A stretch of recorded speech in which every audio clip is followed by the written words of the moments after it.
A Romany of the Snows, complete. By Gilbert Parker. Introduction. It can hardly be said that there were two series of Pierre stories. There never was but one series, in fact. Pierre moved through all the 39 stories of Pierre and his people and A Romany of the Snows without any thought on my part of putting him out of existence in one series and bringing him to life again in another.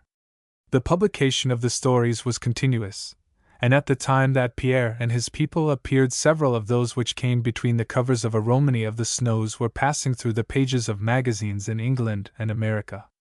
All of the 39 stories might have appeared in one volume under the title of Pierre and his people, but they were published in 2 volumes with different titles in England, and in 3 volumes in America, simply because there was enough material for the 2 and the 3 volumes. In America, The Adventurer of the North was broken up into 2 volumes at the urgent request of my then publishers, Messrs. Stone and Kimball, who had the gift of producing beautiful books, but perhaps had not the same gift of business. These 2 American volumes succeeding Pierre were published under the title of An Adventurer of the North and A Romany of the Snows, respectively. Now, the latter title, A Romany of the Snows, was that which I originally chose for the volume published in England as An Adventurer of the North. I was persuaded to reject the title, A Romany of the Snows, by my English publisher, and I have never forgiven myself since for being so weak. If a publisher had the infallible instinct for these things, he would not be a publisher, he would be an author, and though an author may make mistakes like everybody else, the average of his hits will be far higher than the average of his misses in such things. The title, An Adventurer of the North, is to my mind cumbrous and rough, and difficult in the mouth. Compare it with some of the stories within the volume itself, for instance, The Going of the White Swan, A Lovely Bully, At Bamber's Boom, At Point O'Bugles, The Pilot of Bellamour, The Spoil of the Puma, A Romany of the Snows, and The Finding of Fingal. There it was, however. I made the mistake and it sticks. But the book now will be published in this subscription edition under the title first chosen by me, A Romany of the Snows. It really does express what Pierre was. Perhaps some of the stories in A Romany of the Snows have not the sentimental simplicity of some of the earlier stories in Pierre and his people, which take hold where a deeper and better work might not seize the general public. But, reading these later stories after 20 years, I feel that I was moving on steadily to a larger, firmer command of my material, and was getting at closer grips with intimate human things. There is some proof of what I say in the fact that one of the stories in A Romany of the Snows, called The Going of the White Swan, appropriately enough published originally in Scribner's Magazine, has had an extraordinary popularity. It has been included in the programs of reciters from the Murrumbidgee to the Val, from John O'Groats to Land's End, and is now being published as a separate volume in England and America. It has been dramatized several times, and is more alive today than it was when it was published nearly 20 years ago. Almost the same may be said of the 3 Commandments in the vulgar tongue. It has been said that, apart from the color, form, and setting, the incidents of these Pierre stories might have occurred anywhere. That is true beyond a doubt, and it exactly represents my attitude of mind. Every human passion, every incident springing out of a human passion today, had its counterpart in the time of Amenhotep. The only difference is in the setting, is in the language or dialect which is the vehicle of expression, and in race and character, which are the media of human idiosyncrasy. There is nothing new in anything that one may write, except the outer and visible variation of race, character, and country, which reincarnates the everlasting human ego and its Sheena. The atmosphere of a story or novel is what temperament is to a man. Atmosphere cannot be created, it is not a matter of skill, it is a matter of personality, of the power of visualization, of feeling for the thing which the mind sees. It has been said that my books possess atmosphere. This has often been said when criticism has been more or less acute upon other things. But I think that in all my experience there has never been a critic who has not credited my books with that quality, and I should say that Pierre and his people and A Romany of the Snows have an atmosphere in which the beings who make the stories live seem natural to their environment. It is this quality which gives vitality to the characters themselves. Had I not been able to create atmosphere which would have given naturalness to Pierre and his friends, some of the characters, and many of the incidents, would have seemed monstrosities, melodramatic episodes merely. The truth is that while the episode, which is the first essential of a short story, was always in the very forefront of my imagination, the character or characters in the episode meant infinitely more to me. To my mind, the episode was always the consequence of character. That almost seems a paradox. But apart from the phenomena of nature, as possible incidents in a book, the episodes which make what are called human situations are, in most instances, the sequence of character and are incidental to the law of the character set in motion. As I realize it now, subconsciously, my mind and imagination were controlled by this point of view in the days of the writing of Pierre and his people. In the life and adventures of Pierre and his people I came, as I think, to a certain command of my material, without losing real sympathy with the simple nature of things. Dexterity has its dangers, and one of its dangers is artificiality. It is very difficult to be skillful and to ring true. If I have not wholly succeeded in a Romany of the Snows, I think I have not wholly failed, as the continued appeal of a few of the stories would seem to show.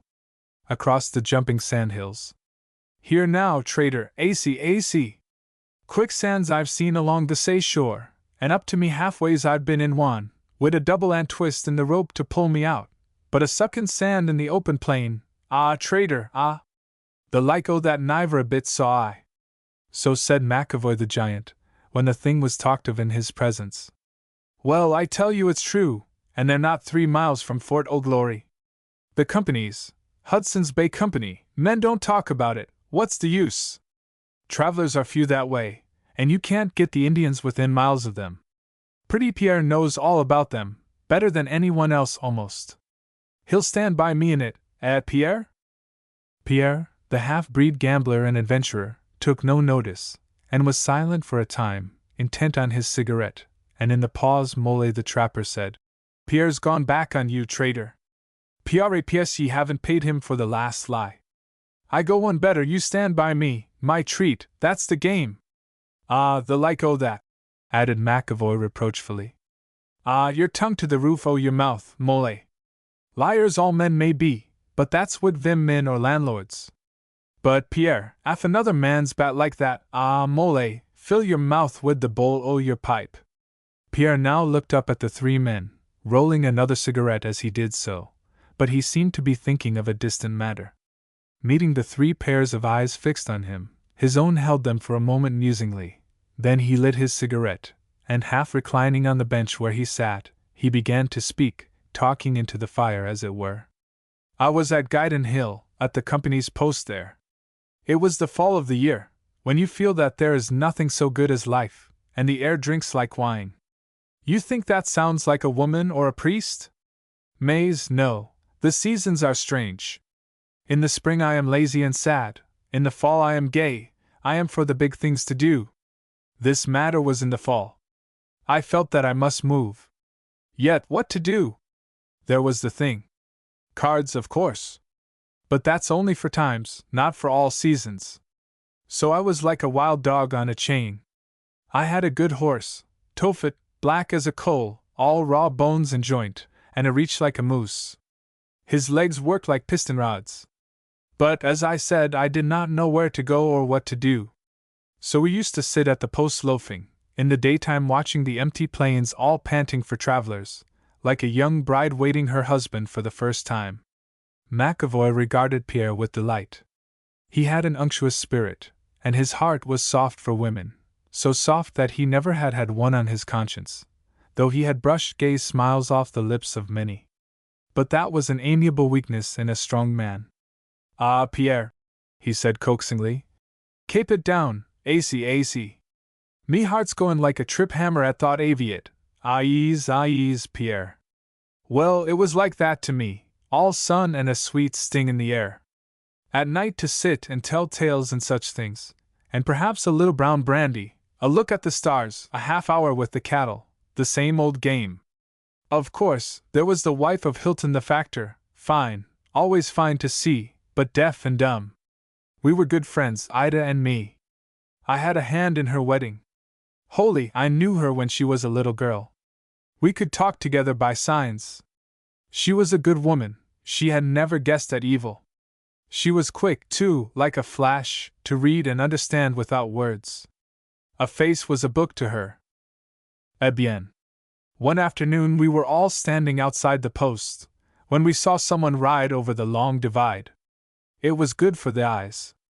I cannot tell quite how, but horse and rider were so sharp and clear-cut against the sky, that they looked very large and peculiar. There was something in the air to magnify. They stopped for a minute on the top of the divide, and it seemed like a messenger out of the strange country at the farthest north, the place of legends.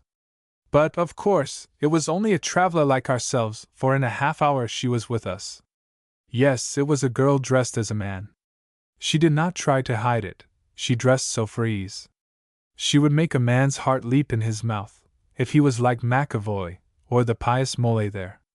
Pierre's last 3 words had a touch of irony, for he knew that the trapper had a precious tongue for scripture when a missionary passed that way, and a bad name with women to give it point. Mole smiled sourly, but McAvoy laughed outright, and smacked his lips on his pipe stem luxuriously. "Ah now, Pierre, all me little Phalins, ah," he protested. Pierre swung round on the bench, leaning upon the other elbow, and cherishing his cigarette, presently continued.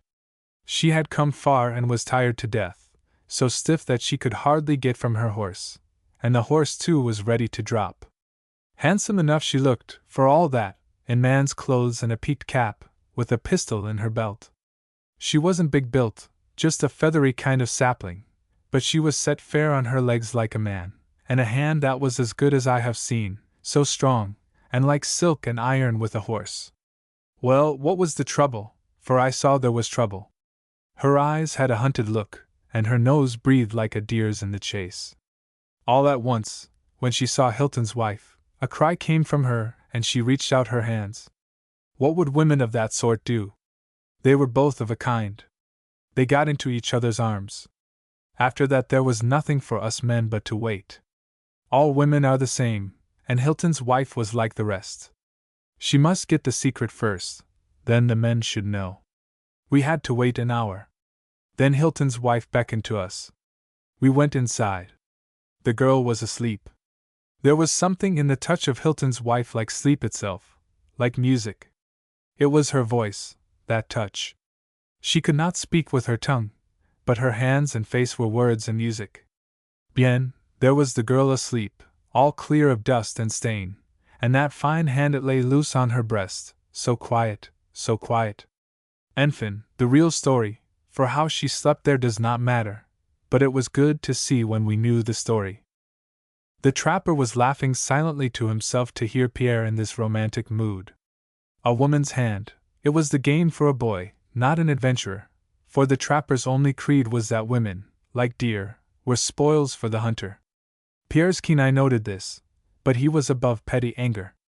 He merely said, "If a man have an eye to see behind the face, he understands the foolish laugh of a man, or the hand of a good woman, and that is much." Hilton's wife told us all. She had rode 200 miles from the southwest, and was making for Fort Micah, 60 miles farther north. For what? She had loved a man against the will of her people. There had been a feud, and Garrison, that was the lover's name, was the last on his own side. There was trouble at a company's post, and Garrison shot a half-breed. Men say he was right to shoot him, for a woman's name must be safe up here. Besides, the half-breed drew first. Well, Garrison was tried, and must go to jail for a year. At the end of that time he would be free. The girl Janie knew the day. Word had come to her. She made everything ready. She knew her brothers were watching, her 3 brothers and 2 other men who had tried to get her love. She knew also that they 5 would carry on the feud against the one man. So one night she took the best horse on the ranch and started away towards Fort Micah. Alors, you know how she got to Guidon Hill after 2 days' hard riding, enough to kill a man, and over 50 yet to do. She was sure her brothers were on her track. But if she could get to Fort Micah, and be married to Garrison before they came, she wanted no more. There were only 2 horses of use at Hilton's post then, all the rest were away, or not fit for hard travel. There was my Tophet, and a lean chestnut, with a long propelling gait, and not an ounce of loose skin on him. There was but one way: the girl must get there. Allons, what is the good? What is life without these things? The girl loves the man, she must have him in spite of all. There was only Hilton and his wife and me at the post, and Hilton was lame from a fall, and one arm in a sling. If the brothers followed, well, Hilton could not interfere, he was a company's man. But for myself, as I said, I was hungry for adventure, I had an ache in my blood for something. I was tingling to the toes, my heart was thumping in my throat. All the cords of my legs were straightening as if I was in the saddle. She slept for 3 hours. I got the 2 horses saddled. Who could tell but she might need help? I had nothing to do. I knew the shortest way to Fort Micah, every foot, and then it is good to be ready for all things. I told Hilton's wife what I had done. She was glad. She made a gesture at me as to a brother, and then began to put things in a bag for us to carry. She had settled all how it was to be. She had told the girl, "You see, a man may be, what is it they call me, a plunderer, and yet a woman will trust him, comme si.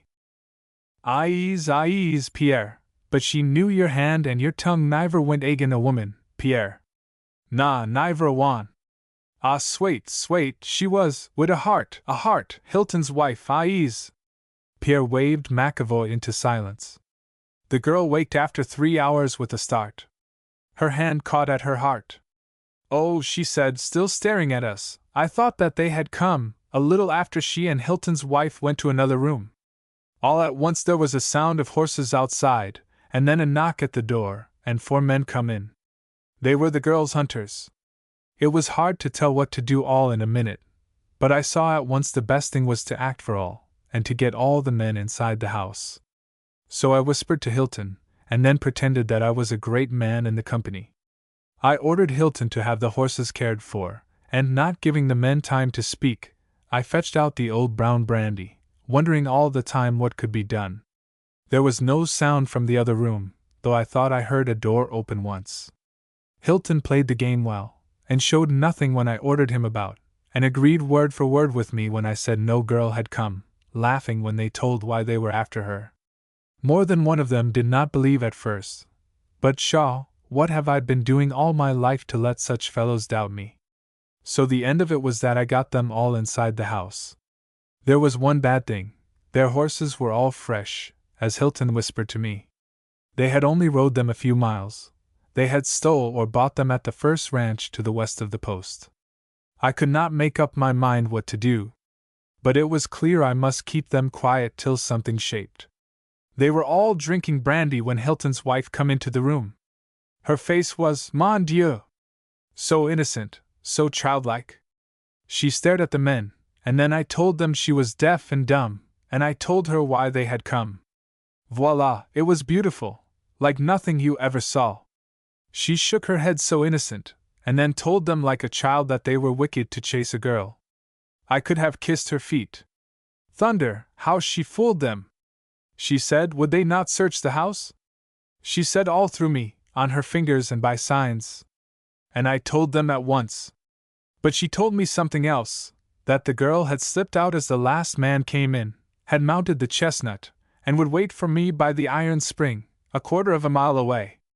There was the danger that some one of the men knew the finger talk, so she told me this in signs mixed up with other sentences.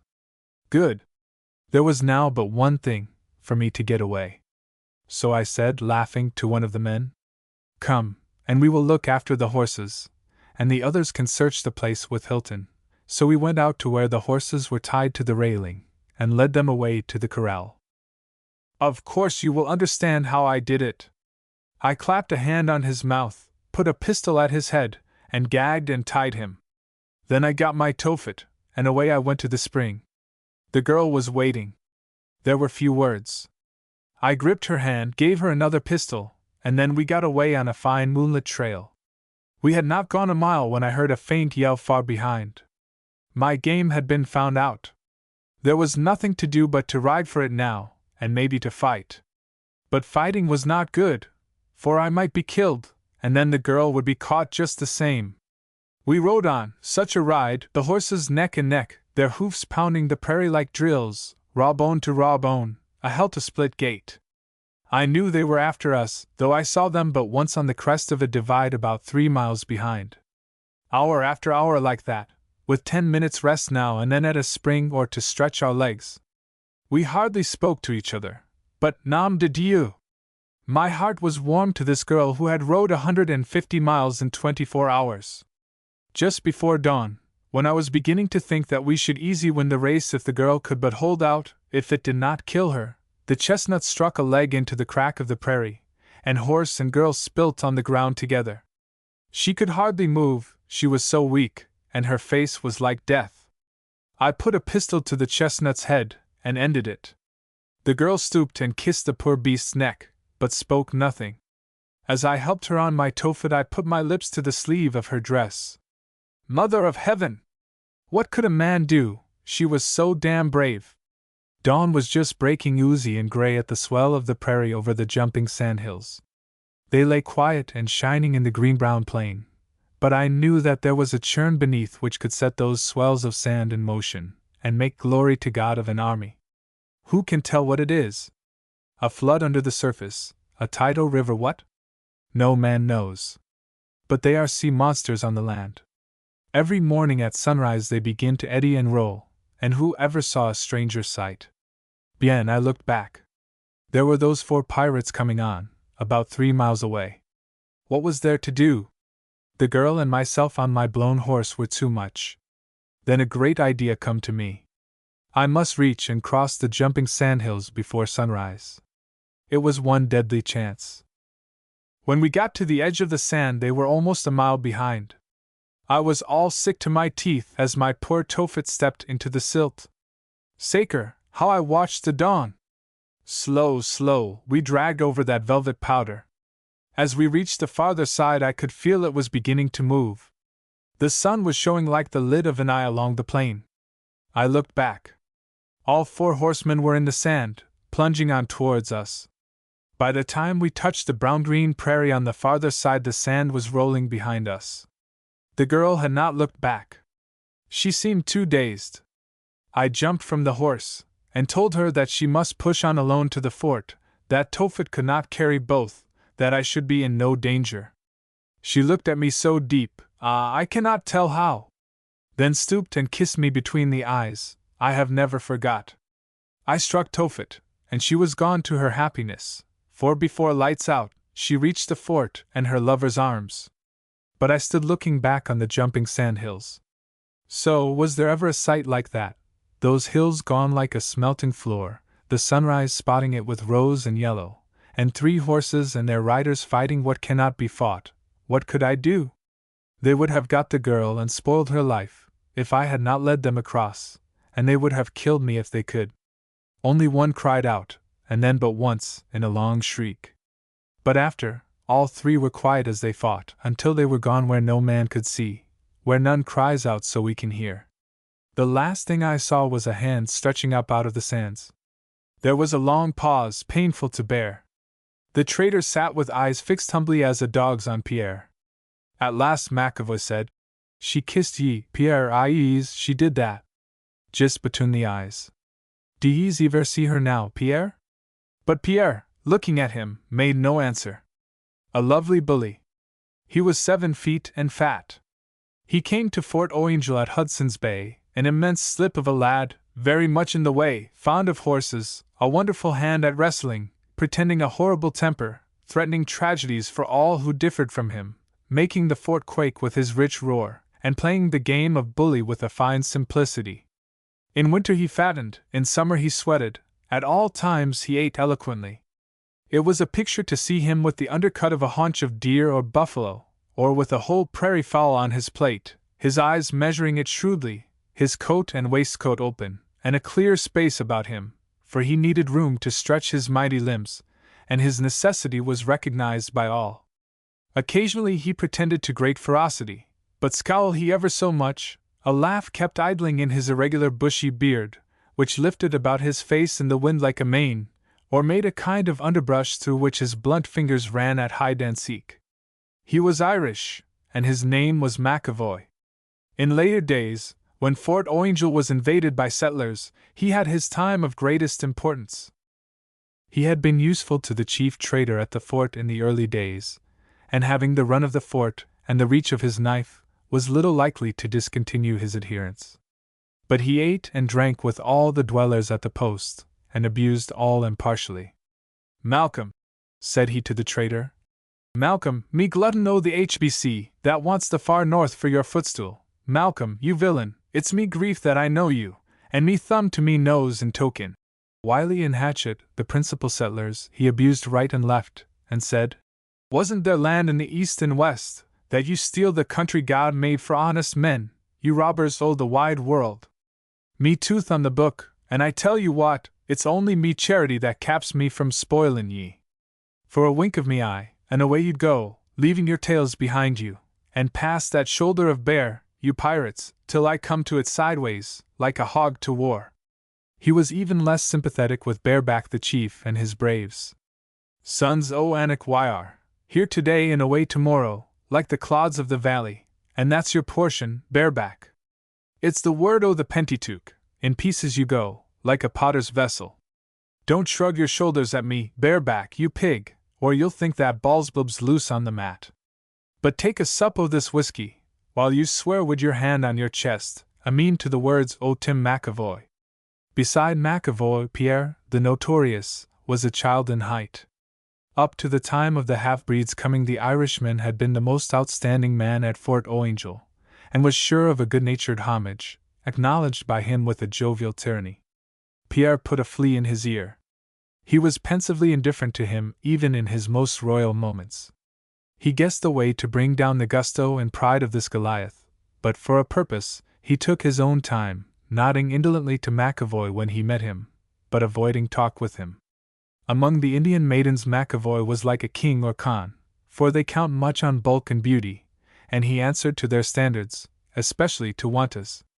It was a sight to see him of a summer day, sitting in the shade of a pine, his shirt open, showing his firm brawny chest, his arms bare, his face shining with perspiration, his big voice gurgling in his beard, his eyes rolling amiably upon the maidens as they passed or gathered near demurely, while he declaimed of mighty deeds in patois or Chinook to the braves. Pierre's humor was of the quietest, most subterranean kind.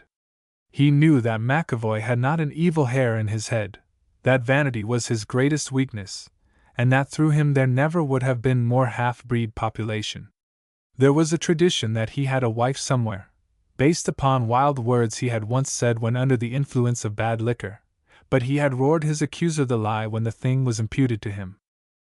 At Fort St. and Pierre had known an old woman, by name of Kitty Whalen, whose character was all tatters. She had told him that many years agone she had had a broth of a lad for a husband, but because of a sharp word or two across the fire, and the toss of a handful of furniture, he had left her, and she had seen no more of him. "Tall like a chimney he was," said she, "and a chest like a wall, so broad, and a voice like a huntsman's horn, though only a by, and no hair in his face, and little I know whether he is dead or alive, but dead belike, for he's sure to come rap against something that'd kill him, for he, the darlin', was that acy and gentle, he wouldn't pull his fight in iron till he had death in his ribs." Pierre had drawn from her that the name of this man whom she had cajoled into a marriage, being herself 20 years older, and driven to deserting her afterwards, was Tim McAvoy. She had married Mr. Whalen on the assumption that McAvoy was dead. But Mr. Whalen had not the nerve to desert her, and so he departed this life, very loudly lamented by Mrs. Whalen, who had changed her name with no right to do so.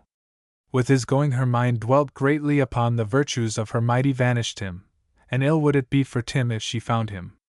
Pierre had traveled to Fort Oingel almost wholly because he had Tim McAvoy in his mind. In it Mrs. Whalen had only an incidental part. His plans journeyed beyond her and her lost consort. He was determined on an expedition to capture Fort Comfort, which had been abandoned by the Great Company, and was now held by a great band of the shun-up Indians. Pierre had a taste for conquest for its own sake, though he had no personal ambition. The love of adventure was deep in him. He adored sport for its own sake. He had had a long range of experiences, some discreditable, and now he had determined on a new field for his talent. He would establish a kingdom, and resign it. In that case he must have a man to take his place. He chose McAvoo. First he must humble the giant to the earth, then make him into a great man again, with a new kind of courage. The undoing of McAvoy seemed a civic virtue. He had a long talk with Wanta, the Indian maiden most admired by McAvoy. Many a time the Irishman had cast an ogling, rolling eye on her, and had talked his loudest within her earshot, telling of splendid things he had done, making himself like another Samson as to the destruction of men, and a Hercules as to the slaying of cattle. Wanta had a sense of humor also, and when Pierre told her what was required of her, she laughed with a quick little gurgle, and showed as handsome a set of teeth as the half-breed's, which said much for her. She promised to do as he wished. So it chanced when McAvoy was at his favorite seat beneath the pine, talking to a gaping audience, Wanta and a number of Indian girls passed by. Pierre was leaning against a door smoking, not far away. McAvoy's voice became louder. "Stand them up one by one, says I, and give me a leg loose, and a fist free," and at that there was thunder and fire in the sky, and because the great McAvoy blew his breath over them they withered like the leaves, cried Wanta, laughing, but her laugh had an edge. McAvoy stopped short, open-mouthed, breathing hard in his great beard. He was astonished at Wanta's raillery, the more so when she presently snapped her fingers, and the other maidens, laughing, did the same. Some of the half-breeds snapped their fingers also in sympathy, and shrugged their shoulders. Wanta came up to him softly, patted him on the head, and said, "Like McAvoy there is nobody. He is a great brave. He is not afraid of a coyote, he has killed prairie hens in numbers as pebbles by the lakes. He has a breast like a fat ox." Here she touched the skin of his broad chest. "And he will die if you do not fight him." Then she drew back, as though in humble dread, and glided away with the other maidens, McAvoy staring after her, with a blustering kind of shame in his face. The half-breeds laughed, and one by one they got up, and walked away also. McAvoy looked round. There was no one near save Pierre, whose eye rested on him lazily. McAvoy got to his feet, muttering. This was the first time in his experience at Fort O'Angel that he had been bluffed, and by a girl, one for whom he had a very soft place in his big heart. Pierre came slowly over to him. "I'd have it out with her," said he. "She called you a bully and a brag." "Out with her?" cried McAvoy. "How can ye have it out wid a woman?" "Fight her," said Pierre pensively. "Fight her? Fight her? Holy smoke! How can you fight a woman?" "Why, what, do you fight?" asked Pierre innocently. McAvoy grinned in a wild kind of fashion. "Faith, then, why are a fool? Bring on the divil and all his angels, say I, and I'll fight them where I stand." Pierre ran his fingers down McAvoy's arm, and said, "There's time enough for that. I'd begin with the 5. "What 5, then?" "Her half-breed lovers, Big Eye, One Toe, Joe John, Saucy Boy, and Limberlegs." "Her lovers? Her lovers, is it? Is there truth on wire tongue? Go to her father's tent at sunset, and you'll find one or all of them there." "Oh, is that it?" said the Irishman, opening and shutting his fists. "Then I'll carve their hearts out, and ate them one by one this night." "Come down to Wiley's," said Pierre. "There's better company there than here." Pierre had arranged many things, and had secured partners in his little scheme for humbling the braggart. He so worked on the other's good nature that by the time they reached the settler's place, McAvoy was stretching himself with a big pride. Seated at Wiley's table, with Hatchet and others near, and drink going about, someone drew the giant on to talk, and so deftly and with such apparent innocence did Pierre, by a word here and a nod there, encourage him, that presently he roared at Wiley and Hatchet. "Ye shameless buccaneers that push your way into the tracks of honest men, where the company's been 300 years by the will o' God, if it wasn't for me, ye Jack Shepherds." Wiley and Hatchet both got to their feet with pretended rage, saying he'd insulted them both, that he was all froth and brawn, and giving him the lie. Utterly taken aback, McAvoy could only stare, puffing in his beard, and drawing in his legs, which had been spread out at angles. He looked from Wiley to the impassive Pierre. Buccaneers, you callous? Wiley went on. Well, we'll have no more of that, or there'll be trouble at Fort O'Angel. Ah, sure, why are only jokin', said McAvoy. For I love ye scoundrels. It's only me fun. For fun like that you'll pay, ruffian, said Hatchet, bringing down his fist on the table with a bang. McAvoy stood up. He looked confounded, but there was nothing of the coward in his face. Oh, well, said he, I'll be goin', for ye've got wire teeth all rasp and dot. As he went, the two men laughed after him mockingly. Wind like a bag, said Hatchet. Bone like a marrow-fat pea, added Wiley. McAvoy was at the door, but at that he turned. If ye care to sail egg in that wind, and gnaw on that bone, I not be sayin' you know. Will tonight do, at sunset? Said Wiley. Bedad then, me be wise, sunset'll do, and not more than 2 at a time, he added softly, all the roar gone from his throat. Then he went out, followed by Pierre. Hatchet and Wiley looked at each other and laughed a little confusedly. What's that he said? Muttered Wiley. Not more than 2 at a time, was it? That was it. I don't know that it's what we bargained for, after all. He looked round on the other settlers present, who had been awed by the childlike, earnest note in McAvoy's last words. They shook their heads now a little sagely. They weren't so sure that Pierre's little game was so jovial as it had promised. Even Pierre had hardly looked for so much from his giant as yet. In a little while he had got McAvoy back to his old humor. What was I made for but war? Said the Irishman. And by war to keep them at peace wherever I am. Soon he was sufficiently restored in spirits to go with Pierre to Bareback's lodge, where, sitting at the tent door, with idlers about, he smoked with the chief and his braves. Again Pierre worked upon him adroitly, and again he became loud in speech, and grandly patronizing. I've stood by ye like a father, ye loafers, he said, and I give you my word, ye howlin' rogues. Here Bareback and a half-dozen braves came up suddenly from the ground, and the chief said fiercely, You speak crooked things. We are no rogues. We will fight. McAvoy's face ran red to his hair. He scratched his head a little foolishly, and gathered himself up. Sure, 'twas only me tastin', darlins, he said, but I'll be comin' again, when why are not so narvous. He turned to go away. Pierre made a sign to Bareback, and the Indian touched the giant on the arm. Will you fight? Said he. Not all o' ye at once, said McAvoy slowly, running his eye carefully along the half-dozen. Not more than 3 at a time, he added with a simple sincerity, his voice again gone like the dove's. At what time will it be convenient for ye? He asked. At sunset, said the chief. Before the fort.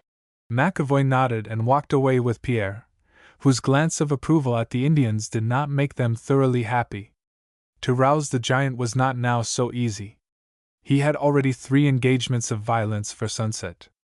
Pierre directed their steps by a roundabout to the company's stores, and again there was a distinct improvement in the giant's spirits. Here at least he could be himself, he thought, here no one should say him nay. As if nerved by the idea, he plunged at once into boisterous raillery of the chief trader. Oh ho! He began. Me freebooter, me Captain A.V. the looters A.V. the North. The trader snarled at him. What do you mean by such talk to me, sir? I've had enough, we've all had enough, of your brag and bounce, for you're all sweat and swill pipe, and I give you this for your chewing, that though by the company's rules I can't go out and fight you, you may have your pick of my men for it. I'll take my pay for your insults and pounded flesh, Irish pemmican. McAvoy's face became mottled with sudden rage. He roared as, perhaps, he had never roared before. Are ye all gone mad? I was jokin' wid ye, when I called ye this or that.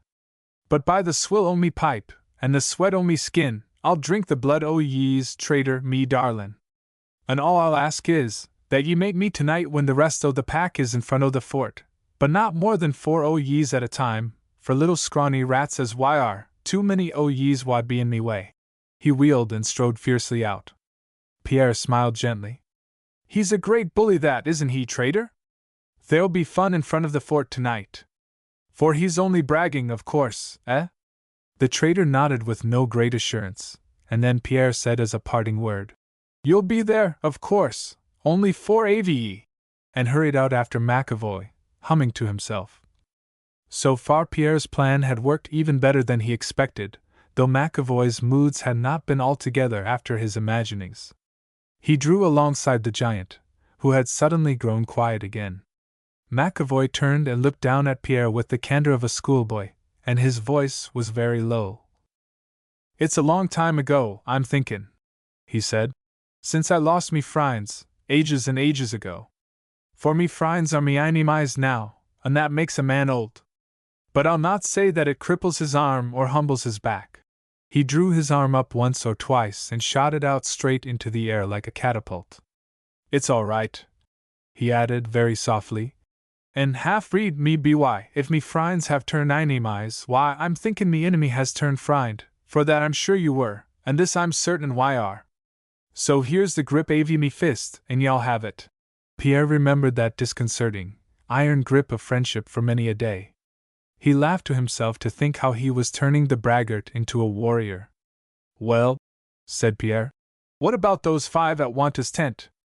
I'll be there when the sun dips below the little red hill," he said, as though his thoughts were far away, and he turned his face towards Wanta's tent. Presently he laughed out loud. "It's many a long day," he said, "since—" Then he changed his thoughts. "They've spoke sharp words in me teeth," he continued, "and they'll pay for it. Bounce! Sweat! Brag! Wind! Is it?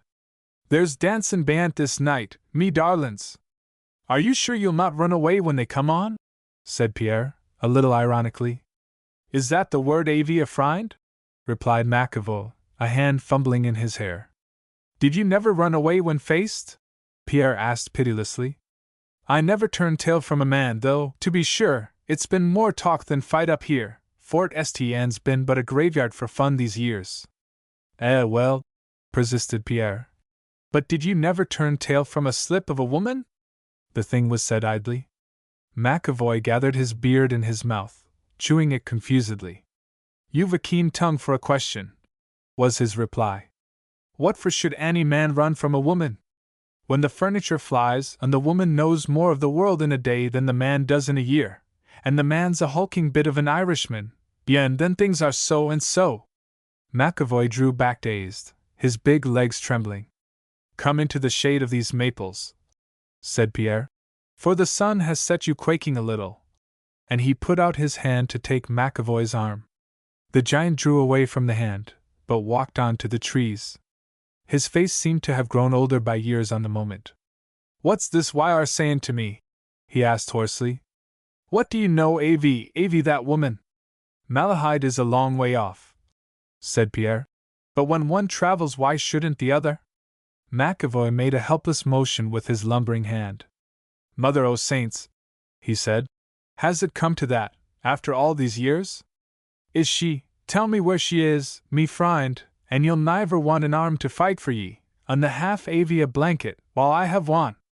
But you'll run as you did before, if I tell you, and there'll be no fighting tonight, accordin' to the word you've given."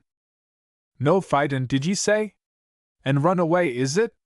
Then this in your eye, that if ye'll bring an army, I'll fight till the skin is in rags on me bones, when it's only men that's before me, but woman, and that wan. Faith, I'd run, I'm thinkin', as I did you know when. Don't tell me that she's here, man, Ara, don't say that." There was something pitiful and childlike in the big man's voice, so much so that Pierre, calculating gamester as he was, and working upon him as he had been for many weeks, felt a sudden pity, and dropping his fingers on the other's arm, said, "No, McAvoy, my friend, she is not here, but she is at Fort Stn, or was when I left there." McAvoy groaned. "Does she know that I'm here?" he asked. "I think not.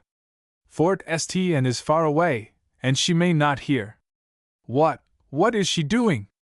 "Keeping your memory and Mr. Whalen's green." Then Pierre told him somewhat bluntly what he knew of Mrs. McAvoy.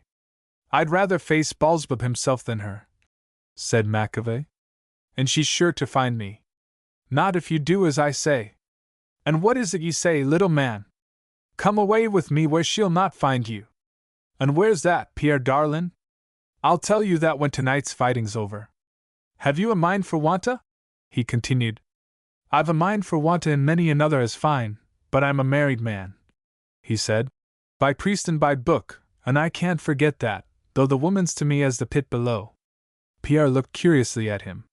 You're a wonderful fool, he said, but I'm not sure that I like you less for that. There was Sean M. Gann, but it is no matter. He sighed and continued. When tonight is over you shall have work and fun that you've been fattening for this many a year, and the woman not find you, be sure of that. Besides, he whispered in McAvoy's ear, poor divil, she'd always a throat for that, but it's a horrible death to die, I'm thinking dot. McAvoy's chin dropped on his breast. When the sun was falling below Little Red Hill, McAvoy came to Wanta's tent. Pierre was not far away. What occurred in the tent Pierre never quite knew, but presently he saw Wanta run out in a frightened way, followed by the 5 half-breeds, who carried themselves awkwardly. Behind them again, with head shaking from one side to the other, traveled McAvoy, and they all marched away towards the fort. Well, said Pierre to Wanta, he is amusing, so big a coward, No, she said. You are wrong. He is no coward. He is a great brave.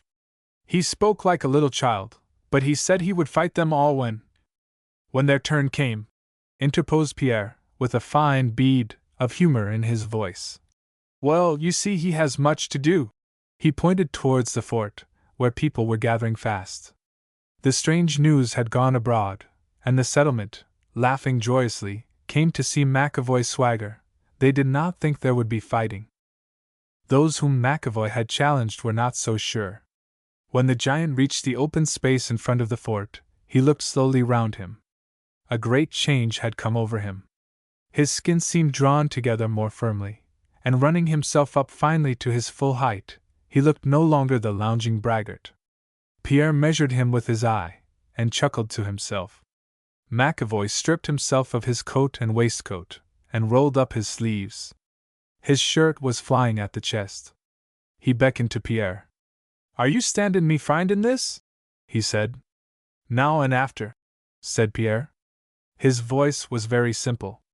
I never felt as I do since the day the Coast Guardsmen dropped on me in Ireland far away, and I drew blood in every one o' them. Fine beautiful bewise they looked, stretchin' out on the ground one by one. D'ye know the double and twist? He suddenly added. For it's a honey trick when they gather in you, and you can't be layin' out wid your fists. It plays the divil wid the spines avy thim. Will ye have a drop avy drink, cold water, man, near, and a sponge betune whiles? For there's Manny in the play, makin' up for lost time. Come on, he added to the 2 settlers, who stood not far away. For ye began the trouble, and we'll settle according to A, B, C. Wiley and Hatchet were there. Responding to his call, they stepped forward, though they had now little relish for the matter. They were pale, but they stripped their coats and waistcoats, and Wiley stepped bravely in front of McAvoy. The giant looked down on him, arms folded. I said 2 of you, he crooned, as if speaking to a woman. Hatchet stepped forward also. An instant after the settlers were lying on the ground at different angles, bruised and dismayed, and little likely to carry on the war. McAvoy took a pail of water from the ground, drank from it lightly, and waited. None other of his opponents stirred. There's 3 Injuns, he said. 3 rid divils that wants showin' the way to their happy hunting grounds. Sure, why are comin', ain't you, me darlins? He added coaxingly, and he stretched himself, as if to make ready. Bareback, the chief, now harangued the 3 Indians, and they stepped forth warily. They had determined on strategic wrestling, and not on the instant activity of fists. But their wheeliness was useless, for McAvoy's double and twist came near to lessening the Indian population of Fort O'Angel. It only broke a leg and an arm, however. The Irishman came out of the tangle of battle with a wild kind of light in his eye, his beard all torn, and face battered. A shout of laughter, admiration, and wonder went up from the crowd. There was a moment's pause, and then McAvoy, whose blood ran high, stood forth again. The traitor came to him. Must this go on? He said. Haven't you had your fill of it? Had he touched McAvoy with a word of humor, the matter might have ended there, but now the giant spoke loud, so all could hear. Had me fill aviate, traitor, me angel? I'm only gettin' the taste aviate. And ye'll plaze bring on your men, for it was, for the feed av Irish pemmican. The traitor turned and swore at Pierre, who smiled enigmatically. Soon after, 2 of the best fighters of the company's men stood forth. McAvoy shook his head. 4, I said, and 4 I'll have, or I'll ate the heads af these. Shamed, the traitor sent forth 2 more. All on an instant the 4 made a rush on the giant, and there was a stiff minute after, in which it was not clear that he was happy. Blows rattled on him, and 1 or 2 he got on the head, just as he tossed a man spinning senseless across the grass, which sent him staggering backwards for a moment, sick and stunned. Pierre called over to him swiftly. Remember Malahide! This acted on him like a charm. There never was seen such a shattered bundle of men as came out from his hands a few minutes later. As for himself, he had but a rag or 2 on him, but stood unmindful of his state, and the fever of battle untamable on him. The women drew away. Now, me babes o' the wood, he shouted, that sit at the feet av the finest Injun woman in the north, though she's no friend o' mine, and aren't fit to kiss her moccasin, comin' wid you, till I have me fun wid your spines. But a shout went up, and the crowd pointed. There were the 5 half-breeds running away across the plains. The game was over. Here's some clothes, man, for heaven's sake put them on, said the traitor. Then the giant became conscious of his condition, and like a timid girl he hurried into the clothing. The crowd would have carried him on their shoulders, but he would have none of it. I've only one friend here, he said, and it's Pierre. Into his shanty I go and no other. Come, mon ami, said Pierre, for tomorrow we travel far. And what for that? Said McAvoy. Pierre whispered in his ear. To make you a king, my lovely bully. The filibuster. Pierre had determined to establish a kingdom, not for gain, but for conquest's sake. But because he knew that the thing would pall, he took with him McAvoy the giant, to make him king instead. But first he made McAvoy from a lovely bully, a bulk of good-natured brag, into a Hercules of fight, for, having made him insult, and be insulted by, near a score of men at Fort O'Angel, he also made him fight them by 2s, 3s, and 4s, all on a summer's evening, and send them away broken. McAvoy would have hesitated to go with Pierre, were it not that he feared a woman. Not that he had wronged her, she had wronged him, she had married him. And the fear of one's own wife is the worst fear in the world. But though his heart went out to women, and his tongue was of the race that beguiles, he stood to his lines, like a man, and people wondered. Even Wanta, the daughter of Foot in the Sun, only bent him, she could not break him to her will. Pierre turned her shy coaxing into irony. That was on the day when all Fort O'Angel conspired to prove McAvoy a child and not a warrior. But when she saw what she had done, and that the giant was greater than his years of brag, she repented, and hung a dead coyote at Pierre's door as a sign of her contempt. Pierre watched McAvoy, sitting with a sponge of vinegar to his head, for he had had nasty joltings in his great fight. A little laugh came crinkling up to the half-breed's lips, but dissolved into silence. We'll start in the morning, he said. McAvoy looked up. When you plaze, but a word in your ear. Are you sure she'll not follow us? She doesn't know. Fort St. is in the south, and Fort Comfort, where we go, is far north. But if she can, the big man persisted. You will be a king, you can do as other kings have done. Pierre chuckled. The other shook his head. Says Father Nolan to me, says he, 'tis till death us do part, and no man put asunder, and I'll stand by that, though I'd slice out the bist in years av me life, if I niver saw her face again. But the girl, Wanta, what a queen she'd make! Marry her yourself, and be king yourself, and be damned to you! For she, like the rest, laughed in me face, when I told them of the day when I— That's nothing. She hung a dead coyote at my door. You don't know women. They'll be your breed and hers abroad in the land one day. McAvoy stretched to his feet. He was so tall that he could not stand upright in the room. He towered over Pierre, who blandly eyed him. "I've another word for your ear," he said darkly. "Keep clear av the like so that would me. For I've swallowed a tribe av divils. It's fighting you want.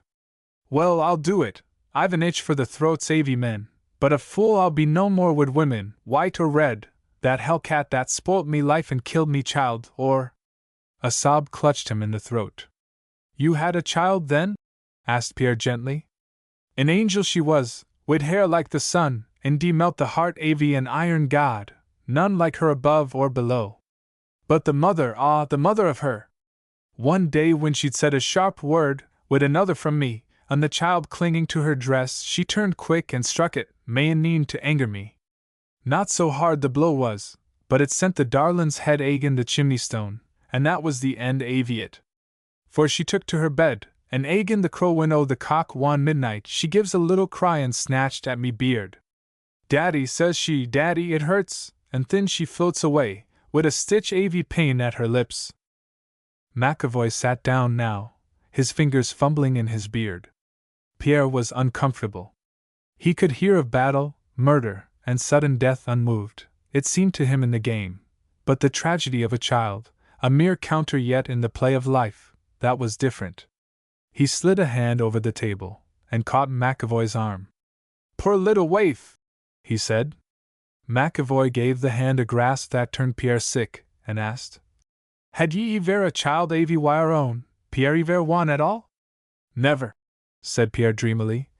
"And I've traveled far. A child, is a wonderful thing. Poor little waif!" They both sat silent for a moment. Pierre was about to rise, but McAvoy suddenly pinned him to his seat with this question. "Did why ever have a wife, then, Pierre?" Pierre turned pale. A sharp breath came through his teeth. He spoke slowly. "Yes, once." "And she died?" asked the other, awed. "We all have our day," he replied enigmatically. "And there are worse things than death." Well, mon ami, let us talk of other things. Tomorrow we go to conquer. I know where I can get 5 men I want. I have ammunition and dogs." A few minutes afterwards Pierre was busy in the settlement. At the fort he heard strange news. A new batch of settlers was coming from the south, and among them was an old Irish woman who called herself now Mrs. Whalen, now Mrs. McAvoy. She talked much of the lad she was to find, one Tim McAvoy, whose fame gossip had brought to her at last. She had clung on to the settlers, and they could not shake her off. She was comin', she said, to her own darlin' by, from whom she'd been parted many a year, believin' him dead, or Tom Whalen had niver touched hand o' hers. The bearer of the news had but just arrived, and he told it only to the chief trader and Pierre. At a word from Pierre the man promised to hold his peace. Then Pierre went to Wanta's lodge. He found her with her father alone, her head at her knees. When she heard his voice she looked up sharply, and added a sharp word also. "Wait," he said. "Women are such fools. You snapped your fingers in his face, and laughed at him. Bien, that is nothing. He has proved himself great. That is something. He will be greater still, if the other woman does not find him. She should die, but then some women have no sense." "The other woman!" said Wanta, starting to her feet. "Who is the other woman?" Old Foot in the Sun waked and sat up, but seeing that it was Pierre, dropped again to sleep. Pierre, he knew, was no peril to any woman. Besides, Wanta hated the half-breed, as he thought. Pierre told the girl the story of McAvoy's life, for he knew that she loved the man after her heathen fashion, and that she could be trusted. "I do not care for that," she said when he had finished. "It is nothing. I would go with him. I should be his wife, the other should die. I would kill her, if she would fight me. I know the way of knives, or a rifle, or a pinch at the throat, she should die." "Yes, but that will not do. Keep your hands free of her." Then he told her that they were going away. She said she would go also. He said no to that, but told her to wait, and he would come back for her. Though she tried hard to follow them, they slipped away from the fort in the moist gloom of the morning, the brown grass rustling, the prairie hens fluttering, the osiers soughing as they passed, the spirit of the north, ever hungry, drawing them on over the long divides. They did not see each other's faces till dawn. They were guided by Pierre's voice. None knew his comrades.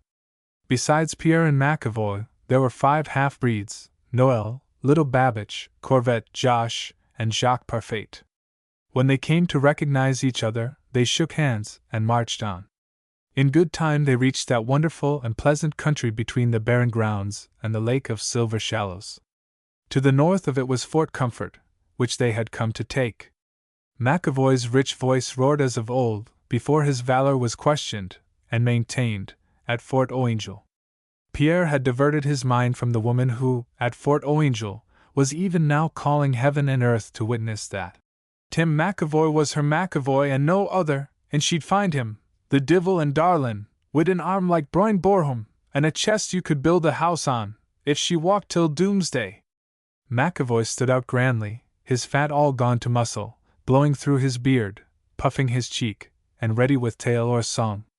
But now that they were facing the business of their journey, his voice got soft and gentle, as it did before the fort, when he grappled his foes 2 by 2 and 3 by 3, and wrung them out.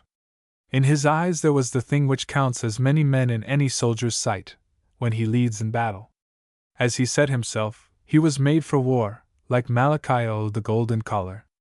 Pierre guessed that just now many of the Indians would be away for the summer hunt, and that the fort would perhaps be held by only a few score of braves, who, however, would fight when they might easier play. He had no useless compunctions about bloodshed. A human life he held to be a trifle in the big sum of time, and that it was of little moment when a man went, if it seemed his hour. He lived up to his creed, for he had ever held his own life as a bird upon a housetop, which a chance stone might drop. He was glad afterwards that he had decided to fight, for there was one in Fort Comfort against whom he had an old grudge, the Indian, Young Eye, who, many years before, had been one to help in killing the good Father Halen, the priest who dropped the water on his forehead and set the cross on top of that, when he was at his mother's breasts. One by one the murderers had been killed, save this man. He had wandered north, lived on the Coppermine River for a long time, and at length had come down among the warring tribes at the Lake of Silver Shallows. Pierre was for direct attack. They crossed the lake in their canoes, at a point about 5 miles from the fort, and, so far as they could tell, without being seen. Then ammunition went round, and they marched upon the fort. Pierre eyed McAvoy, measured him, as it were, for what he was worth. The giant seemed happy. He was humming a tune softly through his beard. Suddenly José paused, dropped to the foot of a pine, and put his ear to it. Pierre understood. He had caught at the same thing. "There is a dance on," said José. "I can hear the drum." Pierre thought a minute. "We will reconnoiter," he said presently. "It is near night now," remarked little Babbage. "I know something of these. When they have a great snake dance at night, strange things happen." Then he spoke in a low tone to Pierre. They halted in the bush, and little Babbage went forward to spy upon the fort. He came back just after sunset, reporting that the Indians were feasting. He had crept near, and had learned that the braves were expected back from the hunt that night, and that the feast was for their welcome. The fort stood in an open space, with tall trees for a background. In front, here and there, were juniper and tamarack bushes. Pierre laid his plans immediately, and gave the word to move on. Their presence had not been discovered, and if they could but surprise the Indians, the fort might easily be theirs. They made a detour, and after an hour came upon the fort from behind. Pierre himself went forward cautiously, leaving McAvoy in command. When he came again he said, "It's a fine sight, and the way is open. They are feasting and dancing. If we can enter without being seen, we are safe, except for food. We must trust for that. Come on." When they arrived at the margin of the woods, a wonderful scene was before them. A volcanic hill rose up on one side, gloomy and stern, but the reflection of the fires reached it, and made its sides quiver. The rock itself seemed trembling. The somber pines showed up, a wall all round, and in the open space, turreted with fantastic fires, The Indians swayed in and out with weird chanting, their bodies mostly naked, and painted in strange colors. The earth itself was still and sober. Scarce a star peeped forth. A purple velvet curtain seemed to hang all down the sky, though here and there the flame bronzed it. The Indian lodges were empty, save where a few children squatted at the openings. The seven stood still with wonder, till Pierre whispered to them to get to the ground and crawl close in by the walls of the fort, following him. They did so, McAvoy breathing hard, too hard, for suddenly Pierre clapped a hand on his mouth. They were now near the fort, and Pierre had seen an Indian come from the gate. The brave was within a few feet of them. He had almost passed them, for they were in the shadow, but Jose had burst a puffball with his hand, and the dust, flying up, made him sneeze. The Indian turned and saw them. With a low cry and the spring of a tiger, Pierre was at his throat, and in another minute they were struggling on the ground. Pierre's hand never let go. His comrades did not stir. He had warned them to lie still. They saw the terrible game played out within arm's length of them. They heard Pierre say at last, as the struggles of the Indians ceased, "Beast! You had Father Helen's life. I have yours." There was one more wrench of the Indian's limbs, and then he lay still. They crawled nearer the gate, still hidden in the shadows and the grass. Presently they came to a clear space. Across this they must go, and enter the fort before they were discovered. They got to their feet, and ran with wonderful swiftness, Pierre leading, to the gate. They had just reached it when there was a cry from the walls, on which 2 Indians were sitting. The Indians sprang down, seized their spears, and lunged at the 7 as they entered. One spear caught little Babbage in the arm as he swung aside, but with the butt of his musket Noel dropped him. The other Indian was promptly handled by Pierre himself. By this time Corvette and Jose had shut the gates, and the fort was theirs, an easy conquest. The Indians were bound and gagged. The adventurers had done it all without drawing the attention of the howling crowd without. The matter was in its infancy, however. They had the place, but could they hold it? What food and water were there within? Perhaps they were hardly so safe besieged as besiegers. Yet there was no doubt on Pierre's part. He had enjoyed the adventure so far up to the hilt. An old promise had been kept, and an old wrong avenged. "What's to be done now?" said McAvoy. "There'll be hell's own racket, and they'll come on like a flood." "To wait," said Pierre, "and damn the flood as it comes. But not a bullet till I give the word.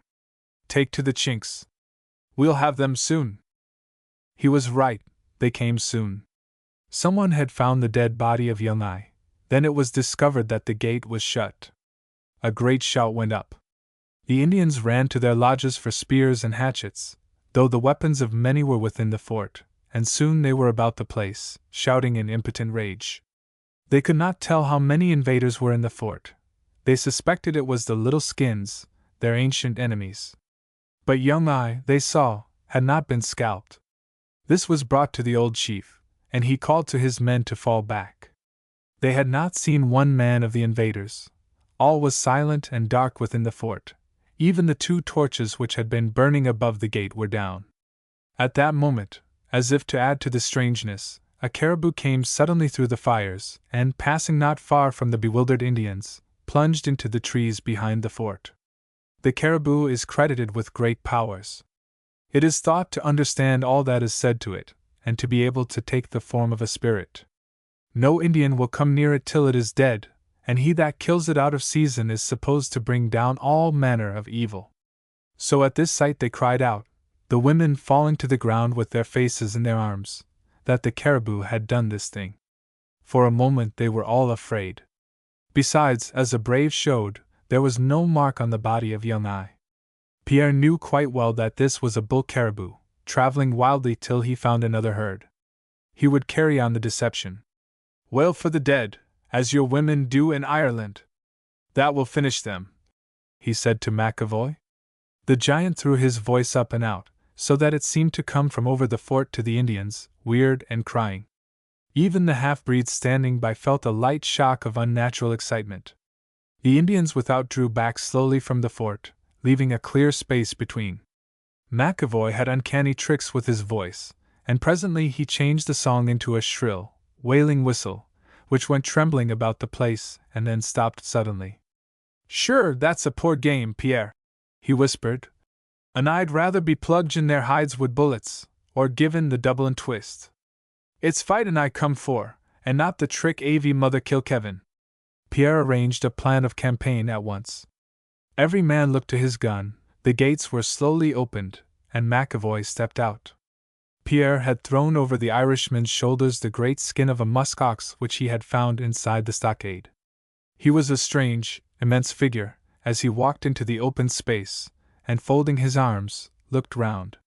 In the shadow of the gate behind were Pierre and the half-breeds, with guns cocked. McAvoy had lived so long in the north that he knew enough of all the languages to speak to this tribe. When he came out, a murmur of wonder ran among the Indians. They had never seen anyone so tall, for they were not great of stature, and his huge beard and wild shock of hair were a wonderful sight. He remained silent, looking on them. At last the old chief spoke. "Who are you?" "I am a great chief from the hills of the mighty men, come to be your king," was his reply. "He is your king!" cried Pierre in a strange voice from the shadow of the gate, and he thrust out his gun barrel, so that they could see it. The Indians now saw Pierre and the half-breeds in the gateway, and they had not so much awe. They came a little nearer, and the women stopped crying. A few of the braves half raised their spears. Seeing this, Pierre instantly stepped forward to the giant. He looked a child in stature thereby. He spoke quickly and well in the Chinook language. "This is a mighty man from the hills of the mighty men. He has come to rule over you, to give all other tribes into your hands, for he has strength like 1,000, and fears nothing of gods nor men. I have the blood of red men in me. It is I who have called this man from his distant home. I heard of your fighting and foolishness, also that warriors were to come from the south country to scatter your wives and children, and to make you slaves. I pitied you, and I have brought you a chief greater than any other. Throw your spears upon the ground, and all will be well, but raise one to throw, or one arrow, or axe, and there shall be death among you, so that as a people you shall die. The spirits are with us, well?" The Indians drew a little nearer, but they did not drop their spears, for the old chief forbade them. "We are no dogs nor cowards," he said, "though the spirits be with you, as we believe. We have seen strange things," he pointed to Yelnai, "and heard voices not of men, but we would see great things as well as strange. There are 7 men of the Little Skins tribe within a lodge yonder. They were to die when our braves returned from the hunt, and for that we prepared the feast. But this mighty man, he shall fight them all at once, and if he kills them he shall be our king. In the name of my tribe I speak. And this other," pointing to Pierre, "he shall also fight with a strong man of our tribe, so that we shall know if you are all brave, and not as those who crawl at the knees of the mighty." This was more than Pierre had bargained for. 7 men at McAvoy, and Indians too, fighting for their lives, was a contract of weight. But McAvoy was blowing in his beard cheerfully enough. "Let me choose me ground," he said. "Win me back to the wall, and I'll take them as they come." Pierre instantly interpreted this to the Indians, and said for himself that he would welcome their strongest man at the point of a knife when he chose. The chief gave an order, and the little skins were brought. The fires still burned brightly, and the breathing of the pines, as a slight wind rose and stirred them, came softly over. The Indians stood off at the command of the chief. McAvoy drew back to the wall, dropped the muskox skin to the ground, and stripped himself to the waist. But in his waistband there was what none of these Indians had ever seen, a small revolver that barked ever so softly. In the hands of each little skin there was put a knife, and they were told their cheerful exercise. They came on cautiously, and then suddenly closed in, knives flashing. But McAvoy's little bulldog barked, and one dropped to the ground. The others fell back. The wounded man drew up, made a lunge at McAvoy, but missed him. As if ashamed, the other 6 came on again at a spring. But again the weapon did its work smartly, and one more came down. Now the giant put it away, ran in upon the 5, and cut right and left. So sudden and massive was his rush that they had no chance. 3 fell at his blows, and then he drew back swiftly to the wall. "Drop your knives," he said as they cowered, "or I'll kill you all." They did so. He dropped his own. "Now come on, ye Scots!" he cried, and suddenly he reached and caught them, one with each arm, and wrestled with them, till he bent the one like a willow rod, and dropped him with a broken back, while the other was at his mercy. Suddenly loosing him, he turned him towards the woods, and said, "Run, ye rid divil, run for wire life!"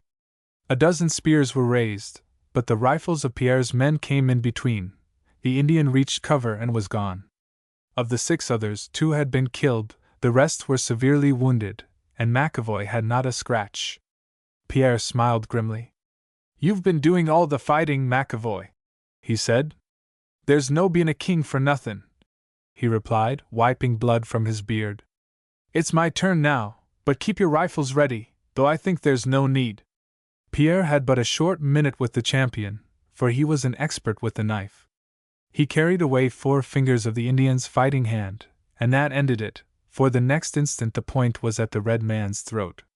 The Indian stood to take it like a man, but Pierre loved that kind of courage, and shot the knife into its sheath instead. The old chief kept his word, and after the spears were piled, he shook hands with McAvoy, as did his braves one by one, and they were all moved by the sincerity of his grasp. Their arms were useless for some time after. They hailed as their ruler, King McAvoy. For men are like dogs, they worship him who beats them. The feasting and dancing went until the hunters came back. Then there was a wild scene, but in the end all the hunters, satisfied, came to greet their new king. The king himself went to bed in the fort that night. Pierre and his bodyguard, by name Noel, Little Babbage, Corvette, Jose, and Parfait, its only occupants, singing joyfully. As a king, McAvoy was a success, for the brag had gone from him. Like all his race, he had faults as a subject, but the responsibility of ruling set him right. He found in the fort an old sword and belt, left by some Hudson's Bay Company's man, and these he furbished up and wore. With Pierre's aid he drew up a simple constitution, which he carried in the crown of his cap, and he distributed beads and gaudy trappings as marks of honor. Nor did he forget the frequent pipe of peace, made possible to all by generous gifts of tobacco. Anyone can found a kingdom abaft the barren grounds with tobacco, beads, and red flannel. For very many weeks it was a happy kingdom. But presently Pierre yawned, and was ready to return. 3 of the half-breeds were inclined to go with him. Jose and Little Babbage had formed alliances which held them there. Besides, King McAvoy needed them. On the eve of Pierre's departure a notable thing occurred. A young brave had broken his leg in hunting, had been picked up by a band of another tribe, and carried south. He found himself at last at Fort O'Angel. There he had met Mrs. Whalen, and for presents of tobacco, and purple and fine linen, he had led her to her consort. That was how the king and Pierre met her in the yard of Fort Comfort one evening of early autumn. Pierre saw her first, and was for turning the king about and getting him away, but it was too late. Mrs. Whalen had seen him, and she called out at him, "Oh, Tim! Me Joel, me king, have I found ye, me emperor?" She ran at him, to throw her arms round him. He stepped back, the red of his face going white, and said, stretching out his hand, "Woman, why are me wife, I know, whatever why'd be, and why've ye right to have shelter and bread avy me, but me arms and me bed are me own to cape or to give, and by God, ye shall have nae the one nor the other. There's a ditch as wide as hell between us." The Indians had gathered quickly, they filled the yard, and crowded the gate. The woman went wild, for she had been drinking. She ran at McAvoy and spat in his face, and called down such a curse on him as, whoever hears, be he one that's cursed or any other, shudders at till he dies. Then she fell in a fit at his feet. McAvoy turned to the Indians, stretched out his hands and tried to speak, but could not. He stooped down, picked up the woman, carried her into the fort, and laid her on a bed of skins. "What will you do?" asked Pierre. "She is my wife," he answered firmly. "She lived with Whalen. She must be cared for," was the reply. Pierre looked at him with a curious quietness. "I'll get liquor for her," he said presently. He started to go, but turned and felt the woman's pulse. You would keep her? He asked. Bring the liquor. McAvoy reached for water, and dipping the sleeve of his shirt in it, wetted her face gently. Pierre brought the liquor, but he knew that the woman would die. He stayed with McAvoy beside her all the night. Towards morning her eyes opened, and she shivered greatly. It's bitter cold, she said. You'll put more wood on the fire, Tim, for the babe must be kept warm. She thought she was at Malahide. Oh, wurra, but 'tis freezin', she said again. Why d'ye kape the door open when the child's perishin'? McAvoy sat looking at her, his troubles shaking him. I'll shut the door myself, thin, she added. For 'twas I that lifted open, Tim. She started up, but gave a cry like a wailing wind, and fell back. The door is shut, said Pierre. But the child, said McAvoy, tears running down his face and beard. The gift of the simple king. Once McAvoy the giant ruled a tribe of northern people, achieving the dignity by the hands of Pierre, who called him King McAvoy. Then came a time when, tiring of his kingship, he journeyed south, leaving all behind, even his queen, Wanta, who, in her bed of cypresses and yarrow, came forth no more into the morning. About Fort Guyton they still gave him his title, and because of his guilelessness, sincerity, and generosity, Pierre called him the simple king. His 7 feet and over shambled about, suggesting unjointed power, unshackled force. No one hated McAvoy, many loved him. He was welcome at the fire and the cooking pot, yet it seemed shameful to have so much man useless, such an engine of life, which might do great things, wasting fuel. Nobody thought much of that at Fort Guyton, except, perhaps, Pierre, who sometimes said, My simple king, some day you shall have your great chance again, but not as a king, as a giant, a man, voila! The day did not come immediately, but it came. When Ida, the deaf and dumb girl, married Hilton, of the HBC, every man at Fort Guyton, and some from posts beyond, sent her or brought her presents of one kind or another. Pierre's gift was a Mexican saddle. He was branding Ida's name on it with the broken blade of a case knife when McAvoy entered on him, having just returned from a vagabond visit to Fort Sten. Is it digging out or carving in wire? He asked, puffing into his beard. Pierre looked up contemptuously, but did not reply to the insinuation, for he never saw an insult unless he intended to avenge it, and he would not quarrel with McAvoy. What are you going to give? He asked. Give what to who, hop o' me thumb, McAvoy said, stretching himself out in the doorway, his legs in the sun, head in the shade. You've been taking a walk in the country, then? Pierre asked, though he knew. To Fort Sten, a berryin', 2 christenings, and a weddin', and lashins avy grog and swill all that, me button o' the north. La! What a fool you are, my simple king! You've got the things end foremost. Turn your head to the open air, for I go to light a cigarette, and if you breathe this way, there will be a grand explode. Your thumb in your eye, Pierre! It's like a baby's, me breath is, milk and honey it is, ease, and Father Corain, that was doin' the trick for the love o' God, says he to me, Little Tim McAvoy, ease, Little Tim McAvoy, says he, when are you going to buckle to for the love o' God, says he. Ashamed I was, Pierre, that Father Corain should spake to me like that, for I'd only a twig twisted at me hips to kape me trousies up, and I thought 'twas that he had in his eye. Buckle to, says I, Father Corain? Buckle to, your riverence? Feelin' I was at the twigs the while. Hi, Little Tim McAvoy, he says he, you've been out in the husks avy idleness long enough. When are you going to buckle to? You had a kingdom and ye guv it up, says he. Take a field, get a plow, and buckle to, says he, and turn back no more. Like that, says Father Corain, and I thinkin' all the time 'twas the one o' me belt he was drivin' at. Pierre looked at him a moment idly, then said, Such a tomfool! And where's that grand leather belt of yours, my monarch? A laugh shook through McAvoy's beard. For the weddin' it went, buckled the 2 up wid it for better or worse, and petty they looked, they did, standin' there in me cinch, and one hole left, ease, Pierre. And what do you give to Ida? Pierre asked, with a little emphasis of the branding iron. McAvoy got to his feet. Ida! Ida! Said he. Is that saddle for Ida? Is it her and Hilton that's to ate half one dish together? That rose o' the valley, that bird wid a song in her face and none in her tongue. That daisy.avy a thing, steppin' through the world like a sprig o' glory. Ah, Pierre thim too, and I'd divil a scrap to give, good or bad. I've nothin' at all in the wide world but the clothes in me back, and thim hangin' on the underbrush. Giving a little twist to the twigs.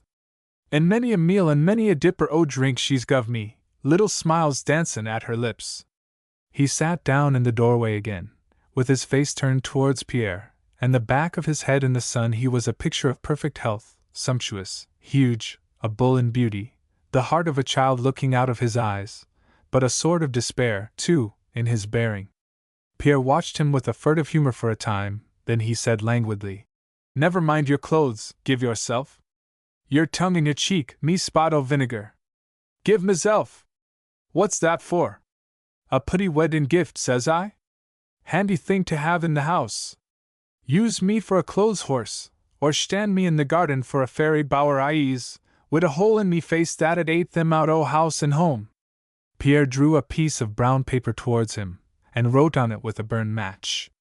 Presently he held it up. "Voila, my simple king, the thing for you to do, a grand gift, and to cost you nothing now. Come, read it out, and tell me what you think." McAvoy took the paper, and in a large, judicial way, read slowly. "On demand for value received, I promise to pay to Ida Hilton, or order, meself, Tim McAvoy, standin' 7'3" on me bare foot, wid interest at nothin' at all." McAvoy ended with a loud smack of the lips. "McGuire!" he said, and nothing more. McGuire was his strongest expression. In the most important moments of his career he had said it, and it sounded deep, strange, and more powerful than many usual oaths. A moment later he said again, "McGuire!" Then he read the paper once more out loud. "What's that, me Frenchman?" he asked. "What Balsbub's tricks are we at now?" Pierre was complacently eyeing his handiwork on the saddle. He now settled back with his shoulders to the wall, and said, "See, then, it's a little promissory note for a wedding gift to Ida. When she says some day, 'Tim McAvoy, I want you to do this or that, or to go here or there, or to sell you or trade you, or use you for a clothes horse, or a bridge over a canyon, or to hold up a house, or blow out a prairie fire, or be my second husband,' you shall say, 'Here I am,' and you shall travel from heaven to Halifax, but you shall come at the call of this promissory." Pierre's teeth glistened behind a smile as he spoke, and McAvoy broke into a roar of laughter. "Black's the white o' your eye," he said at last, "and a joke's a joke. 7'3" I am, and sound avy wind and limb, and a weddin' gift to that swate rose o' the valley. Aisy, Pierre. A bit o' foolin' 'twas ye put on the paper, but truth I'll make it, me cock o' the walk that's me gift to her in Hilton, and no other. And a dab wid red wax it shall have, and what more be the word o' Freddie Tarleton the lawyer." "You're a great man," said Pierre with a touch of gentle irony, for his natural malice had no play against the huge ex-king of his own making. With these big creatures, he had connived with several in his time. He had ever been superior, protective, making them to feel that they were as children beside him. He looked at McAvoy musingly, and said to himself, "Well, why not? If it is a joke, then it is a joke. If it is a thing to make the world stand still for a minute sometime, so much the better. He is all waste now. By the holy, he shall do it. It is amusing, and it may be great by and by." Presently Pierre said aloud, "Well, my McAvoy, what will you do? Send this good gift?" "Aye, Pierre, I stand by that from the crown avy me head to the sole avy me foot sure. Face like a mornin' in May, and hands like the tunes of an organ, she has. Spakes wid a look avy her eye and a twist avy her putty lips and swaying body, and talkin' to you without a word. Ah, motion, ease, that's it. And I've seen her and tap avy a hill wid the wind blowin' her hair free, and the yellow buds on the tree, and the grass green beneath her feet, the world smilin' between her and the sun, pictures, ah, ease. Promissory notice on demand, is it any toime? 7 foot 3 on me bare toes, but father oh sin! When she calls I come ease. On your oath, McAvoy? Asked Pierre. By the book Avy the Mass? McAvoy stood up straight till his head scraped the cobwebs between the rafters, the wild indignation of a child in his eye. D'ye think I'm a thief to stale me own word? Hut!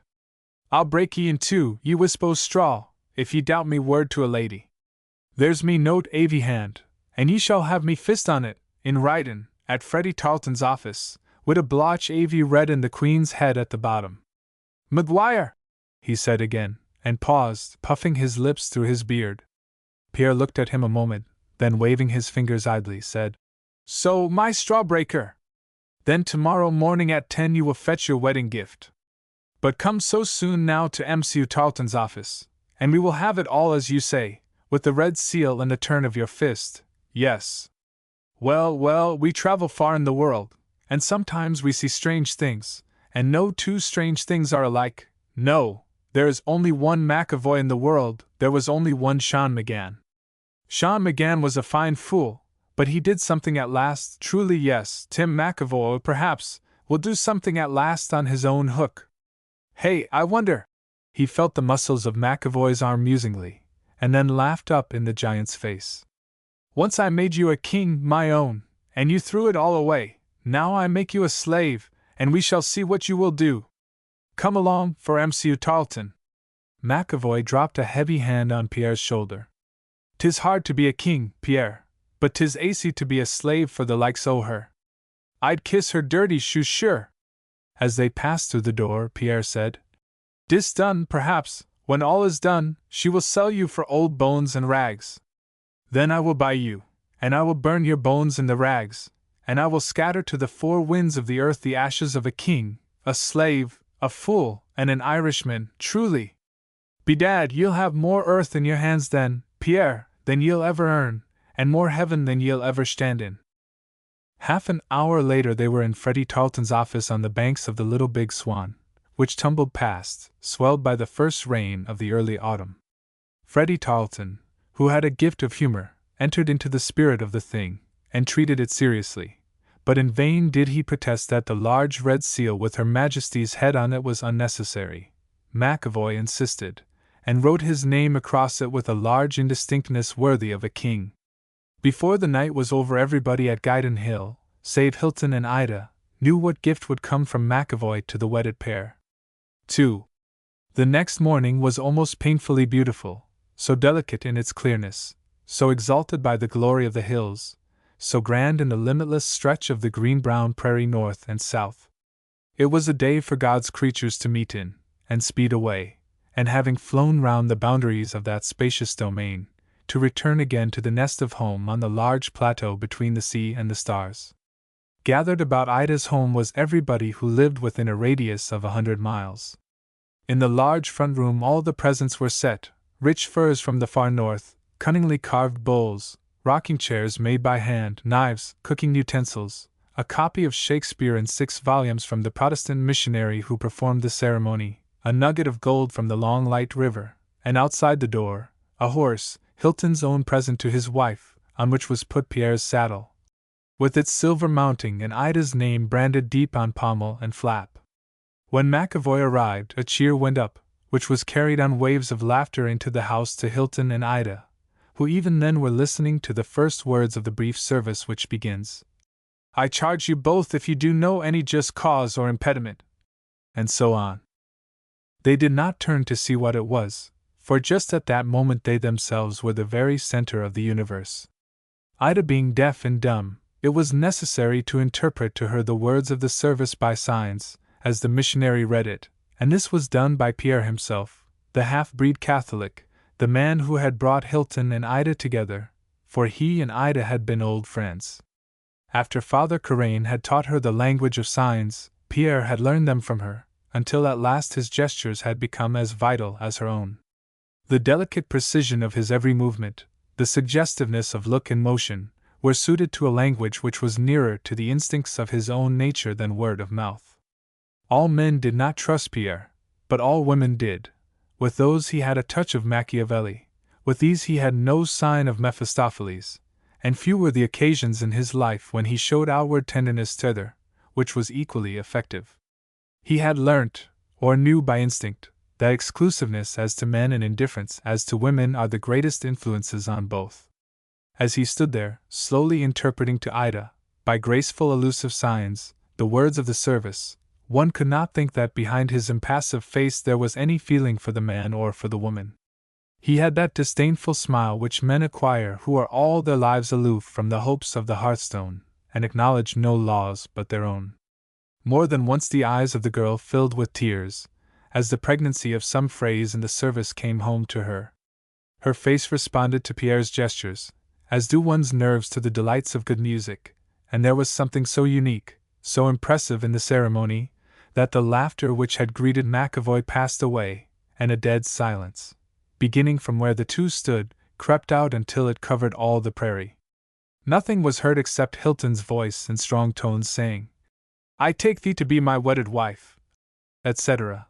But when the last words of the service were said, and the new-made bride turned to her husband's embrace, and a little sound of joy broke from her lips, there was plenty of noise and laughter again, for McAvoy stood in the doorway, or rather outside it, stooping to look in upon the scene. Someone had lent him the cinch of a bronco, and he had belted himself with it, no longer carrying his clothes about. On the underbrush, Hilton laughed and stretched out his hand. "Come in, King," he said. "Come and wish us joy." McAvoy parted the crowd easily, forcing his way, and instantly was stooping before the pair, for he could not stand upright in the room. "Ah, now, Hilton, is it you, that's pluckin' the rose avy the valley, snatchin' the stars out avy the sky? Ah, Hilton, the like o' that! Travelled down I did yesterday from Fort St. and divil a word I knew till Pierre hit me in the eye wid it last night, and no time for a present, for a wedding gift. No, no!" Just here Ida reached up and touched him on the shoulder. He smiled down on her, puffing and blowing in his beard, bursting to speak to her, yet knowing no word by signs to say. But he nodded his head at her, and he patted Hilton's shoulder, and he took their hands and joined them together, hers on top of Hilton's, and shook them in one of his own till she almost winced. Presently, with a look at Hilton, who nodded in reply, Ida lifted her cheek to McAvoy to kiss McAvoy, the idle, ill-cared-for, boisterous giant. His face became red like that of a child caught in an awkward act, and with an absurd shyness he stooped and touched her cheek. Then he turned to Hilton and blurted out, "Ah, the rose o' the valley, the pride o' the wide world! Ah, the bloom o' the hills! I'd have kissed her dirty shoe. McQuire!"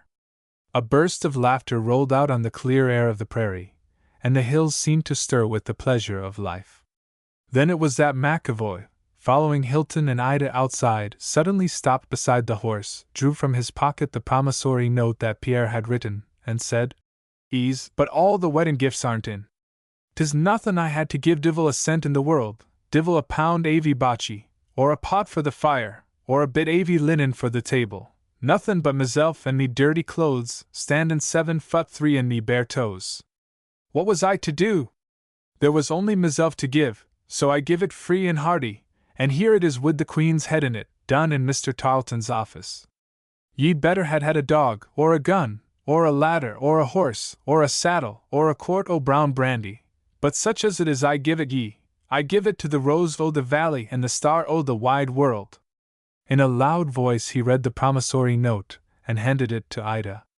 Men laughed till there were tears in their eyes, and a keg of whiskey was opened, but somehow Ida did not laugh. She and Pierre had seen a serious side to McAvoy's gift, the childlike manliness in it.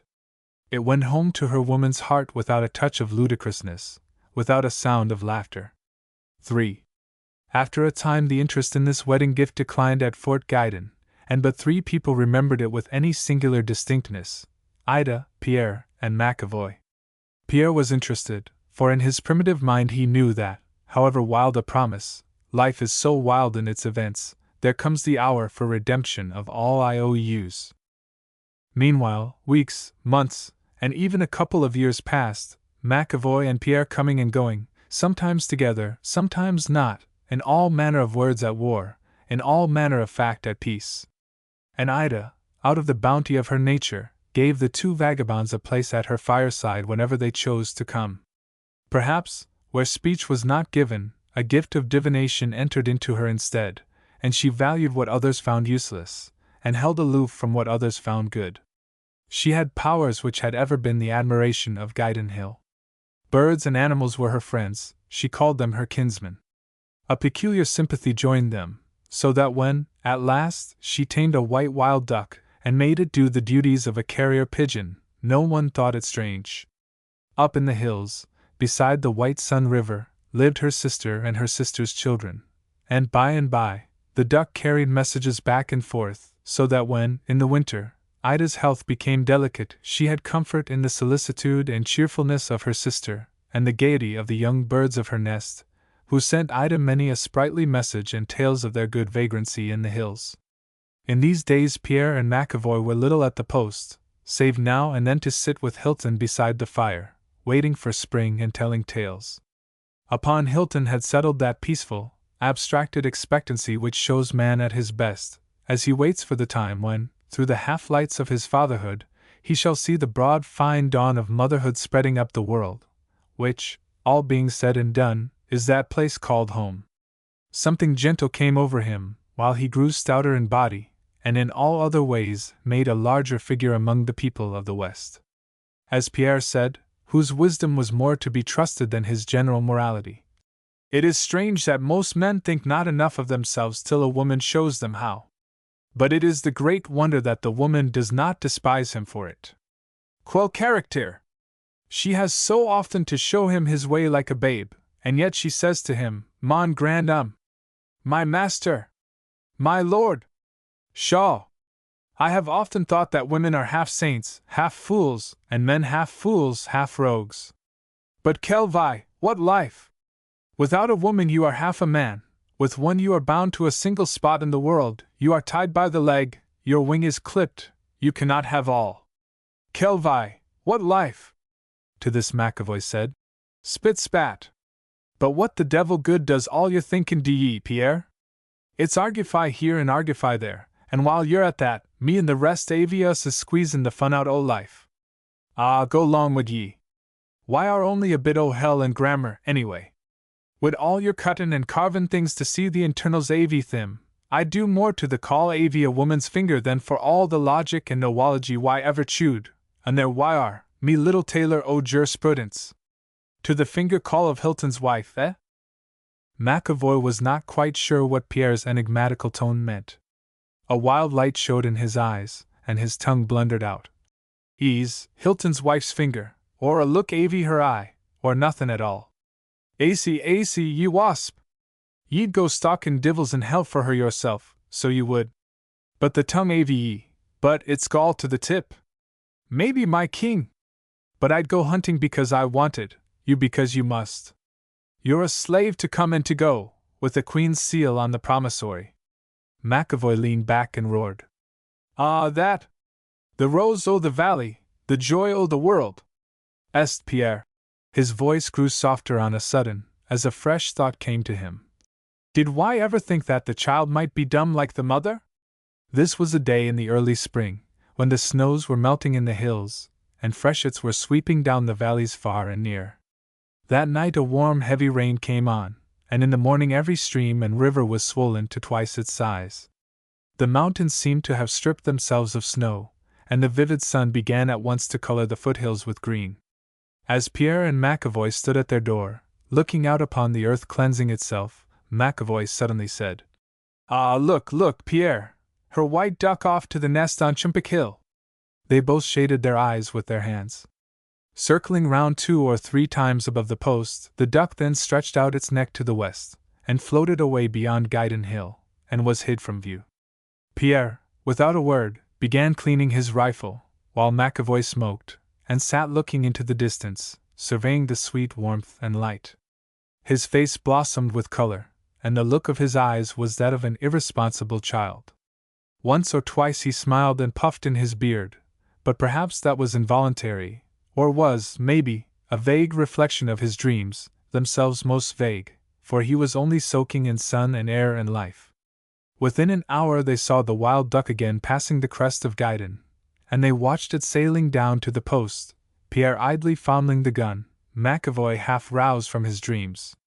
But presently they were altogether roused, the gun was put away, and both were on their feet, for after the pigeon arrived there was a stir at the post, and Hilton could be seen running from the store to his house, not far away. "Something's wrong there," said Pierre. "D'ye think 'twas the duck brought it?" asked McAvoy. Without a word Pierre started away towards the post, McAvoy following. As they did so, a half-breed boy came from the house, hurrying towards them. Inside the house Hilton's wife lay in her bed, her great hour coming on before the time, because of ill news from beyond the Gaiden. There was with her an old Frenchwoman, who herself, in her time, had brought many children into the world, whose heart brooded tenderly, if uncouthly, over the dumb girl. She it was who had handed to Hilton the paper the wild duck had brought, after Ida had read it and fallen in a faint on the floor. The message that had felled the young wife was brief and awful. A cloud burst had fallen on Chumpic Hill, had torn part of it away, and a part of this part had swept down into the path that led to the little house, having been stopped by some falling trees and a great boulder. It blocked the only way to escape above, and beneath, the river was creeping up to sweep away the little house. So, there the mother and her children waited. The father was in the farthest north, facing death below and above. The wild duck had carried the tale in its terrible simplicity. The last words were, "There mayn't be any help for me and my sweet chicks, but I am still hoping, and you must send a man or many. But send soon, for we are cut off, and the end may come any hour." McAvoy and Pierre were soon at the post, and knew from Hilton all there was to know. At once Pierre began to gather men, though what one or many could do none could say. 8 white men and 3 Indians watched the wild duck sailing away again from the bedroom window where Ida lay, to carry a word of comfort to Chumpic Hill. Before it went, Ida asked for McAvoy, and he was brought to her bedroom by Hilton. He saw a pale, almost unearthly, yet beautiful face, flushing and paling with a coming agony, looking up at him, and presently 2 trembling hands made those mystic signs which are the primal language of the soul. Hilton interpreted to him this: "I have sent for you. There is no man so big or strong as you in the north. I did not know that I should ever ask you to redeem the note. I want my gift, and I will give you your paper with the Queen's head on it. Those little lives, those pretty little dears, you will not see them die. If there is a way, any way, you will save them. Sometimes one man can do what 20 cannot. You were my wedding gift, I claim you now." She paused, and then motioned to the nurse, who laid the piece of brown paper in McAvoy's hand. He held it for a moment as delicately as if it were a fragile bit of glass, something that his huge fingers might crush by touching. Then he reached over and laid it on the bed beside her and said, looking Hilton in the eyes, "Tell her, the slip avie a saint she is, if the break-in avie me bones, or the let-in avie me bloods waddle set all right at Chumpic Hill, let her mind be acy, ease." Soon afterwards they were all on their way, all save Hilton, whose duty was beside this other danger, for the old nurse said that, like as not, her life would hang upon the news from Chumpic Hill, and if ill came, his place was beside the speechless traveler on the brink. In a few hours the rescuers stood on the top of Chumpic Hill, looking down. There stood the little house, as it were, between 2 dooms. Even Pierre's face became drawn and pale as he saw what a very few hours or minutes might do. McAvoy had spoken no word, had answered no questions since they had left the post. There was in his eye the large seriousness, the intentness which might be found in the face of a brave boy, who had not learned fear, and yet saw a vast ditch of danger at which he must leap. There was ever before him the face of the dumb wife. There was in his ears the sound of pain that had followed him from Hilton's house out into the brilliant day. The men stood helpless, and looked at each other. They could not say to the river that it must rise no farther, and they could not go to the house, nor let a rope down, and there was the crumbled moiety of the hill which blocked the way to the house, elsewhere it was sheer precipice without trees. There was no corner in these hills that McAvoy and Pierre did not know, and at last, when despair seemed to settle on the group, McAvoy, having spoken a low word to Pierre, said, "There's one way, and maybe I can and maybe I can't, but I'm fit to try. I'll go up the river to an AC pient a mile above, get in, and drift down to a pient below there, then climb up and loose the stuff. Every man present knew the double danger, the swift headlong river, and the sudden rush of rocks and stones, which must be loosed on the side of the narrow ravine opposite the little house. McAvoy had nothing to say to the headshakes of the others, and they did not try to dissuade him, for women and children were in the question, and there they were below beside the house, the children gathered round the mother, she waiting. McAvoy, stripped to the waist, and carrying only a hatchet and a coil of rope tied round him, started away alone up the river. The others waited, now and again calling comfort to the woman below, though their words could not be heard. About half an hour passed, and then someone called out, "Here he comes!" Presently they could see the rough head and the bare shoulders of the giant in the wild churning stream. There was only one point where he could get a hold on the hillside, the jutting bole of a tree just beneath them, and beneath the dike of rock and trees. It was a great moment. The current swayed him out, but he plunged forward, catching at the bole. His hand seized a small branch. It held him an instant, as he was swung round, then it snapped. But the other hand clenched the bole, and to a loud cheer, which Pierre prompted, McAvoy drew himself up. After that they could not see him. He alone was studying the situation. He found the keyrock to the diked slide of earth. To loosen it was to divert the slide away, or partly away, from the little house. But it could not be loosened from above, if at all, and he himself would be in the path of the destroying hill. AC, Tim McAvoy," he said to himself. "It's the woman and the darlin's AV her, and the rose o' the valley down there at the post."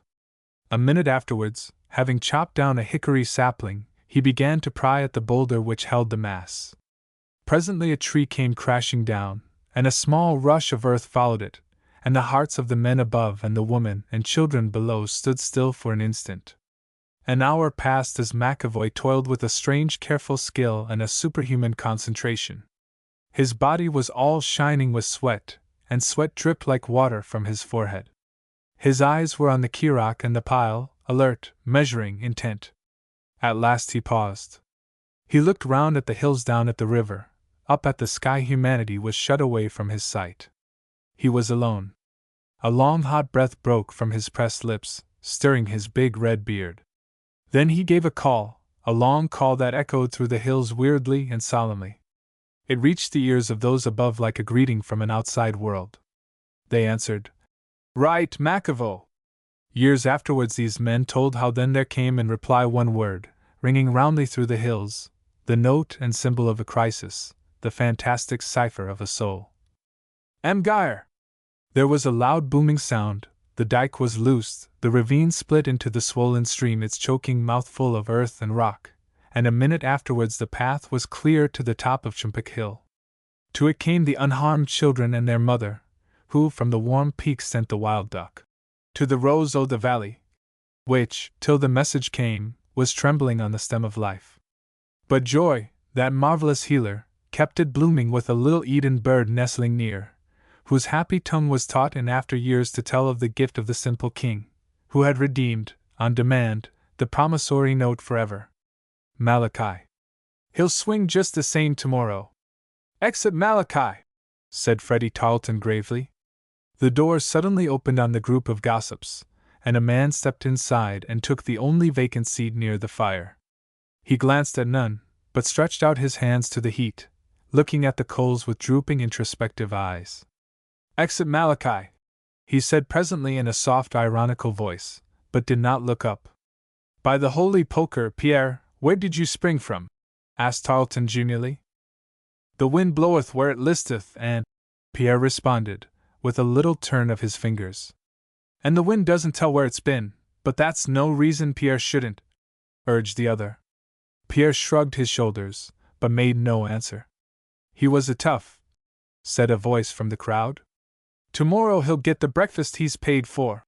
Pierre turned and looked at the speaker with a cold, inquisitive stare.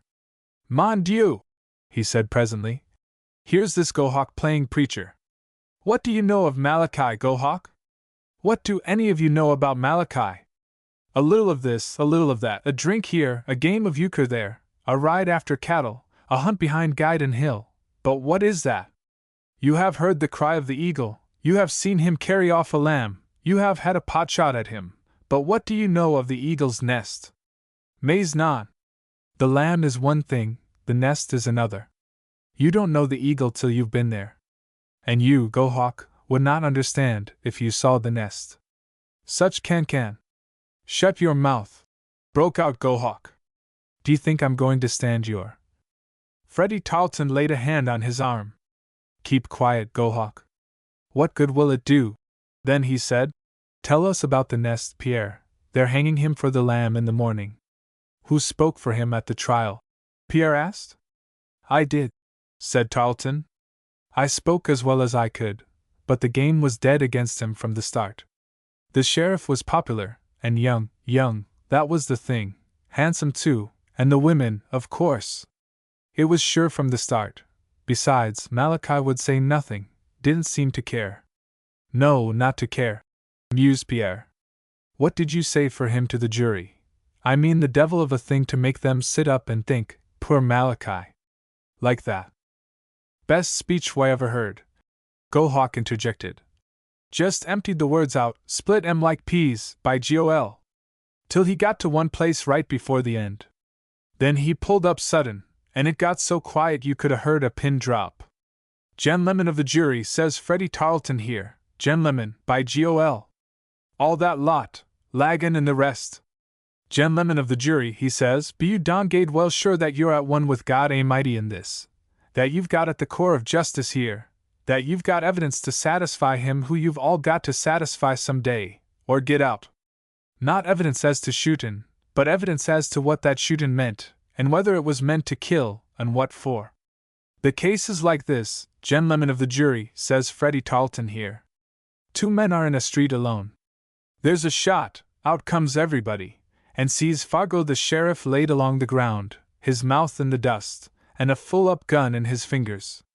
Not 40 feet away stands Malachi with a gun smokin' in his fist.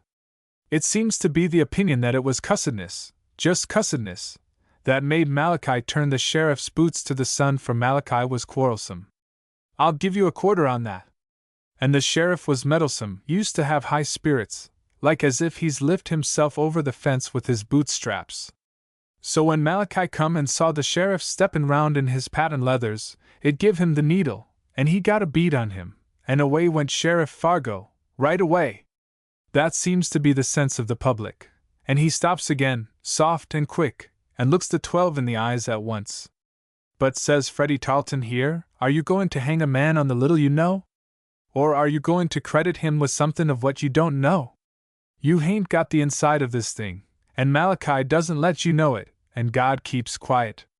But be dongade well sure that you've got the bulge on iniquity here, for gentlemen with pistols out in the street is one thing, and sittin' weavin' a rope in a courtroom for a man's neck is another thing, says Freddie Tarleton here. My client has refused to say one word this or that way, but don't be sure that someone that knows the inside of things won't speak for him in the end.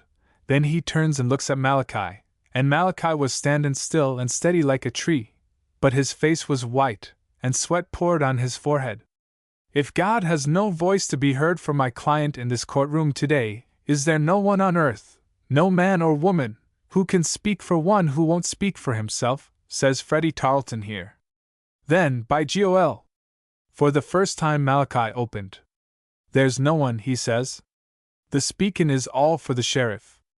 But I spoke once, and the sheriff didn't answer, not a bit of beg your pardon in it. It struck cold. I leave his case in the hands of 12 true men, says Freddie Tarleton here, and he sits down.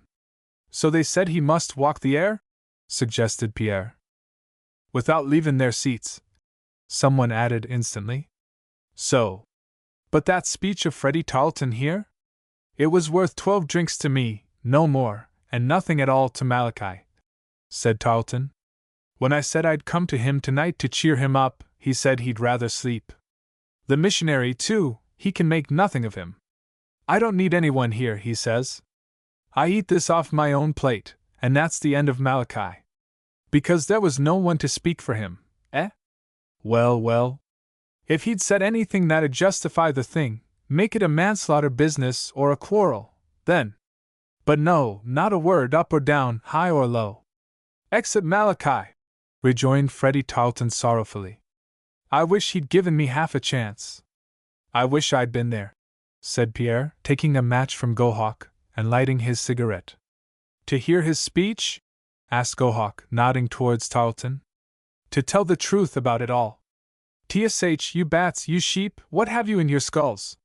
When a man will not speak, will not lie to gain a case for his lawyer, or save himself, there is something. Now listen to me, and I will tell you the story of Malachi. Then you shall judge. I never saw such a face as that girl had down there at Lachine in Quebec. I knew her when she was a child, and I knew Malachi when he was on the river with the rafts, the foreman of a gang. He had a look all open then as the sun, yes. Happy? Yes, as happy as a man ought to be. Well, the mother of the child died, and Malachi alone was left to take care of the little Norrice. He left the river and went to work in the mills, so that he might be with the child, and when he got to be foreman there he used to bring her to the mill. He had a basket swung for her just inside the mill not far from him, right where she was in the shade.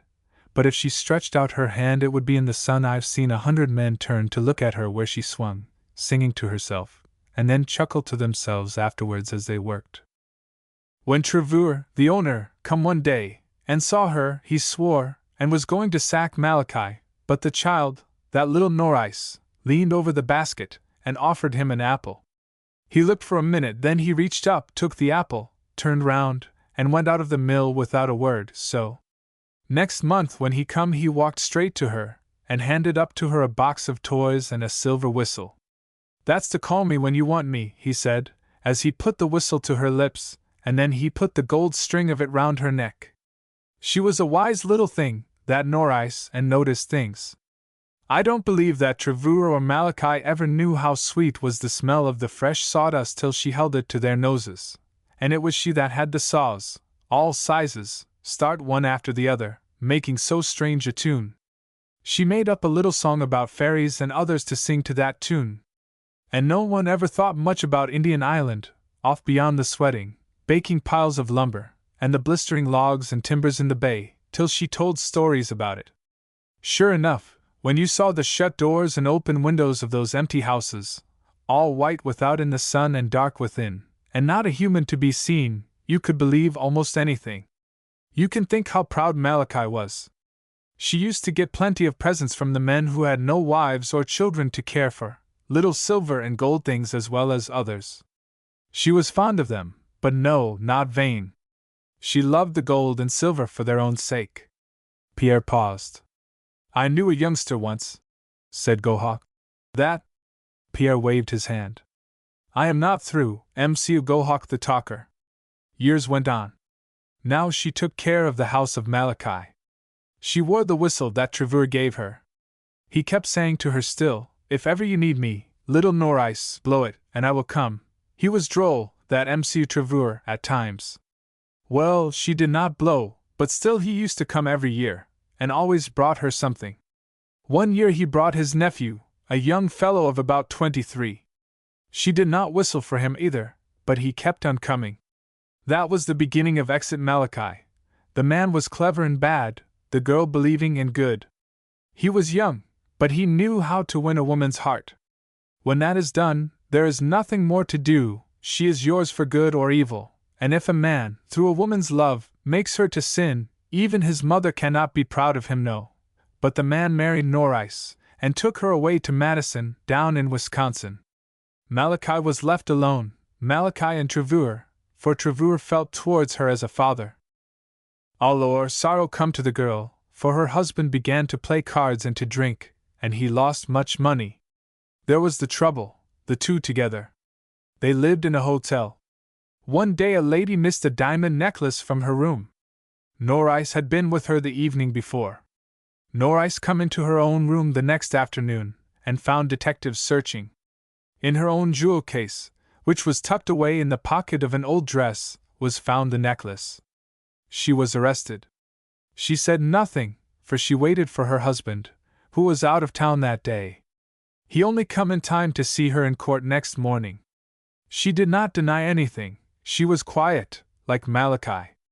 The man played his part well. He had hid the necklace where he thought it would be safe, but when it was found, he let the wife take the blame, a little innocent thing. People were sorry for them both. She was sent to jail. Her father was away in the Rocky Mountains, and he did not hear. Trevor was in Europe. The husband got a divorce, and was gone. Norris was in jail for over a year, and then she was set free, for her health went bad, and her mind was going, they thought. She did not know till she come out that she was divorced. Then she nearly died. But then Trevor come. Freddie Tarleton's hands were cold with excitement, and his fingers trembled so he could hardly light a cigar. Go on, Pierre, he said huskily. Trevor said to her, he told me this himself. Why did you not whistle for me, Norris? A word would have brought me from Europe. No one could help me, no one at all, she answered. Then Trevor said, I know who did it, for he has robbed me too. She sank in a heap on the floor. I could have borne it and anything for him, if he hadn't divorced me, she said. Then they cleared her name before the world. But where was the man? No one knew. At last Malachi, in the Rocky Mountains, heard of her trouble, for Norris wrote to him, but told him not to do the man any harm, if he ever found him. Ah, a woman! But Malachi met the man one day at Guidon Hill, and shot him in the street. Fargo the sheriff! Roared half a dozen voices. Yes, he had changed his name, had come up here, and because he was clever and spent money, and had a pull on someone, got it at cards perhaps, he was made sheriff. In God's name, why didn't Malachi speak? Said Tarleton. Why didn't he tell me this? Because he and I had our own plans. The one evidence he wanted was Norris. If she would come to him in his danger, and in spite of his killing the man, good. If not, then he would die. Well, I went to find her and fetch her. I found her. There was no way to send word, so we had to come on as fast as we could. We have come just in time. Do you mean to say, Pierre, that she's here? Said Gohawk. Pierre waved his hand emphatically. And so we came on with a pardon. Every man was on his feet, every man's tongue was loosed, and each ordered liquor for Pierre, and asked him where the girl was. Freddie Tarleton wrung his hand, and called the boy to go to his rooms and bring 3 bottles of wine, which he had kept for 2 years, to drink when he had won his first big case. Gohawk was importunate. Where is the girl, Pierre? He urged. Such a fool as you are, Gohawk! She is with her father. A half-hour later, in a large sitting room, Freddie Tarleton was making eloquent toasts over the wine. As they all stood drinking to Pierre, the door opened from the hallway, and Malachi stood before them. At his shoulder was a face, wistful, worn, yet with a kind of happiness too, and the eyes had depths which any man might be glad to drown his heart in. Malachi stood still, not speaking, and an awe or awkwardness fell on the group at the table. But Norris stepped forward a little, and said, May we come in? In an instant Freddie Tarleton was by her side, and had her by the hand, her and her father, drawing them over. His ardent, admiring look gave Norris thought for many a day. And that night Pierre made an accurate prophecy. The lake of the great slave. When Tybalt the tale-gatherer asked why it was so called, Pierre said, Because of the great slave. And then paused. Tybalt did not hurry Pierre, knowing his whims. If he wished to tell, he would in his own time, if not, nothing could draw it from him. It was nearly an hour before Pierre eased off from the puzzle he was solving with bits of paper and obliged Tybalt. He began as if they had been speaking the moment before. They have said it is legend, but I know better. I have seen the records of the company, and it is all there. I was at Fort Old Glory once, and in a box 200 years old the factor and I found it. There were other papers, and some of them had large red seals, and a name scrawled along the end of the page. Pierre shook his head, as if in contented musing. He was a born storyteller. Tybalt was aching with interest, for he scented a thing of note. How did any of those papers, signed with a scrawl, begin? He asked. To our dearly beloved, or something like that, answered Pierre. There were letters also. 2 of them were full of harsh words, and these were signed with the scrawl. What was that scrawl? Asked Tybalt. Pierre stooped to the sand, and wrote 2 words with his finger. Like that, he answered. Tybalt looked intently for an instant, and then drew a long breath. Charles Rex, he said, hardly above his breath. Pierre gave him a suggestive sidelong glance. That name was droll, eh? Tybalt's blood was tingling with the joy of discovery. It is a great name, he said shortly. The slave was great, the Indian said so at the last. But that was not the name of the slave. Mais non. Who said so? Charles Rex, like that, was the man who wrote the letters. To the great slave? Pierre made a gesture of impatience. Very sure. Where are those letters now? With the governor of the company. Tybalt cut the tobacco for his pipe savagely. You'd have liked one of those papers? Asked Pierre provokingly. I'd give $500 for one, broke out Tybalt. Pierre lifted his eyebrows. TSH, what's the good of $500 up here? What would you do with a letter like that? Tybalt laughed with a touch of irony, for Pierre was clearly rubbing it in. Perhaps for a book? Gently asked Pierre. Yes, if you like. It is a pity. But there is a way. How? Put me in the book. Then, how does that touch the case? Pierre shrugged a shoulder gently, for he thought Tybalt was unusually obtuse. Tybalt thought so himself before the episode ended. Go on, he said, with clouded brow, but interested eye. Then, as if with sudden thought, to whom were the letters addressed, Pierre? Wait, was the reply. One letter said, Good cousin, we are evermore glad to have thee and thy most excelling mistress near us. So fail us not at our cheerful doings, yonder at Highgate. Another, a year after, said, Cousin, for the sweetening of our mind, get thee gone into some distant corner of our pasturage, the farthest doth please us most. We would not have thee on foreign ground, for we bear no ill will to our brother princes, and yet we would not have thee near our garden of good loyal souls, for thou hast a rebel heart and a tongue of divers tunes.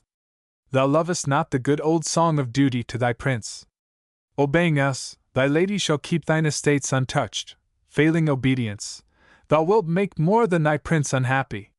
Fare thee well, that was the way of 2 letters, said Pierre. How do you remember so? Pierre shrugged a shoulder again. It is easy with things like that. But word for word. I learned it word for word. Now for the story of the lake, if you won't tell me the name of the man. The name afterwards, perhaps. Well, he came to that farthest corner of the pasturage, to the Hudson's Bay country, 200 years ago. What do you think? Was he so sick of all, that he would go so far he could never get back? Maybe those cheerful doings at Highgate, eh? And the lady, who can tell? Tybalt seized Pierre's arm. You know more. Damnation, can't you see I'm on needles to hear? Was there anything in the letters about the lady? Anything more than you've told? Pierre liked no man's hand on him. He glanced down at the eager fingers, and said coldly, You are a great man, you can tell a story in many ways, but I in one way alone, and that is my way, mais oui. Very well, take your own time. Bien. I got the story from 2 heads. If you hear a thing like that from Indians, you call it legend. If from the company's papers, you call it history. Well, in this there is not much difference. The papers tell precise the facts. The legend gives the feeling, is more true. How can you judge the facts if you don't know the feeling? No! What is bad turns good sometimes, when you know the how, the feeling, the place. Well, this story of the great slave, eh? There is a race of Indians in the far north who have hair so brown like yours, MCU, and eyes no darker. It is said they are of those that lived at the pole, before the sea swamped the isthmus, and swallowed up so many islands. So, in those days the fair race came to the south for the first time, that is, far below the circle. They had their women with them. I have seen those of today, fine and tall, with breasts like apples, and a cheek to tempt a man like you, MCU. No grease in the hair, no, M.C. Tybalt. Tybalt sat moveless under the obvious irony, but his eyes were fixed intently on Pierre, his mind ever traveling far ahead of the tale. Alors, the good cousin of Charles Rex, he made a journey with 2 men to the far-off Meadow River, and one day this tribe from the north come on his camp. It was summer, and they were camping in the valley of the young moon, more sweet, they say, than any in the north. The Indians cornered them.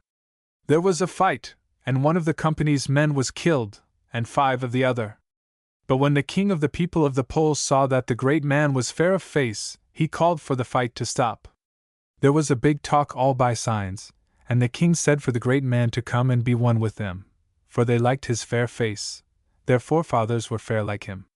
He should have the noblest of their women for his wife, and be a prince among them. He would not go, so they drew away again and fought. A stone axe brought the great man to the ground. He was stunned, not killed. Then the other man gave up, and said he would be one of them if they would take him. They would have killed him but for one of their women. She said that he should live to tell them tales of the south country and the strange people, when they came again to their campfires. So they let him live, and he was one of them. But the chief man, because he was stubborn and scorned them, and had killed the son of their king in the fight, they made a slave, and carried him north a captive, till they came to this lake, the lake of the great slave. In all ways they tried him, but he would not yield, either to wear their dress nor to worship their gods. He was robbed of his clothes, of his gold-handled dagger, his belt of silk and silver, his carbine with rich chasing, and all, and he was among them almost naked. It was summer, as I said, yet defying them. He was taller by a head than any of them, and his white skin rippled in the sun like soft steel. Tybalt was inclined to ask Pierre how he knew all this, but he held his peace. Pierre, as if divining his thoughts, continued, "You ask how I know these things? Very good, there are the legends, and there were the papers of the company. The Indians tried every way, but it was no use. He would have nothing to say to them. At last they came to this lake. Now something great occurred. The woman who had been the wife of the king's dead son, her heart went out in love of the great slave, but he never looked at her. One day there were great sports, for it was the feast of the Red Star. The young men did feats of strength, here on this ground where we sit. The king's wife called out for the great slave to measure strength with them all. He would not stir. The king commanded him, still he would not, but stood among them silent and looking far away over their heads. At last 2 young men of good height and bone threw arrows at his bare breast. The blood came in spots. Then he gave a cry through his beard, and was on them like a lion.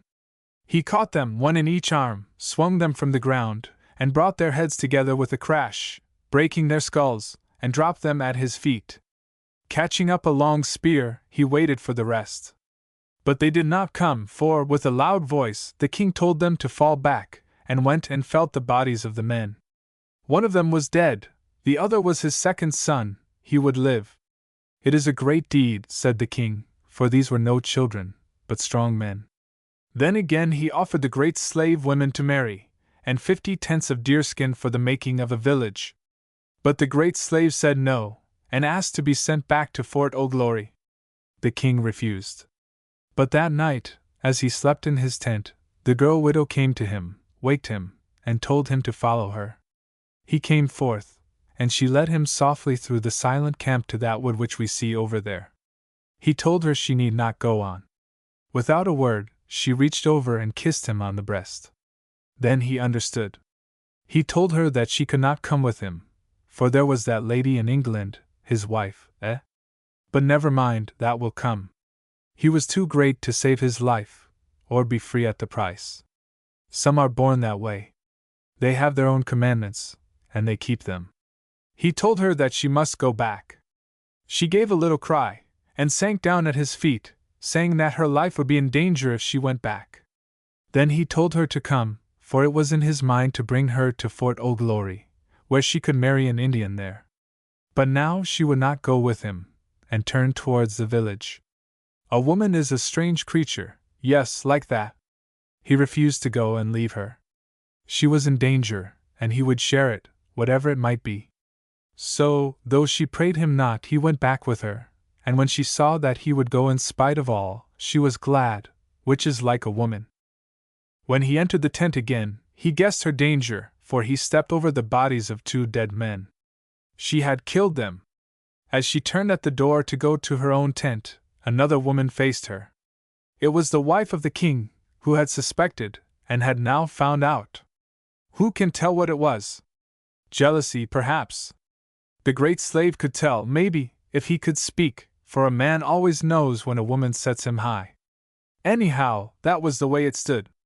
In a moment the girl was marched back to her tent, and all the camp heard a wicked lie of the widow of the king's son. To it there was an end after the way of their laws. The woman should die by fire, and the man, as the king might will. So there was a great gathering in the place where we are, and the king sat against that big white stone, which is now as it was then. Silence was called, and they brought the girl widow forth.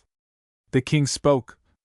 Thou who hadst a prince for thy husband, didst go in the night to the tent of the slave who killed thy husband, whereby thou also becamest a slave, and didst shame the greatness which was given thee. Thou shalt die, as has been set in our laws. The girl widow rose and spoke. I did not know, O king, that he whom thou madest a slave slew my husband, the prince of our people, and thy son. That was not told me. But had I known it, still would I have set him free, for thy son was killed in fair battle, and this man deserves not slavery or torture.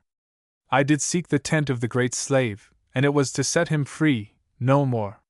For that did I go, and for the rest, my soul is open to the Spirit who sees. I have done naught, and never did, nor ever will, that might shame a king, or the daughter of a king, or the wife of a king, or a woman. If to set a great captive free is death for me, then am I ready. I will answer all pure women in the far camp of the great fires without fear. There is no more, O king, that I may say, but this: she who dies by fire, being of noble blood, may choose who shall light the faggots. Is it not so? Then the king replied, It is so. Such is our law. There was counseling between the king and his oldest men, and so long were they handling the matter backwards and forwards that it seemed she might go free. But the king's wife, seeing, came and spoke to the king and the others, crying out for the honor of her dead son, so that in a moment of anger they all cried out for death. When the king said again to the girl that she must die by fire, she answered, It is as the gods will. But it is so, as I said, that I may choose who shall light the fires? The king answered yes, and asked her whom she chose. She pointed towards the great slave. And all, even the king and his counselors, wondered, for they knew little of the heart of women. What is a man with a matter like that? Nothing, nothing at all. They would have set this for punishment. That she should ask for it was beyond them.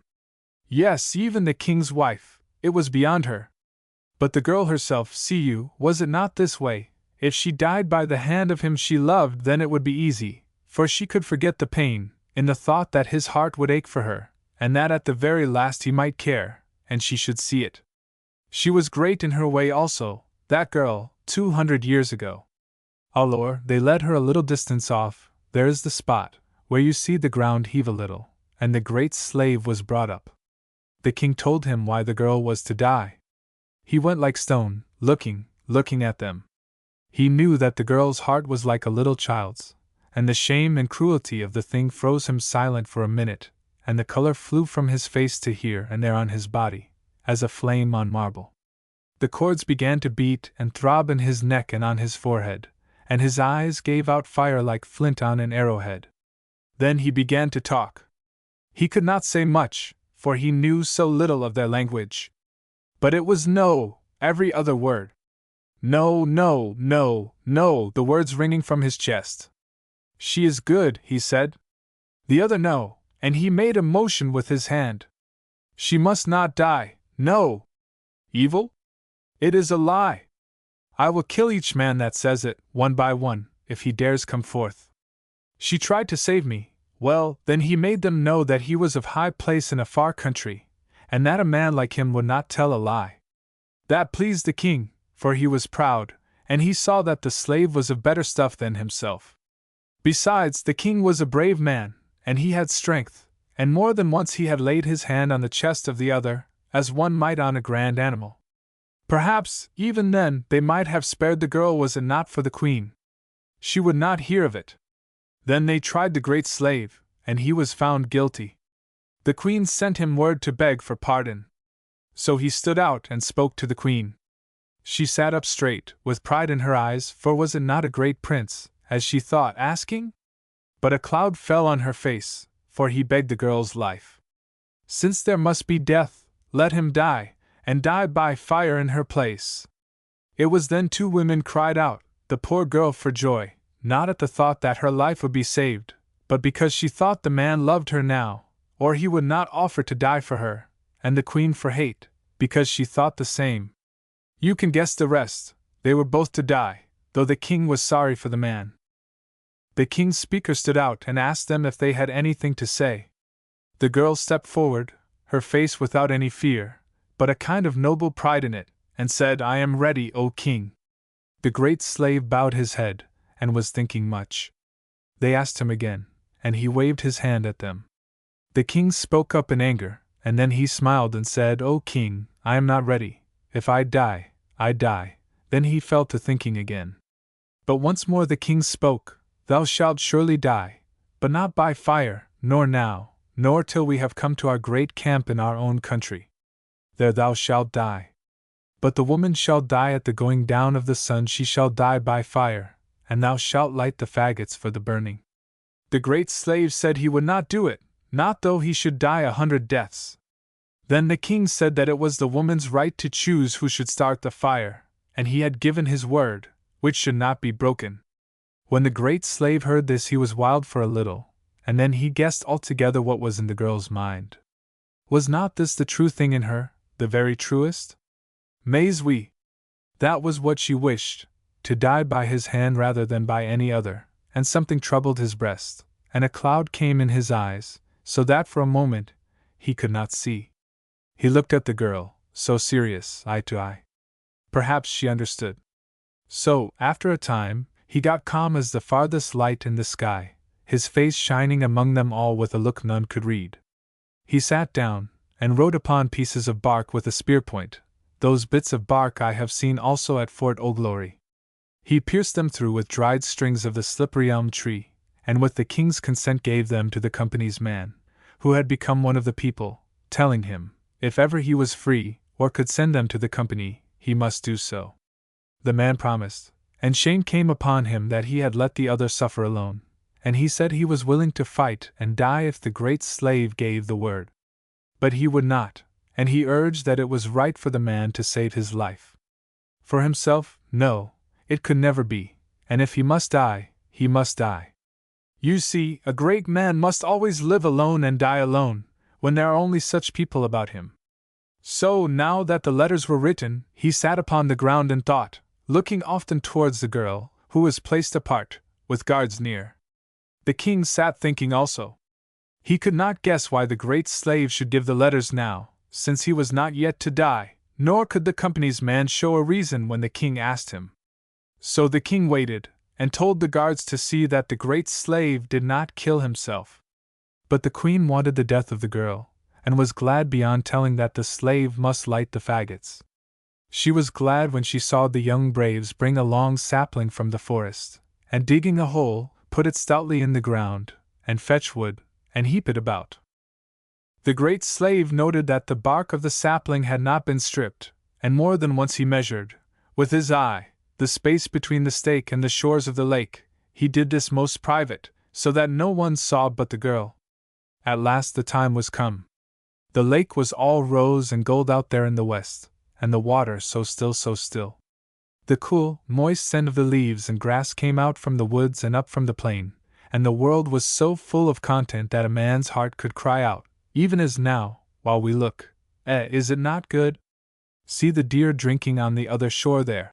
Suddenly Pierre became silent, as if he had forgotten the story altogether. Tybalt was impatient, but he did not speak. He took a twig, and in the sand he wrote, Charles Rex. Pierre glanced down and saw it. There was beating of the little drums. He continued, and the crying of the king's speaker, and soon all was ready, and the people gathered at a distance, and the king and the queen, and the chief men nearer, and the girl was brought forth. As they led her past the great slave, she looked into his eyes, and afterwards her heart was glad, for she knew that at the last he would be near her, and that his hand should light the fires. 2 men tied her to the stake. Then the king's man cried out again, telling of her crime, and calling for her death. The great slave was brought near. No one knew that the palms of his hands had been rubbed in the sand for a purpose. When he was brought beside the stake, a torch was given him by his guards. He looked at the girl, and she smiled at him, and said, "Goodbye. Forgive. I die not afraid and happy." He did not answer, but stooped and lit the sticks here and there. All at once he snatched a burning stick, and it and the torch he thrust, like lightning, in the faces of his guards, blinding them. Then he sprang to the stake, and with a huge pull, tore it from the ground, girl and all, and rushed to the shore of the lake, with her tied so in his arms. He had been so swift that, at first, no one stirred. He reached the shore, rushed into the water, dragging a boat out with one hand as he did so, and putting the girl in, seized a paddle and was away with a start. A few strokes, and then he stopped, picked up a hatchet that was in the boat with many spears, and freed the girl. Then he paddled on, trusting, with a small hope, that through his great strength he could keep ahead till darkness came, and then, in the gloom, they might escape. The girl also seized an oar, and the canoe, the king's own canoe, came on like a swallow. But the tribe was after them in 50 canoes, some coming straight along, some spreading out to close in later. It was no equal game, for these people were so quick and strong with the oars, and they were 100 or more to 2. There could be but one end. It was what the great slave had looked for, to fight till the last breath. He should fight for the woman who had risked all for him, just a common woman of the north, but it seemed good to lose his life for her, and she would be happy to die with him. So they stood side by side when the spears and arrows fell round them, and they gave death and wounds for wounds in their own bodies. When, at last, the Indians climbed into the canoe, the great slave was dead of many wounds, and the woman, all gashed, lay with her lips to his wet, red cheek. She smiled as they dragged her away, and her soul hurried after his to the camp of the great fires. It was long before Tybalt spoke, but at last he said, "If I could but tell it as you have told it to me, Pierre." Pierre answered, "Tell it with your tongue, and this shall be nothing to it, for what am I? What English have I, a gypsy of the snows? But do not write it, mais non. Writing wanders from the matter. The eyes, and the tongue, and the time, that is the thing. But in a book, it will sound all cold and thin. It is for the north, for the campfire, for the big talk before a man rolls into his blanket, and is at peace. No, no writing, monsieur. Speak it everywhere with your tongue. And so I would, were my tongue as yours. Pierre, tell me more about the letters at Fort O'Glory. You know his name, what was it? You said $500 for one of those letters. Is it not? Yes. Tybalt had a new hope. TSH. What do I want of $500? But here, answer me a question, was the lady, his wife, she that was left in England, a good woman? Answer me out of your own sense, and from my story. If you say right, you shall have a letter, one that I have by me. Tybalt's heart leapt into his throat. After a little he said huskily, "She was a good woman, he believed her that, and so shall I." You think he could not have been so great unless, And that Charles Rex, what of him? What good can it do to call him bad now? Without a word, Pierre drew from a leather wallet a letter, and by the light of the fast-setting sun, Tybalt read it, then read it again, and yet again. "Poor soul! Poor lady!" he said. Was ever such another letter written to any man? And it came too late. This, with the king's recall, came too late. So. He died out there where that wild duck flies, a great slave. Years after, the company's man brought word of all. Tybalt was looking at the name on the outside of the letter. "How do they call that name?" asked Pierre. "It is like none I've seen, no." Tybalt shook his head sorrowfully, and did not answer. The Red Patrol, St. Augustine's, Canterbury, had given him its licentiate's hood, the Bishop of Rupert's Land had ordained him, and the North had swallowed him up. He had gone forth with surplice, stole, hood, a sermon case, the prayer book, and that other book of all. Indian camps, trappers' huts, and company's posts had given him hospitality, and had heard him with patience and consideration. At first he wore the surplice, stole, and hood, took the eastward position, and intoned the service, and no man said him nay, but watched him curiously and was sorrowful. He was so youthful, clear of eye, and bent on doing heroical things. But little by little there came a change. The hood was left behind at Fort O'Glory, where it provoked the derision of the Methodist missionary who followed him. The sermon case stayed at Fort O'Battle, and at last the surplice itself was put by at the company's post at Yellow Quill. He was too excited and in earnest at first to see the effect of his ministrations, but there came slowly over him the knowledge that he was talking into space. He felt something returning on him out of the air into which he talked, and buffeting him. It was the spirit of the North, in which lives the terror, the large heart of things, the soul of the past. He awoke to his inadequacy, to the fact that all these men to whom he talked, listened, and only listened, and treated him with a gentleness which was almost pity, as one might a woman.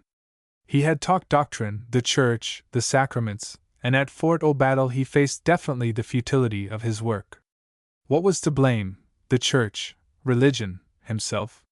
It was at Fort O'Battle that he met Pierre, and heard a voice say over his shoulder, as he walked out into the icy dusk. The voice of one crying in the wilderness, and he had sackcloth about his loins, and his food was locusts and wild honey. He turned to see Pierre, who in the large room of the post had sat and watched him as he prayed and preached. He had remarked the keen, curious eye, the musing look, the habitual disdain at the lips. It had all touched him, confused him, and now he had a kind of anger. "You know it so well, why don't you preach yourself?" he said feverishly. "I have been preaching all my life," Pierre answered drily. "The devil's games, cards and law-breaking, and you sneer at men who try to bring lost sheep into the fold." "The fold of the church, yes, I understand all that," Pierre answered. "I have heard you and the priests of my father's church talk. Which is right? But as for me, I am a missionary. Cards, law-breaking, these are what I have done, but these are not what I have preached." "What have you preached?" asked the other, walking on into the fast-gathering night, beyond the post and the Indian lodges, into the wastes where frost and silence lived. Pierre waved his hand towards space. "This?" he said suggestively. "What's this?" asked the other fretfully. "The thing you feel round you here." "I feel the cold," was the petulant reply. "I feel the immense, the far off," said Pierre slowly. The other did not understand as yet. "You've learned big words," he said disdainfully. "No, big things," rejoined Pierre sharply. "A few. Let me hear you preach them," half snarled Sherburne. "You will not like to hear them, no? I'm not likely to think about them one way or another," was the contemptuous reply. Pierre's eyes half closed. The young, impetuous, half-baked college man. To set his little knowledge against his own studious vagabondage. At that instant he determined to play a game and win, to turn this man into a vagabond also, to see John the Baptist become a Bedouin. He saw the doubt, the uncertainty, the shattered vanity in the youth's mind, the missionary's half-retreat from his cause. A crisis was at hand. The youth was fretful with his great theme, instead of being severe upon himself. For days and days Pierre's presence had acted on Sherburne silently but forcibly. He had listened to the vagabond's philosophy, and knew that it was of a deeper, so much deeper, knowledge of life than he himself possessed, and he knew also that it was terribly true. He was not wise enough to see that it was only true in part. The influence had been insidious, delicate, cunning, and he himself was only a voice crying in the wilderness. Without the simple creed of that voice, he knew that the Methodist missionary was believed in more, if less liked, than himself. Pierre would work now with all the latent devilry of his nature to unseat the man from his saddle. "You have missed a great thing, alors, though you have been up here 2 years," he said. "You do not feel, you do not know. What good have you done? Who has got on his knees and changed his life because of you? Who has told his beads or longed for the Mass because of you? Tell me, who has ever said, 'You have showed me how to live'?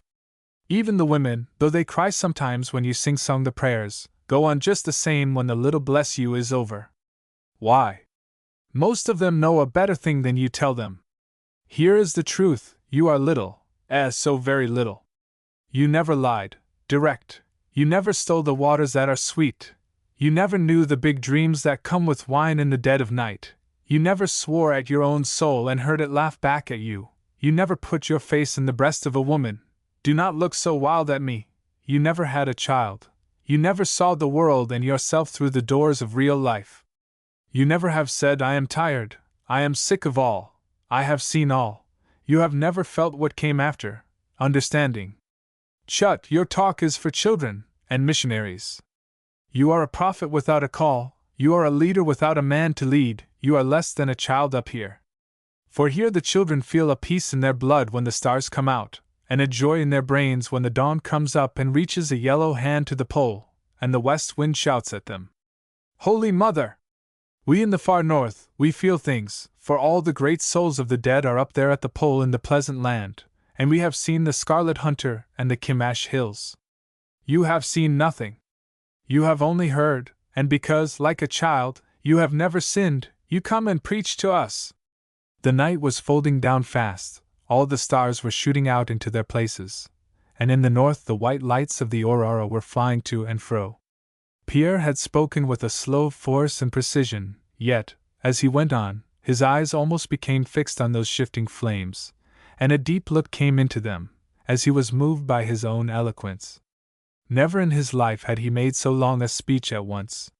He paused, and then said suddenly, Come, let us run.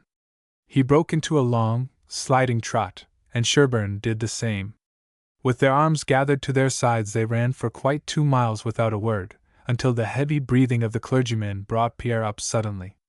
You do not run well, he said. You do not run with the whole body. You know so little. Did you ever think how much such men as Jacques Parfait know? The earth they read like a book, the sky like an animal's ways, and a man's face like the writing on the wall. Like the writing on the wall, said Sherburne, musing, for, under the other's influence, his petulance was gone. He knew that he was not a part of this life, that he was ignorant of it, indeed, all that was vital in it, and in men and women. I think you began this too soon. You should have waited, then you might have done good. But here we are wiser than you. You have no message, no real message, to give us. Down in your heart you are not even sure of yourself. Sherburne sighed. I'm of no use, he said. I'll get out. I'm no good at all. Pierre's eyes glistened. He remembered how, the day before, this youth had said hot words about his card-playing, had called him, in effect, a thief, had treated him as an inferior, as became one who was of St. Augustine's, Canterbury. It is the great thing to be free, Pierre said, that no man shall look for this or that of you. Just to do as far as you feel, as far as you are sure, that is the best. In this you are not sure, no, Hein, is it not? Sherburne did not answer. Anger, distrust, wretchedness, the spirit of the alien, loneliness, were alive in him. The magnetism of this deep penetrating man, possessed of a devil, was on him, and in spite of every reasonable instinct he turned to him for companionship. It's been a failure, he burst out. And I'm sick of it, but I can't give it up. Pierre said nothing. They had come to what seemed a vast semicircle of ice and snow, a huge amphitheater in the plains. It was wonderful, a great round wall on which the northern lights played, into which the stars peered. It was open towards the north, and in one side was a fissure shaped like a Gothic arch. Pierre pointed to it, and they did not speak till they had passed through it. Like great seats the steps of snow ranged round, and in the center was a kind of plateau of ice, as it might seem a stage or an altar. To the north there was a great opening, the lost arc of the circle, through which the mystery of the poles swept in and out, or brooded there where no man may question it. Pierre stood and looked. Time and again he had been here, and had asked the same question, who had ever sat on those frozen benches and looked down at the drama on that stage below? Who played the parts? Was it a farce or a sacrifice? To him had been given the sorrow of imagination, and he wondered and wondered. Or did they come still, those strange people, whoever they were, and watched ghostly gladiators at their fatal sport. If they came, when was it? Perhaps they were there now unseen. In spite of himself, he shuddered. Who was the keeper of the house? Through his mind there ran, pregnant to him for the first time, a chanson of the Scarlet Hunter, the Red Patrol, who guarded the sleepers in the Kimash Hills against the time they should awake and possess the land once more, the friend of the lost, the lover of the vagabond, and of all who had no home. He reflected upon the words, and a feeling of awe came over him, for he had been in the White Valley and had seen the Scarlet Hunter. But there came at once also a sinister desire to play a game for this man's life work here. He knew that the other was ready for any wild move. There was upon him the sense of failure and disgust. He was acted on by the magic of the night, the terrible delight of the scene, and that might be turned to advantage. He said, "Am I not right? There is something in the world greater than the creeds and the book of the Mass. To be free and to enjoy, that is the thing. Never before have you felt what you feel here now. And I will show you more. I will teach you how to know. I will lead you through all the North and make you to understand the big things of life. Then, when you have known, you can return if you will. But now, see, I will tell you what I will do. Here on this great platform we will play a game of cards. There is a man whose life I can ruin. If you and I promise to leave him safe, and to go out of the far north forever, to go back to Quebec." He had a kind of gaming fever in his veins. "If I win, you give up the church, leaving behind the prayer book, the Bible and all, coming with me to do what I shall tell you, for the passing of 12 moons. It is a great stake. Will you play it? Come," he leaned forward, looking into the other's face. "Will you play it? They drew lots, those people in the Bible. We will draw lots, and see, and see?" "I accept the stake," said Sherburne, with a little gasp. Without a word they went upon that platform, shaped like an altar, and Pierre at once drew out a pack of cards, shuffling them with his mittened hands. Then he knelt down and said, as he laid out the cards one by one till there were 30. "Whoever gets the ace of hearts first wins, hein?" Sherburne nodded and knelt also. The cards lay back upwards in 3 rows. For a moment neither stirred. The white, metallic stars saw it, the small crescent moon beheld it, and the deep wonder of night made it strange and dreadful. Once or twice Sherburne looked round as though he felt others present, and once Pierre looked out to the wide portals, as though he saw someone entering. But there was nothing to the eye, nothing. Presently Pierre said, "Begin." The other drew a card, then Pierre drew one, then the other, then Pierre again, and so on. How slow the game was! Neither hurried, but both, kneeling, looked at the card long before drawing and turning it over. The stake was weighty, and Pierre loved the game more than he cared about the stake. Sherburne cared nothing about the game, but all his soul seemed set upon the hazard. There was not a sound out of the night, nothing stirring but the spirit of the North. 25 cards were drawn, and then Pierre paused. "In a minute all will be settled," he said. "Will you go on, or will you pause?" But Sherburne had got the madness of chance in his veins now, and he said, "Quick, quick, go on!" Pierre drew, but the great card held back. Sherburne drew, then Pierre again. There were 3 left. Sherburne's face was as white as the snow around him. His mouth was open, and a little white cloud of frosted breath came out. His hand hungered for the card, drew back, then seized it. A moan broke from him. Then Pierre, with a little weird laugh, reached out and turned over the ace of hearts. They both stood up. Pierre put the cards in his pocket. "You have lost," he said. Sherburne threw back his head with a reckless laugh. The laugh seemed to echo and echo through the amphitheater, and then from the frozen seats, the hillocks of ice and snow, there was a long, low sound, as of sorrow, and a voice came after. "Sleep, sleep! Blessed be the just and the keepers of vows." Sherburne stood shaking, as though he had seen a host of spirits. His eyes on the great seats of judgment, he said to Pierre, See, how they sit there, grey and cold and awful." But Pierre shook his head. "There is nothing," he said. "Nothing. Yet he knew that Sherburne was looking upon the men of judgment of the Kimash Hills, the sleepers.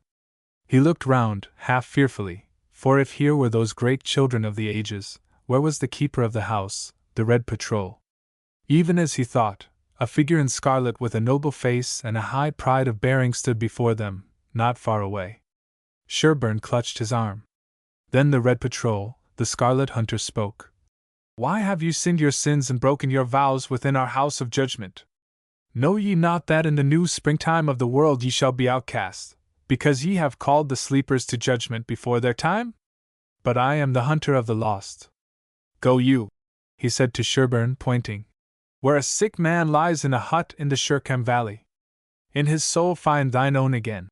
Then to Pierre. For thee, thou shalt know the desert and the storm and the lonely hills. Thou shalt neither seek nor find.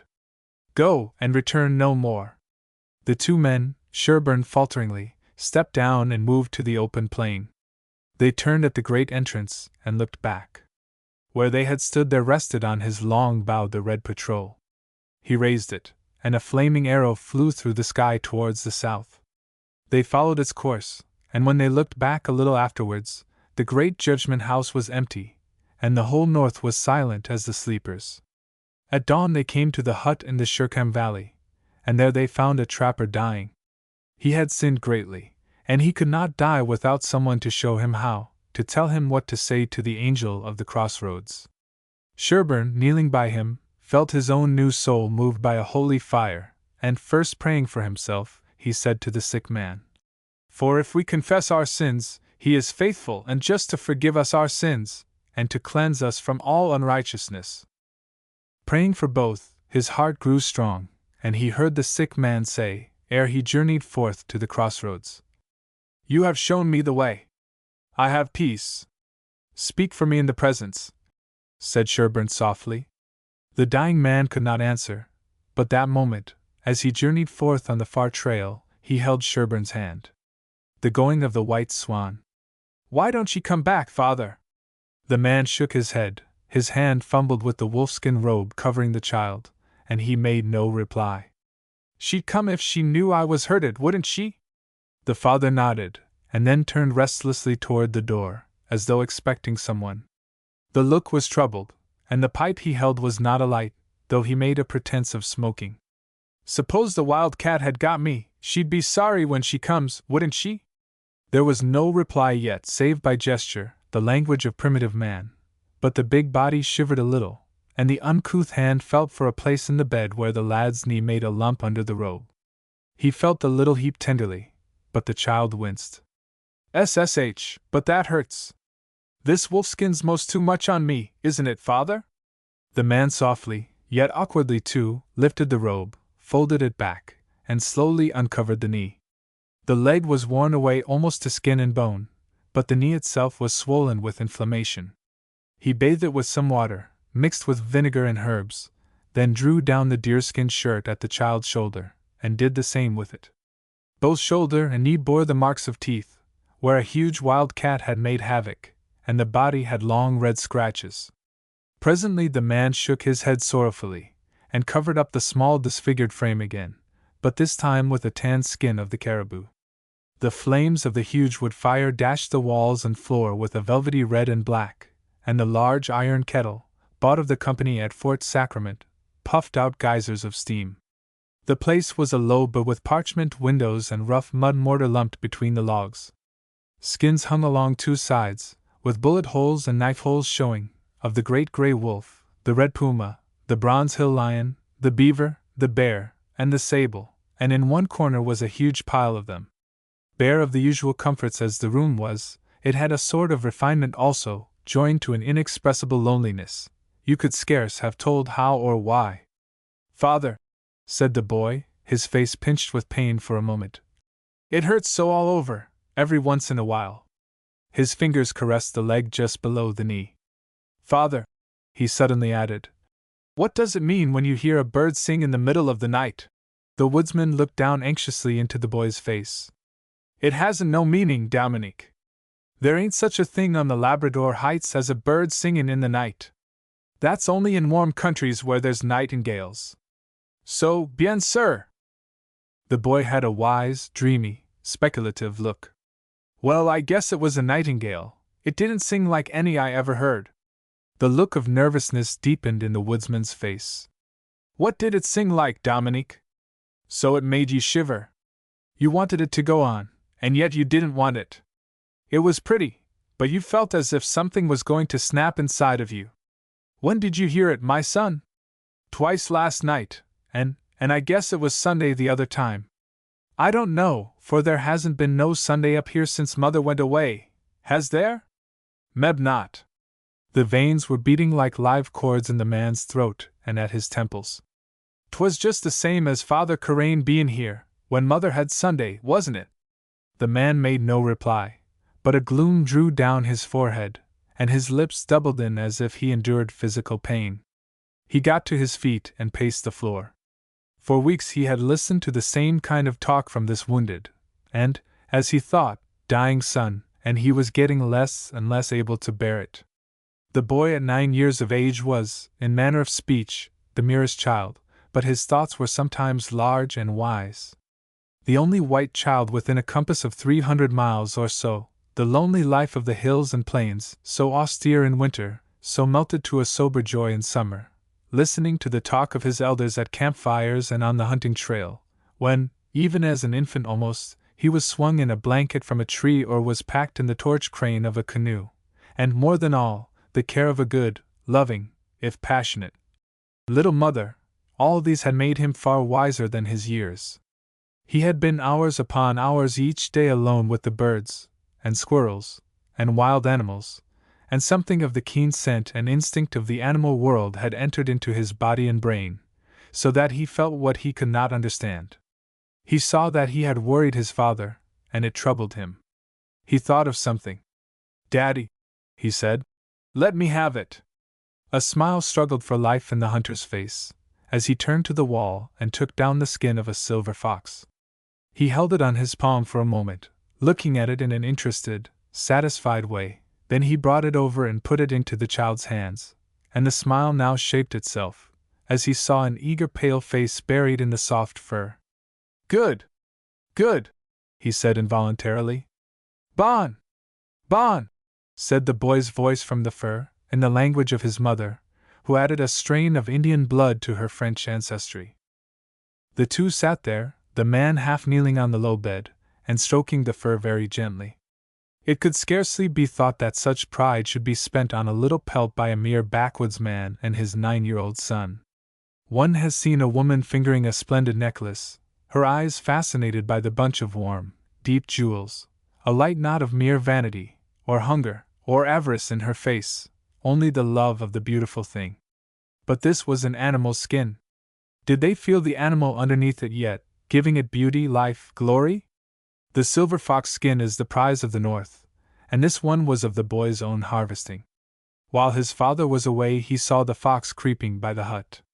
The joy of the hunter seized him, and guided his eye over the sights of his father's rifle, as he rested the barrel on the windowsill, and the animal was his. Now his finger ran into the hole made by the bullet, and he gave a little laugh of modest triumph. Minutes passed as they studied, felt, and admired the skin, the hunter proud of his son, the son alive with a primitive passion, which inflicts suffering to get the beautiful thing. Perhaps the tenderness as well as the wild passion of the animal gets into the hunter's blood, and tips his fingers at times with an exquisite kindness, as one has noted in a lion fondling her young, or in tigers as they sport upon the sands of the desert. This boy had seen his father shoot a splendid moose, and as it lay dying, drop down and kiss it in the neck for sheer love of its handsomeness. Death is no insult.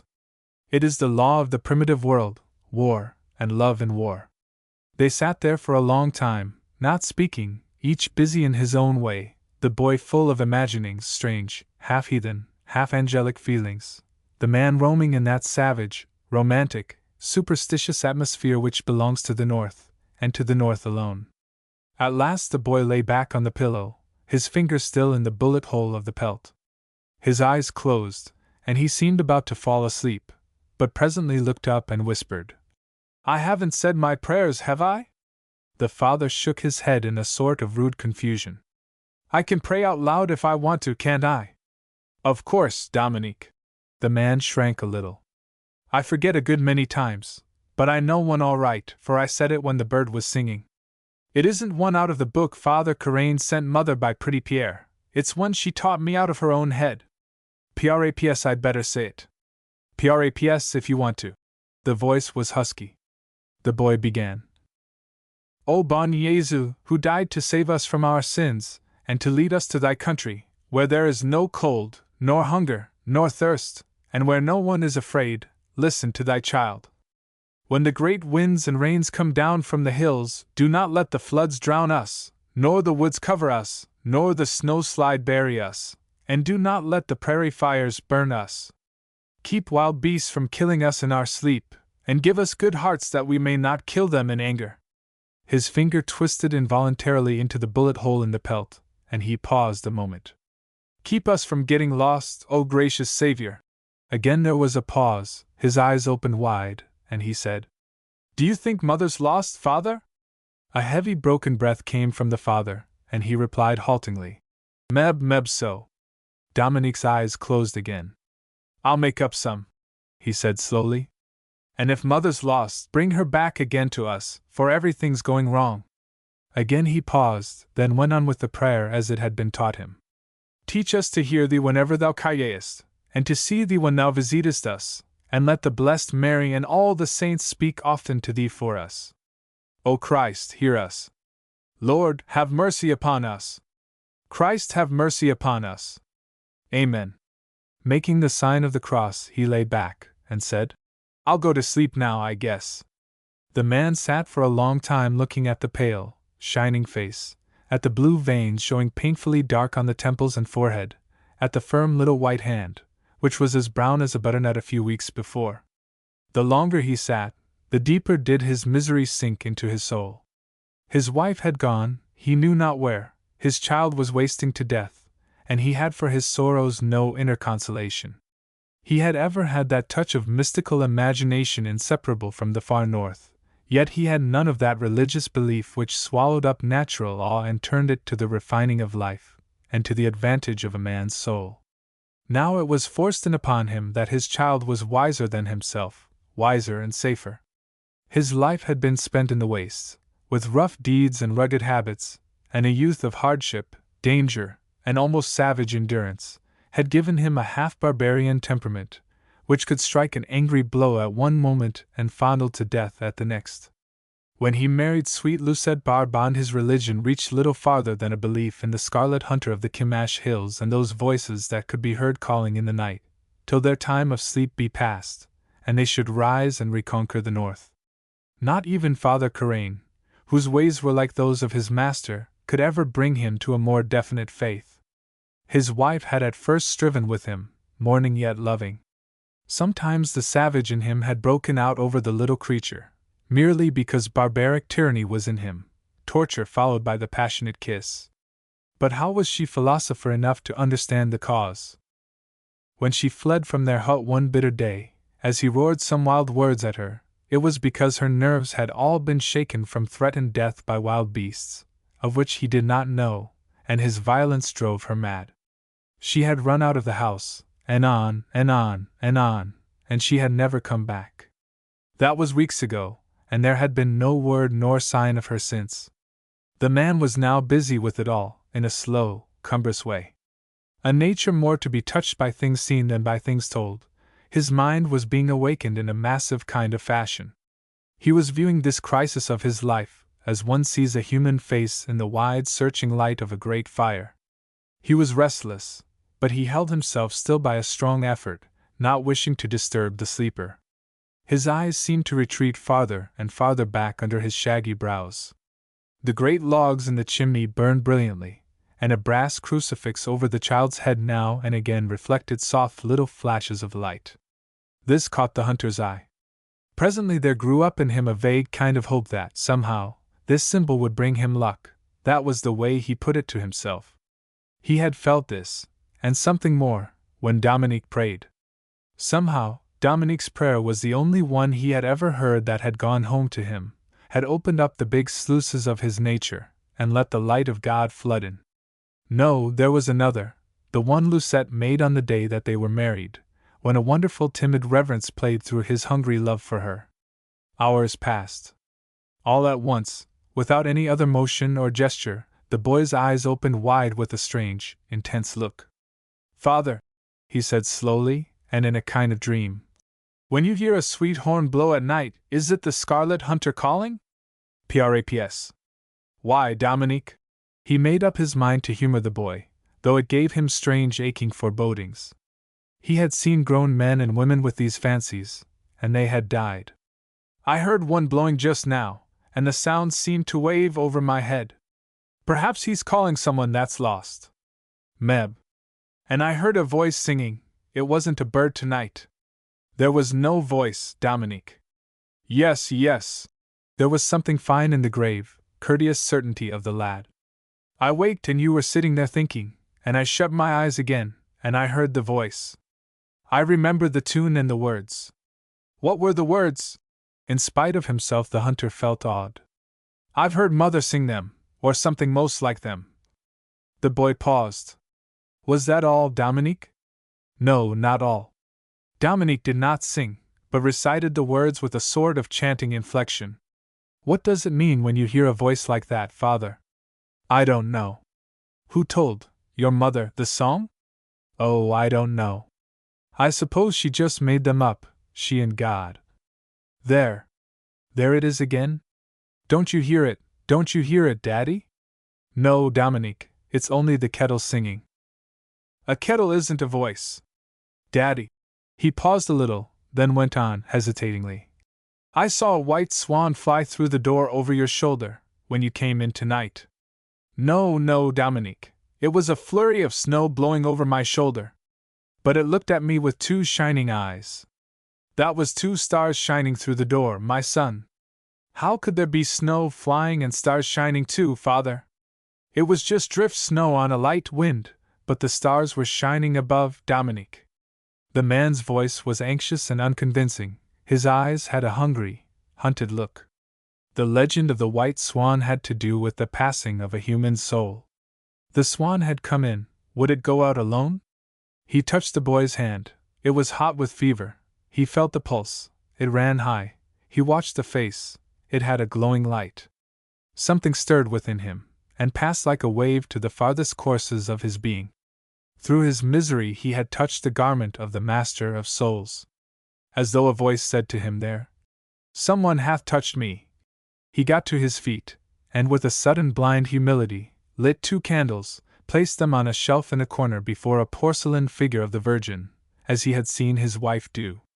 Then he picked a small handful of fresh spruce twigs from a branch over the chimney, and laid them beside the candles.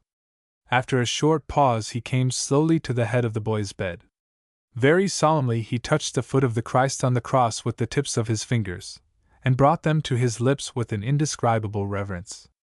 After a moment, standing with eyes fixed on the face of the crucified figure, he said, in a shaking voice, "Pardon, bon Jésus! Sauves mon enfant!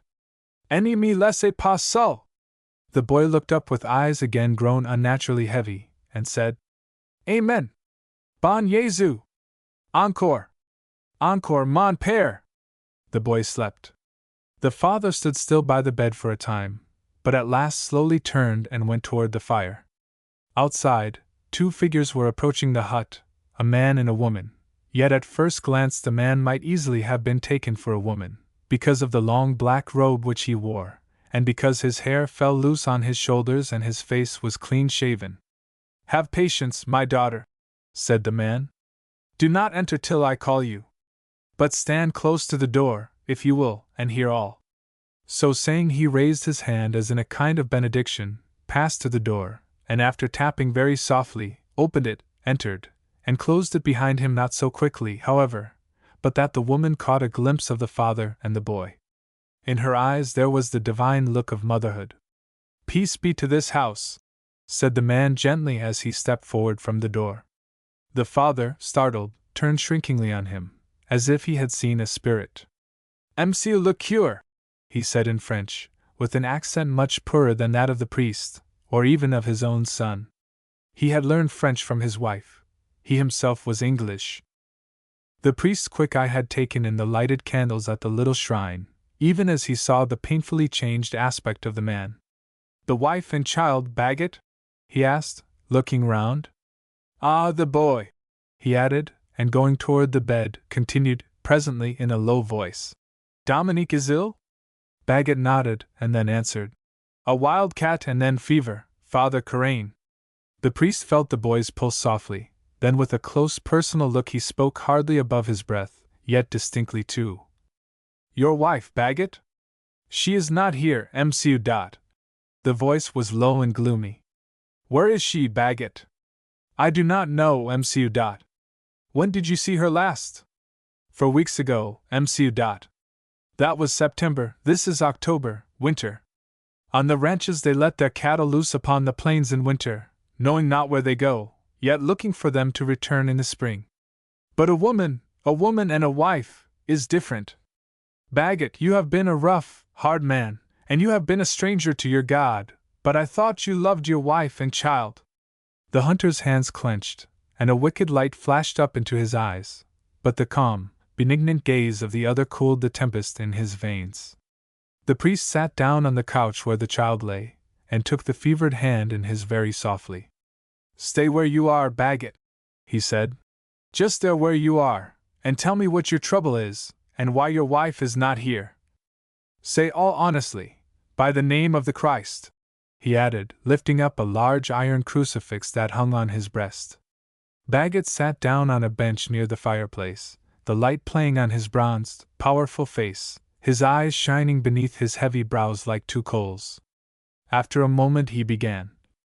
"I don't know how it started. I'd lost a lot of pelts, stolen they were, down on the Child O' Sin River. Well, she was hasty and nervous, like as not. She always was brisker and more sudden than I am. I laid my powder horn and whiskey flask up there." He pointed to the little shrine of the Virgin, where now his candles were burning. The priest's grave eyes did not change expression at all, but looked out wisely, as though he understood everything before it was told. Bagot continued. "I didn't notice it, but she had put some flowers there. She said something with an edge, her face all snapping angry, threw the things down, and called me a heathen and a wicked heretic, and I don't say now but she'd a right to do it. But I let out then, for them stolen pelts were rasping me on the raw. I said something pretty rough, and made as if I was going to break her in two, just fetched up my hands, and went like this." With a singular simplicity he made a wild gesture with his hands, and an animal-like snarl came from his throat. Then he looked at the priest with the honest intensity of a boy. "Yes, that is what you did. What was it you said which was pretty rough?" There was a slight hesitation, then came the reply. "I said there was enough powder spilt on the floor to kill all the priests in heaven." A fire suddenly shot up into Father Karain's face, and his lips tightened for an instant, but presently he was as before, and he said, "How that will face you one day, Bagot! Go on. What else?" Sweat began to break out on Bagot's face, and he spoke as though he were carrying a heavy weight on his shoulders, low and brokenly. "Then I said, and if Virgins has it so fine, why didn't you stay one?" "Blasphemer!" said the priest in a stern, reproachful voice, his face turning a little pale, and he brought the crucifix to his lips. "To the mother of your child, shame! What more?" She threw up her hands to her ears with a wild cry, ran out of the house, down the hills, and away. I went to the door and watched her as long as I could see her, and waited for her to come back, but she never did. "I've hunted and hunted, but I can't find her." Then, with a sudden thought, "Do you know anything of her, Mcu?" The priest appeared not to hear the question. Turning for a moment toward the boy who now was in a deep sleep, he looked at him intently. Presently he spoke. "Ever since I married you and Lucette Barband, you have stood in the way of her duty, Bagot. How well I remember that first day when you knelt before me. Was ever so sweet and good a girl, with her golden eyes and the look of summer in her face, and her heart all pure. Nothing had spoiled her. You cannot spoil such women, God is in their hearts. But you, what have you cared? One day you would fondle her, and the next you were a savage, and she so gentle all the time. Then, for her religion and the faith of her child, She has fought for it, prayed for it, suffered for it. You thought you had no need, for you had so much happiness, which you did not deserve, that was it. But she, with all a woman suffers, how can she bear life, and man, without God? No, it is not possible. And you thought you and your few superstitions were enough for her. Ah, poor fool! She should worship you. So selfish, so small, for a man who knows in his heart how great God is. You did not love her. By the heaven above, yes, said Bagot, half starting to his feet. Ah, by the heaven above, no! Nor the child. For true love is unselfish and patient, and where it is the stronger, it cares for the weaker. But it was your wife who was unselfish, patient, and cared for you. Every time she said an Ave she thought of you, and her every thanks to the good God had you therein. They know you well in heaven, Bagot, through your wife. Did you ever pray, ever since I married you to her? Yes. When? An hour or so ago. Once again the priest's eyes glanced towards the lighted candles. Presently he said, You asked me if I had heard anything of your wife. Listen, and be patient while you listen. 3 weeks ago I was camping on the Sundus Plains, over against the Young Sky River. In the morning, as I was lighting a fire outside my tent, my young Cree Indian with me, I saw coming over the crest of a land wave, from the very lips of the sunrise, as it were, a band of Indians. I could not quite make them out. I hoisted my little flag on the tent, and they hurried on to me. I did not know the tribe, they had come from near Hudson's Bay. They spoke Chinook, and I could understand them. Well, as they came near I saw that they had a woman with them. Bagot leaned forward, his body strained, every muscle tense. A woman? He said, as if breathing gave him sorrow. My wife! Your wife! Quick! Quick! Go on, oh, go on, MCU, good father! She fell at my feet begging me to save her. I waved her off. The sweat dropped from Bagot's forehead, a low growl broke from him, and he made such a motion as a lion might make at its prey. You wouldn't save her, you coward! He ground the words out. The priest raised his palm against the other's violence. Hush! She drew away, saying that God and man had deserted her. We had breakfast, the chief and I. Afterwards, when the chief had eaten much and was in good humor, I asked him where he had got the woman. He said that he had found her on the plains. She had lost her way. I told him then that I wanted to buy her. He said to me, What does a priest want of a woman? I said that I wished to give her back to her husband.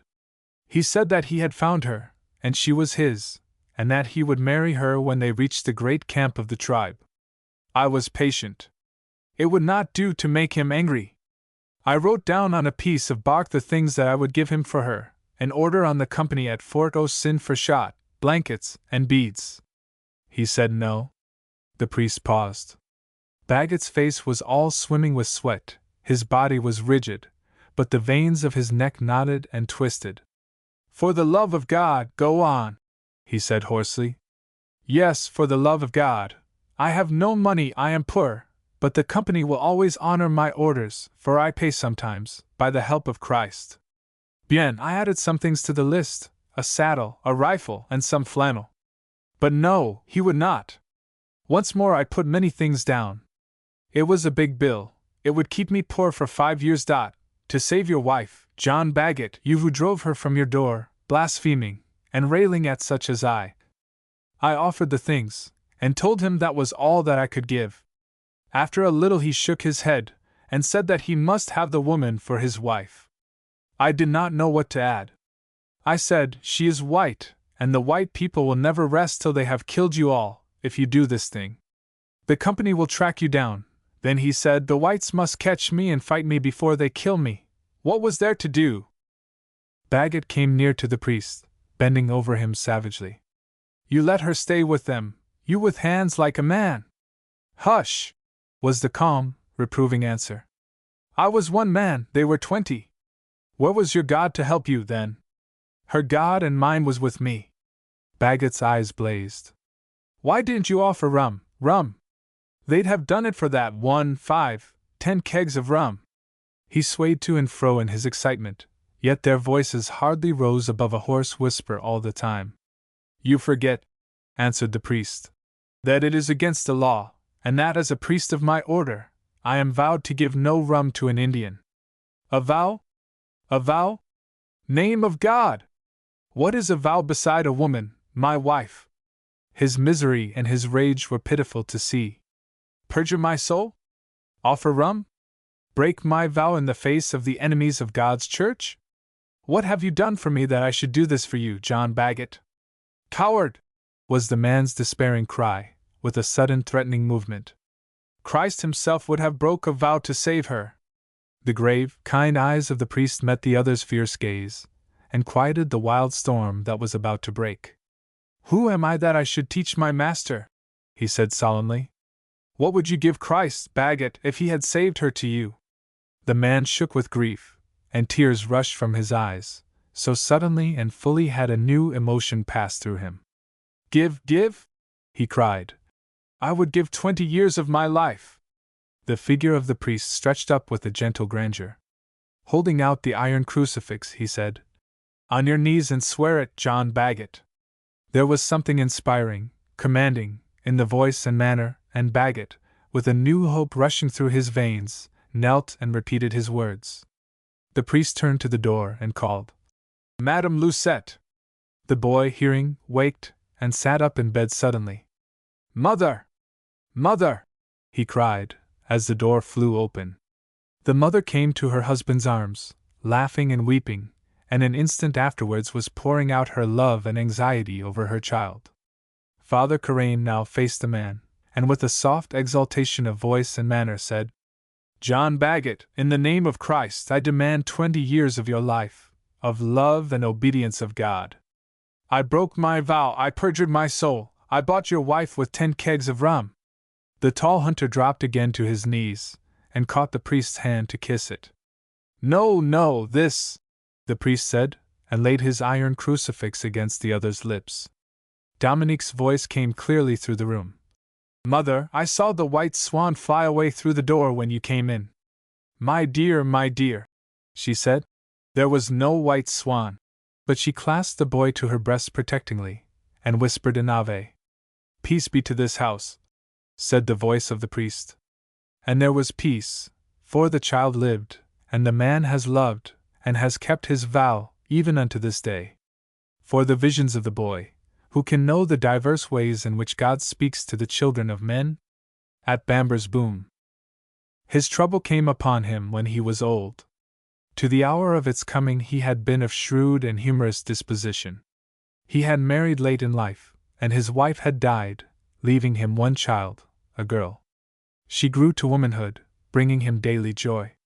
She was beloved in the settlement, and there was no one at Bamber's boom, in the valley of the Madawaska, but was startled and sorry when it turned out that Dugard, the river boss, was married. He floated away down the river, with his rafts and drives of logs, leaving the girl sick and shamed. They knew she was sick at heart, because she grew pale and silent. They did not know for some months how shamed she was. Then it was that Mrs. Lauder, the sister of the Roman Catholic missionary, Father Halen, being a woman of notable character and kindness, visited her and begged her to tell all. Though the girl, Nora, was a Protestant, Mrs. Lauder did this, but it brought sore grief to her. At first she could hardly bear to look at the girl's face, it was so hopeless, so numb to the world, it had the indifference of despair. Rumor now became hateful fact. When the old man was told, he gave one great cry, then sat down, his hands pressed hard between his knees, his body trembling, his eyes staring before him. It was Father Halen who told him. He did it as man to man, and not as a priest, having traveled 50 miles for the purpose. "George Mager," said he, "it's bad, I know, but bear it, with the help of God. And be kind to the girl." The old man answered nothing. "My friend," the priest continued, "I hope you'll forgive me for telling you. I thought 'twould be better from me, than to have it thrown at you in the settlement. We've been friends one way and another, and my heart aches for you, and my prayers go with you." The old man raised his sunken eyes, all their keen humor gone, and spoke as though each word were dug from his heart. "Say no more, Father Halen. Then he reached out, caught the priest's hand in his gnarled fingers, and wrung it. The father never spoke a harsh word to the girl. Otherwise, he seemed to harden into stone. When the Protestant missionary came, he would not see him. The child was born before the river drivers came along again the next year with their rafts and logs. There was a feeling abroad that it would be ill for Dugard if he chanced to camp at Bamber's Boom. The look of the old man's face was ominous, and he was known to have an iron will.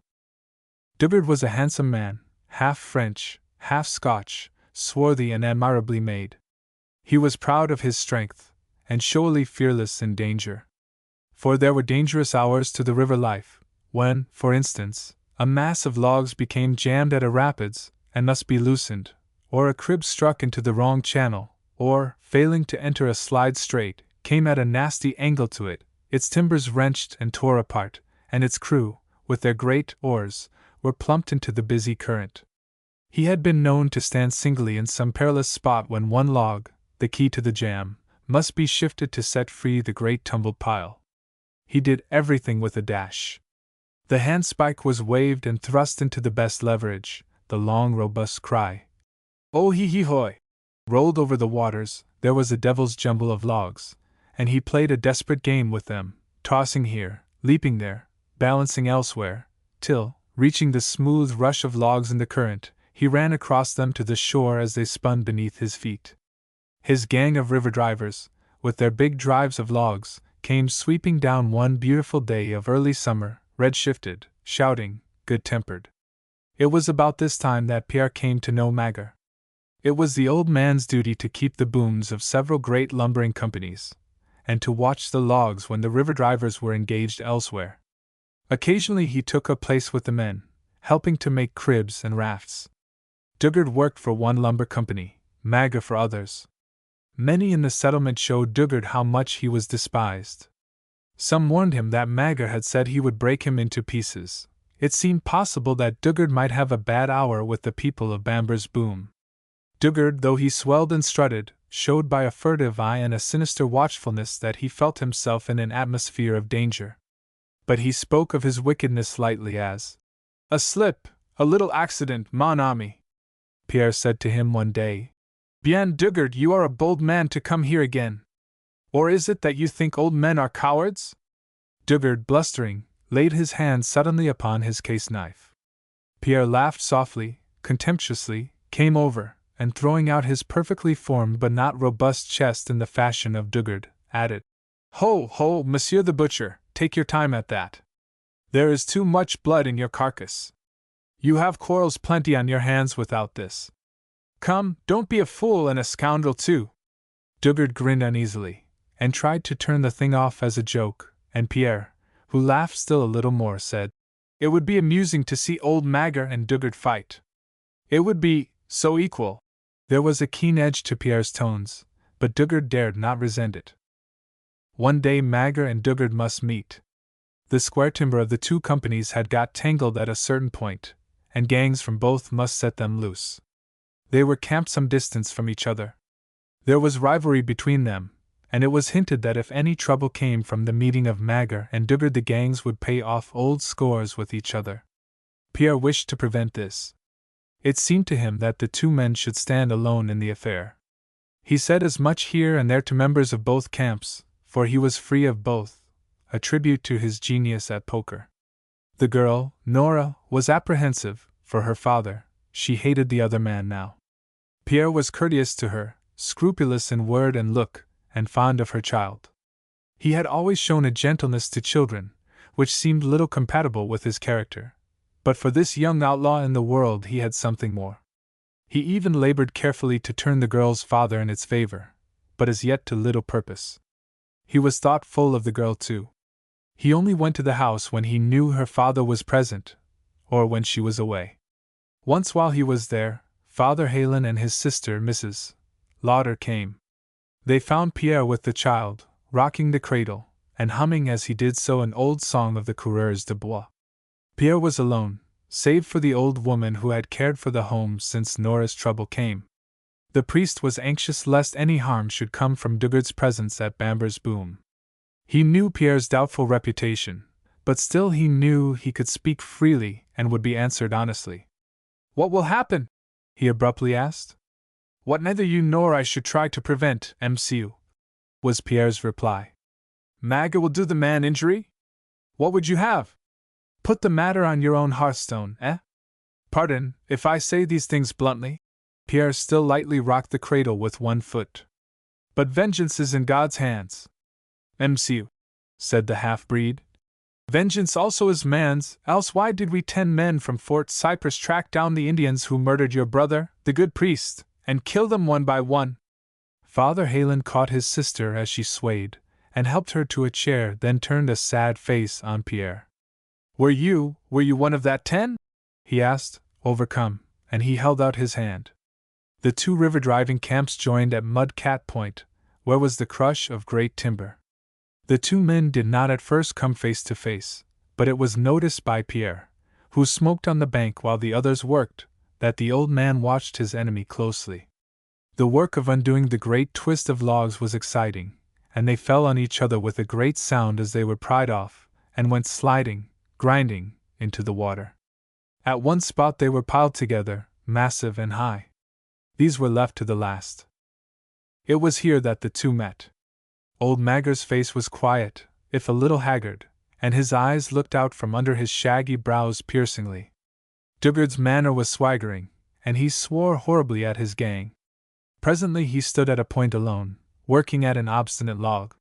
He was at the foot of an incline of timber, and he was not aware that Magger had suddenly appeared at the top of that incline. He heard his name called out sharply. Swinging round, he saw Magger thrusting a handspike under a huge timber, hanging at the top of the incline. He was standing in a hollow, a kind of trench.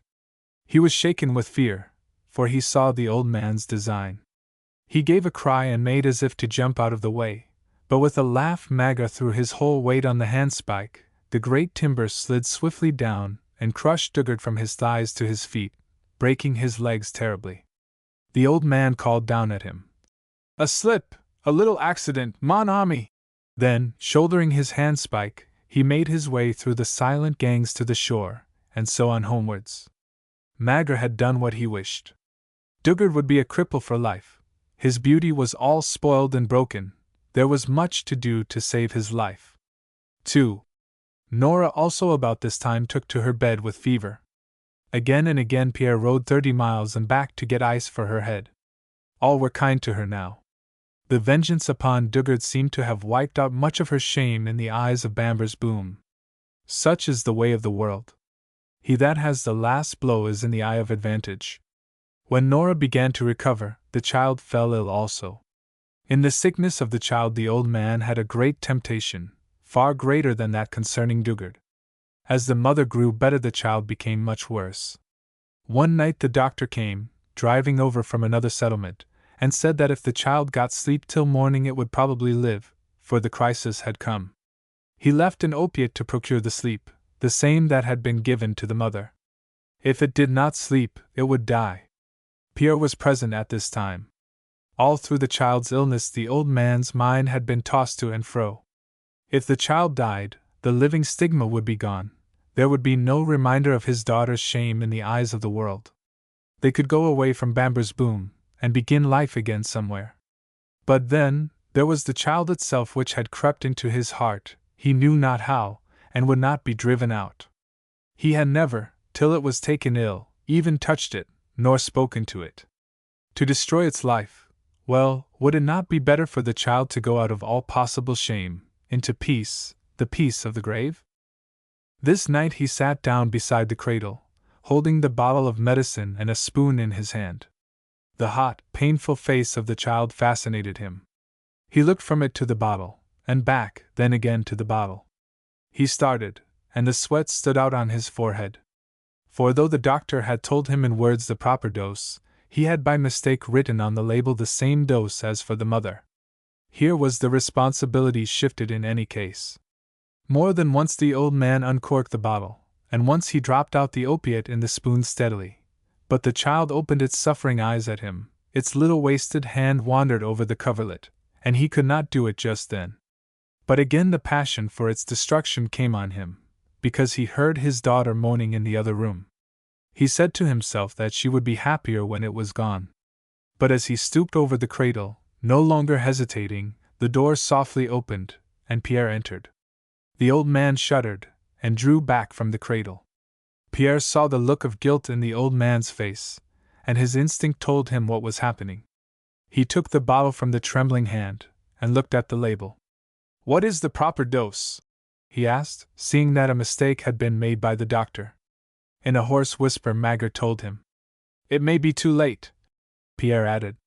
He knelt down, with light fingers opened the child's mouth, and poured the medicine in slowly. The old man stood for a time rigid, looking at them both. Then he came round to the other side of the cradle, and seated himself beside it, his eyes fixed on the child's face. For a long time they sat there. At last the old man said, "Will he die, Pierre?" "I am afraid so," answered Pierre painfully. "But we shall see." Then early teaching came to him, never to be entirely obliterated, and he added, "Has the child been baptized?" The old man shook his head. "Will you do it?" asked Pierre hesitatingly. I can't," was the reply. Pierre smiled a little ironically, as if at himself, got some water in a cup, came over, and said, "Remember, I'm a papist." A motion of the hand answered him. He dipped his fingers in the water, and dropped it ever so lightly on the child's forehead. "George Magger." It was the old man's name. "I baptize thee in the name of the Father, and of the Son, and of the Holy Ghost. Amen." Then he drew the sign of the cross on the infant's forehead. Sitting down, he watched beside the child. After a little he heard a long choking sigh.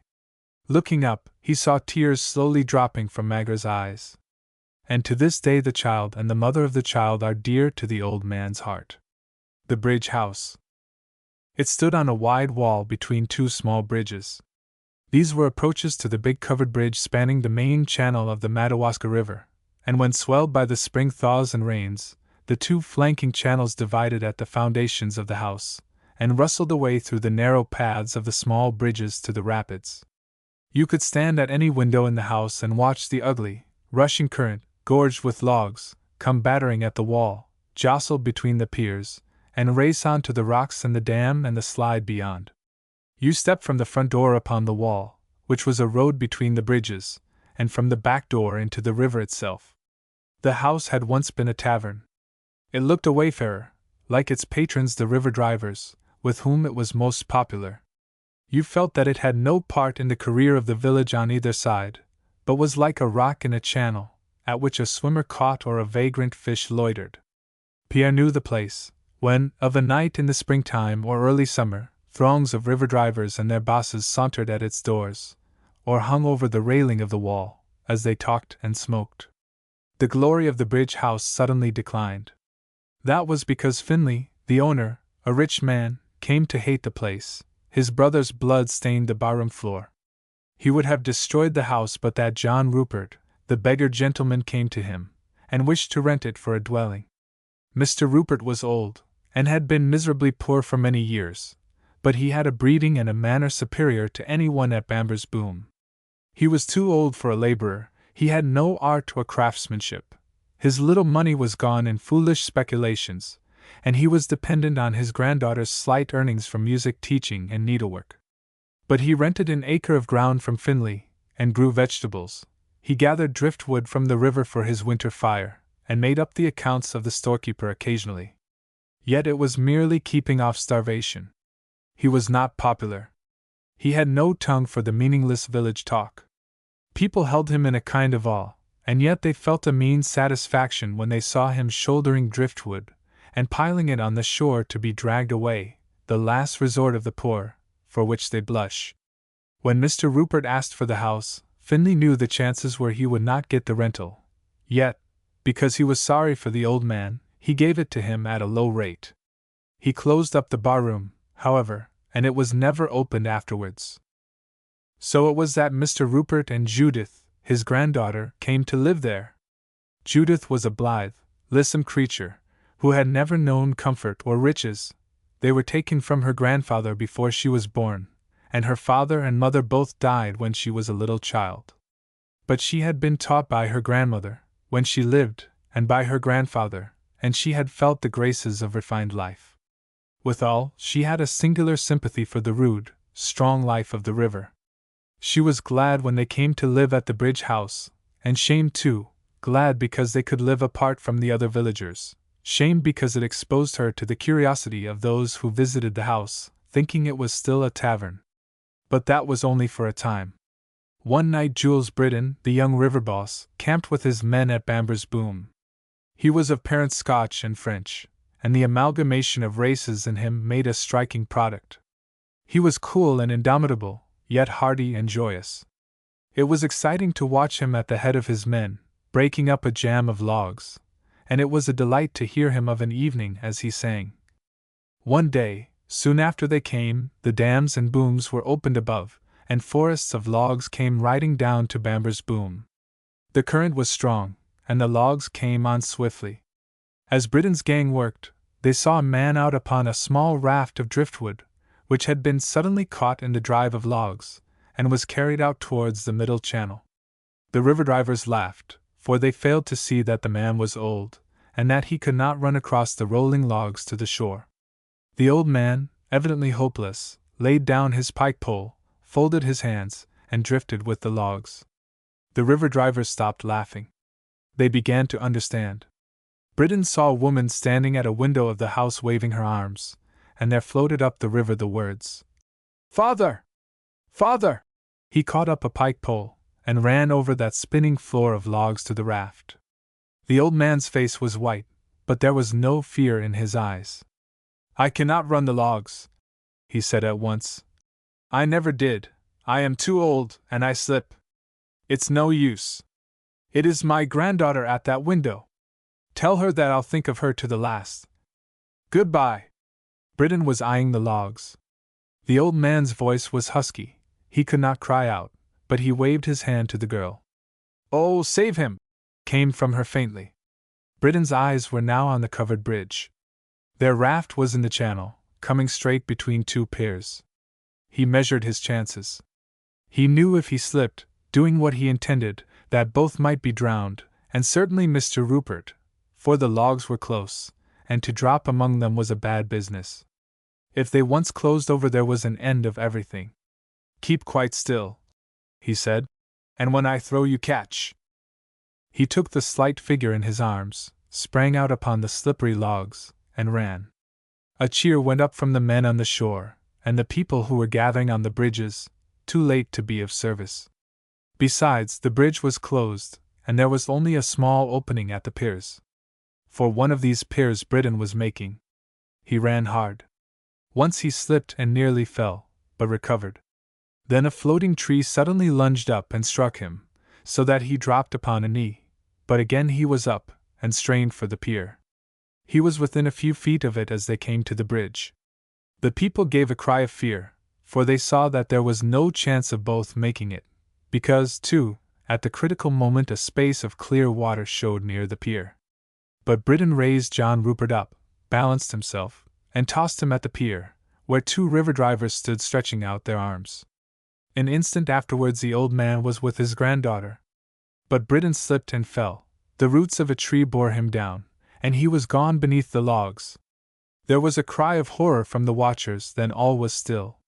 But below the bridge they saw an arm thrust up between the logs, and then another arm crowding them apart. Now a head and shoulders appeared. Luckily the piece of timber which Britton grasped was square, and did not roll. In a moment he was standing on it. There was a wild shout of encouragement. He turned his battered, blood-stained face to the bridge for an instant, and with a wave of the hand and a sharp look towards the rapids below, once more sprang out. It was a brave sight, for the logs were in a narrower channel and more riotous. He rubbed the blood out of his eyes that he might see his way. The rolling forest gave him no quarter, but he came on, rocking with weakness, to within a few rods of the shore. Then a half-dozen of his men ran out on the logs. They were packed closely here, caught him up, and brought him to dry ground. They took him to the bridge house. He was hurt more than he or they thought. The old man and the girl met them at the door. Judith gave a little cry when she saw the blood and Britton's bruised face. He lifted his head as though her eyes had drawn his, and their looks meeting, he took his hat off. Her face flushed, she dropped her eyes. Her grandfather seized Britain's big hand, and said some trembling words of thanks. The girl stepped inside, made a bed for him upon the sofa, and got him something to drink. She was very cool. She immediately asked Pierre to go for the young doctor who had lately come to the place, and made ready warm water with which she wiped Britain's blood-stained face and hands, and then gave him some brandy. His comrades standing round watched her admiringly, she was so deft and delicate. Britain, as if to be nursed and cared for was not manly, felt ashamed, and came up quickly to a sitting posture, saying, "Shaw! I'm all right." But he turned sick immediately, and Judith's arms caught his head and shoulders as he fell back. His face turned, and was pillowed on her bosom. At this she blushed, but a look of singular dignity came into her face. Those standing by were struck with a kind of awe. They were used mostly to the daughters of habitants and 50-acre farmers. Her sensitive face spoke a wonderful language, a divine gratitude and thankfulness, and her eyes had a clear moisture which did not dim them. The situation was trying to the river drivers, it was too refined, and they breathed more freely when they got outside and left the girl, her grandfather, Pierre, and the young doctor alone with the injured man. That was how the thing began. Pierre saw the conclusion of events from the start. The young doctor did not. From the hour when he bound up Britain's head, Judith's fingers aiding him, he felt a spring in his blood new to him. When he came to know exactly what it meant, and acted, it was too late. He was much surprised that his advances were gently repulsed. He pressed them hard, that was a mistake. He had an idea, not uncommon in such cases, that he was conferring an honor. But he was very young. A gold medal in anatomy is likely to turn a lad's head at the start. He falls into the error that the ability to demonstrate the medulla oblongata should likewise suffice to convince the heart of a maid. Pierre enjoyed the situation. He knew life all round. He had boxed the compass of experience. He believed in Judith. The old man interested him. He was a wreck out of an unfamiliar life. "Well, you see," Pierre said to Britain one day, as they sat on the high cross-beams of the little bridge, "you can't kill it in a man, what he was born. Look, as he piles up the driftwood over there. Broken down, eh? Yes, but then there is something, a manner and eye. He piles the wood like champagne bottles. On the raft, you remember, he took off his hat to Death. That's different altogether from us." He gave a sidelong glance at Britain, and saw a troubled look. "Yes," Britain said, "he is different, and so is she." "She is a lady," Pierre said with slow emphasis. "She couldn't hide it if she tried. She plays the piano, and looks all silk and calico. Made for this?" He waved his hand towards the bridge house. "No, no! Made for—" He paused, smiled enigmatically, and dropped a bit of wood on the swift current. Britain frowned, then said, "Well, made for what, Pierre?" Pierre looked over Britain's shoulder, towards a pretty cottage on the hillside. "Made for homes like that, not this," he said, and he nodded first towards the hillside, then to the bridge house. The cottage belonged to the young doctor. A growl like an animal's came from Britain, and he clinched the other's shoulder. Pierre glanced at the hand, then at Britain's face, and said sharply, "Take it away." The hand dropped, but Britain's face was hot, and his eyes were hard. Pierre continued, "But then women are strange. What you expect they will not know. Riches, it is nothing. Houses like that on the hill, nothing. They have whims. The hut is as good as the house, with the kitchen in the open where the river welts and washes, and a man, the great man of the world to them, to play the little game of life with. Shaw! You are idle, move, you are thick in the head, think hard, you like the girl, speak." As he said this, there showed beneath them the front timbers of a small crib of logs with a crew of 2 men, making for the rapids and the slide below. Here was an adventure, for running the rapids was so slight a craft, and small a crew was smart work. Pierre, measuring the distance, and with a "Look out below!" swiftly let himself down by his arms as far as he could, and then dropped to the timbers, as lightly as if it were a matter of 2 feet instead of 12. He waved a hand to Britain, and the crib shot on. Britain sat eyeing it abstractedly till it ran into the teeth of the rapids, the long oars of the 3 men rising and falling to the monotonous cry. The sun set out the men in the craft against the tall dark walls of the river in strong relief, and Britain was carried away from what Pierre had been saying. He had a solid pleasure in watching, and he sat up with a call of delight when he saw the crib drive at the slide. Just glancing the edge, she shot through safely. His face blazed. "A pretty sight," said a voice behind him. Without a word he swung round, and dropped, more heavily than Pierre, beside Judith. "It gets into our bones," he said. "Of course, though it ain't the same to you," he added, looking down at her over his shoulder. "You don't care for things so rough, Meb?" "I love the river," she said quietly. "We're a rowdy lot, we river drivers. We have to be. It's a rowdy business." "I never noticed that," she replied, gravely smiling. "When I was small I used to go to the river drivers' camps with my brother, and they were always kind to us. They used to sing and play the fiddle, and joke, but I didn't think then that they were rowdy, and I don't now. They were never rough with us." "No one ever be rough with you," was the reply. "Oh yes," she said suddenly, and turned her head away. She was thinking of what the young doctor had said to her that morning, how like a foolish boy he had acted, upbraiding her, questioning her, saying unreasonable things, as young egoists always do. In years she was younger than he, but in wisdom much older, in all things more wise and just. He had not struck her, but with his reckless tongue he had cut her to the heart. "Oh yes," she repeated, and her eyes ran up to his face and over his great stalwart body, and then she leaned over the railing and looked into the water. "I'd break the man into pieces that was rough with you," he said between his teeth. "Would you?" she asked in a whisper. Then, not giving him a chance to reply, "We are very poor, you know, and some people are rough with the poor, and proud. I remember," she went on, simply, dreamily, and as if talking to herself, "the day when we first came to the Bridge house. I sat down on a box and looked at the furniture, it was so little, and cried. Coming here seemed the last of what grandfather used to be. I couldn't help it. He sat down too, and didn't say anything. He was very pale, and I saw that his eyes ached as he looked at me. Then I got angry with myself, and sprang up and went to work, and we get along pretty well." She paused and sighed, then, after a minute, "I love the river. I don't believe I could be happy away from it. I should like to live on it, and die on it, and be buried in it." His eyes were on her eagerly. But she looked so frail and dainty that his voice, to himself, sounded rude.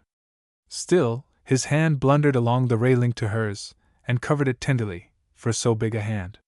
She drew her fingers away, but not very quickly. "Don't!" she said. And someone is coming!" There were footsteps behind them. It was her grandfather, carrying a board fished from the river. He grasped the situation, and stood speechless with wonder. He had never thought of this. He was a gentleman, in spite of all, and this man was a common river boss. Presently he drew himself up with an air. The heavy board was still in his arms. Britain came over and took the board, looking him squarely in the eyes. "Mr. Rupert," he said, "I want to ask something." The old man nodded. "I helped you out of a bad scrape on the river?" Again the old man nodded. "Well, Meb, I saved your life. For that I'm going to ask you to draw no more driftwood from the Madawaska, not a stick, now or ever. It is the only way we can keep from freezing in winter." Mr. Rupert scarcely knew what he said. Britain looked at Judith, who turned away, then answered, "I'll keep you from freezing, if you'll let me, you and Judith." "Oh, please let us go into the house," Judith said hastily. She saw the young doctor driving towards them out of the covered bridge. When Britain went to join his men far down the river, he left a wife behind him at the Bridge house, where she and her grandfather were to stay until the next summer. Then there would be a journey from Bamber's Boom to a new home. In the late autumn he came, before he went away to the shanties in the backwoods, and again in the winter just before the babe was born. Then he went far up the river to Rice Lake and beyond, to bring down the drives of logs for his company. June came, and then there was a sudden sorrow at the Bridge house. How great it was, Pierre's words as he stood at the door one evening will testify. He said to the young doctor, "Save the child, and you shall have back the IOU on your house," which was also evidence that the young doctor had fallen into the habit of gambling. The young doctor looked hard at him. He had a selfish nature. "You can only do what you can do," he said. Pierre's eyes were sinister. "If you do not save it, one would guess why." The other started, flushed, was silent, and then said, "You think I'm a coward? We shall see. There is a way, but it may fail." And though he sucked the diphtheria poison from the child's throat, it died the next night. Still, the cottage that Pierre and company had won was handed back with such good advice as only a world-wise adventurer can give. Of the child's death its father did not know. They were not certain where he was. But when the mother took to her bed again, the young doctor said it was best that Britain should come. Pierre had time and inclination to go for him. But before he went he was taken to Judith's bedside. Pierre had seen life and death in many forms, but never anything quite like this, a delicate creature floating away upon a summer current traveling in those valleys which are neither of this life nor of that, but where you hear the echoes of both, and are visited by solicitous spirits.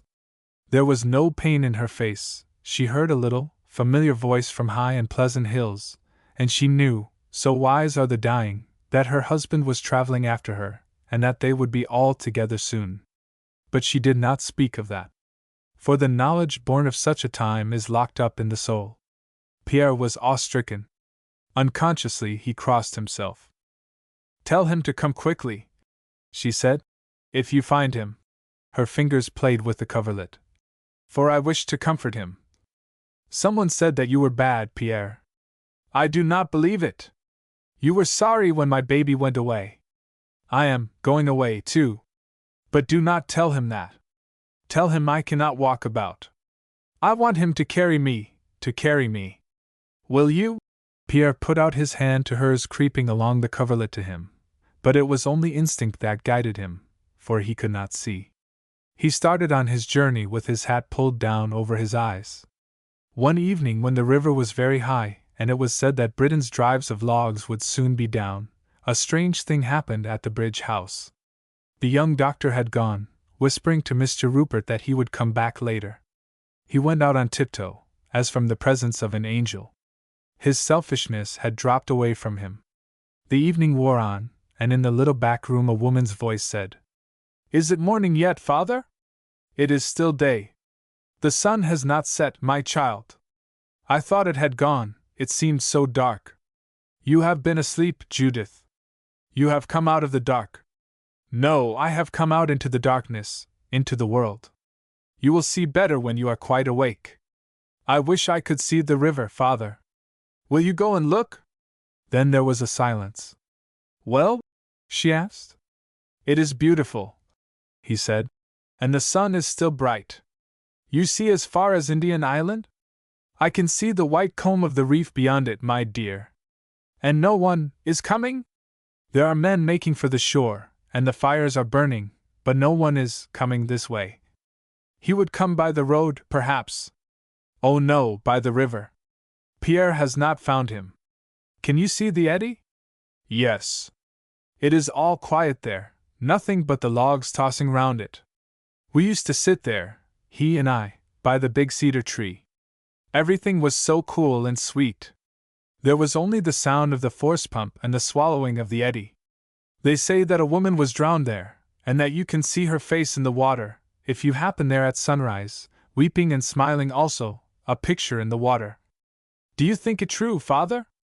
Life is so strange, and who knows what is not life, my child? When baby was dying I held it over the water beneath that window, where the sunshine falls in the evening, and it looked down once before its spirit passed like a breath over my face. Maybe its look will stay, for him to see when he comes. It was just below where you stand, father. Can you see its face? No, Judith, nothing but the water and the sunshine. Dear, carry me to the window. When this was done, she suddenly leaned forward with shining eyes and anxious fingers. "My baby! My baby!" she said. She looked up the river, but her eyes were fading, she could not see far.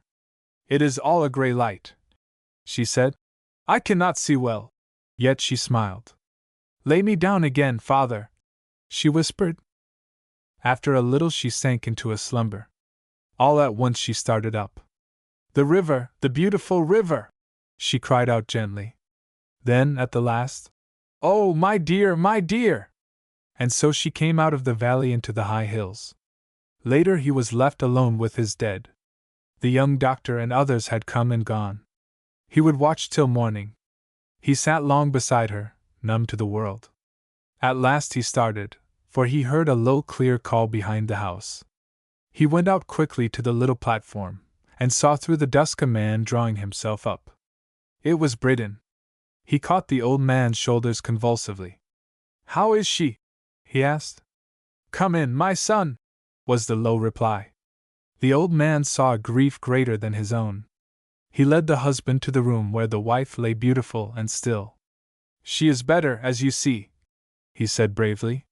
The hours went, and the two sat near the body, one on either side. They knew not what was going on in the world. As they mourned, Pierre and the young doctor sat silent in that cottage on the hillside. They were roused at last. There came up to Pierre's keen ears the sound of the river. "Let us go out," he said. "The river is flooding. You can hear the logs." They came out and watched. The river went swishing, swilling past, and the dull boom of the logs as they struck the piers of the bridge, or some building on the shore, came rolling to them. "The dams and booms have burst," Pierre said. He pointed to the camps far up the river. By the light of the campfires there appeared a wide, weltering flood of logs and debris. Pierre's eyes shifted to the bridge house. In one room was a light.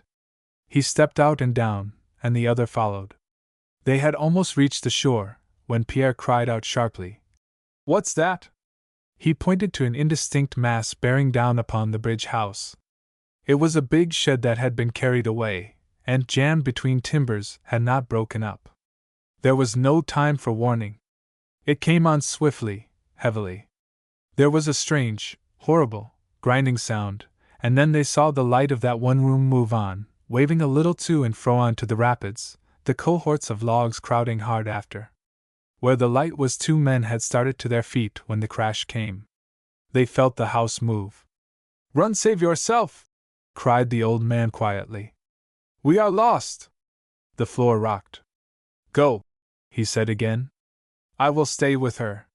"She is mine," Britain said, and he took her in his arms. "I will not go." They could hear the rapids below. The old man steadied himself in the deep water on the floor, and caught out yearningly at the cold hands. come close," said Britain. "Closer, put your arms round her." The old man did so. They were locked in each other's arms, dead and living. The old man spoke, with a piteous kind of joy. "We therefore commit her body to the deep." The three were never found. The epaulets. Old Athabasca, chief of the Little Crees, sat at the door of his lodge, staring down into the valley where Fort Pentecost lay, and Mitawawa, his daughter, sat near him, fretfully pulling at the fringe of her fine buckskin jacket. She had reason to be troubled. Files the trader had put a great indignity upon Athabasca. A factor of 20 years before, in recognition of the chief's merits, and in reward of his services, had presented him with a pair of epaulets, left in the fort by some officer in Her Majesty's service. A good, solid, honest pair of epaulets, well fitted to stand the wear and tear of those high feasts and functions at which the chief paraded them upon his broad shoulders. They were the admiration of his own tribe, the wonder of others, the envy of many chiefs. It was said that Athabasca wore them creditably, and was no more immobile and grand-mannered than became a chief thus honored above his kind. But the years went, and there came a man to Fort Pentecost who knew not Athabasca. He was young, and tall and strong, had a hot temper, knew naught of human nature, was possessed by a pride more masterful than his wisdom, and a courage stronger than his tact. He was ever for high-handedness, brooked no interference, and treated the Indians more as company's serfs than as company's friends and allies. Also, he had an eye for Mitawawa, and found favor in return, though to what depth it took a long time to show. The girl sat high in the minds and desires of the young braves, for she had beauty of a heathen kind, a deft and dainty finger for embroidered buckskin, a particular fortune with a bow and arrow, and the fleetest foot. There were mutterings because Files the white man came to sit often in Athabasca's lodge. He knew of this, but heeded not at all. At last Kanto, a young brave who very accurately guessed at Files' intentions, stopped him one day on the gray horse trail, and in a soft, indolent voice begged him to prove his regard in a fight without weapons, to the death, the survivor to give the other burial where he fell. Files was neither fool nor coward. It would have been foolish to run the risk of leaving fort and people masterless for an Indian's whim. It would have been cowardly to do nothing. So he whipped out a revolver, and bade his rival march before him to the fort, which Kanto very calmly did, begging the favor of a bit of tobacco as he went. Files demanded of Athabasca that he should sit in judgment, and should at least banish Kanto from his tribe, hinting the while that he might have to put a bullet into Kanto's refractory head if the thing were not done. He said large things in the name of the HBC, and was surprised that Athabasca let them pass unmoved. But that chief, after long consideration, during which he drank company's coffee and ate company's pemmican, declared that he could do nothing, for Kanto had made a fine offer, and a grand chance of a great fight had been missed. This was in the presence of several petty officers and Indians and woodsmen at the fort. Files had vanity and a nasty temper. He swore a little, and with words of bluster went over and ripped the epaulets from the chief's shoulders as a punishment, a mark of degradation. The chief said nothing. He got up, and reached out his hands as if to ask them back, and when Files refused, he went away, drawing his blanket high over his shoulders. It was wont before to lie loosely about him, to show his badges of captaincy and alliance. This was about the time that the Indians were making ready for the buffalo, and when their chief took to his lodge, and refused to leave it, they came to ask him why. And they were told. They were for making trouble, but the old chief said the quarrel was his own, he would settle it in his own way. He would not go to the hunt. Kanto, he said, should take his place, and when his braves came back there should be great feasting, for then the matter would be ended. Half the course of the moon and more, and Athabasca came out of his lodge, the first time in the sunlight since the day of his disgrace. He and his daughter sat silent and watchful at the door. There had been no word between Files and Athabasca, no word between Mitawawa and Files. The fort was well nigh tenantless, for the half-breeds also had gone after buffalo, and only the trader, a clerk, and a half-breed cook were left. Mitawawa gave a little cry of impatience. She had held her peace so long that even her slow Indian nature could endure no more. "What will my father Athabasca do?" she asked. "With idleness the flesh grows soft, and the iron melts from the arm. But when the thoughts are stone, the body is as that of the mighty men of the Kimash Hills. When the bow is long drawn, beware the arrow." "It is no answer," she said. "What will my father do?" "They were of gold," he answered. "That never grew rusty. My people were full of wonder when they stood before me, and the tribes had envy as they passed. It is 100 moons and one red midsummer moon since the great company put them on my shoulders. They were light to carry, but it was as if I bore an army.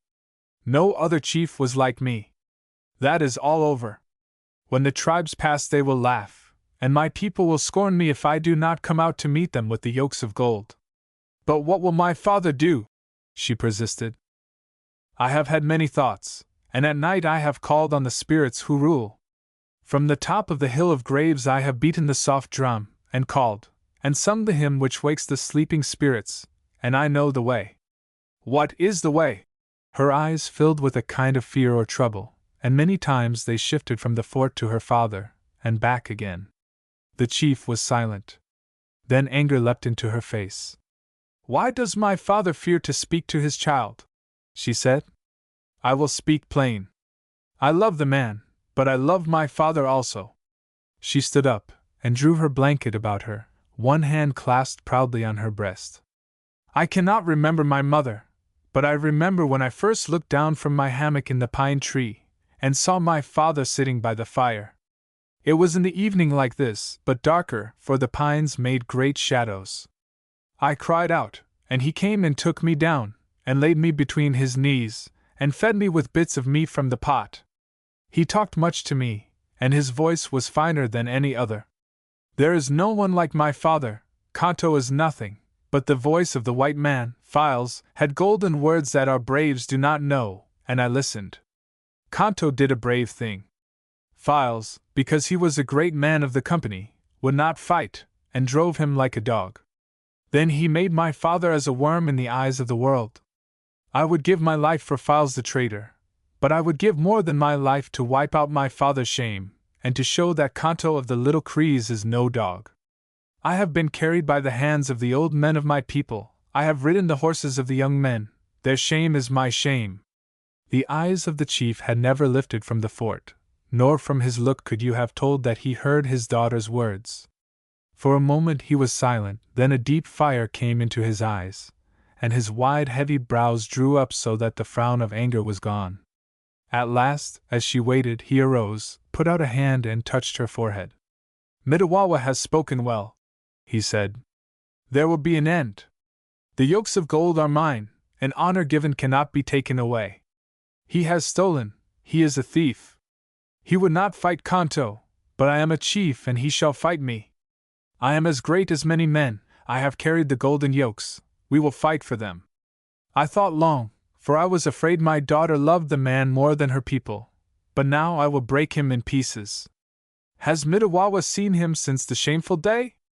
He has come to the lodge, but I would not let him in unless he brought the epaulets. He said he would bring them when Kanto was punished. I begged of him as I never begged of my own father, but he was hard as the ironwood tree. I sent him away. Yet there is no tongue like his in the world, he is tall and beautiful, and has the face of a spirit. From the fort Files watched the two. With a pair of field glasses he could follow their actions, could almost read their faces. There'll be a lot of sulking about those epaulets, Mallory, he said at last, turning to his clerk. Old Athabasca has a bee in his bonnet. Wouldn't it be just as well to give him back, sir? Mallory had been at Fort Pentecost a long time, and he understood Athabasca and his Indians. He was a solid, slow-thinking old fellow, but he had that wisdom of the North which can turn from dove to serpent and from serpent to lion in the moment. Give them back, Mallory? I'll see him in Jericho first, unless he goes on his marrow bones and kicks Kanto out of the camp. Very well, sir. But I think we'd better keep an eye open. Eye open be hanged! If he'd been going to riot he'd have done so before this. Besides, the girl. Mallory looked long and earnestly at his master, whose forehead was glued to the field glass. His little eyes moved as if in debate, his slow jaws opened once or twice. At last he said, I'd give the girl the go-by, Mr. Files, if I was you, unless I meant to marry her. Files suddenly swung round. Keep your place, blast you, Mallory, and keep your morals too. One think you were a missionary. Then with a sudden burst of anger. Damn it all, if my men don't stand by me against a pack of treacherous Indians, I'd better get out. Your men will stand by you, sir, no fear. I've served 3 traitors here, and my record is pretty clean, Mr. Files. But I'll say it to your face, whether you like it or not, that you're not as good a judge of the Injun as me, or even Duke the cook, and that's straight as I can say it, Mr. Files. Files paced up and down in anger, not speaking, but presently threw up the glass, and looked towards Athabasca's lodge. They're gone, he said presently. I'll go and see them tomorrow. The old fool must do what I want, or there'll be ructions. The moon was high over Fort Pentecost when Athabasca entered the silent yard. The dogs growled, but Indian dogs growl without reason, and no one heeds them. The old chief stood a moment looking at the windows, upon which slush lights were throwing heavy shadows. He went to Files' window, no one was in the room. He went to another, Mallory and Duke were sitting at a table. Mallory had the epaulets, looking at them and fingering the hooks by which Athabasca had fastened them on. Duke was laughing, he reached over for an epaulet, tossed it up, caught it and threw it down with a guffaw. Then the door opened, and Athabasca walked in, seized the epaulets, and went swiftly out again. Just outside the door, Mallory clapped a hand on one shoulder, and Duke caught at the epaulets. Athabasca struggled wildly. All at once there was a cold white flash, and Duke came huddling to Mallory's feet. For a brief instant Mallory and the Indian fell apart, then Athabasca with a contemptuous fairness tossed his knife away, and ran in on his man. They closed, strained, swayed, became a tangled wrenching mass, and then Mallory was lifted high into the air, and came down with a broken back. Athabasca picked up the epaulets, and hurried away, breathing hard, and hugging them to his bare red-stained breast. He had nearly reached the gate when he heard a cry. He did not turn, but a heavy stone caught him high in the shoulders, and he fell on his face and lay clutching the epaulets in his outstretched hands. Files' own hands were yet lifted with the effort of throwing, when he heard the soft rush of footsteps, and someone came swiftly into his embrace. A pair of arms ran round his shoulders, lips closed with his, something ice-cold and hard touched his neck, he saw a bright flash at his throat. In the morning Kanto found Mitawawa sitting with wild eyes by her father's body. She had fastened the epaulets on its shoulders. Files and his men made a grim triangle of death at the door of the fort. The house with the broken shutter. Pierre stopped to listen. The voice singing was clear and soft, yet strong, a mezzo-soprano without any culture save that of practice and native taste. It had a singular charm, a sweet, fantastic sincerity. He stood still and fastened his eyes on the house, a few rods away. It stood on a knoll perching above Fort Sten. Years had passed since Pierre had visited the fort, and he was now on his way to it again, after many wanderings. The house had stood here in the old days, and he remembered it very well, for against it John Marcy, the company's man, was shot by Stroke LaForce, of the Riders of the Plains.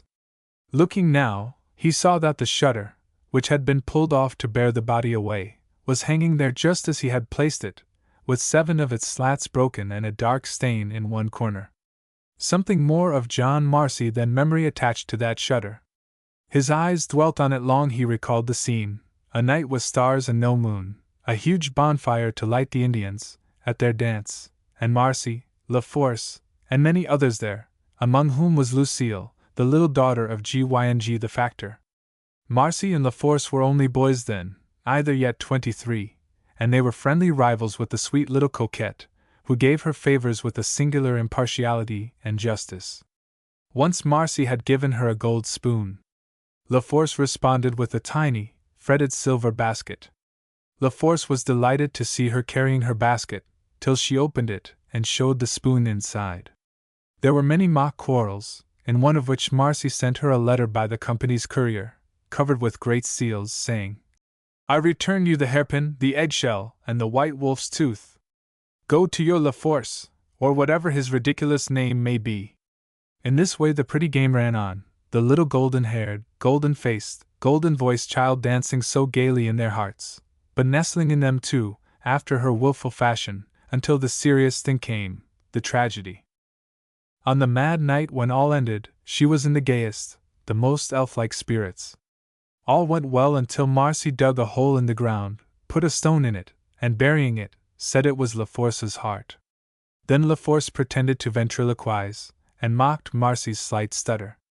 That was the beginning of the trouble, and Lucille, like any lady of the world, troubled at LaForce's unkindness, tried to smooth things over, tried very gravely.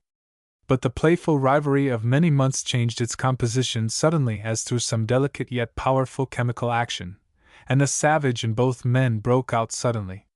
Where motives and emotions are few they are the more vital, their action is the more violent. No one knew quite what the two young men said to each other, but presently, while the Indian dance was on, they drew to the side of the house, and had their duel out in the half-shadows, no one knowing, till the shots rang on the night, and John Marcy, without a cry, sprang into the air and fell face upwards, shot through the heart. They tried to take the child away, but she would not go, and when they carried Marcy on the shutter she followed close by, resisting her father's wishes and commands. And just before they made a prisoner of LaForce, she said to him very quietly, so like a woman she was, "I will give you back the basket, and the riding whip, and the other things, and I will never forgive you, never, no, never. Stroke LaForce had given himself up, had himself ridden to Winnipeg, 1,000 miles, and told his story. Then the sergeant's stripes had been stripped from his arm, he had been tried, and on his own statement had got 12 years' imprisonment. 10 years had passed since then, since Marcy was put away in his grave, since Pierre left Fort Ste, and he had not seen it or Lucille in all that time. But he knew that Gyng was dead, and that his widow and her child had gone south or east somewhere. Of LaForce after his sentence he had never heard. He stood looking at the house from the shade of the solitary pine tree near it, recalling every incident of that fatal night. He had the gift of looking at a thing in its true proportions, perhaps because he had little emotion and a strong brain, or perhaps because early in life his emotions were rationalized. Presently he heard the voice again. Now he recognized the voice. Its golden timbre brought back a young girl's golden face and golden hair. It was summer, and the window with the broken shutter was open. He was about to go to it, when a door of the house opened, and a girl appeared. She was tall, with rich, yellow hair falling loosely about her head. She had a strong, finely cut chin and a broad brow, under which a pair of deep blue eyes shone violet blue, rare and fine. She stood looking down at the fort for a few moments, unaware of Pierre's presence. But presently she saw him leaning against the tree, and she started as from a spirit. "Monsieur," she said, "Pierre!" and stepped forward again from the doorway. He came to her, and, "Ah, petite Lucille," he said, "you remember me, and yet so many years ago." "But you remember me," she answered, "and I have changed so much." "It is the man who should remember, the woman may forget if she will." Pierre did not mean to pay a compliment, he was merely thinking. She made a little gesture of deprecation. "I was a child," she said. Pierre lifted a shoulder slightly. "What matter? It is sex that I mean. What difference to me, 5 or 40 or 90? It is all sex. It is only lovers, the hunters of fireflies, that think of age, mais oui." She had a way of looking at you before she spoke, as though she were trying to find what she actually thought. She was one after Pierre's own heart, and he knew it, but just here he wondered where all that ancient coquetry was gone, for there were no traces of it left. She was steady of eye, reposeful, rich in form and face, and yet not occupied with herself. He had only seen her for a minute or so, yet he was sure that what she was just now she was always, or nearly so, for the habits of a life leave their mark, and show through every phase of emotion and incident whether it be light or grave. "I think I understand you," she said. "I think I always did a little, from the time you stayed with Gras the idiot at Fort Au God, and fought the Indians when the others left. Only, men said bad things of you, and my father did not like you, and you spoke so little to me ever. Yet I mind how you used to sit and watch me, and I also mind when you rode the man down who stole my pony, and brought them both back." Pierre smiled. He was pleased at this. "Ah, my young friend," he said, "I do not forget that either, for though he had shaved my ear with a bullet, you would not have him handed over to the riders of the plains, such a tender heart." Her eyes suddenly grew wide. She was childlike in her amazement, indeed, childlike in all ways, for she was very sincere. It was her great advantage to live where nothing was required of her but truth. She had not suffered that sickness, social artifice. "I never knew," she said, "that he had shot at you, never. You did not tell that. There is a time for everything, the time for that was not till now. What could I have done then? You might have left it to me. I am not so pious that I can't be merciful to the sinner. But this man, this Brickney, was a vile scoundrel always, and I wanted him locked up. I would have shot him myself, but I was tired of doing the duty of the law. Yes, yes," he added, as he saw her smile a little. "It is so. I have love for justice, even I, pretty Pierre. Why not justice on myself? Ha! The law does not its duty. And maybe some day I shall have to do its work on myself. Some are coaxed out of life, some are kicked out, and some open the doors quietly for themselves, and go away hunting outside. They used to talk as if one ought to fear you, she said, but she looked him straight in the eyes. But maybe that's because you've never hid any badness. It is no matter anyhow, he answered. I live in the open, I walk in the open road, and I stand by what I do to the open law and the gospel. It is my whim, every man to his own saddle. It is 10 years, she said abruptly. 10 years less 5 days, he answered as sententiously. Come inside, she said quietly, and turned to the door. Without a word he turned also, but instead of going direct to the door came and touched the broken shutter and the dark stain on one corner with a delicate forefinger. Out of the corner of his eye he could see her on the doorstep, looking intently. He spoke as if to himself. It has not been touched since then, no, it was hardly big enough for him, so his legs hung over. Ah, yes, 10 years, abroad, John Marcy. Then, as if still musing, he turned to the girl. He had no father or mother, no one, of course, so that it wasn't so bad after all. If you've lived with the tongue in the last hole of the buckle as you've gone, what matter when you go? Say eagle, it is all the same. Her face had become pale as he spoke, but no muscle stirred. Only her eyes filled with a deeper color, and her hand closed tightly on the door jamb. Come in, Pierre, she said, and entered. He followed her. My mother is at the fort, she added, but she will be back soon. She placed 2 chairs not far from the open door. They sat, and Pierre slowly rolled a cigarette and lighted it. How long have you lived here? He asked presently. It is 7 years since we came first, she replied. After that night they said the place was haunted, and no one would live in it, but when my father died my mother and I came for 3 years. Then we went east, and again came back, and here we have been. The shutter? Pierre asked. They needed few explanations. Their minds were moving with the same thought. I would not have it changed, and of course no one cared to touch it. So it has hung there. As I placed it 10 years ago, he said. They both became silent for a time, and at last he said, Marcy had no one, Sergeant LaForce a mother. It killed his mother, she whispered, looking into the white sunlight. She was noting how it was flashed from the bark of the birch trees near the fort. His mother died, she added again quietly. It killed her, the jail for him. An eye for an eye, he responded. Do you think that evens John Marcy's death? She sighed. As far as Marcy's concerned, he answered. LaForce has his own reckoning besides. It was not a murder, she urged. It was a fair fight, he replied firmly. And LaForce shot straight. He was trying to think why she lived here, why the broken shutter still hung there, why the matter had settled so deeply on her. He remembered the song she was singing, the legend of the Scarlet Hunter, the fabled savior of the North. He repeated the words, lingering on them. He loved to come at the truth of things by elusive, far-off reflections, rather than by the sharp questioning of the witness box. He had imagination, refinement in such things. A light dawned on him as he spoke the words. All became clear. She sang of the Scarlet Hunter, but she meant someone else. That was it. But why did she live here? To get used to a thought, to have it so near her that if LaForce himself came, she would have herself schooled to endure the shadow and the misery of it all. Ah, that was it.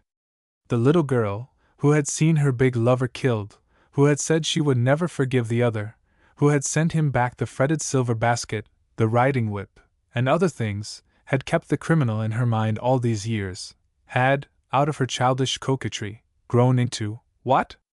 As a child she had been wise for her years, almost too wise. What had happened? She had probably felt sorrow for LaForce at first, and afterwards had shown active sympathy, and at last, no, he felt that she had not quite forgiven him, that, whatever was, she had not hidden the criminal in her heart. But why did she sing that song? Her heart was pleading for him, for the criminal. Had she and her mother gone to Winnipeg to be near LaForce, to comfort him? Was LaForce free now, and was she unwilling? It was so strange that she should thus have carried on her childhood into her womanhood. But he guessed her, She had imagination. His mother died in my arms in Winnipeg, she said abruptly at last. I'm glad I was some comfort to her. You see, it all came through me. I was so young and spoiled and silly. John Marcy's death, her death, and his long years in prison. Even then I knew better than to set the one against the other. Must a child not be responsible? I am. And so you punish yourself? It was terrible for me, even as a child. I said that I could never forgive, but when his mother died, blessing me, I did. Then there came something else. You saw him there, Amy? I saw him, so changed, so quiet, so much older, all gray at the temples. At first I lived here that I might get used to the thought of the thing, to learn to bear it, and afterwards that I might learn. She paused, looking in half-doubt at Pierre. It is safe, I am silent, he said. That I might learn to bear him, she continued. Is he still? Pierre paused. She spoke up quickly. Oh no, he has been free 2 years. Where is he now? I don't know. She waited for a minute, then said again. I don't know. When he was free, he came to me, but I could not. He thought, too, that because he had been in jail, that I wouldn't be his wife. He didn't think enough of himself, he didn't urge anything. And I wasn't ready, no, how could I be? I didn't care so much about the jail, but he had killed John Marcy. The jail, what was that to me? There was no real shame in it unless he had done a mean thing. He had been wicked, not mean. Killing is awful, but not shameful. Think the difference, if he had been a thief. Pierre nodded. Then someone should have killed him, he said. Well, after, he went away for a year. Then he came back, but no, I was always thinking of that night I walked behind John Marcy's body to the fort. So he went away again, and we came here, and here we have lived. He has not come here? No, once from the far north he sent me a letter by an Indian, saying that he was going with a half-breed to search for a hunting party, an English gentleman and 2 men who were lost. The name of one of the men was Brickney. Pierre stopped short in a long whiffing of smoke. Holy! He said. That thief Brickney again. He would steal the broad road to hell if he could carry it. He once stole the quarters from a dead man's eyes. Mon Dieu! To save Brickney's life, the courage to do that, like sticking your face in the mire and eating. But Shaw, go on, Petite Lucille. There is no more. I never heard again. How long was that ago? 9 months or more. Nothing has been heard of any of them? Nothing at all. The Englishmen belong to the Hudson's Bay Company, but they have heard nothing down here at Fort Sten. If he saves the company's man, that will make up the man he lost for them, You think that, Pierre's eyes had a curious ironical light. I do not care for the company, she said. John Marcy's life was his own. Good, he added quickly, and his eyes admired her. That is the thing. Then, do not forget that Marcy took his life in his hands himself, that he would have killed LaForce if LaForce hadn't killed him. I know, she said, but I should have felt the same if John Marcy had killed LaForce. It is a pity to throw your life away, he ventured. He said this for a purpose. He did not think she was throwing it away. She was watching a little knot of horsemen coming over a swell of the prairie far off. She withdrew her eyes and fixed them on Pierre. Do you throw your life away if you do what is the only thing you are told to do? She placed her hand on her heart, that had been her one guide. Pierre got to his feet, came over, and touched her on the shoulder. You have the great secret, he said quietly. The thing may be all wrong to others, but if it's right to yourself, that's it, mais oui. If he comes, he added, if he comes back, think of him as well as Marcy. Marcy is sleeping, what does it matter? If he is awake, he has better times, for he was a man to make another world sociable.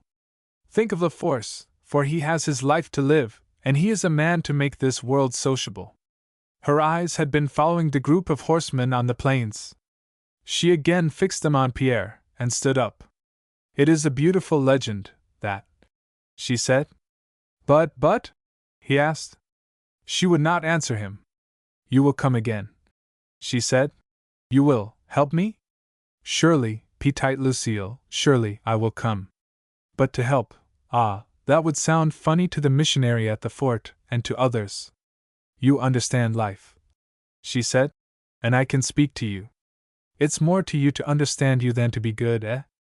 I guess it's more to any woman, she answered. They both passed out of the house. She turned towards the broken shutter. Then their eyes met. A sad little smile hovered at her lips. What is the use? She said, and her eyes fastened on the horseman. He knew now that she would never shudder again at the sight of it, or at the remembrance of Marcy's death. But he will come, was the reply to her, and her smile almost settled and stayed. They parted, and as he went down the hill he saw far over, coming up, a woman in black, who walked as if she carried a great weight. Every shot that kills ricochets, he said to himself. His mother dead, her mother like that. He passed into the fort, renewing acquaintances in the company's store, and 20 minutes after he was one to greet the horseman that Lucille had seen coming over the hills. They were 5, and one had to be helped from his horse. It was Stroke LaForce, who had been found near dead at the Meadow River by a party of men exploring in the north. He had rescued the Englishman and his party, but within a day of the finding the Englishman died, leaving him his watch, a ring, and a check on the H.B.C. at Winnipeg. He and the 2 survivors, one of whom was Brickney, started south. One night Brickney robbed him and made to get away, and on his seizing the thief he was wounded. Then the other man came to his help and shot Brickney, after that weeks of wandering, and at last rescue in Fort Ste. A half-hour after this Pierre left LaForce on the crest of the hill above the fort, and did not turn to go down till he had seen the other pass within the house with the broken shutter. And later he saw a little bonfire on the hill. The next evening he came to the house again himself. Lucille rose to meet him. Why should the door be shut? He quoted smiling. The door is open, she answered quickly and with a quiet joy. He turned to the motion of her hand, and saw LaForce asleep on a couch. Soon afterwards, as he passed from the house, he turned towards the window. The broken shutter was gone. He knew now the meaning of the bonfire the night before. The finding of Fingal. Fingal! Fingal! Oh, Fingal! A grey mist was rising from the river, the sun was drinking it delightedly, the swift blue water showed underneath it, and the top of Whiteface Mountain peaked the mist by a hand-length. The river brushed the banks like rustling silk, and the only other sound, very sharp and clear in the liquid monotone, was the crack of a woodpecker's beak on a hickory tree. It was a sweet, fresh autumn morning in Lonesome Valley. Before night the deer would bellow reply to the hunters' rifles, and the mountain goat call to its unknown gods.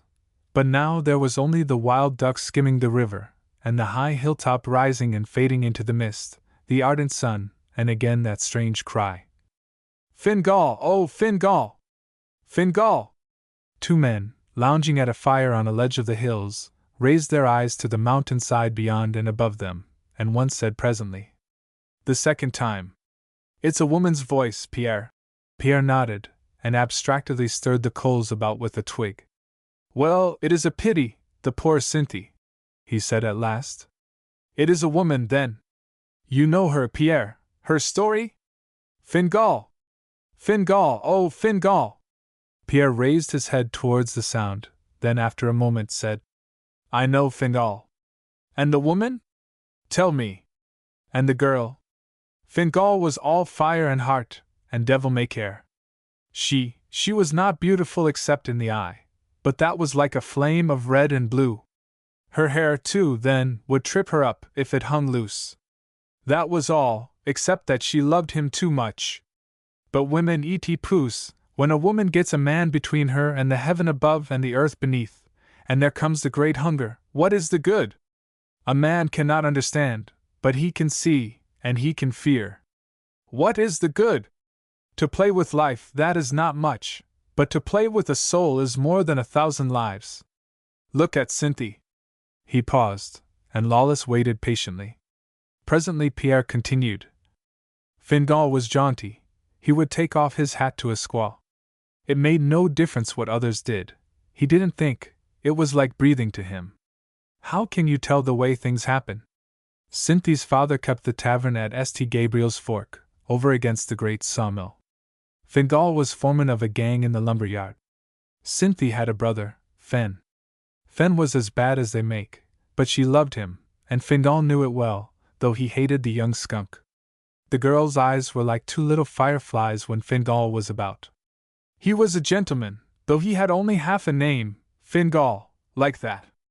I think he did not expect to stay. He seemed to be waiting for something. Always when the mail come in he would be there, and afterwards you wouldn't see him for a time. So it seemed to me that he made up his mind to think nothing of Cynthia, and to say nothing. Fingal! Fingal! Oh, Fingal! The strange, sweet, singing voice sounded nearer. She's coming this way, Pierre, said Lawless. I hope not to see her. What is the good? Well, let us have the rest of the story. Her brother Fen was in Fingal's gang. One day there was trouble. Fen called Fingal a liar. The gang stopped piling. The usual thing did not come. Fingal told him to leave the yard, and they would settle some other time. That night a wicked thing happened. We were sitting in the barroom when we heard 2 shots and then a fall. We ran into the other room. There was Fen on the floor, dying. He lifted himself on his elbow, pointed at Fingal, and fell back. The father of the boy stood white and still a few feet away. There was no pistol showing, none at all. The men closed in on Fingal. He did not stir. He seemed to be thinking of something else. He had a puzzled, sorrowful look. The men roared round him, but he waved them back for a moment, and looked first at the father, then at the son. I could not understand at first. Someone pulled a pistol out of Fingal's pocket and showed it. At that moment Cynthia came in. She gave a cry. By the holy! I do not want to hear a cry like that often. She fell on her knees beside the boy, and caught his head to her breast. Then with a wild look she asked who did it. They had just taken Fingal out into the barroom. They did not tell her his name, for they knew that she loved him. Father, she said all at once, have you killed the man that killed Fen? The old man shook his head. There was a sick color in his face. Then I will kill him, she said. She laid her brother's head down, and stood up. Someone put in her hand the pistol, and told her it was the same that had killed Fen. She took it, and came with us. The old man stood still where he was. He was like stone. I looked at him for a minute and thought. Then I turned round and went to the barroom, and he followed. Just as I got inside the door, I saw the girl start back, and her hand drop, for she saw that it was Fingal. He was looking at her very strange. It was the rule to empty the gun into a man who had been sentenced, and already Fingal had heard his, God have mercy, the girl was to do it. Fingal said to her in a muffled voice, Fire, Cynthia! I guessed what she would do. In a kind of a dream she raised the pistol up, till I could see it was just out of range of his head, and she fired. 1, 2, 3, 4, 5. Fingal never moved a muscle, but the bullet spotted the wall at the side of his head. She stopped after the 5, but the arm was still held out, and her finger was on the trigger. She seemed to be all dazed. Only 6 chambers were in the gun, and of course one chamber was empty. Fen had its bullet in his lungs, as we thought. So someone besides Cynthia touched her arm, pushing it down. But there was another shot, and this time, because of the push, the bullet lodged in Fingal's skull. Pierre paused now, and waved with his hand towards the mist which hung high up like a canopy between the hills. But, said Lawless, not heeding the scene, what about that 6th bullet? Holy, it is plain. Fingal did not fire the shot. His revolver was full, every chamber, when Cynthia first took it. Who killed the lad?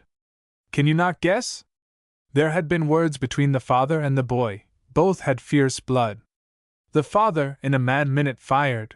The boy wanted revenge on Fingal, and to save his father, laid it on the other. The old man?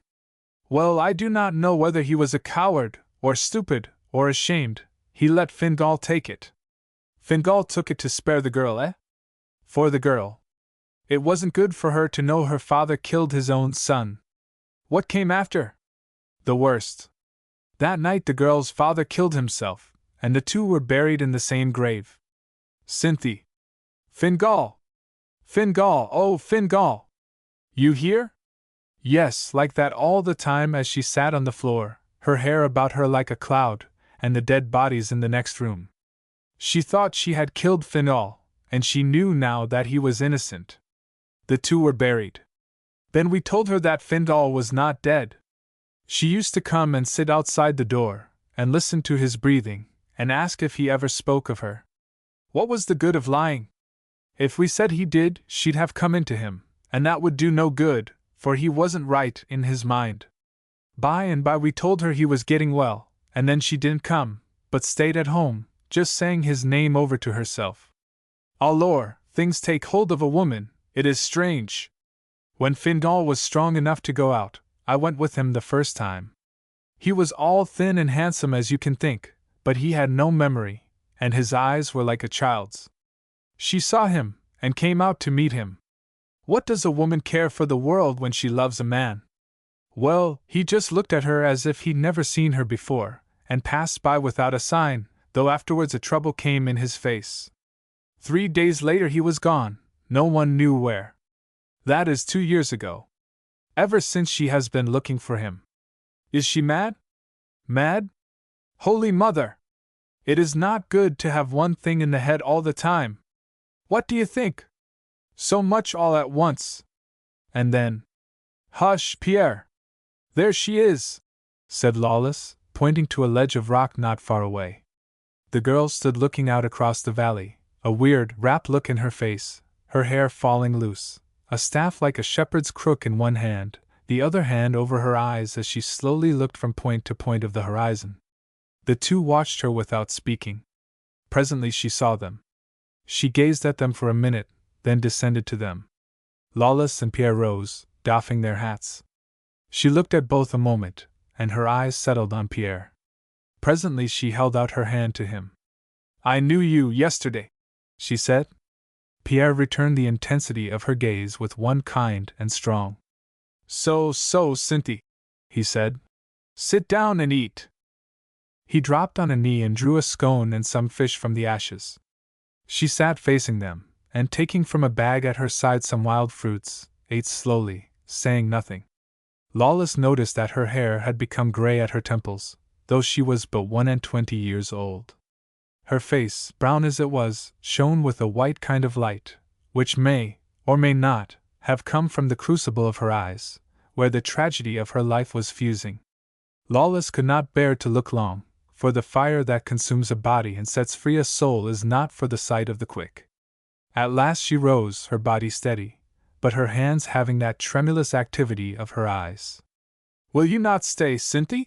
Asked Lawless very kindly.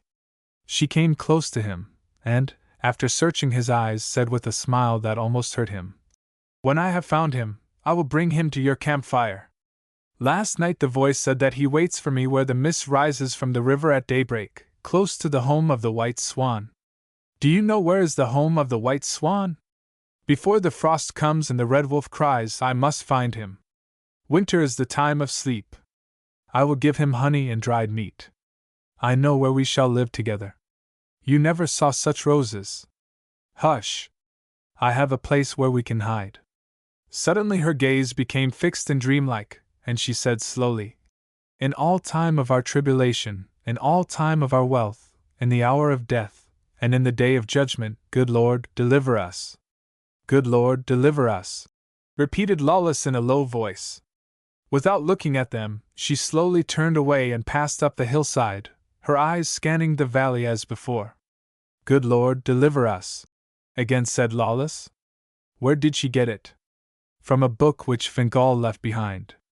They watched her till she rounded a cliff, and was gone. Then they shouldered their kits and passed up the river on the trail of the Wapiti. 1 month later, when a fine white surf of frost lay on the ground, and the sky was darkened often by the flight of the wild geese southward, they came upon a hut perched on a bluff, at the edge of a clump of pines. It was morning, and Whiteface Mountain shone clear and high, without a touch of cloud or mist from its haunches to its crown. They knocked at the hut door, and, in answer to a voice, entered.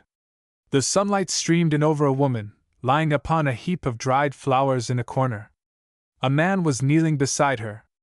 They came near, and saw that the woman was Cynthia. Fingal! Broke out Pierre, and caught the kneeling man by the shoulder. At the sound of his voice the woman's eyes opened. Fingal, oh Fingal! She said, and reached up a hand. Fingal stooped and caught her to his breast. Cynthia! Poor girl! Oh, my poor Cynthia! He said.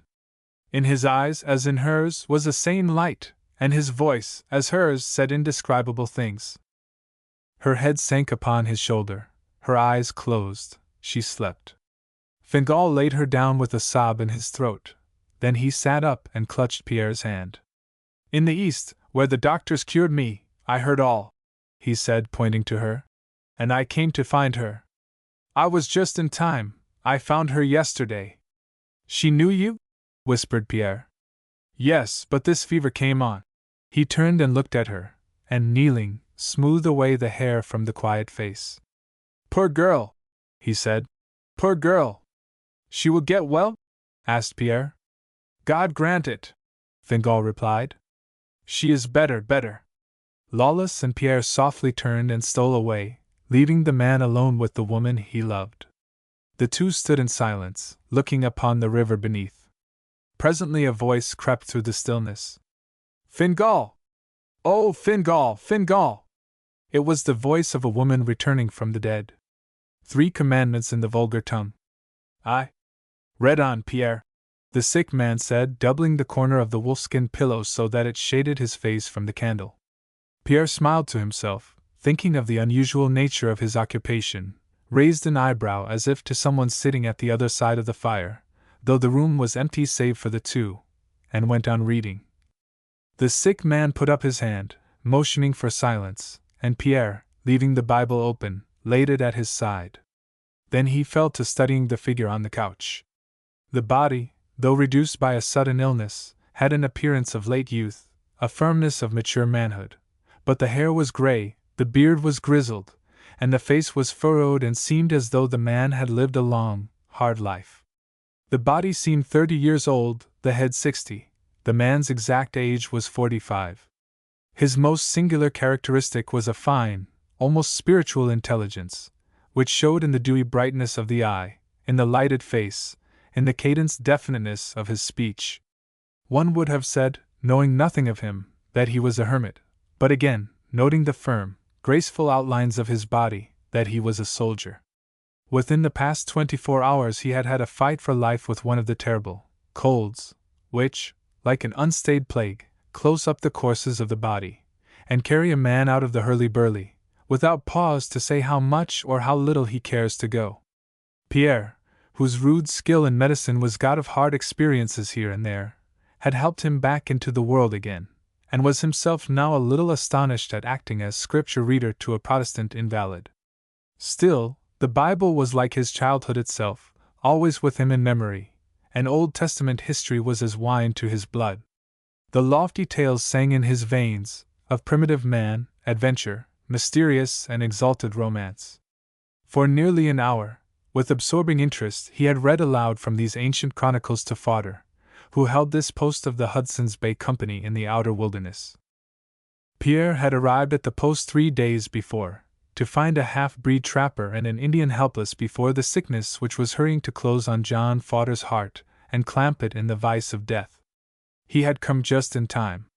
He was now ready to learn, by what ways the future should show, why this man, of such unusual force and power, should have lived at a desolate post in Labrador for 25 years.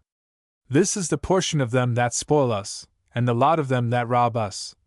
Fodder repeated the words slowly, and then said, It is good to be out of the restless world. Do you know the secret of life, Pierre?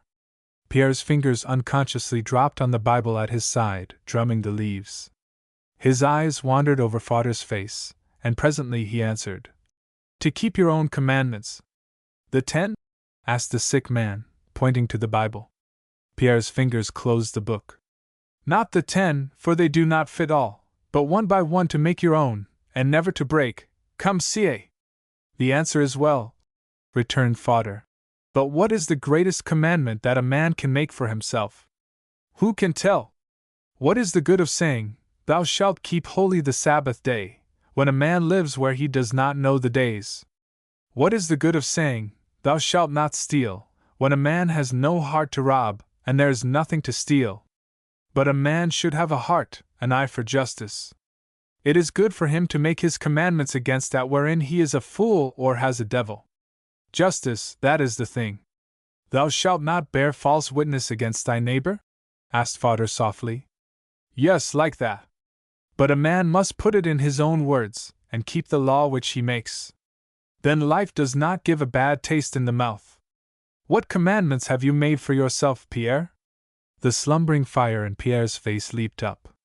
He felt for an instant as his father, a chevalier of France, might have felt if a peasant had presumed to finger the orders upon his breast. It touched his native pride, so little shown in anything else. But he knew the spirit behind the question, and the meaning justified the man. Thou shalt think with the minds of 12 men, and the heart of 1 woman, he said and paused. Justice and mercy, murmured the voice from the bed. Thou shalt keep the faith of food and blanket. Again Pierre paused. And a man shall have no cause to fear his friend, said the voice again. The pause was longer this time, and Pierre's cold, handsome face took on a kind of softness before he said, Remember the sorrow of thine own wife.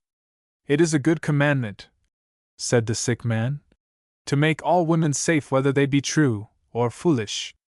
The strong should be ashamed to prey upon the weak. Pshaw! Such a sport ends in nothing. Man only is man's game. Suddenly Pierre added, When you thought you were going to die, you gave me some papers and letters to take to Quebec. You will get well. Shall I give them back? Will you take them yourself? Father understood. Pierre wished to know his story. He reached out a hand, saying, I will take them myself. You have not read them? No, I was not to read them till you died, bien. He handed the packet over. I will tell you the story, Father said, turning over on his side, so that his eyes rested full on Pierre. He did not begin at once. An Eskimo dog of the finest and yet wildest breed, which had been lying before the fire, stretched itself, opened its red eyes at the 2 men, and slowly rising, went to the door and sniffed at the cracks. Then it turned, and began pacing restlessly around the room. Every little while it would stop, sniff the air, and go on again. Once or twice, also, as it passed the couch of the sick man, it paused, and at last it suddenly rose, rested 2 feet on the rude headboard of the couch, and pushed its nose against the invalid's head. There was something rarely savage and yet beautifully soft in the dog's face, scarred as it was by the whips of earlier owners. The sick man's hand went up and caressed the wolfish head. Good dog, good Akim, he said softly in French. Thou dost know when a storm is on the way. Thou dost know, too, when there is a storm in my heart. Even as he spoke, a wind came crying round the house, and the parchment windows gave forth a soft booming sound. Outside, nature was trembling lightly in all her nerves. Belated herons, disturbed from the freshly frozen pool, swept away on tardy wings into the night and to the south. A herd of wolves, trooping by the hut, passed from a short, easy trot to a low, long gallop, devouring, yet fearful. It appeared as though the dumb earth were trying to speak, and the mighty effort gave it pain, from which came awe and terror to living things. So, inside the house, also, Pierre almost shrank from the unknown sorrow of this man beside him, who was about to disclose the story of his life. The solitary places do not make men glib of tongue, rather, spare of words. They whose tragedy lies in the capacity to suffer greatly, being given the woe of imagination, bring forth inner history as a mother gasps life into the world. I was only a boy of 21, Father said from the pillow, as he watched the dog noiselessly traveling from corner to corner. And I had been with the company 3 years. They had said that I could rise fast. I had done so. I was ambitious, yet I find solace in thinking that I saw only one way to it, by patience, industry, and much thinking. I read a great deal, and cared for what I read, but I observed also, that in dealing with men I might serve myself and the company wisely. One day the governor of the company came from England, and with him a sweet lady, his young niece, and her brother. They arranged for a tour to the Great Lakes, and I was chosen to go with them in command of the boatmen. It appeared as if a great chance had come to me, and so said the factor at Lachine on the morning we set forth. The girl was as winsome as you can think, not of such wonderful beauty, but with a face that would be finer old than young, and a dainty trick of humor had she as well. The governor was a testy man. He could not bear to be crossed in a matter, yet, in spite of all, I did not think he had a wilful hardness. It was a long journey, and we were set to our wits to make it always interesting, but we did it somehow, for there were fishing and shooting, and adventure of one sort and another, and the lighter things, such as singing and the telling of tales, as the boatmen rowed the long river. We talked of many things as we traveled, and I was glad to listen to the governor, for he had seen and read much. It was clear he liked to have us hang upon his tales and his grand speeches, which seemed a little large in the mouth, and his nephew, who had a mind for raillery, was now and again guilty of some witty impertinence, but this was hard to bring home to him, for he could assume a fine childlike look when he pleased, confusing to his accusers. Towards the last he grew bolder, and said many a biting thing to both the governor and myself, which more than once turned his sister's face pale with apprehension, for she had a nice sense of kindness. Whenever the talk was at all general, it was his delight to turn one against the other. Though I was wary, and the girl understood his game, at last he had his way. I knew Shakespeare and the Bible very well, and, like most bookish young men, phrase and motto were much on my tongue, though not always given forth. One evening, as we drew to the campfire, a deer broke from the woods and ran straight through the little circle we were making, and disappeared in the bushes by the riverside. Someone ran for a rifle, but the governor forbade, adding, with an air, a phrase with philosophical point. I, proud of the chance to show I was not a mere backwoodsman at such a sport, capped his aphorism with a line from Shakespeare's Cymbeline. "Tut, tut," said the governor smartly, "you haven't it well, Mr. Fodder. It goes this way," and he went on to set me right. His nephew at that stepped in, and with a little disdainful laugh at me, made some galling jibe at my distinguished learning. I might have known better than to let it pique me, but I spoke up again, though respectfully enough, that I was not wrong. It appeared to me all at once as if some principle were at stake, as if I were the champion of our Shakespeare, so a vanity delude us. The governor, I can see it as if it were yesterday, seemed to go like ice, for he loved to be thought infallible in all such things as well as in great business affairs, and his nephew was there to give an edge to the matter. He said curtly that I would probably come on better in the world if I were more exact and less cock-a-hoop with myself. That stung me, for not only was the young lady looking on with a sort of superior pity, as I thought, but her brother was murmuring to her under his breath with a provoking smile. I saw no reason why I should be treated like a schoolboy. As far as my knowledge went, it was as good as another man's, were he young or old, so I came in quickly with my reply. I said that His Excellency should find me more cock-a-hoop with Shakespeare than with myself. "Well, well," he answered, with a severe look, "our company has need of great men for hard tasks." To this I made no answer, for I got a warning look from the young lady, a look which had a sort of reproach and command too. She knew the twists and turns of her uncle's temper, and how he was imperious and jealous in little things. The matter dropped for the time, but as the governor was going to his tent for the night, the young lady said to me hurriedly, "My uncle is a man of great reading and power, Mr. Fodder. I would set it right with him, if I were you." For the moment I was ashamed. You cannot guess how fine an eye she had, and how her voice stirred one. She said no more, but stepped inside her tent, and then I heard the brother say over my shoulder, "Oh, why should the spirit of mortal be proud?" Afterwards, with a little laugh and a backward wave of the hand, as one might toss a greeting to a beggar, he was gone also, and I was left alone. Fodder paused in his narrative. The dog had lain down by the fire again, but its red eyes were blinking at the door, and now and again it growled softly, and the long hair at its mouth seemed to shiver with feeling. Suddenly through the night there rang a loud, barking cry. The dog's mouth opened and closed in a noiseless snarl, showing its keen, long teeth, and a ridge of hair bristled on its back. But the two men made no sign or motion. The cry of wild cats was no new thing to them. Presently the other continued. I sat by the fire and heard beasts howl like that. I listened to the river churning over the rapids below, and I felt all at once a loneliness that turned me sick. There were 3 people in a tent near me. I could even hear the governor's breathing, but I appeared to have no part in the life of any human being, as if I were a kind of outlaw of God and man. I was poor, I had no friends, I was at the mercy of this great company. If I died, there was not a human being who, so far as I knew, would shed a tear. Well, you see, I was only a boy, and I suppose it was the spirit of youth hungering for the huge, active world and the companionship of ambitious men. There is no one so lonely as the young dreamer on the brink of life. I was lying by the fire. It was not a cold night, and I fell asleep at last without covering.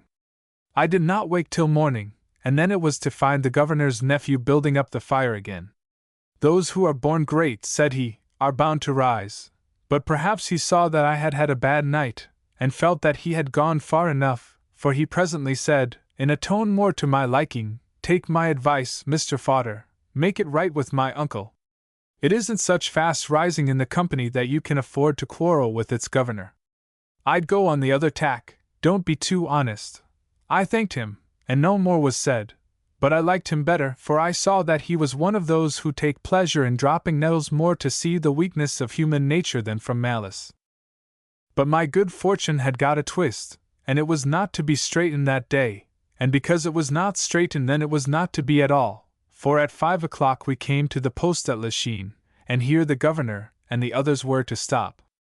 During all the day I had waited for my chance to say a word of apology to His Excellency, but it was no use, nothing seemed to help me, for he was busy with his papers and notes, and I also had to finish up my reports. The hours went by, and I saw my chances drift past. I knew that the governor held the thing against me, and not the less because he saw me more than once that day in speech with his niece. For she appeared anxious to cheer me, and indeed I think we might have become excellent friends had our ways run together.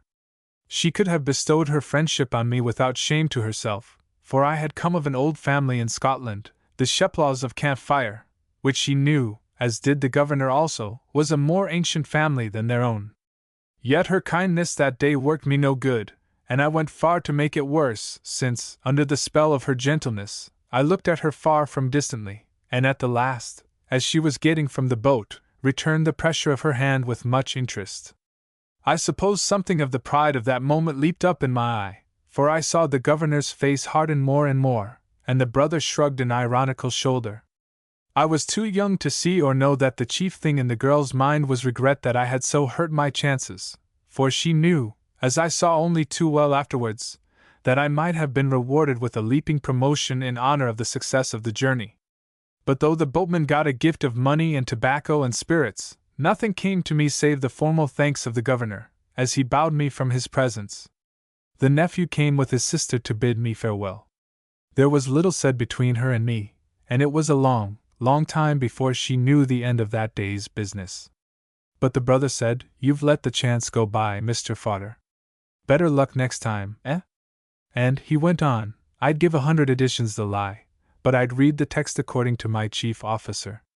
The words of a king are always wise while his head is on, he declared further, and he drew from his scarf a pin of pearls and handed it to me. Will you wear that for me, Mr. Fodder? He asked, and I, who had thought him but a stripling with a saucy pride, grasped his hand and said, A God keep you. It does me good now to think I said it. I did not see him or his sister again. The next day was Sunday. About 2 o'clock I was sent for by the governor.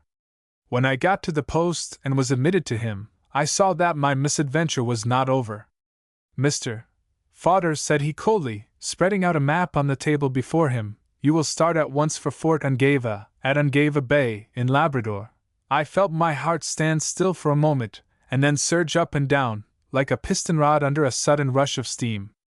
You will proceed now, he went on, in his hard voice, as far as the village of Pontcroy. There you will find 3 Indians awaiting you. You will go on with them as far as Point St. Savior and camp for the night, for if the Indians remain in the village they may get drunk. The next morning, at sunrise, you will move on. The Indians know the trail across Labrador to Fort Ungava. When you reach there, you will take command of the post and remain till further orders. Your clothes are already at the village. I have had them packed, and you will find there also what is necessary for the journey. The factor at Ungava was there 10 years. He has gone to heaven.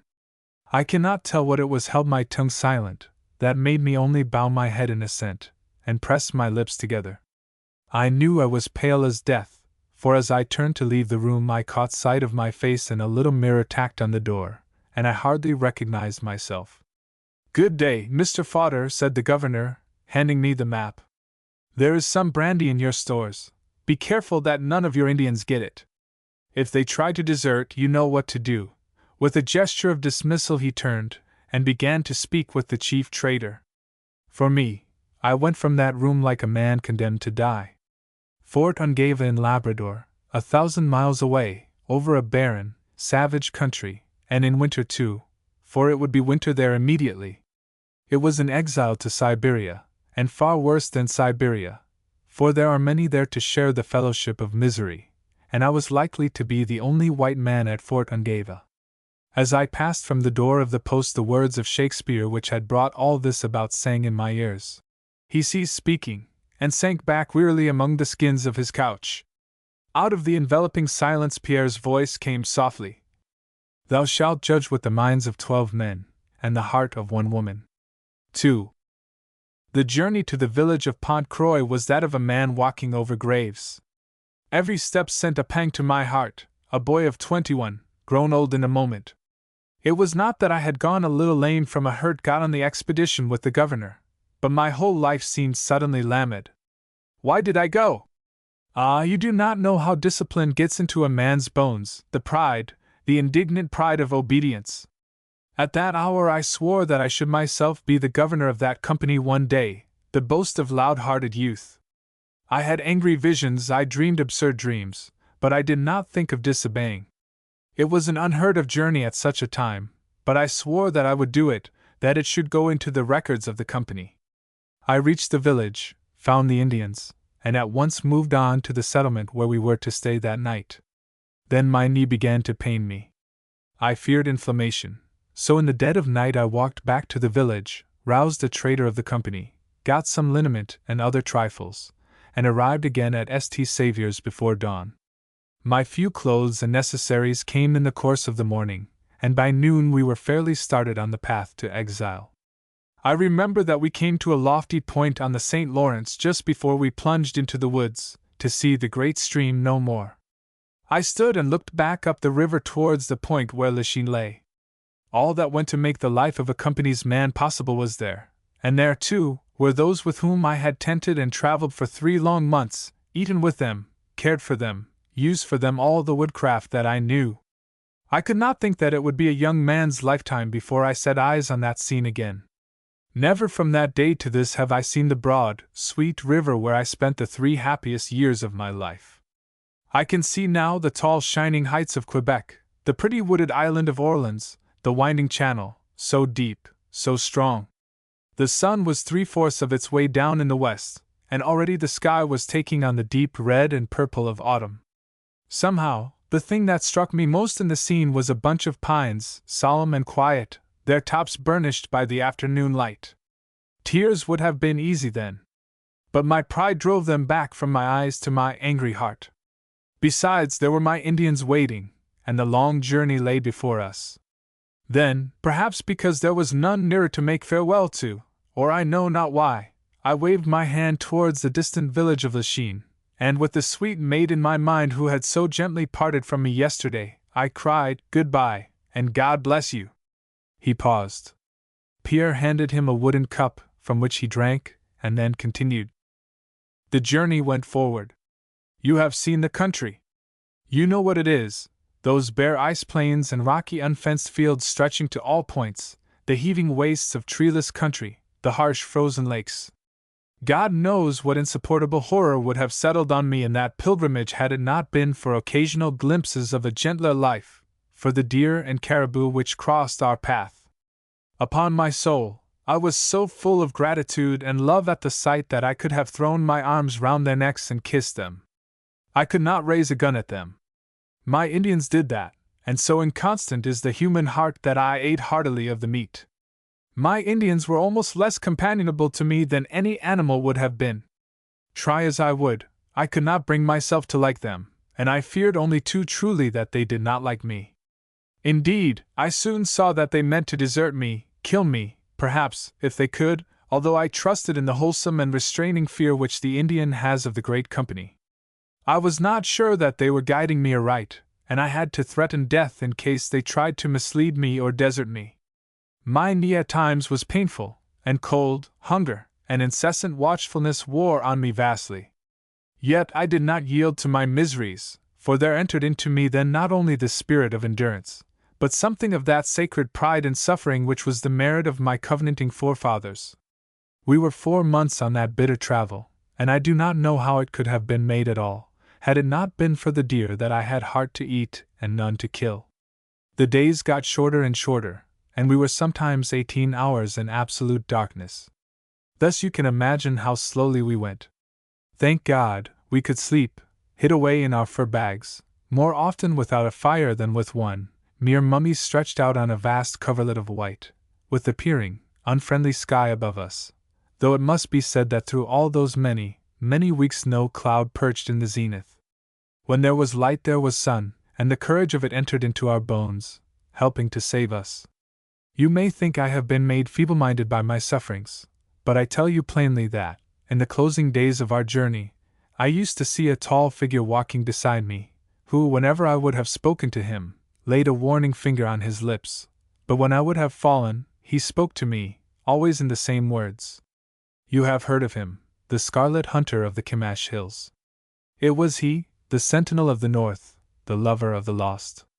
So deep did his words go into my heart that they have remained with me to this hour.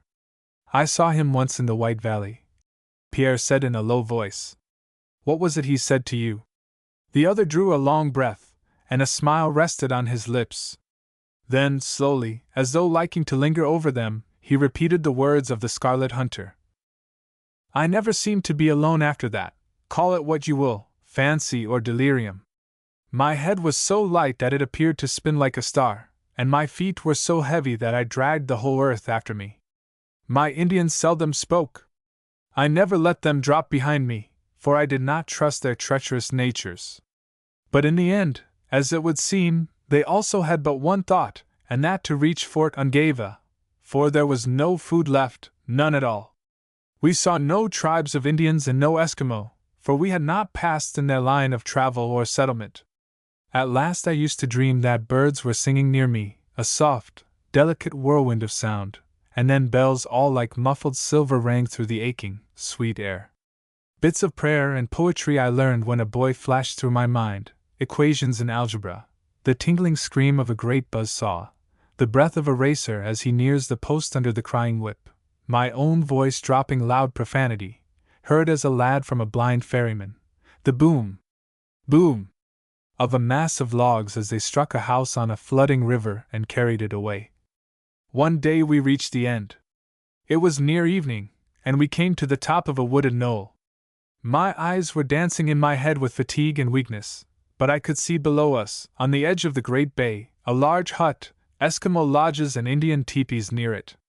It was the fort, my cheerless prison house. He paused. The dog had been watching him with its flaming eyes. Now it gave a low growl, as though it understood, and pitted. In the interval of silence the storm without broke. The trees began to quake and cry, the light snow to beat upon the parchment windows, and the chimney to splutter and moan. Presently, out on the bay they could hear the young ice break and come scraping up the shore. Fodder listened a while, and then went on, waving his hand to the door as he began. Think! This, and like that always, the ungodly strife of nature, and my sick, disconsolate life. Ever since? Asked Pierre. All the time. Why did you not go back? I was to wait for orders, and they never came. You were a free man, not a slave. The human heart has pride. At first, as when I left the governor at Lachine, I said, I will never speak, I will never ask nor bend the knee. He has the power to oppress. I can obey without whining, as fine a man as he. Did you not hate? At first, as only a banished man can hate. I knew that if all had gone well I should be a man high up in the company, and here I was, living like a dog in the porch of the world, sometimes without other food for months than frozen fish, and for 2 years I was in a place where we had no fire, lived in a snow house, with only blubber to eat. And so year after year, no word. The mail came once every year from the world? Yes, once a year the door of the outer life was opened. A ship came into the bay, and by that ship I sent out my reports. But no word came from the governor, and no request went from me. Once the captain of that ship took me by the shoulders, and said, Father, man, this will drive you mad. Come away to England, leave your half-breed in charge, and ask the governor for a big promotion. He did not understand. Of course I said I could not go. Then he turned on me, he was a good man, and said, This will either make you man or saint, Father. He drew a Bible from his pocket and handed it to me. I've used it 20 years, he said, in evil and out of evil, and I've spiked it here and there. It's a chart for heavy seas, and may you find it so, my lad. I said little then, but when I saw the sails of his ship round a cape and vanish, all my pride and strength were broken up, and I came in a heap to the ground, weeping like a child. But the change did not come all at once. There were 2 things that kept me hard. The girl, and another. But of the young lady after. I had a half-breed whose life I had saved. I was kind to him always, gave him as good to eat and drink as I had myself, divided my tobacco with him, loved him as only an exile can love a comrade. He conspired with the Indians to seize the fort and stores, and kill me if I resisted. I found it out. Thou shalt keep the faith of food and blanket, said Pierre. What did you do with him? The fault was not his so much as of his race and his miserable past. I had loved him. I sent him away, and he never came back. Thou shalt judge with the minds of 12 men, and the heart of 1 woman. For the girl, there was the thing that clamped my heart. Never a message from her or her brother. Surely they knew, and yet never, thought I, a good word for me to the governor. They had forgotten the faith of food and blanket. And she must have seen that I could have worshipped her, had we been in the same way of life. Before the better days came to me I was hard against her, hard and rough at heart. Remember the sorrow of thine own wife. Pierre's voice was gentle. Truly, to think hardly of no woman should be always in a man's heart. But I have known only 1 woman of my race in 25 years. And as time went on? As time went on, and no word came, I ceased to look for it. But I followed that chart spiked with the captain's pencil, as he had done it in season and out of season, and by I ceased to look for any word. I even became reconciled to my life. The ambitious and aching cares of the world dropped from me, and I stood above all, alone in my suffering, yet not yielding. Loneliness is a terrible thing. Under it a man goes mad or becomes a saint. Pierre's voice became reverent. Father shook his head, smiling gently. Ah, no, but I began to understand the world, and I loved the North, the beautiful hard North. But there is more? Yes, the end of it all. 3 days before you came I got a packet of letters, not by the usual yearly mail. One announced that the governor was dead. Another, urged Pierre, was from her. She said that her brother, on the day she wrote, had by chance come across my name in the company's records, and found that I had been here a quarter of a century.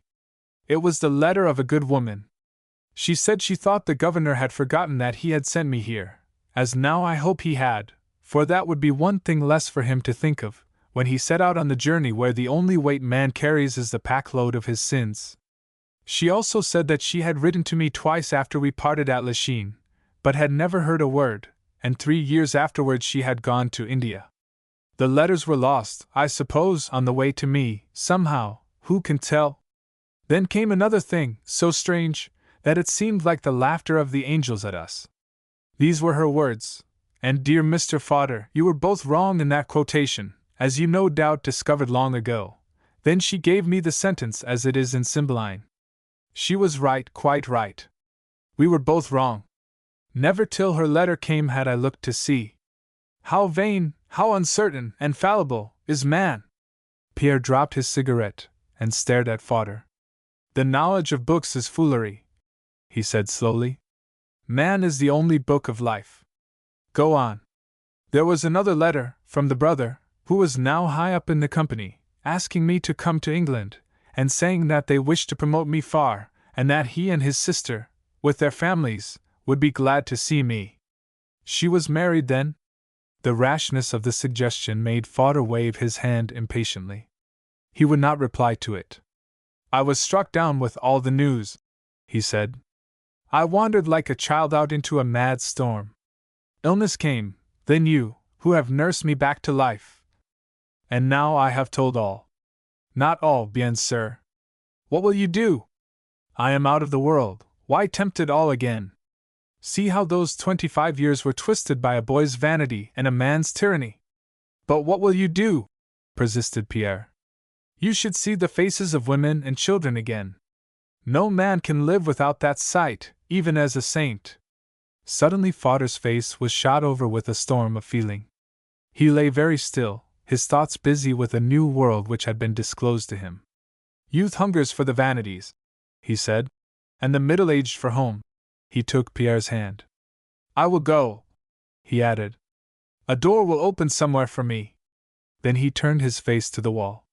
The storm had ceased, the wild dog huddled quietly on the hearth, and for hours the only sound was the crackling of the logs as Pierre stirred the fire. Little Babbage. No, no, Monsieur the Governor, they did not tell you right.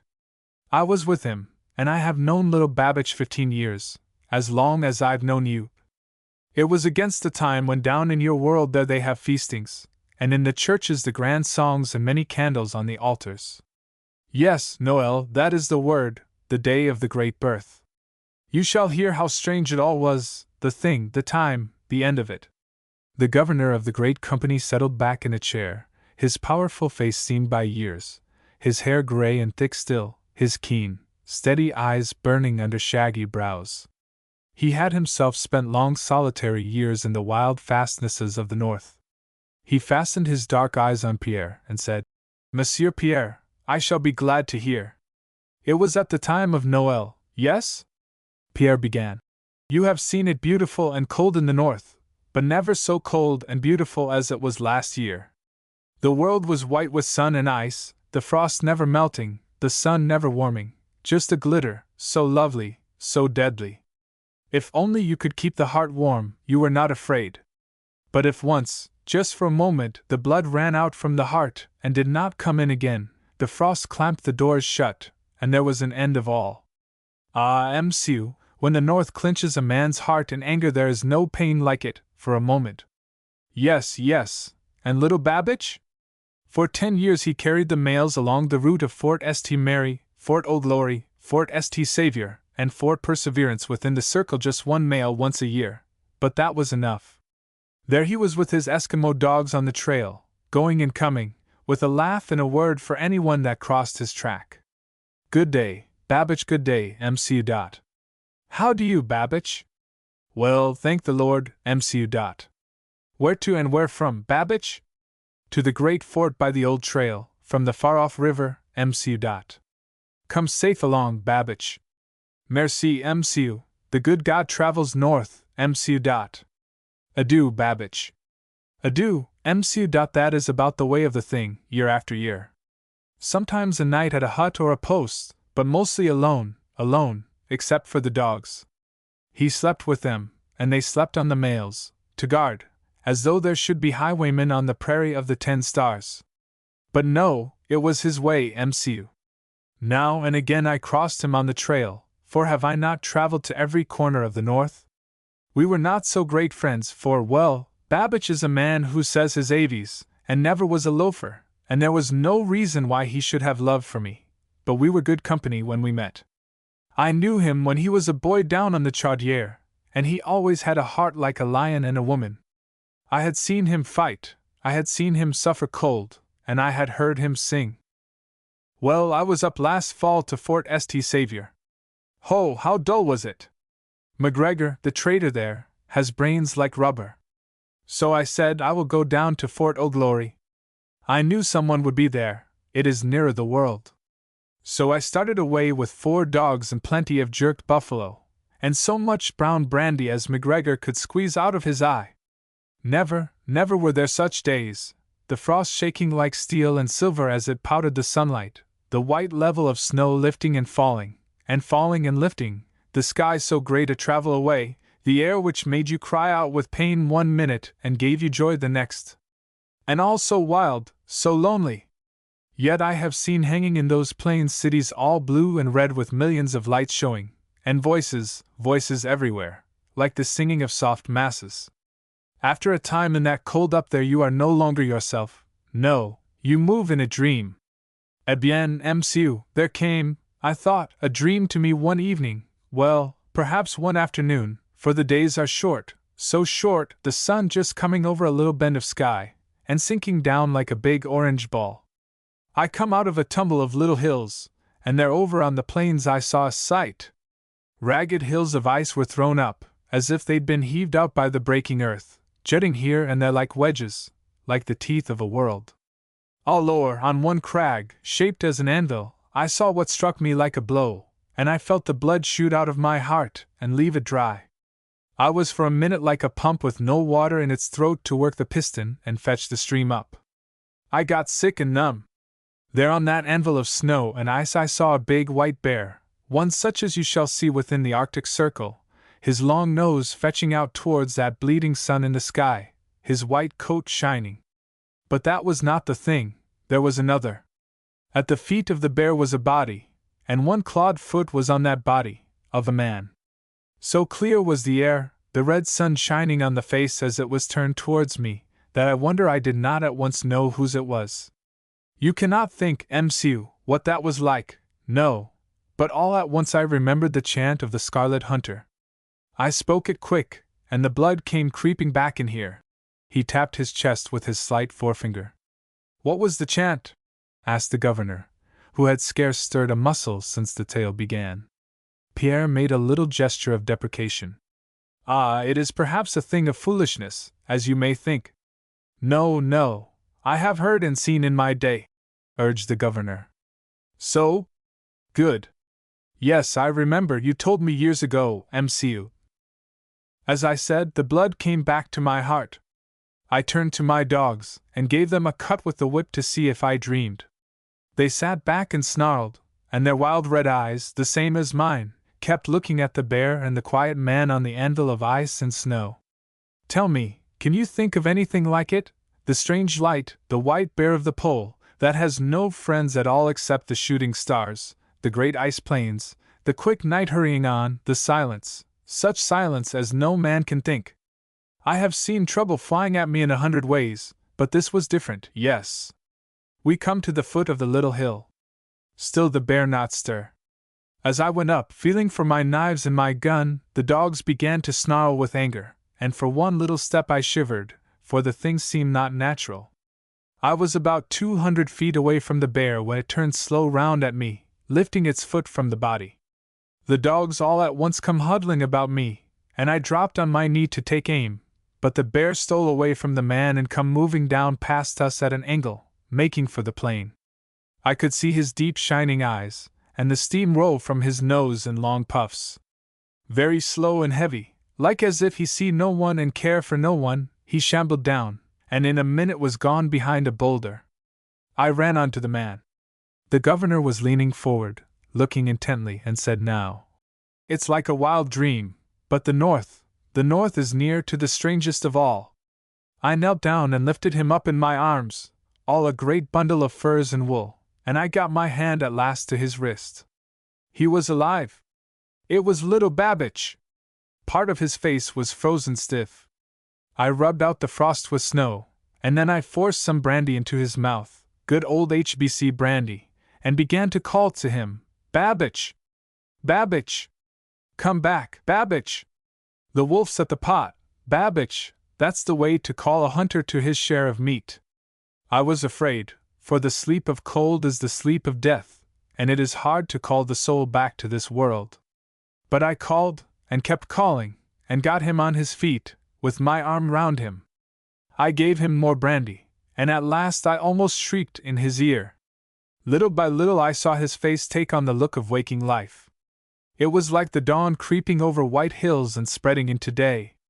I said to myself, what a thing it will be if I can fetch him back. For I never knew one to come back after the sleep had settled on them.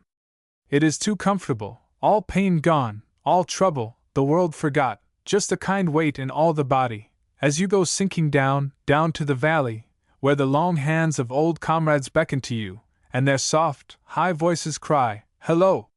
Hello!" Pierre nodded his head towards the distance. An amusing smile divided his lips on his white teeth. Presently he folded a cigarette, and went on. I had saved something to the last, as the great test, as the one thing to open his eyes wide, if they could be opened at all.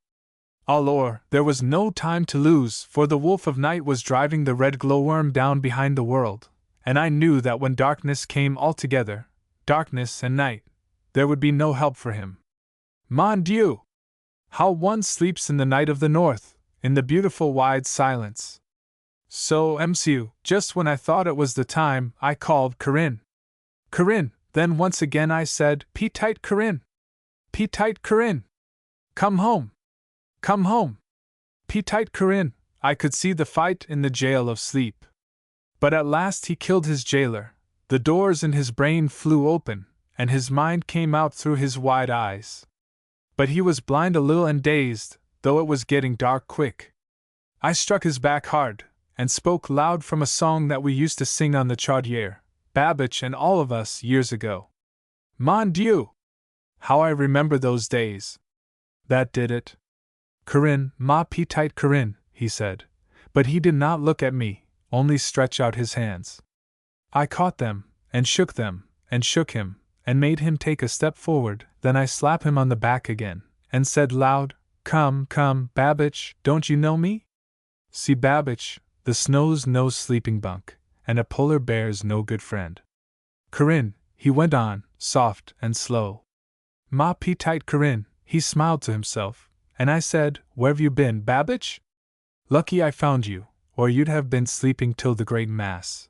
Then he looked at me straight in the eyes, and something wild shot out of his. His hand stretched over and caught me by the shoulder, perhaps to steady himself, perhaps because he wanted to feel something human. Then he looked round slow all round the plain, as if to find something. At that moment a little of the sun crept back, and looked up over the wall of ice, making a glow of yellow and red for a moment, and never, north or south, have I seen such beauty, so delicate, so awful. It was like a world that its maker had built in a fit of joy, and then got tired of, and broke in pieces, and blew out all its fires, and left, yes, like that. And out in the distance I only saw a bear traveling eastwards. The governor said slowly. Yes, like that. Pierre continued. Babbage turned to me with a little laugh, which was a sob too. Where is it, Pierre? Said he. I knew he meant the bear. Gone to look for another man, I said, with a gay look, for I saw that he was troubled. Come, said he at once. As we went, he saw my dogs. He stopped short and shook a little, and tears came into his eyes. What is it, Babbage? Said I. He looked back towards the south. My dogs, Brandywine, Come Along, Pullian, and the rest, died one night all of an hour. One by one they crawl over to where I lay in my fur bag, and die there, huddling by me, and such cries, such cries. There was poison or something in the frozen fish I'd given them. I loved them every one, and then there was the mails, the year's mails, how should they be brought on? That was a bad thought, for I had never missed, never in 10 years. There was one bunch of letters which the governor said to me was worth more than all the rest of the mails put together, and I was to bring it to Fort St. Savior, or not show my face to him again. I leave the dogs there in the snow, and come on with the sled, carrying all the mails. Ah, the blessed saints, how heavy the sled got, and how lonely it was! Nothing to speak to, no one, no thing, day after day. At last I go to cry to the dogs. Come along. Polian. Brandy wine. Like that. I think I see them there, but they never bark and they never snarl, and they never spring to the snap of the whip. I was alone. Oh, my head! My head! If there was only something alive to look at, besides the wide white plain, and the bare hills of ice, and the sundogs in the sky. Now I was wild, next hour I was like a child, then I gnashed my teeth like a wolf at the sun, and at last I got on my knees. The tears froze my eyelids shut, but I kept saying, Ah, my great friend, my Jesu, just something with the breath of life. Leave me not all alone. And I got sleepier all the time. I was sinking, so quiet and easy, when all at once I felt something beside me. I could hear it breathing, but I could not open my eyes at first, for, as I say, the lashes were froze. Something touched me, smelled me, and a nose was pushed against my chest. I put out my hand very soft and touched it. I had no fear, I was so glad I could have hugged it, but I did not. I drew back my hand quiet and rubbed my eyes. In a little I can see. There stand the thing, a polar bear, not 10 feet away, its red eyes shining. On my knees I spoke to it, talked to it, as I would to a man. It was like a great wild dog, fierce yet kind, and I fed it with the fish which had been for Brandywine and the rest, but not to kill it. And it did not die. That night I lied down in my bag. No, I was not afraid. The bear lay beside me, between me and the sled. Ah, it was warm! Day after day we traveled together, and camped together at night. Ah, sweet Sainton, how good it was, myself and the wild beasts such friends, alone in the north. But today, a little while ago, something went wrong with me, and I got sick in the head, a-swimming like a tide wash in and out. I fall down asleep. When I wake I find you here beside me, that is all. The bear must have dragged me here. Pierre stuck a splinter into the fire to light another cigarette, and paused as if expecting the governor to speak, but no word coming, he continued. I had my arm around him while we talked and come slowly down the hill. Soon he stopped and said, This is the place. It was a cave of ice, and we went in. Nothing was there to see except the sled. Babbage stopped short.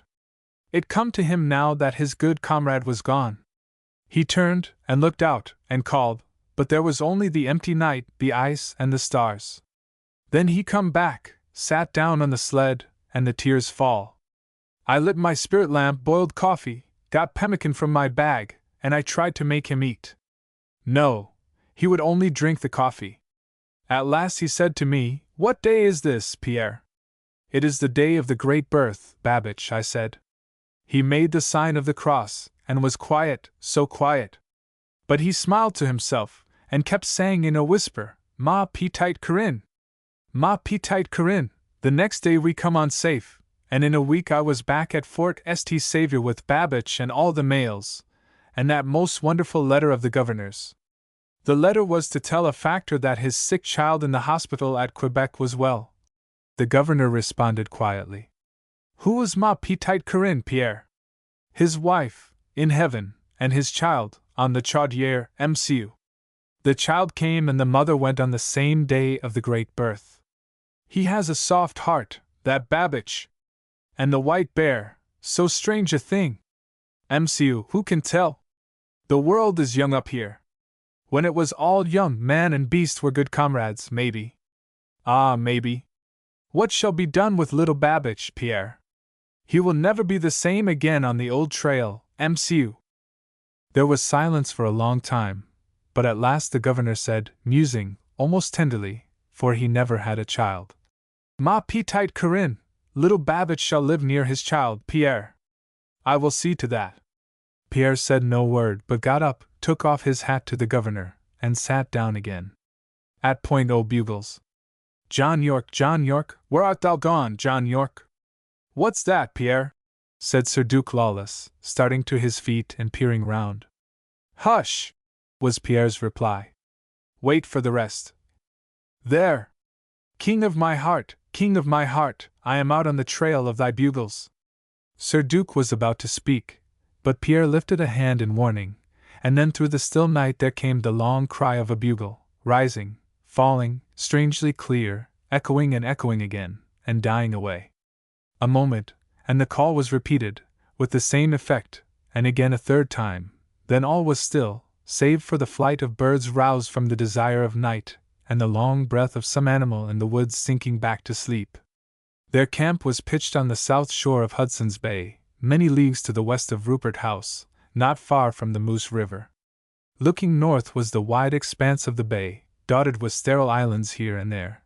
To the east were the barren steppes of Labrador, and all round them the calm, incisive air of a late September, when winter begins to shake out his frosty curtains and hang them on the cornice of the north. Despite the high protests of the sun, the two adventurers had come together after years of separation, and Sir Duke had urged Pierre to fare away with him to Hudson's Bay, which he had never seen, although he had shares in the great company, left him by his uncle the Admiral. They were camped in a hollow, to the right a clump of hardy trees, with no great deal of foliage, but some stoutness, to the left a long finger of land running out into the water like a wedge, the most eastern point of the western shore of Hudson's Bay. It was high and bold, and somehow had a fine dignity and beauty. From it a path led away north to a great log fort called King's House. Lawless saw Pierre half rise and turn his head, listening. Presently he, too, heard the soft crash of crisp grass under the feet. He raised himself to a sitting posture and waited. Presently a tall figure came out of the dusk into the light of their fire, and a long arm waved a greeting at them. Both Lawless and Pierre rose to their feet. The stranger was dressed in buckskin, he carried a rifle, and around his shoulder was a strong yellow cord, from which hung a bugle. "How?" he said, with a nod, and drew near the fire, stretching out his hands to the blaze. "How?" said Lawless and Pierre. After a moment Lawless drew from his blanket a flask of brandy, and without a word handed it over the fire. The fingers of the two men met in the flicker of flames, a sort of bond by fire, and the stranger raised the flask. "Chin-chin," he said, and drank, breathing a long sigh of satisfaction afterwards as he handed it back. But it was Pierre that took it, and again fingers touched in the bond of fire. Pierre passed the flask to Lawless, who lifted it. "Chin-chin," he said, drank, and gave the flask to Pierre again, who did as did the others, and said, "Chin-chin," also. By that salutation of the East, given in the far north, Lawless knew that he had met one who had lighted fires where men are many and close to the mile as holes in a sieve. They all sat down, and tobacco went round, the stranger offering his, while the two others, with true hospitality, accepted. "We heard you over there, it was you," said Lawless, nodding towards Point O'Bugles, and glancing at the bugle the other carried. "Yes, it was I," was the reply. "Someone always does it twice a year, on the September 25th and the March 25th. I've done it now without a break for 10 years, until it has got to be a sort of religion with me, and the whole thing's as real as if King George and John York were talking. As I tramp to the point or swing away back, in summer barefooted, in winter on my snowshoes, to myself I seem to be John York on the trail of the King's bugles.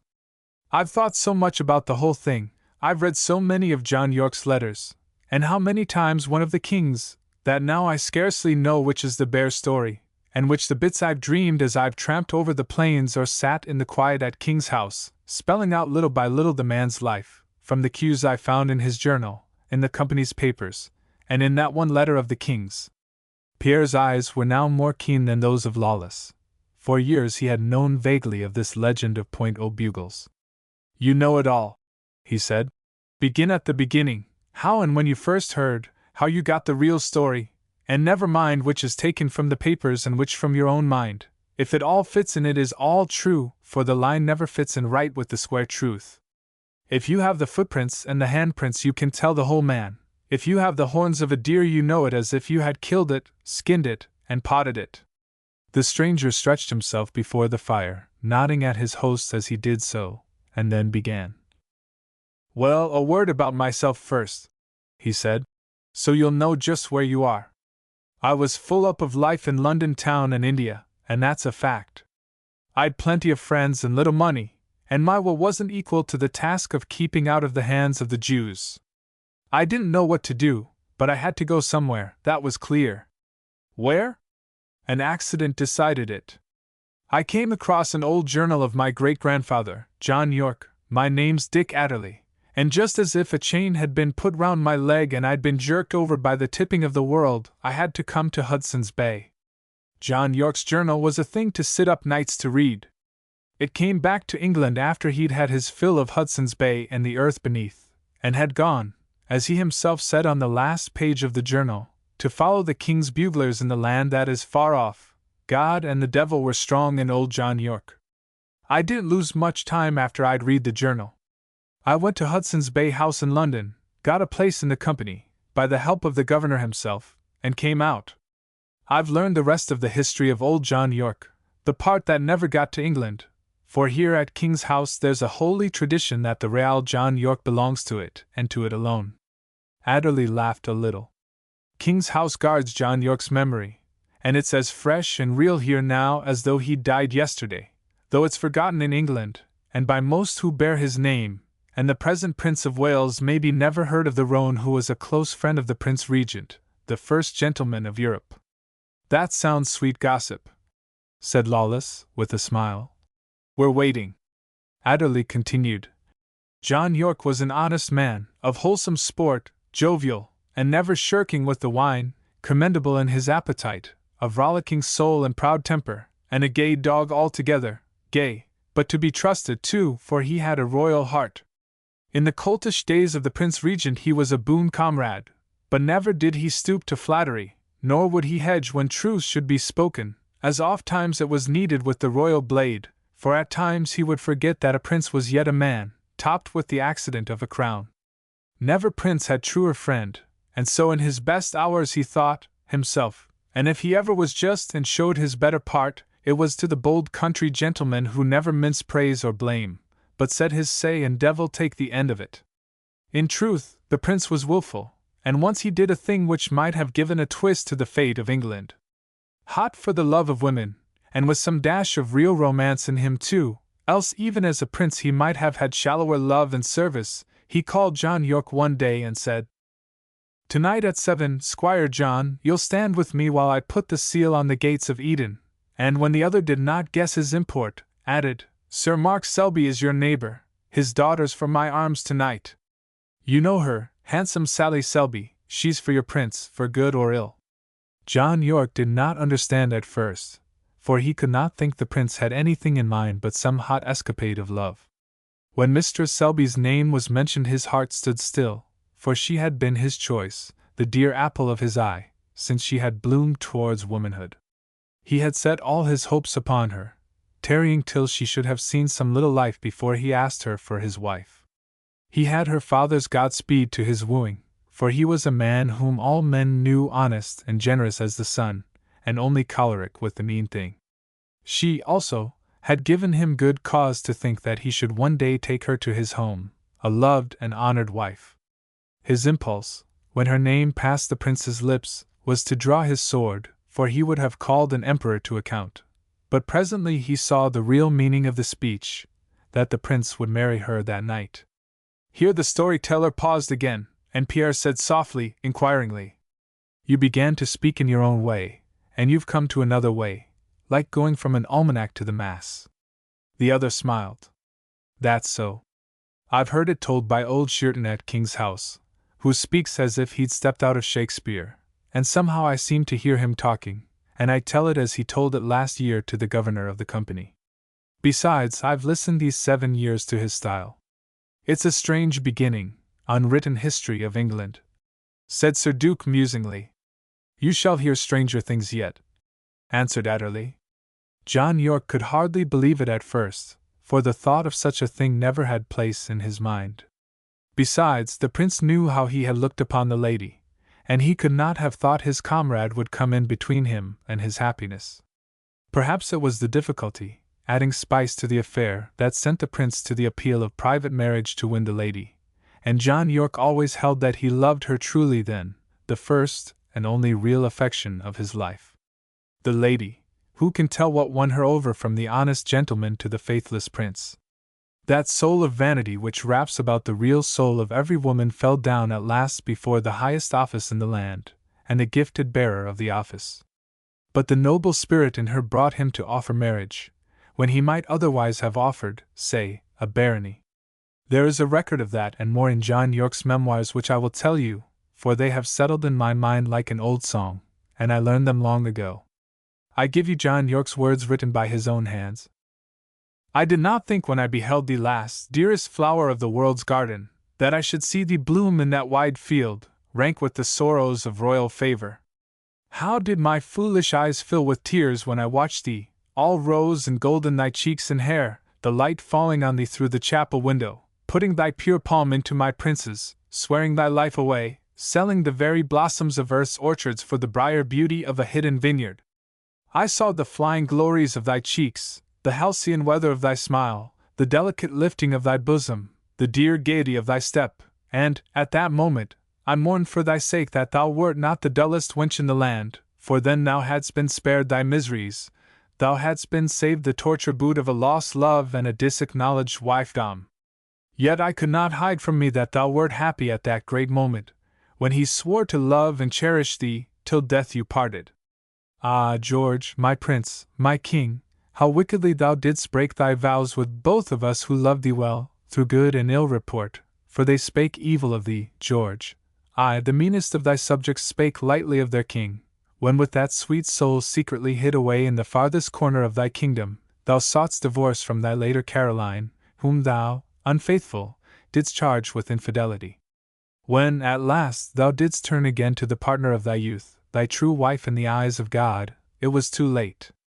Thou didst promise me that thou wouldst never take another wife, never put our dear heart away, though she could not, after our miserable laws, bear thee princes. Thou didst break thy promise, yet she forgave thee, and I forgave thee, for well we knew that thou wouldst pay a heavy reckoning, and that in the hour when thou shouldst cry to us we might not come to thee, that in the days when age and sorrow and vast troubles should oppress thee, thou wouldst long for the true hearts who loved thee for thyself and not for aught thou wouldst give, or aught that thou wert, save as a man. When thou didst proclaim thy purpose to take Caroline to wife, I pleaded with thee, I was wroth with thee. Thy one plea was succession. Succession! Succession! What were 100 dynasties beside that precious life, eaten by shame and sorrow? It were easy for others, not thy children, to come after thee, to rule as well as thee, as must even now be the case, for thou hast no lawful child save that one in the loneliest corner of thy English vineyard. Alack! Alack! I warned thee, George, I pleaded, and thou didst drive me out with words ill-suited to thy friend who loved thee. I did not fear thee, I would have forced thee to thy knees or made thee fight me, had not some good spirit cried to my heart that thou wert her husband, and that we both had loved thee. I dared not listen to the brutal thing thou hintedst at, that now I might fatten where I had hungered. Thou hadst to answer for the baseness of that thought to the King of Kings, when thou wentest forth alone, no subject, courtier, friend, wife, or child to do thee service, journeying, not in prince, George, no, not in prince, but as a naked soul to God. Thou saidst to me, Get thee gone, John Yorke, where I shall no more see thee. And when I returned, Wouldst thou have me leave thy country, sir? Thou answerest, Blow thy quarrelsome soul to the stars where my farthest bugle cries. Then I said, I go, sir, till thou callest me again, and after, but not till thou hast honored the child of thy honest wedlock, till thou hast secured thy wife to the end of her life against all manner of trouble save the shame of thy disloyalty. There was no more for me to do, for my deep love itself forbade my staying longer within reach of the noble deserted soul. And so I saw the chastened glory of her face no more, nor evermore beheld her perfectness. Adderley paused once more, and, after refilling his pipe in silence, continued. That was the heart of the thing. His soul sickened of the rank world, as he called it, and he came out to the Hudson's Bay country, leaving his estates in care of his nephew, but taking many stores and great chests of clothes and a shipload of furniture, instruments of music, more than 1,000 books, some good pictures, and great stores of wine. Here he came and stayed, an officer of the company, building King's House, and filling it with all the fine things he had brought with him, making in this far north a little palace in the wilderness. Here he lived, his great heart growing greater in this wide sinewy world, King's House a place of pilgrimage for all the company's men in the north, a noble gentleman in a sweet exile, loving what he could no more, what he did no more, see. Twice a year he went to that point yonder and blew this bugle, no man knew why or wherefore, year in, year out, till 1817. Then there came a letter to him with great seals, which began, John York, where art thou gone, John York? There followed a score of sorrowful sentences, full of petulance too, for it was as John York foretold, his prince longed for the true souls whom he had cast off. But he called too late, for the neglected wife died from the shock of her prince's longing message to her, and when, by the same mail, John York knew that, he would not go back to England to the king. But twice every year he went to yonder point and spoke out the king's words to him, John York, where art thou gone, John York? And gave the words of his own letter in reply, King of my heart, I am out on the trail of thy bugles. To this he added 3 calls of the bugle, as you have heard. Adderley handed the bugle to Lawless, who looked at it with deep interest and passed it on to Pierre. When he died, Adderley continued, he left the house, the fittings, and the stores to the officers of the company who should be stationed there, with a sum of money yearly, provided that twice in 12 months the bugle should be blown as you have heard it, and those words called out. Why did he do that? Asked Lawless, nodding towards the point. Why do they swing the censers at the mass? Interjected Pierre. Man has signs for memories, and one man seeing another's sign will remember his own. You stay because you like it, at King's House? Asked Lawless of Adderley. The other stretched himself lazily to the fire and, I am at home, he said. I have no cares. I had all there was of that other world, I've not had enough of this. You'll come with me to King's House tomorrow? He added. To their quick assent he rejoined. You'll never want to leave. You'll stay on.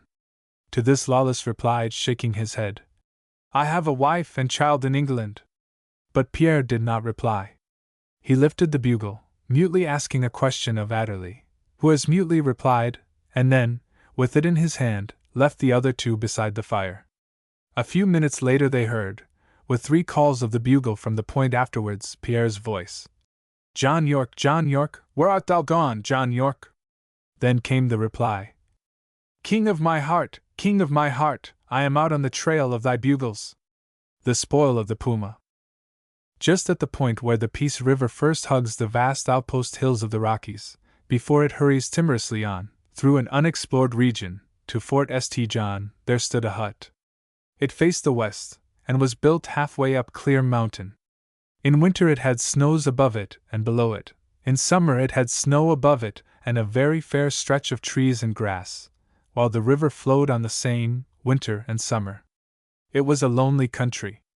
Traveling north you would have come to the Tinnigan River, west, to the Frying Pan Mountains, south, to a goodly land. But from the hut you had no outlook towards the south. Your eye came plump against a hard lofty hill, like a wall between heaven and earth. It is strange, too, that, when you are in the far north, you do not look towards the south until the north turns an iron hand upon you and refuses the hospitality of food and fire. Your eyes are drawn towards the pole by that charm, deadly and beautiful, for which men have given up 3 points of the compass, with their pleasures and ease, to seek a grave solitude, broken only by the beat of a musk ox's hoofs, the long breath of the caribou, or the wild cry of the puma. Sir Duke Lawless had felt this charm, and had sworn that one day he would again leave his home in Devon and his house in Pont Street, and finding Pierre, Sean Emgan, and others of his old comrades, together they would travel into those austere yet pleasant wilds. He kept his word, found Sean Emgan, and on an autumn day of a year not so long ago lounged in this hut on Clear Mountain.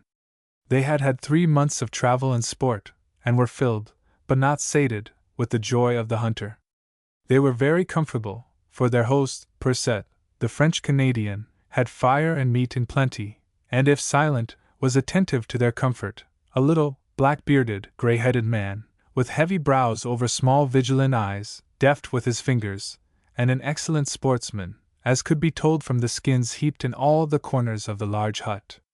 The skins were not those of mere foxes or martens or deer, but of mountain lions and grizzlies. There were besides many soft, tiger-like skins, which Sir Duke did not recognize. He kept looking at them, and at last went over and examined one. "What's this, Monsieur Percet?" he said, feeling it as it lay on the top of the pile. The little man pushed a log on the fireplace with his moccasined foot before he replied. "Of a puma, M.C. Sir Duke smoothed it with his hand. "I didn't know there were pumas here." "Faith, Sir Duke." Sir Duke Lawless turned on Sean quickly. "You're forgetting again, Sean. There's no Sir Dukes between us. What you were to me years ago on the Wallaby track and the Buffalo Trail, you are now, and I'm the same also, M'Gann and Lawless, and no other." "Well, then, Lawless, it's true enough as he says it, for I've seen more than one skin brought in, though I niver clapped eye on the beast alive. There's few men go hunting them av their own free will, not more than they do grizzlies. But bedad, this French gentleman has either the luck o' the world, or the gift o' that man ye told me of, that slew the wild boars in anciency. Look at that, now, there's 30 or 40 puma skins, and I'd take my oath there isn't another man in the country that shot half that in his lifetime." Percet's eyes were on the skins, not on the men, and he did not appear to listen. He sat leaning forward, with a strange look on his face. Presently he got up, came over, and stroked the skins softly. A queer chuckling noise came from his throat. "It was good sport?" asked Lawless, feeling a new interest in him. "The grandest sport, but it is not so easy," answered the old man. "The grizzly comes on you bold and strong, you know your danger right away, and have it out. So. But the puma comes, God, how the puma comes!" He broke off, his eyes burning bright under his bushy brows and his body arranging itself into an attitude of expectation and alertness. "You have traveled far. The sun goes down. You build a fire and cook your meat, and then good tea and the tobacco. It is ver fine. You hear the loon crying on the water, or the last whistle of the heron up the pass. The lights in the sky come out and shine through a thin mist. There is nothing like that mist, it is so fine and soft. Allons, you are sleepy. You bless the good God. You stretch pine branches, wrap in your blanket, and lie down to sleep. If it is winter and you have a friend, you lie close. It is all quiet. As you sleep, something comes. It slides along the ground on its belly, like a snake. It is a pity if you have not ears that feel, the whole body as ears. For there is a swift lunge, a snarl, you should hear it. The thing has you by the throat, and there is an end." The old man had acted all the scenes, a sidelong glance, a little gesture, a movement of the body, a quick, harsh breath, without emphatic excitement, yet with a reality and force that fascinated his two listeners. When he paused, Sean let go a long breath, and Lawless looked with keen inquiry at their entertainer.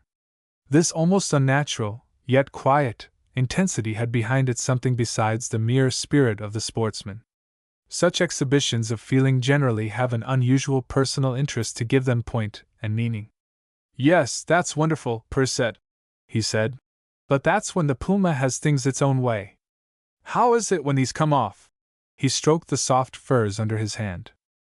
The man laughed, yet without a sound, the inward, stealthy laugh, as from a knowledge wicked in its very suggestiveness. His eyes ran from Lawless to Sean, and back again.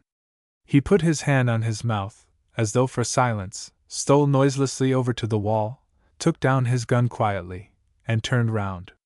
Then he spoke softly.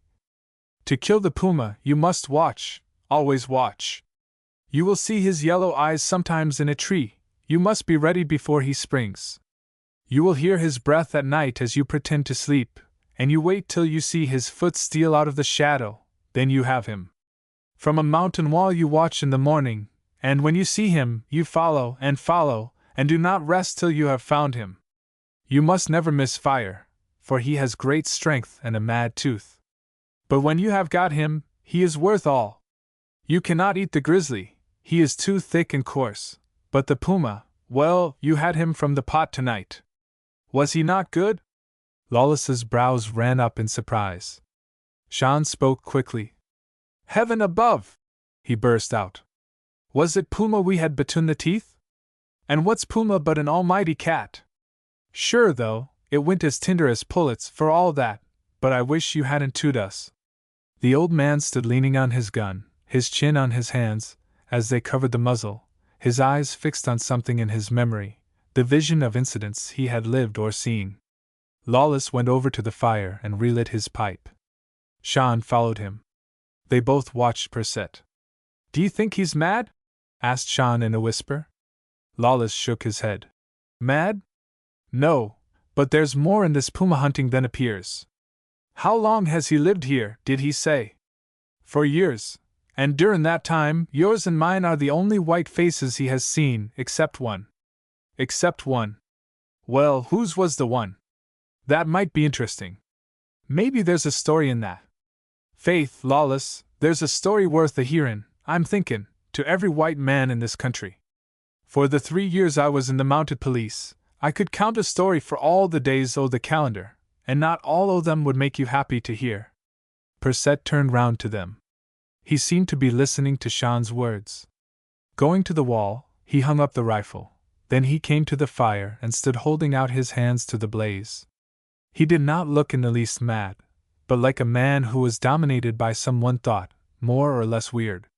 Short and slight, and a little bent, but more from habit, the habit of listening and watching, than from age, his face had a stern kind of earnestness and loneliness, and nothing at all of insanity.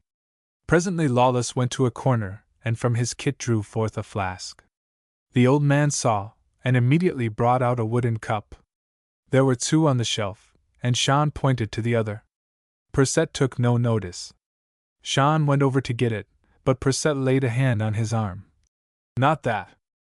For ornament, said Sean, laughing, and then his eyes were arrested by a suit of buckskin and a cap of beaver, hanging on the wall.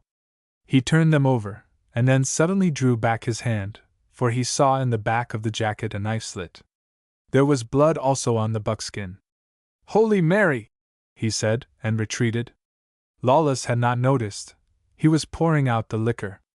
He had handed the cup first to Perset, who raised it towards a gun hung above the fireplace, and said something under his breath. A dramatic little fellow, thought Lawless. The spirit of his forefathers, a good deal of heart, a little of the poser. Then hearing Sean's exclamation, he turned. It's an ugly sight, said Sean, pointing to the jacket. They both looked at Perset, expecting him to speak. The old man reached to the coat, and turning it so that the cut and the blood were hid, ran his hand down it caressingly. Ah, poor Joe! Poor Joe Gordinier! He said. Then he came over once more to the fire, sat down, and held out his hands to the fire, shaking his head. For God's sake, Lawless, give me a drink, said Sean. Their eyes met, and there was the same look in the faces of both.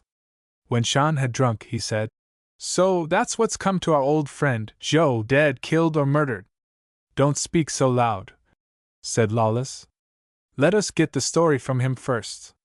Years before, when Sean M. Gann and Pierre and Lawless had sojourned in the Pippi Valley, Joe Gordinier had been with them, as stupid and true a man as ever drew in his buckle in a hungry land, or let it out to munch corn and oil. When Lawless returned to find Sean and others of his companions, he had asked for Gordinier. But not Sean nor anyone else could tell aught of him. He had wandered north to outlying goldfields, and then had disappeared completely. But there, as it would seem, his coat and cap hung, and his rifle, dust-covered, kept guard over the fire. Sean went over to the coat, did as Perset had done, and said, Is it gone? Why are, Joe, with your slow tongue and your big heart? One by one the lads are off. Perset, without any warning, began speaking, but in a very quiet tone at first, as if unconscious of the others. Poor Joe Gordinier! Yes, he is gone. He was my friend, so tall, and such a hunter. We were at the Ding-Dong Goldfields together. When luck went bad, I said to him, Come, we will go where there is plenty of wild meat, and a summer more beautiful than in the south. I did not want to part from him, for once, when some miner stole my claim, and I fought, he stood by me. But in some things he was a little child. That was from his big heart. Well, he would go, he said, and we came away. He suddenly became silent, and shook his head, and spoke under his breath. Yes, said Lawless quietly. You went away. What then? He looked up quickly, as though just aware of their presence, and continued.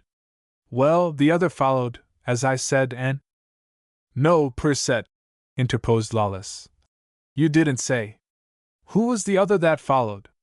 The old man looked at him gravely, and a little severely, and continued. As I said, Gauder followed, he and an Indian. Gauder thought we were going for gold, because I had said I knew a place in the north where there was gold in a river.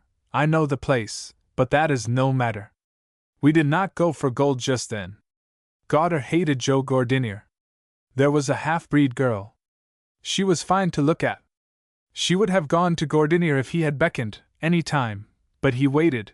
He was very slow, except with his finger on a gun. He waited too long. Gauder was mad for the girl. He knew why her feet came slow to the door when he knocked. He would have quarreled with Joe, if he had dared. Gordinier was too quick a shot.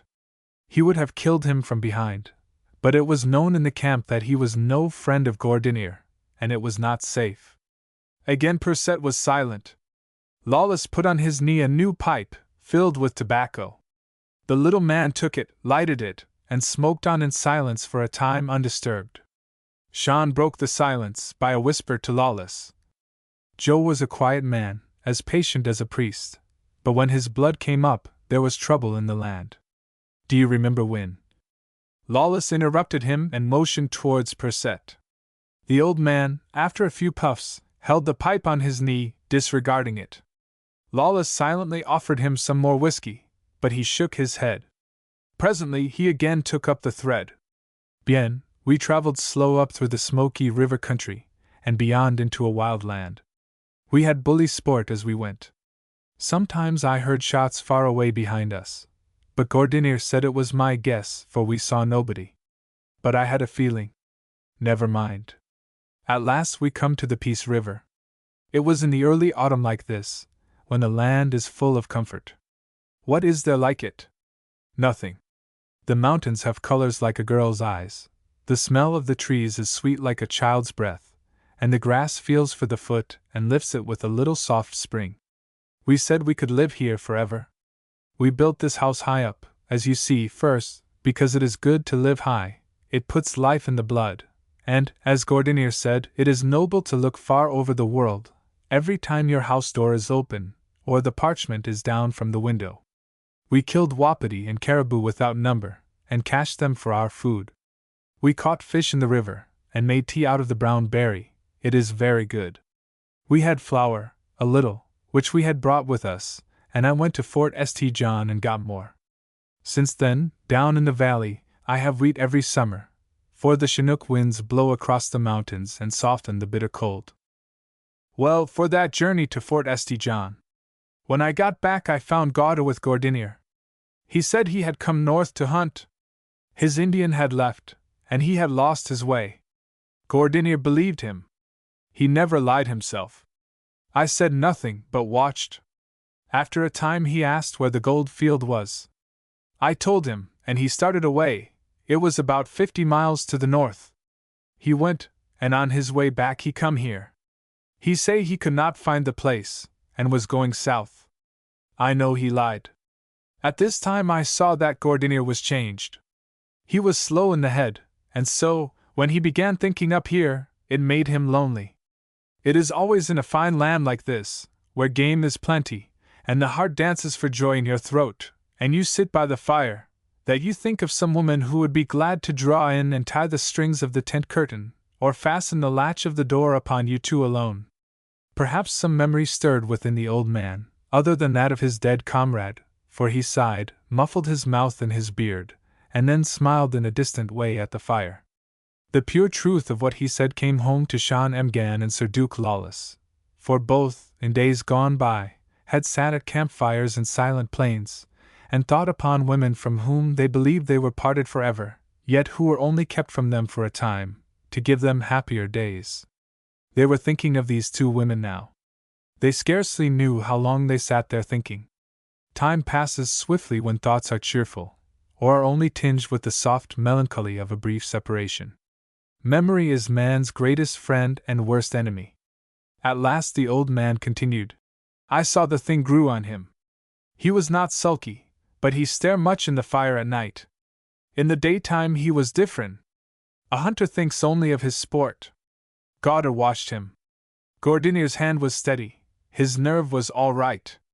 I have seen him stand still till a grizzly come within twice the length of his gun. Then he would twist his mouth, and fire into the mortal spot. Once we were out in the Wide Wing Pass. We had never had such a day. Gordinier make grand shots, better than my own, and men have said I can shoot like the devil. Ha! Ha! He chuckled to himself noiselessly, and said in a whisper, 20 grizzlies, and 50 pumas. Then he rubbed his hands softly on his knees, and spoke aloud again. I was proud of him. We were standing together on a ledge of rock. Gauder was not far away. Gauder was a poor hunter, and I knew he was wild at Gordinier's great luck. A splendid bull wapiti come out on a rock across the gully. It was a long shot. I did not think Gordinier could make it. I was not sure that I could. The wind was blowing and the range was long. But he draw up his gun like lightning, and fire all at once. The bull dropped clean over the cliff, and tumbled dead upon the rocks below. It was fine. But then Gordinier slung his gun under his arm, and say, that is enough. I am going to the hut. He went away. That night he did not talk. The next morning, when I say, we will be off again to the pass, he shake his head. He would not go. He would shoot no more, he said. I understood, it was the girl. He was wide awake at last. Gauder understanded also. He know that Gordinier would go to the south, to her. I was sorry, but it was no use. Gauder went with me to the pass. When we come back, Joe was gone.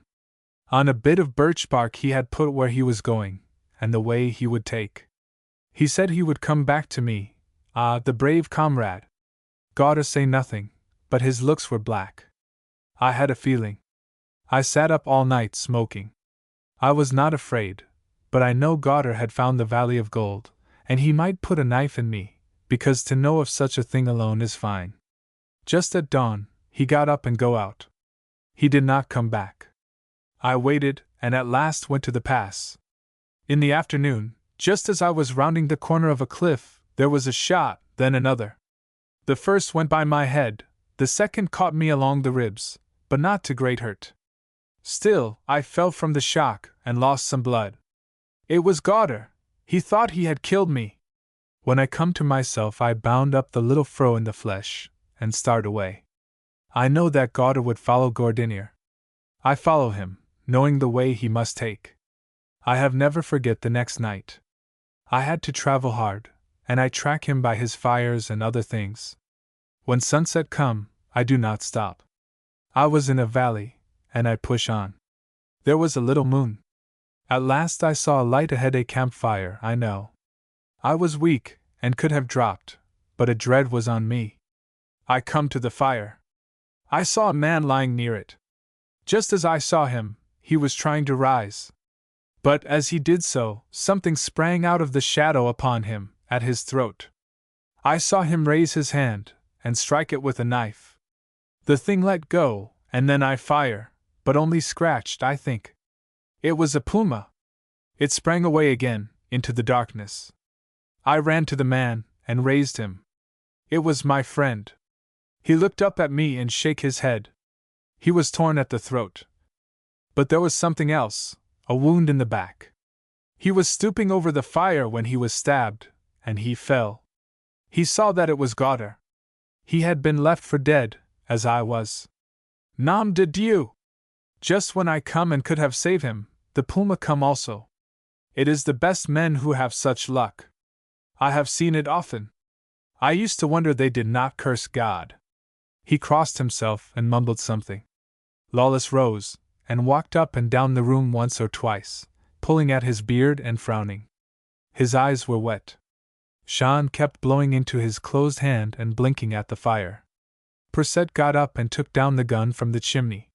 He brushed off the dust with his coat sleeve, and fondled it, shaking his head at it a little. As he began to speak again, Lawless sat down.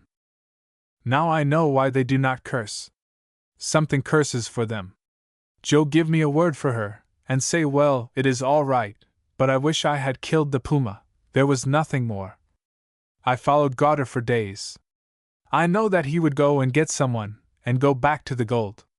I thought at last I had missed him, but no, I had made up my mind what to do when I found him. One night, just as the moon was showing over the hills, I come upon him. I was quiet as a puma. I have a stout cord in my pocket, and another about my body. Just as he was stooping over the fire, as Gordinier did, I sprang upon him, clasping him about the neck, and bringing him to the ground. He could not get me off. I am small, but I have a grip. Then, too, I had one hand at his throat. It was no use to struggle. The cord and a knife were in my teeth. It was a great trick, but his breath was well gone, and I fastened his hands. It was no use to struggle. I tied his feet and legs. Then I carried him to a tree and bound him tight. I unfastened his hands again and tied them round the tree. Then I built a great fire not far away. He begged at first and cried. But I was hard. He got wild, and at last when I leave him he cursed. It was like nothing I ever heard. He was a devil. I come back after I have carried the message to the poor girl. It is a sad thing to see the first great grief of the young. Gauder was not there. The pumas and others had been with him. There was more to do. I wanted to kill that puma which set its teeth in the throat of my friend. I hunted the woods where it had happened, beating everywhere, thinking that, perhaps, it was dead. There was not much blood on the leaves, so I guessed that it had not died. I hunted from that spot, and killed many, many. I saw that they began to move north. At last I got back here. From here I have hunted and killed them slow, but never that one with a wound in the shoulder from Joe's knife. Still, I can wait. There is nothing like patience for the hunter and for the man who would have blood for blood. He paused, and Lawless spoke. And when you have killed that puma, Perset, if you ever do, what then? Perset fondled the gun, then rose and hung it up again before he replied. Then I will go to Fort St. John to the girl, she is there with her father, and sell all the skins to the factor, and give her the money. He waved his hand round the room. There are many skins here, but I have more cash not far away. Once a year I go to the fort for flour and bullets. A dog team and a boisbrule bring them, and then I am alone as before. When all that is done I will come back. And then, Perset? Said Sean. Then I will hang that one skin over the chimney where his gun is, and go out and kill more pumas. What else can one do? When I stop killing I shall be killed. 1,000,000 pumas and their skins are not worth the life of my friend. Lawless looked round the room, at the wooden cup, the gun, the blood-stained clothes on the wall, and the skins. He got up, came over, and touched Perset on the shoulder. Little man, he said, give it up, and come with me. Come to Fort St. John, sell the skins, give the money to the girl, and then let us travel to the barren grounds together, and from there to the south country again. You will go mad up here. You have killed enough, Gauder and many pumas. If Joe could speak, he would say, give it up. I knew Joe. He was my good friend before he was yours, mine and Mgan's here, and we searched for him to travel with us. He would have done so, I think, for we had sport and trouble of one kind and another together. And he would have asked you to come also. Well, do so, little man. We haven't told you our names. I am Sir Duke Lawless, and this is Sean Mgan. Perset nodded. I do not know how it come to me, but I was sure from the first you are his friends. He speak often of you and of 2 others. Where are they? Lawless replied, and, at the name of Pretty Pierre, Sean hid his forehead in his hand, in a troubled way. And you will come with us, said Lawless. Away from this loneliness? It is not lonely, was the reply. To hear the thrum of the pigeon, the whistle of the hawk, the chatter of the black squirrel, and the long cry of the eagle, is not lonely. Then there is the river and the pines, all music, and for what the eye sees, God has been good, and to kill pumas is my joy. So I cannot go. These hills are mine. Few strangers come, and none stop but me. Still, tomorrow or any day, I will show you the way to the valley where the gold is. Perhaps riches is there, perhaps not, you shall find. Lawless saw that it was no use to press the matter. The old man had but one idea, and nothing could ever change it. Solitude fixes our hearts immovably on things, call it madness, what you will. In busy life we have no real or lasting dreams, no ideals. We have to go to the primeval hills and the wild plains for them. When we leave the hills and the plains, we lose them again. Sean was, however, for the Valley of Gold. He was a poor man, and it would be a joyful thing for him if one day he could empty ample gold into his wife's lap. Lawless was not greedy, but he and good gold were not at variance. See, said Sean, the valley's the thing. We can hunt as we go, and if there's gold for the scrappin', why there are, fill up and come again. If not, divil the harm done. So here's thumbs up to go, say I. But I wish, Lawless, I wish that I'd niver known how Joe went off, and I wish we were all together agin, as down in the Pippi Valley. There's nothing stands in this world, Sean, but the faith of comrades and the truth of good women. The rest hangs by a hair. I'll go to the valley with you. It's many a day since I washed my luck in a gold pan. I will take you there, said Percett, suddenly rising, and with shy abrupt motions grasping their hands and immediately letting them go again. I will take you tomorrow. Then he spread skins upon the floor, put wood upon the fire, and the three were soon asleep. The next morning, just as the sun came laboriously over the white peak of a mountain, and looked down into the great gulch beneath the hut, the three started. For many hours they crept along the side of the mountain, then came slowly down upon pine-crested hills, and over to where a small plain stretched out. It was Percett's little farm. Its position was such that it caught the sun always, and was protected from the north and east winds. Tall shafts of Indian corn with their yellow tassels were still standing, and the stubble of the field where the sickle had been showed in the distance like a carpet of gold. It seemed strange to Lawless that this old man beside him should be thus peaceful in his habits, the most primitive and Arcadian of farmers, and yet one whose trade was blood, whose one purpose in life was destruction and vengeance. They pushed on. Towards the end of the day they came upon a little herd of caribou, and had excellent sport. Lawless noticed that Percett seemed scarcely to take any aim at all, so swift and decisive was his handling of the gun. They skinned the deer and cached them, and took up the journey again. For 4 days they traveled and hunted alternately. Percett had shot 2 mountain lions, but they had seen no pumas. On the morning of the 5th day they came upon the valley where the gold was. There was no doubt about it. A beautiful little stream ran through it, and its bed was sprinkled with gold, a goodly sight to a poor man like Sean, interesting enough to Lawless. 4 days, while Lawless and Percett hunted, Sean labored like a galley slave, making the little specks into piles, and now and again crowning a pile with a nugget. The fever of the hunter had passed from him, and another fever was on him. The others urged him to come away. The winter would soon be hard on them. He must go, and he and Lawless would return in the spring. Prevailing on him at last, they started back to Clear Mountain. The first day Sean was abstracted. He carried the gold he had gathered in a bag wound about his body. It was heavy, and he could not travel fast. One morning, Percett, who had been off in the hills, came to say that he had sighted a little herd of wapiti. Sean had fallen and sprained his arm the evening before. Gold is heavy to carry, and he did not go with the others. He stayed and dreamed of his good fortune, and of his home. In the late afternoon he lay down in the sun beside the campfire and fell asleep from much thinking. Lawless and Percett had little success. The herd had gone before they arrived. They beat the hills, and turned back to camp at last, without fret, like good sportsmen. At a point they separated, to come down upon the camp at different angles, in the hope of still getting a shot. The camp lay exposed upon a platform of the mountain. Lawless came out upon a ledge of rock opposite the camp, a gulch lying between. He looked across. He was in the shadow, the other wall of the gulch was in the sun. The air was incomparably clear and fresh, with an autumnal freshness.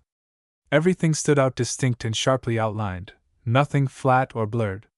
He saw the camp, and the fire, with the smoke quivering up in a diffusing blue column, Sean lying beside it. He leaned upon his rifle musingly. The shadows of the pines were blue and cold, but the tops of them were burnished with the cordial sun, and a glacier field, somehow, took on a rose and violet light, reflected, maybe, from the soft complexioned sky. He drew in a long breath of delight, and widened his line of vision. Suddenly, something he saw made him lurch backward. At an angle in almost equal distance from him and Sean, upon a small peninsula of rock, a strange thing was happening. Old Percett was kneeling, engaged with his moccasin.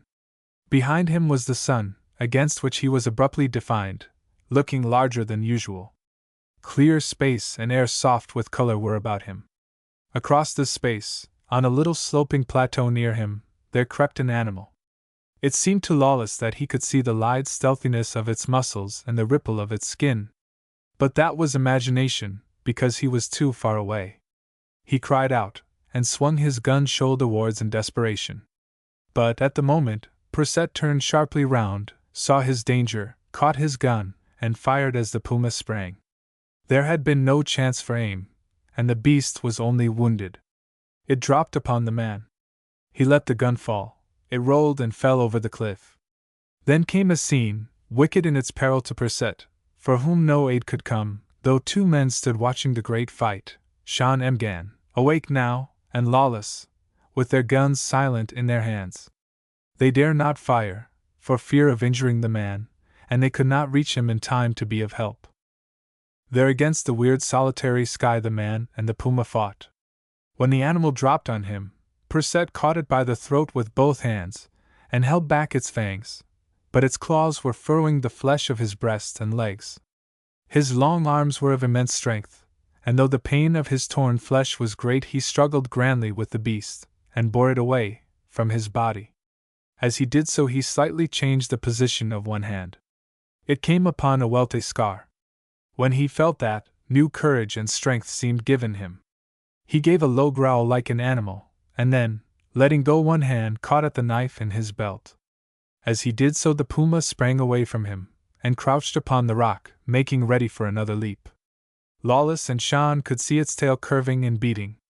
But now, to their astonishment, the man was the aggressor. He was filled with a fury which knows nothing of fear. The welt his fingers had felt burned them. He came slowly upon the puma. Lawless could see the hard glitter of his knife. The puma's teeth sawed together, its claws picked at the rocks, its body curved for a spring. The man sprang first, and ran the knife in, but not into a mortal corner. Once more they locked. The man's fingers were again at the puma's throat, and they swayed together, the claws of the beast making surface havoc. But now, as they stood up, to the eyes of the fearful watchers inextricably mixed, the man lunged again with his knife, and this time straight into the heart of the murderer. The puma loosened, quivered, fell back dead. The man rose to his feet with a cry, and his hands stretched above his head, as it were in a kind of ecstasy. Sean forgot his gold and ran. Lawless hurried also. When the two men got to the spot, they found Percett binding up his wounds. He came to his feet, heedless of his hurts, and grasped their hands. "Come, come, my friends, and see!" he cried. He pulled forward the loose skin on the puma's breast, and showed them the scar of a knife wound above the one his own knife had made. "I've got the other murderer," he said. "Gordinier's knife went in here. Saker, but it is good!" Percett's flesh needed little medicine. He did not feel his pain and stiffness. When they reached Clear Mountain, bringing with them the skin which was to hang above the fireplace, Percett prepared to go to Fort St. John, as he had said he would, to sell all the skins and give the proceeds to the girl. "When that's done," said Lawless, "you will have no reason for staying here. If you will come with us after, we will go to the fort with you. We three will then come back in the spring to the Valley of Gold for sport and riches." He spoke lightly, yet seriously too. The old man shook his head. "I have thought," he said. "I cannot go to the south. I am a hunter now, nothing more. I have been long alone. I do not wish for change. I shall remain at Clear Mountain when these skins have gone to Fort St. John, and if you come to me in the spring or at any time, my door will open to you, and I will share all with you. Gordinier was a good man. You are good men. I'll remember you, but I can't go with you, no. Some day you would leave me to go to the women who wait for you, and then I should be alone again. I will not change, Raymond. On the morning they left, he took Joe Gordinier's cup from the shelf, and from a hidden place brought out a flask half filled with liquor. He poured out a little in the cup gravely, and handed it to Lawless, but Lawless gave it back to him. You must drink from it, he said. Not me. He held out the cup of his own flask. When each of the three had a share, the old man raised his long arm solemnly, and said in a tone so gentle that the others hardly recognized his voice, "To a lost comrade." They drank in silence. "A little gentleman," said Lawless, under his breath. When they were ready to start, Lawless said to him at the last, "What will you do here, comrade, as the days go on?" "There are pumas in the mountains," he replied. They parted from him upon the ledge where the great fight had occurred, and traveled into the east. Turning many times, they saw him still standing there. At a point where they must lose sight of him, they looked for the last time. He was alone with his solitary hills, leaning on his rifle. They fired 2 shots into the air. They saw him raise his rifle, and 2 faint reports came in reply. He became again immovable, as much a part of those hills as the shining glacier, never to leave them. In silence the 2 rounded the cliff, and saw him no more. The trail of the sun dogs. "Swell, you see," said Jacques Parfait, as he gave Whiskey Wine, the leading dog, a cut with the whip and twisted his patois to the uses of narrative. "He has been alone there at the old fort for a long time. I remember when I first see him. It was in the summer. The world smells sweet if you look this way or that. If you drew in your breath quick from the top of a hill you felt a great man. Ridley, the chief trader, and myself have come to the fort on our way to the Mackenzie River. In the yard of the fort the grass have grown tall, and sprung in the cracks under the doors and windows. The fort have not been used for a long time. Once there was plenty of buffalo near, and the caribou sometimes, but they were all gone, only a few. The Indians never went that way, only when the seasons were the best. The company have closed the post, it did not pay. Still, it was pleasant after a long tramp to come to even an empty fort. We know damn well there is food buried in the yard or under the floor, and it would be droll to open the place for a day. Lost Man's Tavern, we called it. Well, what? Said Sir Duke Lawless, who had travelled up to the barren grounds for the sake of adventure and game, and with his old friend, Sean Emgan, had trusted himself to the excellent care of Jacques Parfait, the half-breed. Jacques cocked his head on one side and shook it wisely and mysteriously. Très bien, we trailed through the long grass, pried open the shutters and door, and went in. It is cool in the north of an evening, as you know. We build a fire, and soon there's very fine times. Ridley pried up the floor, and we found good things. Holy! But it was a feast. We had a little rum also. As we talk and a great laugh swim round, there come a noise behind us like shuffling feet. We got to our legs quick. Mon Dieu, a strange sight! A man stand looking at us with something in his face that make my fingers cold all at once, a look, well you would think it was carved in stone, it never change.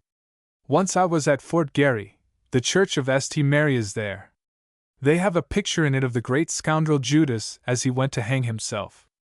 Judas was a fool. What was $30? You give me 100 to take you to the barren grounds. Pa! The half-breed chuckled, shook his head sagely, swore halfway through his vocabulary at Whiskey Wine, gratefully received a pipe of tobacco from Sean Emgan, and continued. He come in on us slow and still, and push out long thin hands, the fingers bent like claws, towards the pot. He was starving. Yes, it was so, but I nearly laugh. It was spring. A man is a fool to starve in the spring. But he was different. There was a cause.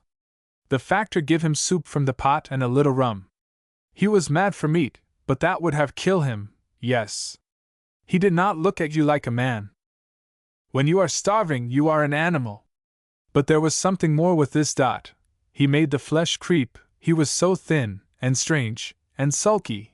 Is that a word when the face looks dark and never smiles? So. He would not talk. When we ask him where he come from, he points to the north.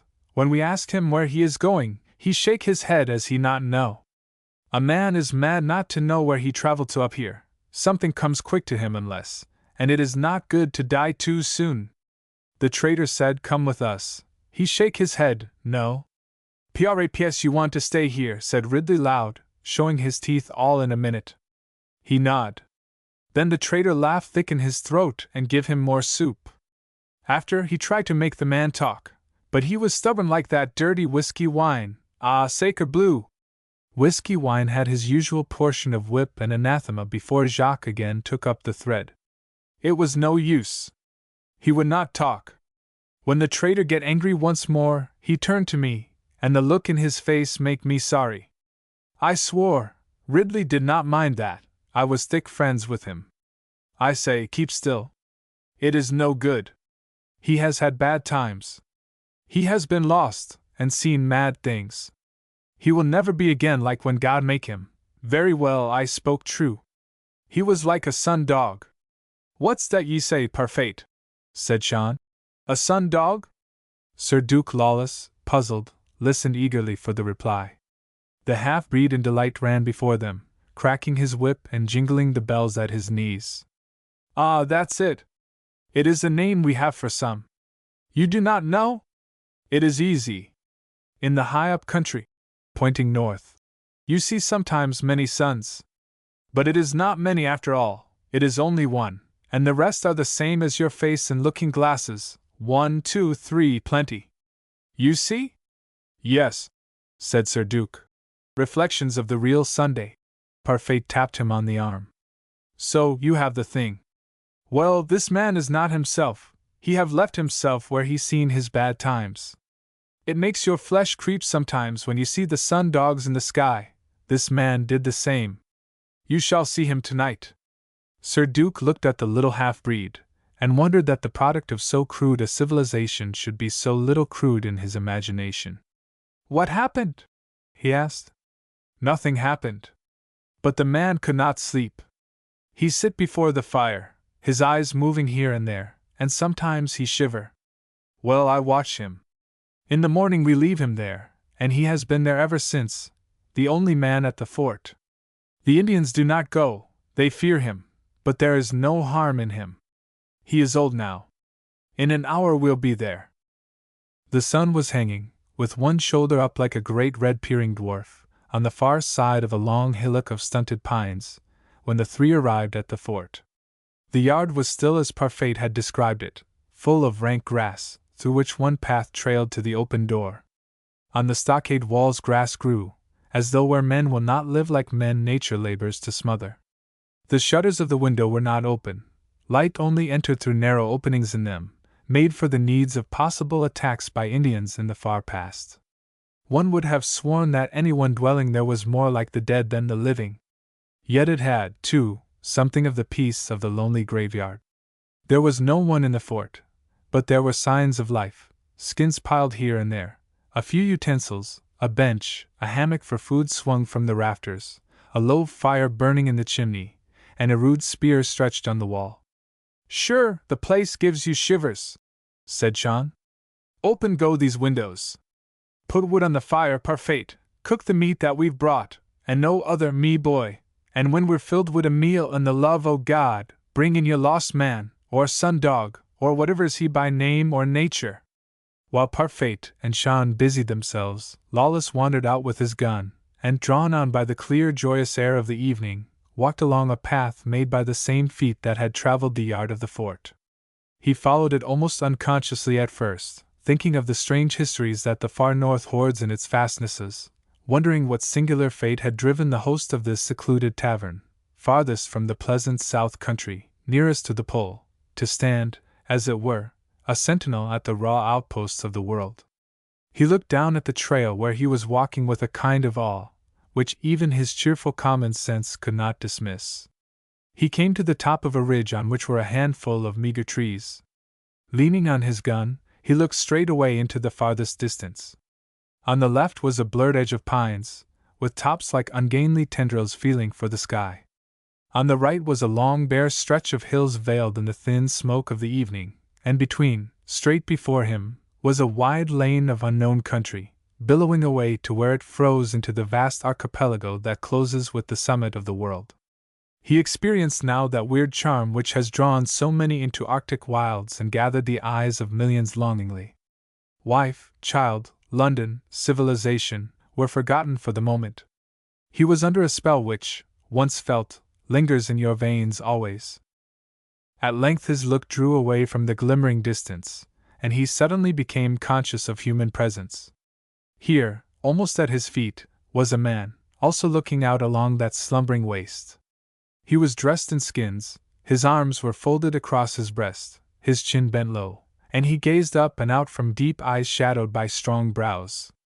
Lawless saw the shoulders of the watcher heave and shake once or twice, and then a voice with a deep aching treble in it spoke, but at first he could catch no words. Presently, however, he heard distinctly, for the man raised his hands high above his head, and the words fell painfully. "Am I my brother's keeper?" Then a low harsh laugh came from him, and he was silent again. Lawless did not move. At last the man turned round, and seeing him standing motionless, his gun in his hands, he gave a hoarse cry. Then he stood still. "If you have come to kill, do not wait," he said. "I am ready." At the sound of Lawless's reassuring voice he recovered, and began, in stumbling words, to excuse himself. His face was as Jacques Parfait had described it. Trouble of some terrible kind was furrowed in it, and though his body was stalwart, he looked as if he had lived a century. His eyes dwelt on Sir Duke Lawless for a moment, and then, coming nearer, he said, "You are an Englishman?" Lawless held out his hand in greeting, yet he was not sorry when the other replied, "The hand of no man in greeting. Are you alone?" When he had been told, he turned towards the fort, and silently they made their way to it. At the door he turned and said to Lawless, "My name, to you, is Detmold." The greeting between Jacques and his sombre host was notable for its extreme brevity, with Sean McGann for its hesitation. Sean's impressionable Irish nature was awed by the look of the man, though he had seen some strange things in the north. Darkness was on them by this time, and the host lighted bowls of fat with wicks of deer's tendons, and by the light of these and the fire they ate their supper. Parfait beguiled the evening with tales of the north, always interesting to Lawless, to which Sean added many a shrewd word of humor, for he had recovered quickly from his first timidity in the presence of the stranger. As time went on, Jacques saw that their host's eyes were frequently fixed on Sir Duke in a half-eager, musing way, and he got Sean away to bed and left the two together. "You are a singular man. Why do you live here?" said Lawless. Then he went straight to the heart of the thing. "What trouble have you had? Of what crime are you guilty?" The man rose to his feet, shaking, and walked to and fro in the room for a time, more than once trying to speak, but failing. He beckoned to Lawless, and opened the door. Lawless took his hat and followed him along the trail they had traveled before supper until they came to the ridge where they had met. The man faced the north, the moon glistening coldly on his gray hair. He spoke with incredible weight and slowness. "I tell you, for you are one who understands men, and you come from a life that I once knew well. I know of your people. I was of good family. I know the name," said Sir Duke quietly, at the same time fumbling in his memory for flying bits of gossip and history which he could not instantly find. "There were two brothers of us. I was the younger. A ship was going to the Arctic Sea." He pointed into the north. "We were both young and ambitious. He was in the army, I the navy. We went with the expedition. At first it was all beautiful and grand, and it seemed noble to search for those others who had gone into that land and never come back. But our ship got locked in the ice, and then came great trouble. A year went by and we did not get free, then another year began. 4 of us set out for the south. 2 died. My brother and I were left." Lawless exclaimed. He now remembered how general sympathy went out to a well-known county family when it was announced that 2 of its members were lost in the Arctic regions. Detmold continued, "I was the stronger. He grew weaker and weaker. It was awful to live those days, the endless snow and cold, the long nights when you could only hear the whirring of meteors, the bright sun which did not warm you, nor even when many suns, the reflections of itself, followed it, the mocking sun dogs, no more the sun than I am what my mother brought into the world. We walked like dumb men, for the dreadful cold fills the heart with bitterness. I think I grew to hate him because he could not travel faster, that days were lost, and death crept on so pitilessly. Sometimes I had a mad wish to kill him. May you never know suffering that begets such things. I laughed as I sat beside him, and saw him sink to sleep and die. I think I could have saved him. When he was gone, what do men do sometimes when starvation is on them, and they have a hunger of hell to live? I did that shameless thing, and he was my brother.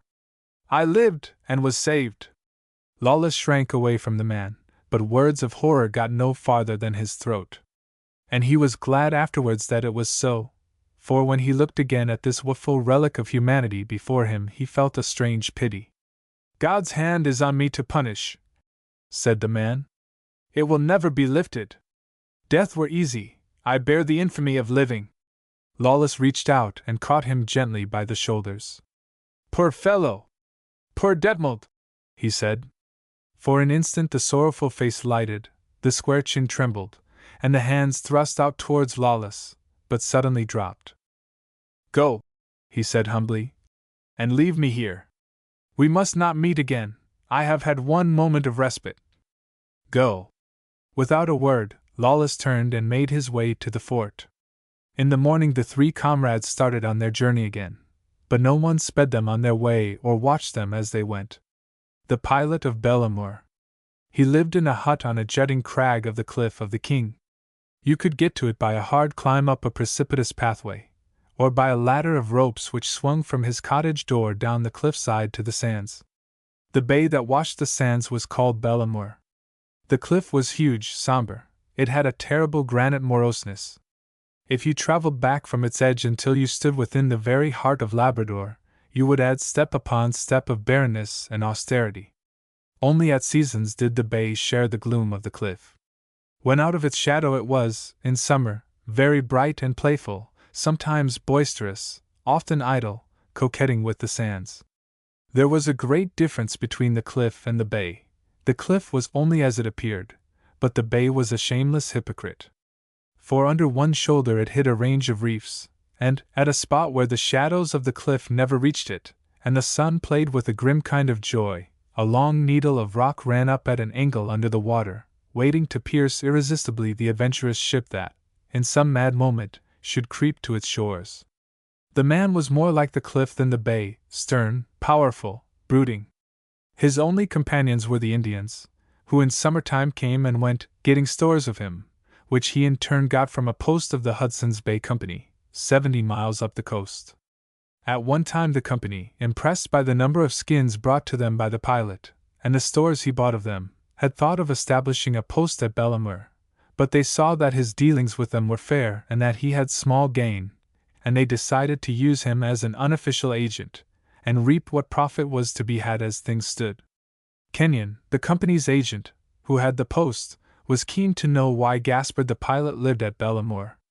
No white man sojourned near him, and he saw no one save now and then a priest who traveled silently among the Indians, or some fisherman, hunter, or woodsman, who, for pleasure or from pure adventure, ran into the bay and tasted the hospitality tucked away on a ledge of the Cliff of the King. To Kenyon, Gaspard was unresponsive, however adroit the catechism.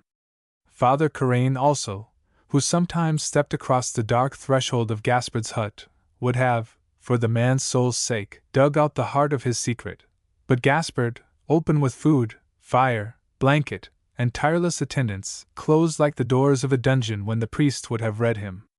At the name of good St. and he would make the sacred gesture, and would take a blessing when the priest passed from his hut to go again into the wilds.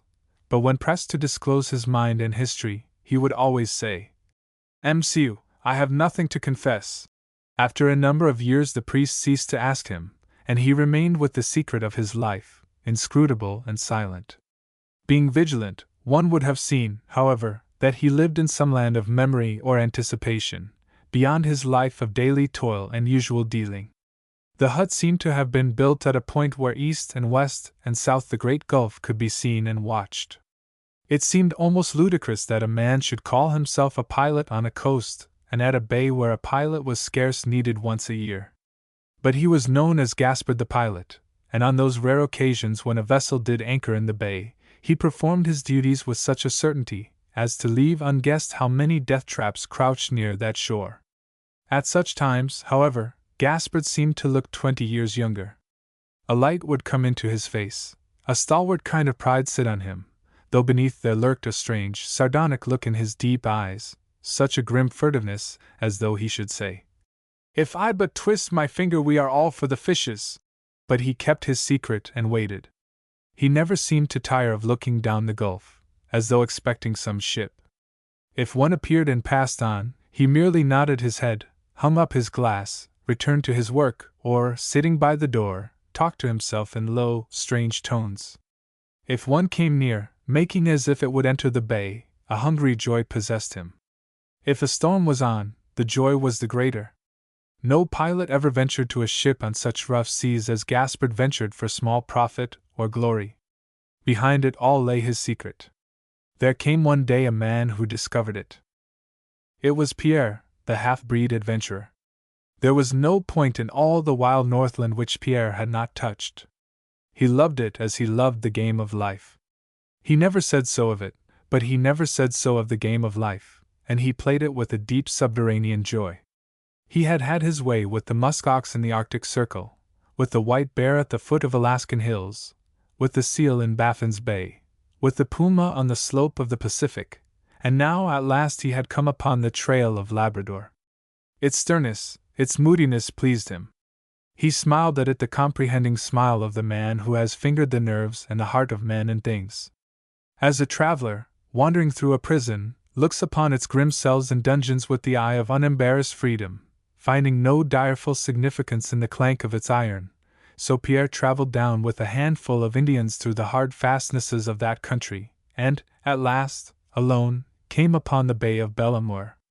There was in him some antique touch of refinement and temperament which, in all his evil days and deeds and moments of shy nobility, could find its way into the souls of men with whom the world had had an awkward hour. He was a man of little speech, but he had that rare persuasive penetration which unlocked the doors of trouble, despair, and tragedy. Men who would never have confessed to a priest confessed to him. In his every fiber was the granite of the Indian nature, which looked upon punishment with stoic satisfaction. In the heart of Labrador he had heard of Gaspard, and had traveled to that point in the compass where he could find him. One day, when the sun was fighting hard to make a pathway of light in front of Gaspard's hut, Pierre rounded a corner of the cliff and fronted Gaspard as he sat there, his eyes idling gloomily with the sea. They said little to each other. In new lands hospitality has not need of speech. When Gaspard and Pierre looked each other in the eyes, they knew that one word between them was as 100 with other men. The heart knows its confessor, and the confessor knows the shadowed eye that broods upon some ghostly secret, and when these are face to face there comes a merciless concision of understanding. "From where away?" said Gaspard, as he handed some tobacco to Pierre. "From Hudson's Bay, down the Red Wolf Plains, along the hills, across the coast country here." "Why?" Gaspard eyed Pierre's small kit with curiosity, then flung up a piercing, furtive look. Pierre shrugged his shoulders. "Adventure, adventure," he answered. "The land," he pointed north, west, and east, "is all mine. I am the citizen of every village and every camp of the great North." The old man turned his head towards a spot up the shore of Bellemeur, before he turned to Pierre again, with a strange look, and said, "Where do you go?" Pierre followed his gaze to that point in the shore, felt the undercurrent of vague meaning in his voice, guessed what was his cue, and said, "Somewhere, sometime, but now only Bellemeur. I have had a long travel. I have found an open door. I will stay, if you please, Hein? If you please?" Gaspard brooded. "It is lonely," he replied. "This day it is all bright. The sun shines and the little gay waves crinkle to the shore. But, mon Dieu! Sometimes it is all black and ugly with storm. The waves come grinding, booming in along the gridiron rocks. He smiled a grim smile. Break through the teeth of the reefs, and split with the roar of hell upon the cliff. And all the time, his voice got low with a kind of devilish joy. There is a finger, Jesu! You should see that finger of the devil stretch up from the bowels of the earth, waiting for something to come out of the storm. And then you can hear a wild laugh come out of the land, come up from the sea, come down from the sky, all waiting for something. No, you would not stay here. Pierre looked again to that point in the shore towards which Gaspard's eyes had been cast. The sun was shining hard just then, and the stern, sharp rocks, tumbling awkwardly back into the waste behind, had an insolent harshness. Day perched garishly there. Yet now and then the staring light was broken by sudden and deep shadows, great fissures in the rocks and lanes between. These gave Pierre a suggestion, though why, he could not say. He knew that when men live lives of patient, gloomy vigilance, they generally have something to watch and guard. Why should Gaspard remain here year after year? His occupation was nominally a pilot in a bay rarely touched by vessels, and then only for shelter. A pilot need not take his daily life with such brooding seriousness. In body he was like flexible metal, all cord and muscle. He gave the impression of bigness, though he was small in stature. Yet, as Pierre studied him, he saw something that made him guess the man had had about him one day a woman, perhaps a child. No man could carry that look unless. If a woman has looked at you from day to day, something of her, some reflection of her face, passes to yours and stays there, and if a child has held your hand long, or hung about your knees, it gives you a kind of gentle wariness as you step about your home. Pierre knew that a man will cherish with a deep, eternal purpose a memory of a woman or a child, when, no matter how compelling his cue to remember where a man is concerned, he will yield it up in the end to time. Certain speculations arranged themselves definitely in Pierre's mind. There was a woman, maybe a child once. There was some sorrowful mystery about them. There was a point in the shore that had held the old man's eyes strangely.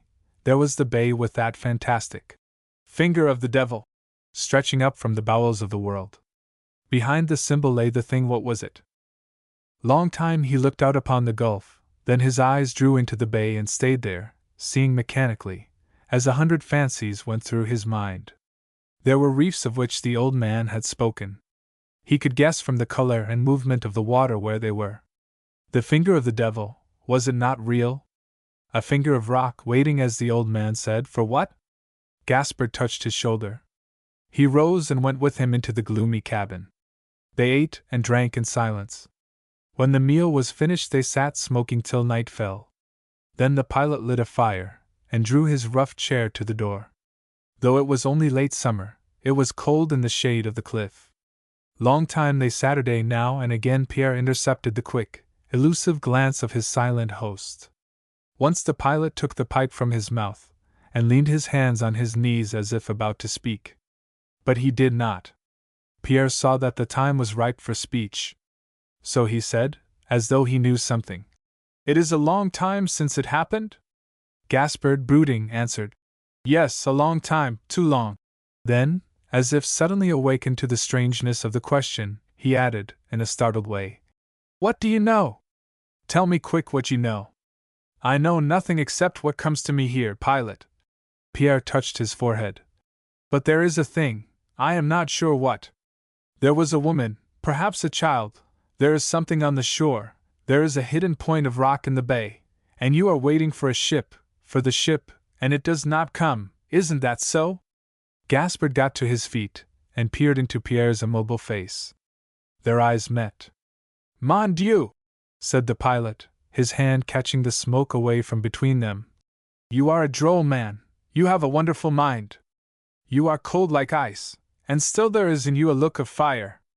"Sit down," answered Pierre quietly, "and tell me all.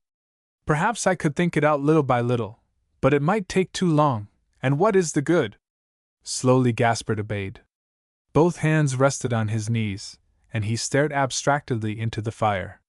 Pierre thrust forward the tobacco bag. His hand lifted, took the tobacco, and then his eyes came keenly to Pierre's. He was about to speak. "Fill your pipe first," said the half-breed coolly. The old man did so abstractedly. When the pipe was lighted, Pierre said, "Now! I have never told the story, never, not even to Père Caraine. But I know I have it here." He put his hand to his forehead, as did Pierre. "That you will be silent." Pierre nodded. She was fine to see. Her eyes were black as beads, and when she laughed it was all music. "I was so happy! We lived on the island of the Aux Cutters, far up there at Quebec. It was a wild place. There were smugglers and others there, maybe pirates. But she was like a saint of God among all. I was lucky man. I was pilot, and took ships out to sea, and brought them in safe up the Gulf. It is not all easy, for there are mad places. Once or twice when a wild storm was on I could not land at Cap Martin, and was carried out to sea and over to France. Well, that was not so bad. There was plenty to eat and drink, nothing to do. But when I married it was different. I was afraid of being carried away and leave my wife, the belle Mamette, alone long time. You see, I was young, and she was very beautiful." He paused and caught his hand over his mouth as though to stop a sound. The lines of his face deepened. Presently he puffed his pipe so hard that the smoke and the sparks hid him in a cloud through which he spoke. "When the child was born, Holy Mother! Have you ever felt the hand of your own child in yours, and looked at the mother, as she lies there all pale and shining between the quilts?" He paused. Pierre's eyes dropped to the floor. Gaspard continued, "Well, it is a great thing, and the babe was born quick one day when we were all alone. A thing like that gives you wonder. Then I could not bear to go away with the ships, and at last I said 1 month, and then the ice fills the Gulf, and there will be no more ships for the winter. That will be the last for me. I will be pilot no more, no." She was very happy, and a laugh ran over her little white teeth. Mon Dieu, I stopped that laugh pretty quick, in fine way. He seemed for an instant to forget his great trouble, and his face went to warm sunshine like a boy's, but it was as sun playing on a scarred fortress. Presently the light faded out of his face, and left it like iron smoldering from the bellows. "Well," he said, "you see there was a ship to go almost the last of the season, and I said to my wife, Mamette, it is the last time I shall be pilot. You must come with me and bring the child, and they will put us off at Father Point, and then we will come back slow to the village on the Good St. and live there very quiet." When I say that to her she laugh back at me and say, "Beau, beau," and she laugh in the child's eyes, and speak, "Nom de Dieu." She speak so gentle and light, and say to the child, "Would you like go with your father a pretty journey down the Gulf?" And the little child laugh back at her, and shake its soft brown hair over its head. They were both so glad to go. I went to the captain of the ship. I say to him, "I will take my wife and my little child, and when we come to Father Point we will go ashore." Bien, the captain laughed big, and it was all right. That was long time ago, long time. He paused again, threw his head back with a despairing toss, his chin dropped on his breast, his hands clasped between his knees, and his pipe, laid beside him on the bench, was forgotten. Pierre quietly put some wood upon the fire, opened his kit, drew out from it a little flask of rum and laid it upon the bench beside the pipe. A long time passed. At last Gaspard roused himself with a long sigh, turned and picked up the pipe, but seeing the flask of rum, lifted it, and took one long swallow before he began to fill and light his pipe. There came into his voice something of iron hardness as he continued his story. "Alors, we went into the boat. As we traveled down the Gulf a great storm came out of the north.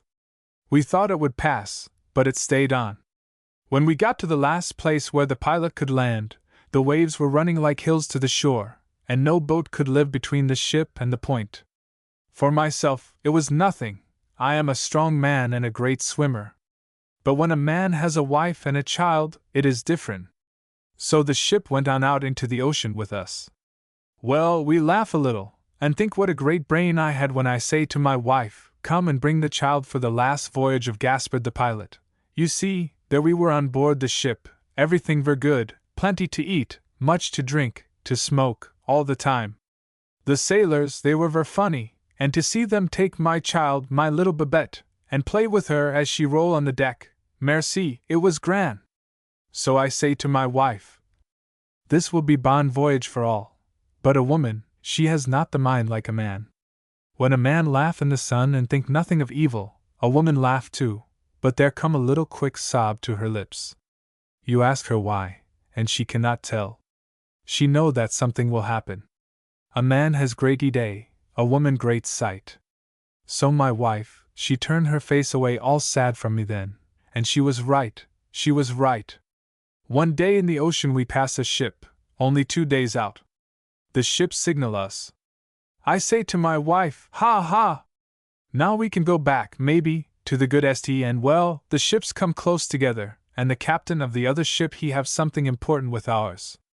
He ask if there will be chance of pilot into the Gulf, because it is the first time that he visit Quebec. The captain swing round and call to me. I go up. I bring my wife and my little Babette, and that was how we sail back to the great Gulf.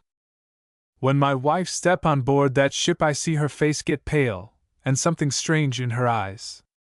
I ask her why, she do not know, but she hugged Babette close to her breast with a kind of fear.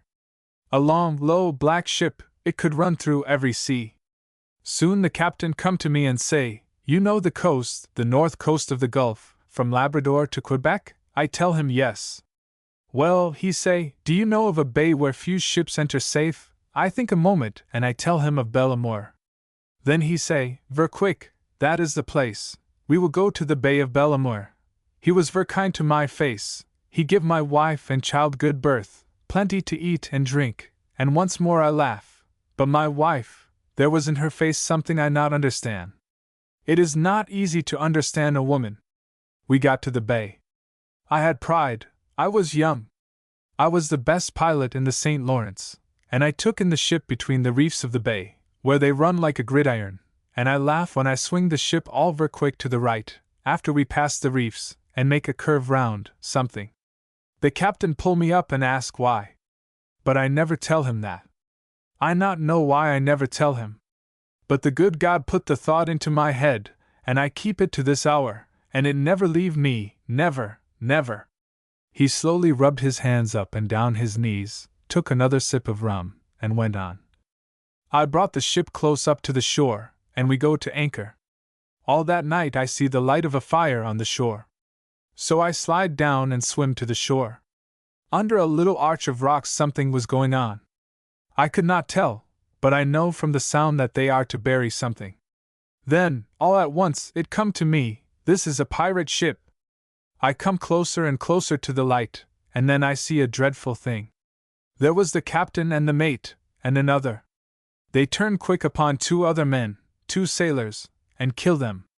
Then they take the bodies and wound them round some casks in a great hole, and cover it all up. I understand. It is the old legend that a dead body will keep gold all to itself, so that no one shall find it. Mon Dieu! His voice dropped low and shook in his throat. I give one little cry at the sight, and then they see me.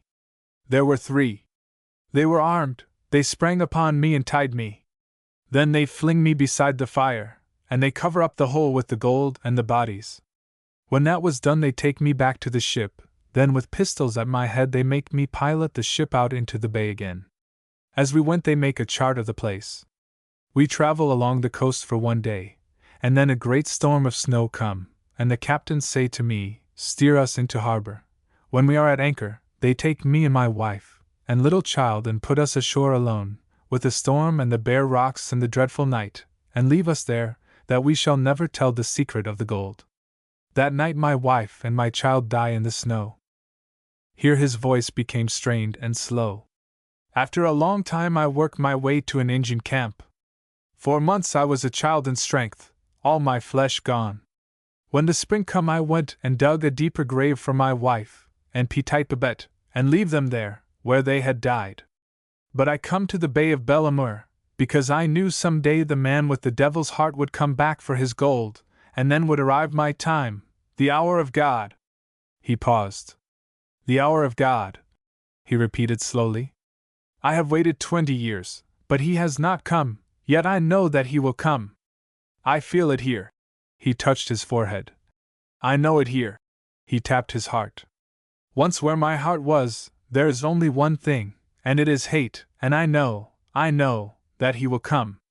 And when he comes, he raised his arm high above his head, laughed wildly, paused, let the hand drop, and then fell to staring into the fire. Pierre again placed the flask of rum between his fingers. But Gaspard put it down, caught his arms together across his breast, and never turned his face from the fire. Midnight came, and still they sat there silent. No man had a greater gift in waiting than Pierre. Many a time his life had been a swivel, upon which the comedies and tragedies of others had turned. He neither loved nor feared men, sometimes he pitied them. He pitied Gaspard.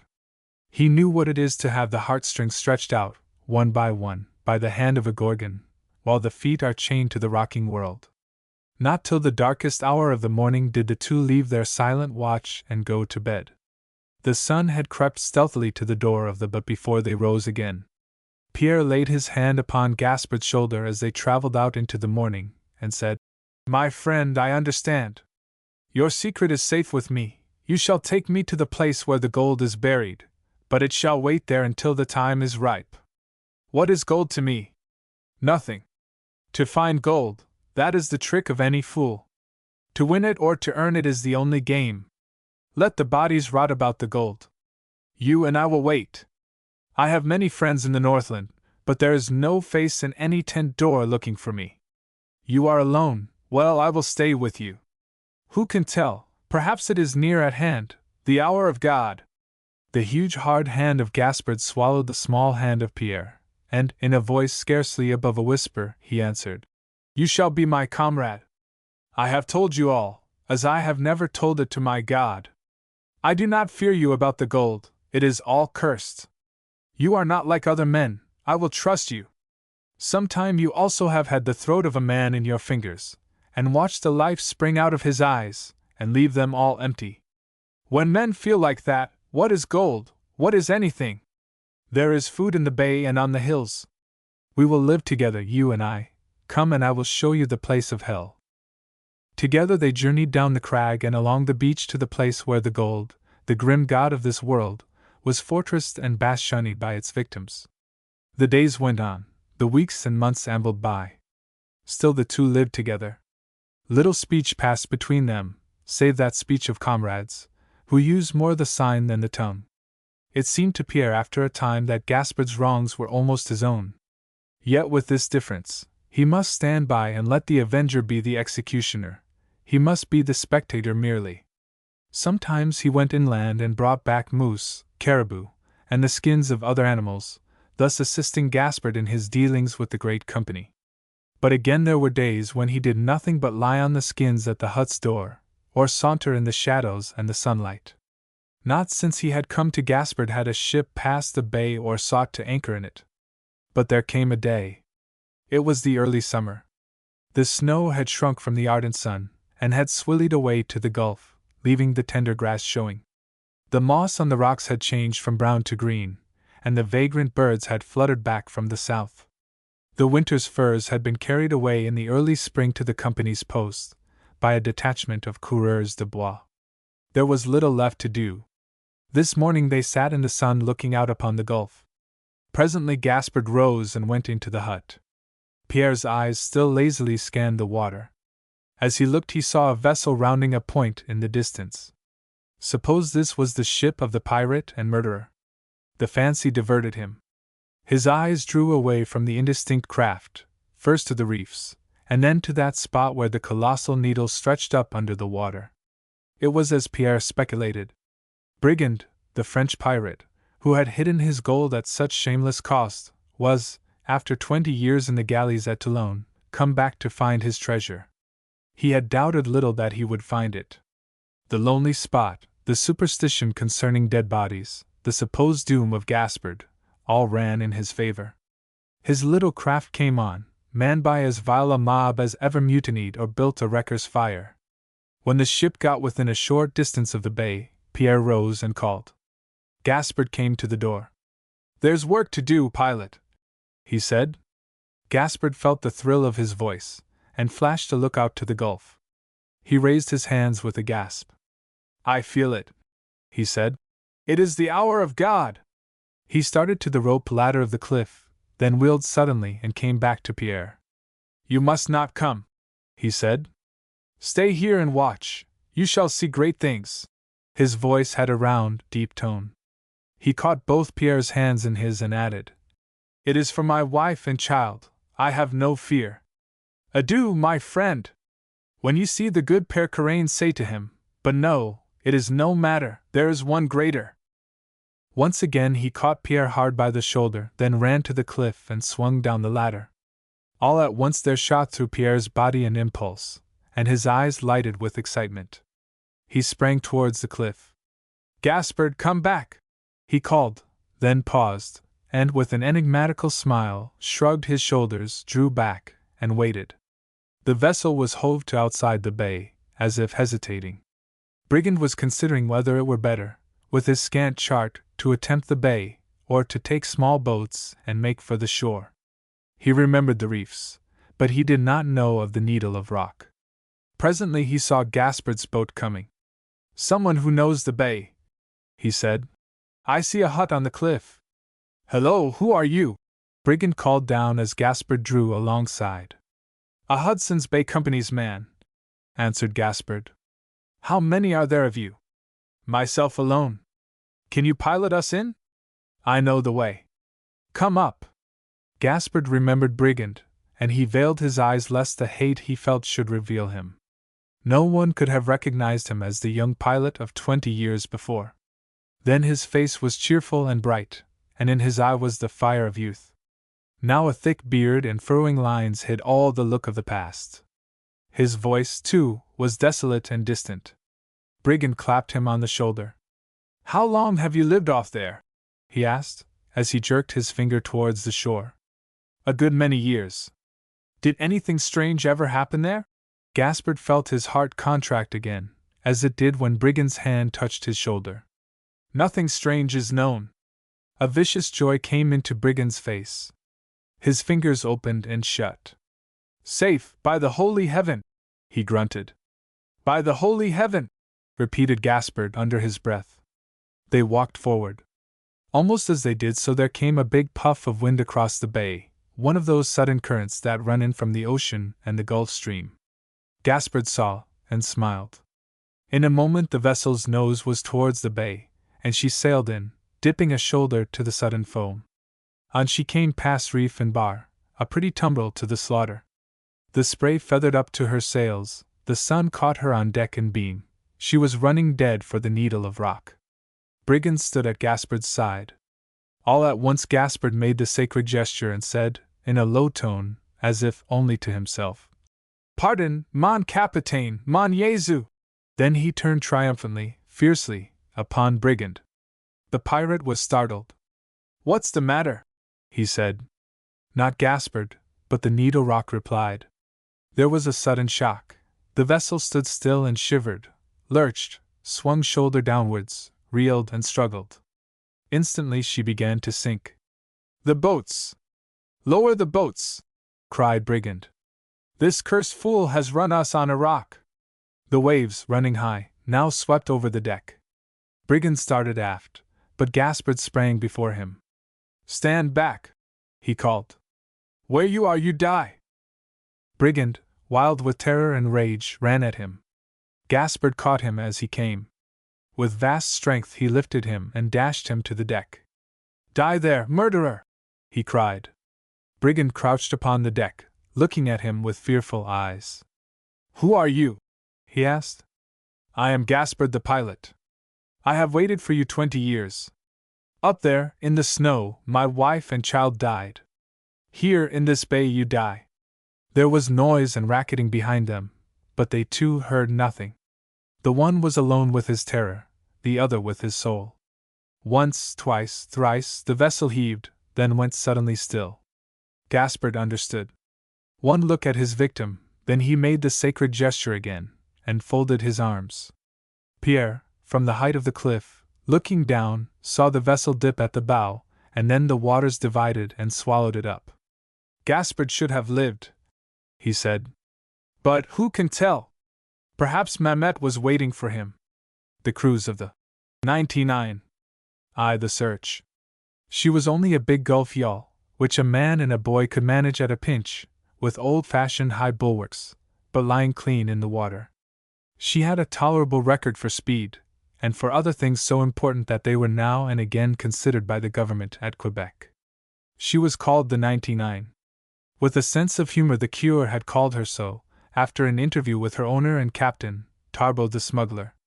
When he said to Tarbo at Angel Point that he had come to seek the one sheep that was lost, leaving behind him the other 99 within the fold at Isle of Days, Tarbo had replied that it was a mistake.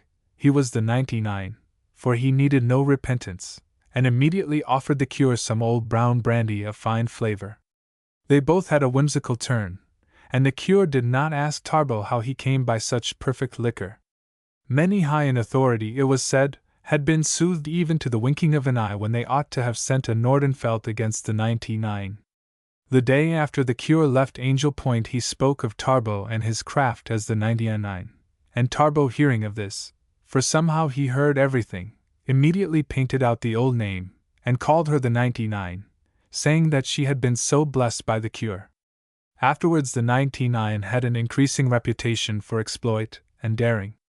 In brief, Tarbo and his craft were smugglers, and to have trusted gossip would have been to say that the boat was as guilty as the man. Their names were much more notorious than sweet, and yet in Quebec men laughed as they shrugged their shoulders at them, for as many jovial things as evil were told of Tarbo.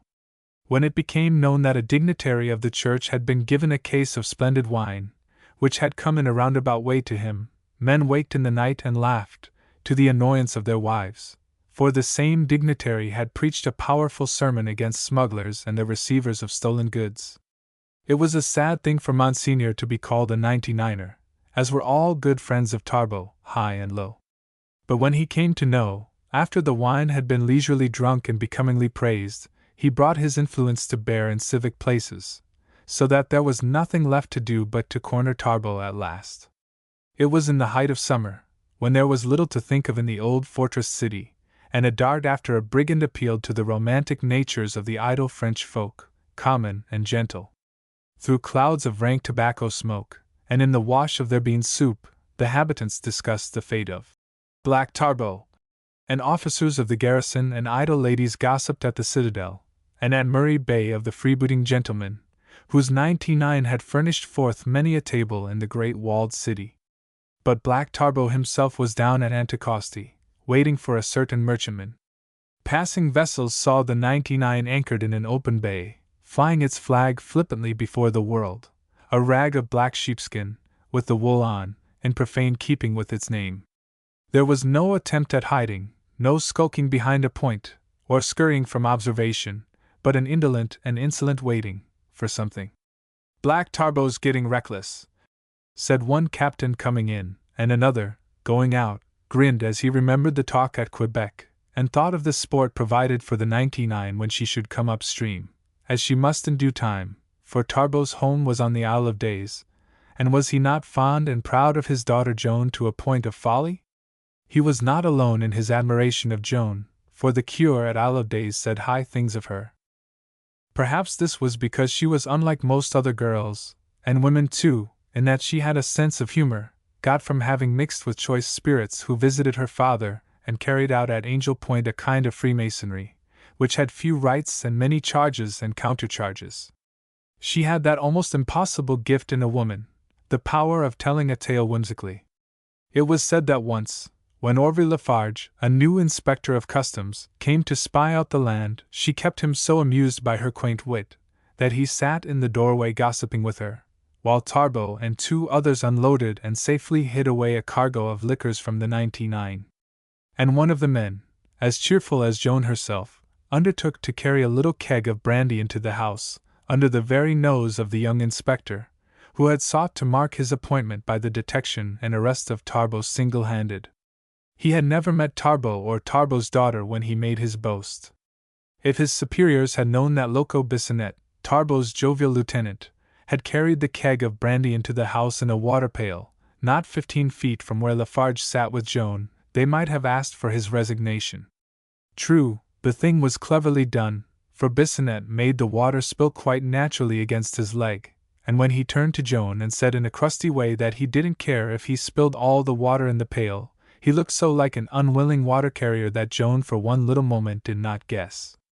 When she understood, she laughed till the tears came to her eyes, and presently, because Lafarge seemed hurt, gave him to understand that he was upon his honor if she told him what it was. He consenting, she, still laughing, asked him into the house, and then drew the keg from the pail, before his eyes, and tapping it, gave him some liquor, which he accepted without churlishness. He found nothing in this to lessen her in his eyes, for he knew that women have no civic virtues. He drank to their better acquaintance with few compunctions, a matter not scandalous, for there is nothing like a witty woman to turn a man's head, and there was not so much at stake after all. Tarbot had gone on for many a year till his trade seemed like the romance of law rather than its breach. It is safe to say that Lafarge was a less sincere if not a less blameless customs officer from this time forth. For humor on a woman's lips is a potent thing, as any man knows that has kissed it off in laughter. As we said, Tarbot lay rocking in a bite at Anticosti, with an empty hold and a scanty larder. Still, he was in no ill humor, for he smoked much and talked more than common. Perhaps that was because Joan was with him, an unusual thing. She was as good a sailor as her father, but she did not care, nor did he, to have her mixed up with him in his smuggling. So far as she knew, she had never been on board the 99 when it carried a smuggled cargo. She had not broken the letter of the law. Her father, on asking her to come on this cruise, had said that it was a pleasure trip to meet a vessel in the Gulf. The pleasure had not been remarkable, though there had been no bad weather. The coast of Anticosti is cheerless, and it is possible even to tire of sun and water. True, Bissonette played the concertina with passing sweetness, and sang as little like a wicked smuggler as one might think. But there were boundaries even to that, as there were to his love-making, which was, however, so interwoven with laughter that it was impossible to think the matter serious. Sometimes of an evening Joan danced on deck to the music of the concertina, dances which had their origin largely with herself fantastic, touched off with some unexpected sleight of foot, almost uncanny at times to Bissonette, whose temperament could hardly go her distance when her mood was as this. Tarbot looked on with a keener eye and understanding, for was she not bone of his bone and flesh of his flesh? Who was he that he should fail to know her? He saw the moonlight play on her face and hair, and he waved his head with the swaying of her body, and smacked his lips and thought of the fortune which, smuggling days over, would carry them up to St. Louis Street, Quebec, there to dwell as in a garden of good things. After many days had passed, Joan tired of the concertina, of her own dancing, of her father's tales, and became inquisitive. So at last she said, "Father, what's all this for?" Tarbot did not answer her at once, but turning to Bissonette, asked him to play The Demoiselle with the Scarlet Hose. It was a gay little demoiselle according to Bissonette, and through the creaking, windy gaiety Tarbot and his daughter could talk without being heard by the musician. Tarbot lit another cigar, that badge of greatness in the eyes of his fellow habitants, and said, "What's all this for, Joan?" "Why, we're here for our health." His teeth bit on the cigar with enjoyable emphasis. "If you don't tell me what's in the wind, you'll be sorry. Come, where's the good? I've got as much head as you have, father, and, mon Dieu, much more. That's not the question. It was to be a surprise to you. Pshaw! You can only have 1 minute of surprise, and you can have months of fun looking out for a thing. I don't want surprises. I want what you've got, the thing that's kept you good-tempered while we lie here like snails on the rocks. Well, my cricket, if that's the way you feel, here you are. It is a long story, but I will make it short. Once there was a pirate called Brigand, and he brought into a bay on the coast of Labrador a fortune in some kegs, gold. He hid it in a cave, wrapping around it the dead bodies of 2 men. It is thought that one can never find it so. He hid it, and sailed away. He was captured, and sent to prison in France for 20 years. Then he come back with a crew and another ship, and sailed into the bay, but his ship went down within sight of the place. And so the end of him and all. But wait. There was one man, the mate on the first voyage. He had been put in prison also. He did not get away as soon as Brigand. When he was free, he come to the captain of a ship that I know, the Free and Easy, that sails to Havre, and told him the story, asking for passage to Quebec. The captain, Gobel, did not believe it, but said he would bring him over on the next voyage. Gobel come to me and told me all there was to tell. I said that it was a true story, for Pretty Pierre told me once he saw a brigand ship go down in the bay, but he would not say how, or why, or where. Pierre would not lie in a thing like that, and why didn't he get the gold himself? What is money to him? He is as a gypsy. To him the money is cursed. He said so. Eh bien. Some wise men are fools, one way or another. Well, I told Gobel I would give the man the 99 for the cruise and search, and that we should divide the gold between us, if it was found, taking out first enough to make a dot for you and a fine handful for Bissonnette. But no, shake not your head like that. It shall be so. Away went Gobel 4 months ago, and I get a letter from him weeks past, just after Pentecost, to say he would be here sometime in the 1st of July, with the man. Well, it is a great game. The man is a pirate, but it does not matter, he has paid for that. I thought you would be glad of a fine adventure like that, so I said to you, come. But, father, if you do not like, you can go on with Gobel in the Free and Easy, and you shall be landed at the Isle of Days. That's all. We're waiting here for Gobel. He promised to stop just outside this bay and land our man on us. Then, blood of my heart, away we go after the treasure. Joan's eyes flashed. Adventure was in her as deep as life itself. She had been cradled in it, reared in it, lived with it, and here was no law-breaking. Whose money was it? No one's, for who should say what ship it was, or what people were robbed by brigand and those others? Gold, that was a better game than wine and brandy, and for once her father would be on a cruise which would not be, as it were, sailing in forbidden waters. When do you expect Gobel? She asked eagerly.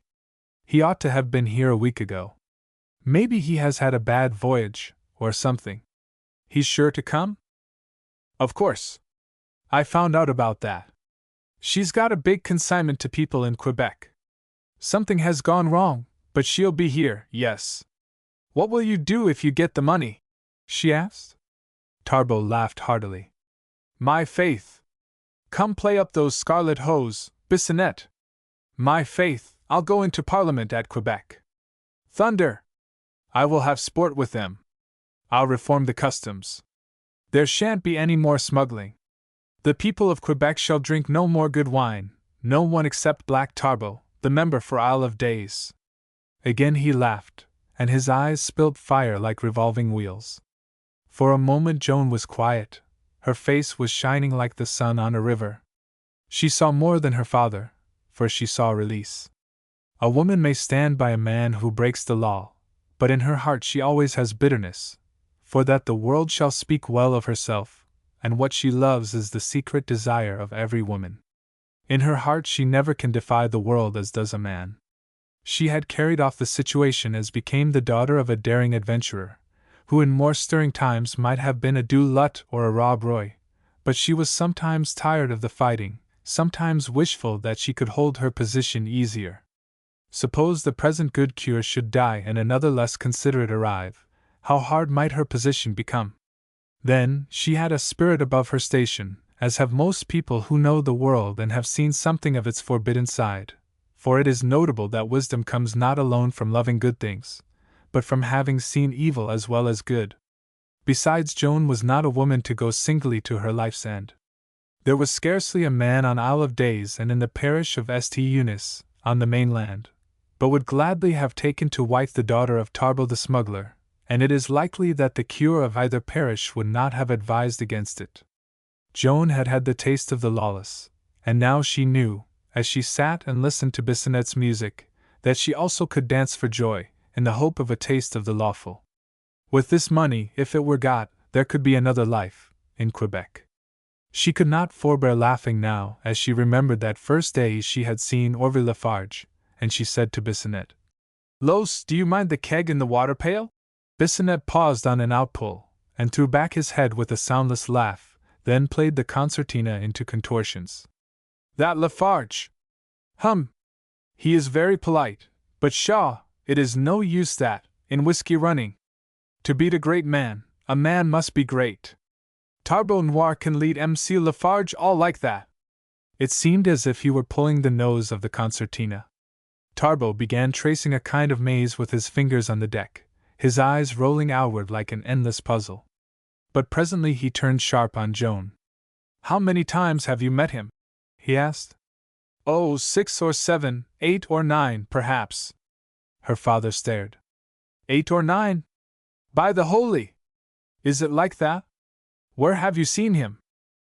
"Twice at our home, as you know, 2 or 3 times at dances at the Belle Chatelaine, and the rest when we were at Quebec in May. He is amusing, M.C. Lafarge."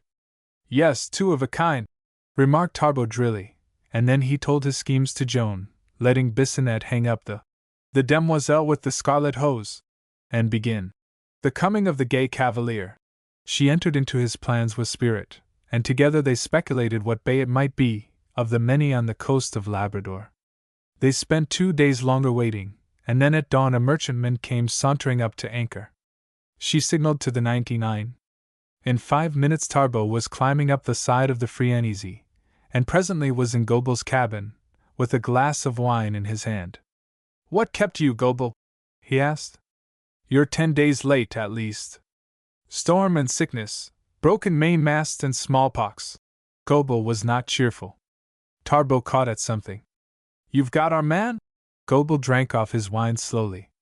"Yes," he said. "Well, why don't you fetch him? You can see him below. The man has legs, let him walk here." "Hello, my Gobel, what's the matter?" "If he's here, bring him up. We've no time to lose. Tarbo, the fool got smallpox, and died 3 hours ago, the 10th man since we started. We're going to give him to the fishes.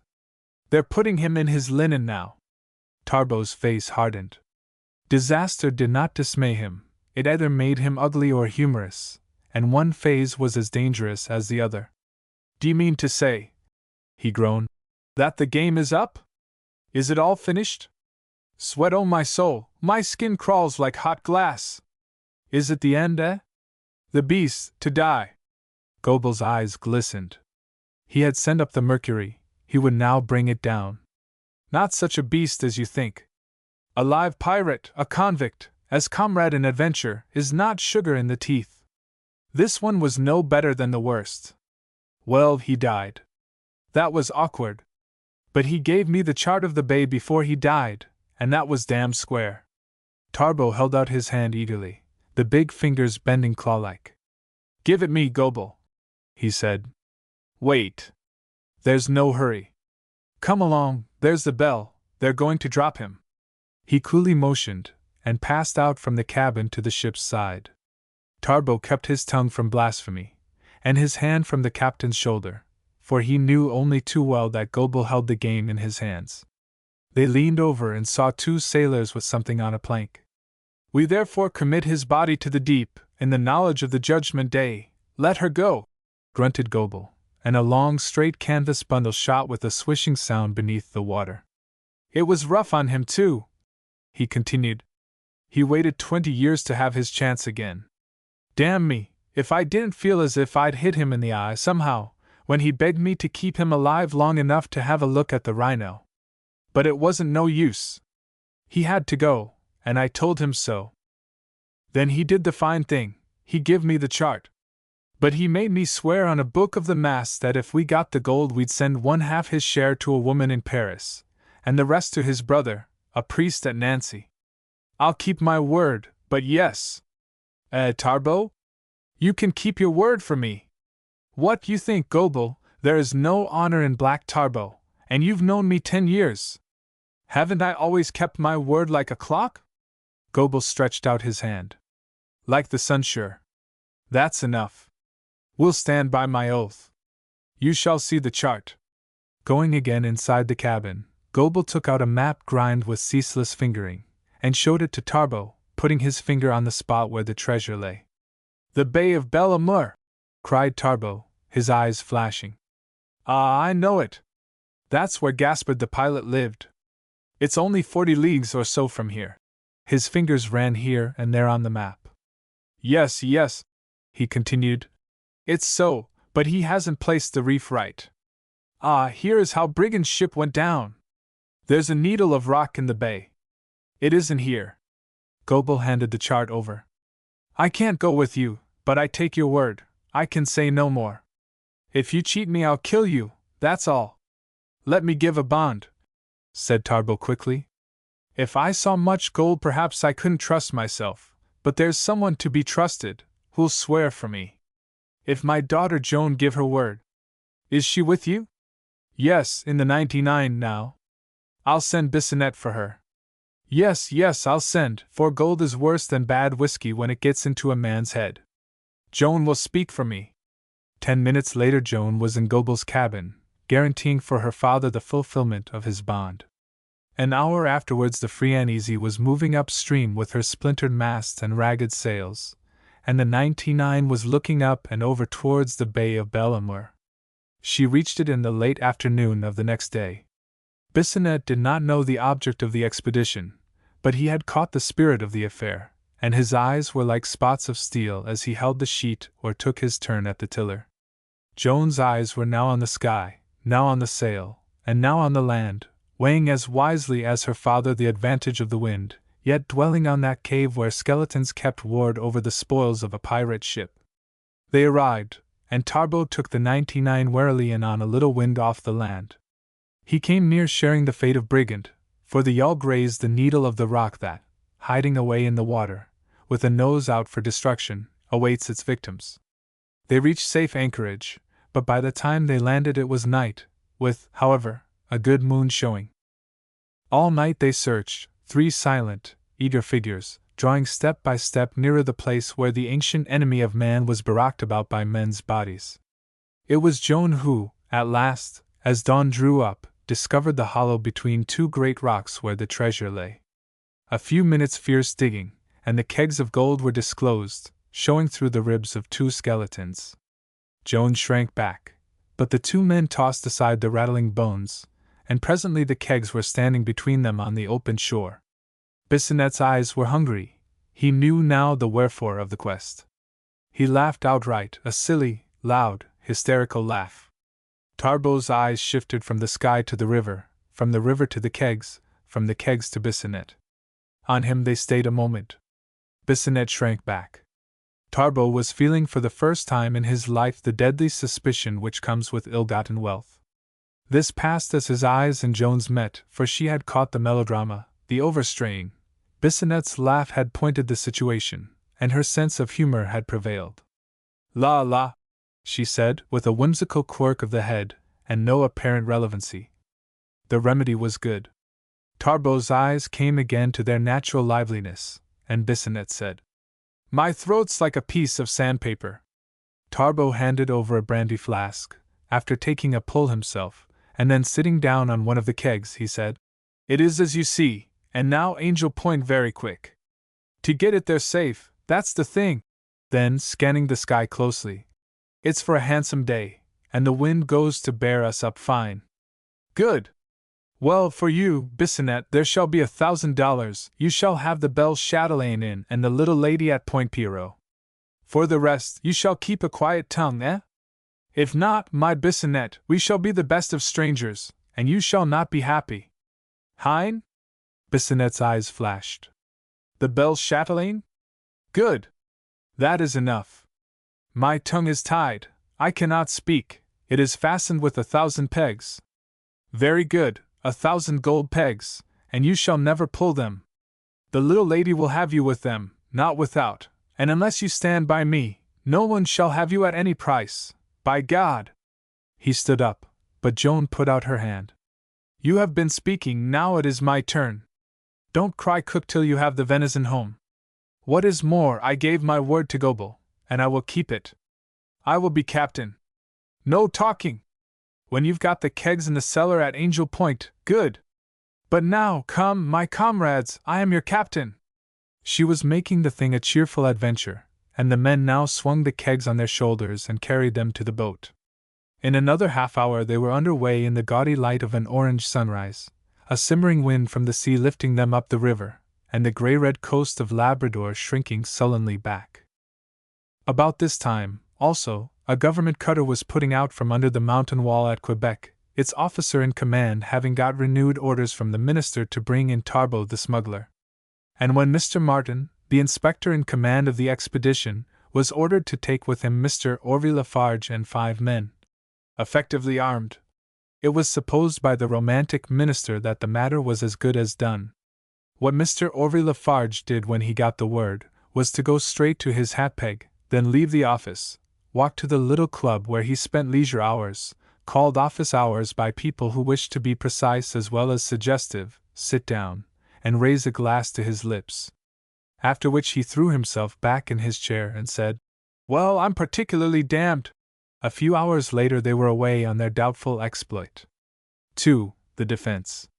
On the afternoon of the second day after she left Labrador, the 99 came rippling near Isle of Fires, not 60 miles from her destination, catching a fair wind on her quarter off the land. Tarbo was in fine spirits, Joan was as full of songs as a canary, and Bissonnette was as busy watching her as in keeping the nose of the 99 pointing for Cap de Gloire. Tarbo was giving the sail full to the wind, and thinking how he would just be able to reach Angel Point and get his treasure housed before Mass in the morning. Mass! How many times had he laughed as he sat in church and heard the cure have his gentle fling at smuggling.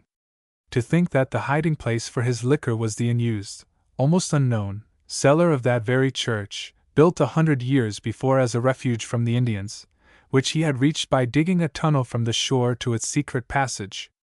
That was why the customs officers never found anything at Angel Point, and that was why Tarbo much loved going to Mass. He sometimes thought he could catch the flavor of the brands as he leaned his forehead on the seat before him. But this time he would go to Mass with a fine handful of those gold pieces in his pocket, just to keep him in a commendable mood. He laughed out loud at the thought of doing so within a stone's throw of a fortune and nose shot of 50 kegs of brandy. As he did so, Bissonnette gave a little cry. They were coming on to Cap de Gloire at the moment, and Tarbo and Joan, looking, saw a boat standing off towards the mainland, as if waiting for them. Tarbo gave a roar, and called to Joan to take the tiller. He snatched a glass and leveled it. "A government tug," he said, "and tete de diable! There's your tall Lafarge among 'em, Joan! I know him by his height miles off." Joan lost color a trifle and then got courage. "Shaw," she said, "what does he want?" "Want? Want? He wants the 99 and her cargo, but by the son of my soul, he'll get her across the devil's gridiron. See here, my girl, this ain't any sport with you aboard. Bissonnette and I could make a stand for it alone, but what's to become of you? I don't want you mixed up in the mess." The girl was eyeing the government boat. "But I'm in it, and I can't be out of it, and I don't want to be out now that I am in. Let me see the glass." She took it in one hand.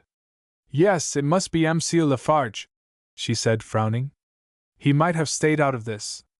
When he's got orders, he has to go," answered her father. "But he must look out, for a gun is a gun, and I don't pick and choose. Besides, I've no contraband this cruise, and I'll let no one stick me up." "There are 6 or 7 of them," said Joan debatingly. "Bring her up to the wind," shouted Tarbo to Bissonnette. The mainsail closed up several points, the 99 slackened her pace and edged in closer to the land. "Now, my girl," said Tarbo, "this is how it stands. If we fight, there's someone sure to be hurt, and if I'm hurt, well you be." Bissonnette interposed. "We've got nothing contraband. The gold is ours. Trust that crew, but no!" cried Tarbo with an oath. "The government would hold the Rhino for possible owners, and then give it to a convent or something. They shan't put foot here. They've said war, and they'll get it. They're signaling us to stop, and they're bearing down. There goes a shot." The girl had been watching the government boat coolly. Now that it began to bear on, she answered her father's question. "Captain," she said like a trusted mate, "we'll bluff them." Her eyes flashed with the intelligence of war. "Here, quick, I'll take the tiller. They haven't seen Bissonnette yet, he sits low. Call all hands on deck, shout! Then, see, Los will go down the middle hatch, get a gun, come up with it on his shoulder, and move on to the forecastle. Then he'll drop down the forecastle hatch, get along to the middle hatch, and come up again with the gun, now with his cap, now without it, now with his coat, now without it. He'll do that till we've got 20 or 30 men on deck. They'll think we've been laying for them, and they'll not come on, you see." Tarbo ripped out an oath. "It's a great game," he said, and a moment afterwards, in response to his roars, Bissonnet came up the hatch with his gun showing bravely, then again and again, now with his cap, now without, now with his coat, now with none, anon with the tarpaulin over his shoulders grotesquely. Meanwhile Tarbo trained his one solitary little cannon on the enemy, roaring his men into place. From the tug it seemed that a large and well-armed crew were ranging behind the bulwarks of the 99. Mr. Martin, the inspector, saw with alarm Bissonnet's constantly appearing rifle. "They've arranged a plant for us, Mr. Lafarge. What do you think we'd better do?" he asked. "Fight," answered Lafarge laconically. He wished to put himself on record, for he was the only one on board who saw through the ruse. "But I've counted at least 20 men, all armed, and we've only 5.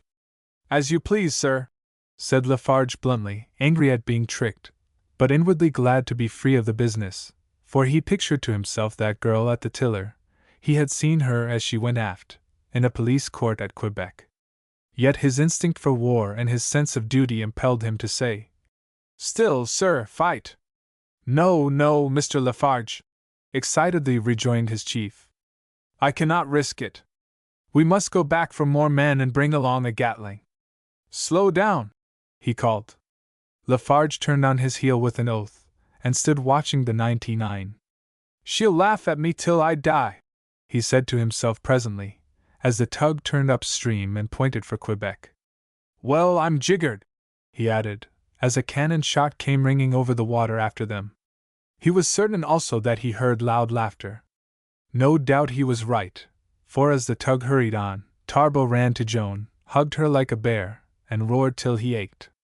Then she paid out the sheet, they clapped on all sail, and traveled in the track of the enemy. Tarbo's spirit was roused. He was not disposed to let his enemy off on even such terms, so he now turned to Joan and said, "What say you to a chase of the gentlemen?" Joan was in a mood for such a daredevil adventure. For 3 people, one of whom was a girl, to give chase to a well-manned, well-armed government boat was too good a relish to be missed. Then, too, it had just occurred to her that a parley would be amusing, particularly if she and Lafarge were the truce-bearers. So she said, "That is very good. Suppose they should turn and fight?" suggested Bissonnet. "That's true, here's Memsel," agreed Tarbo. "But see," said Joan, "if we chase them and call upon them to surrender, and after all, we can prove that we had nothing contraband, what a splendid game it'll be." Mischief flicked in her eyes. "Good," said Tarbo. "Tomorrow I shall be a rich man, and then they'll not dare to come again." So saying, he gave the sail to the wind, and away the 99 went after the one ewe lamb of the government. Mr. Martin saw her coming, and gave word for all steam. It would be a pretty game, for the wind was in Tarbo's favor, and the general advantage was not greatly with the tug. Mr. Martin was now anxious indeed to get out of the way of the smuggler. Lafarge made one restraining effort, then settled into an ironical mood. Yet a half-dozen times he was inclined to blurt out to Martin what he believed was the truth. A man, a boy, and a girl to bluff them that way. In his bones he felt that it was the girl who was behind this thing. Of one matter he was sure, they had no contraband stuff on board, or Tarbo would not have brought his daughter along. He could not understand the attitude, for Tarbo would scarcely have risked the thing out of mere bravado. Why not call a truce? Perhaps he could solve the problem. They were keeping a tolerably safe distance apart, and there was no great danger of the 99 overhauling them even if it so willed. But Mr. Martin did not know that. What he said to his chief had its effect, and soon there was a white flag flying on the tug. It was at once answered with a white handkerchief of Joan's. Then the tug slowed up, the 99 came on gaily, and at a good distance came up to the wind, and stood off. "What do you want?" asked Tarbo through his speaking tube. "A parley," called Mr. Martin. Good, send an officer, answered Tarbo. A moment after, Lafarge was in a boat rowing over to meet another boat rowed by Joan alone, who, dressed in a suit of bissonets, had prevailed on her father to let her go. The two boats nearing each other, Joan stood up, saluting, and Lafarge did the same. Good day, Monsieur, said Joan, with assumed brusqueness, mischief lurking about her mouth. What do you want? Good day, monsieur. I did not expect to confer with you. Monsieur, said Joan, with well-acted dignity. If you prefer to confer with the captain or Mr. Bissonnet, whom I believe you know in the matter of a pail, and— No, pardon me, monsieur, said Lafarge more eagerly than was good for the play. I am glad to confer with you, you will understand. He paused. What will I understand? You will understand that I understand. Lafarge waved meaningly towards the 99, but it had no effect at all. Joan would not give the game over into his hands. That sounds like a charade or a puzzle game. We are gentlemen on a serious errand, aren't we? Yes, answered Lafarge. Perfect gentlemen on a perfectly serious errand. Very well, MCU. Have you come to surrender? The splendid impudence of the thing stunned Lafarge, but he said, I suppose one or the other ought to surrender, and naturally, he added with slow point, it should be the weaker. Very well. Our captain is willing to consider conditions. You came down on us to take us, a quiet craft sailing in free waters. You attack us without cause. We summon all hands and you run. We follow, you ask for truce. It is granted. We are not hard, no, we only want our rights. Admit them, we'll make surrender easy, and the matter is over. Lafarge gasped. She was forcing his hand. She would not understand his oblique suggestions. He saw only one way now, and that was to meet her, boast for boast. I haven't come to surrender, he said, but to demand. Monsieur, Joan said grandly. There's nothing more to say. Carry word to your captain that we'll overhaul him by sundown, and sink him before supper. Lafarge burst out laughing. Well, by the Lord, but you're a swashbuckler, Joan. MCU. Oh, nonsense! I tell you, nonsense! Let's have over with this, my girl. You're the cleverest woman on the continent, but there's a limit to everything. Here, tell me now, and if you answer me straight I'll say no more. MCU, I am here to consider conditions, not to— Oh, for God's sake, Joan! Tell me now, have you got anything contraband on board? There'll be a nasty mess about the thing, for me and all of us, and why can't we compromise? I tell you honestly we'd have come on, if I hadn't seen you aboard. Joan turned her head back with a laugh. My poor MCU! You have such bad luck. Contraband? Let me see. Liquors and wines and tobacco are contraband. Is it not so? Lafarge nodded. Is money, gold, contraband? Money? No, of course not, and you know it. Why won't you be sensible? You're getting me into a bad hole, and I want to see how you'll come out. If you come out well. She paused quaintly. Yes, if I come out well. If you come out very well, and we do not sink you before supper, I may ask you to come and see me. Is that all? After spoiling my reputation, I'm to be let come and see you. Isn't that enough to start with? What has spoiled your reputation? A man, a boy, and a slip of a girl. He looked meaningly enough at her now. She laughed. See, he added. Give me a chance. Let me search the 99 for contraband, that's all I've got to do with, and then I can keep quiet about the rest. If there's no contraband, whatever else there is, I'll hold my tongue. I've told you what there is. He did not understand. Will you let me search? Joan's eyes flashed. Once and for all, no, Orville Lafarge. I am the daughter of a man whom you and your men would have killed or put in the dock. He's been a smuggler, and I know it. Who has he robbed? Not the poor, not the needy, but a rich government that robs also. Well, in the hour when he ceases to be a smuggler forever, armed men come to take him. Why didn't they do so before? Why so pious all at once? No, I am first the daughter of my father, and afterwards. And afterwards? What tomorrow may bring forth. Lafarge became very serious. I must go back. Mr. Martin is signaling, and your father is calling. I do not understand, but you're the one woman in the world for my money, and I'm ready to stand by that and leave the customs tomorrow if need be. Joan's eyes blazed. Her cheek was afire. Leave it today? Leave it now? Yes, that's my one condition.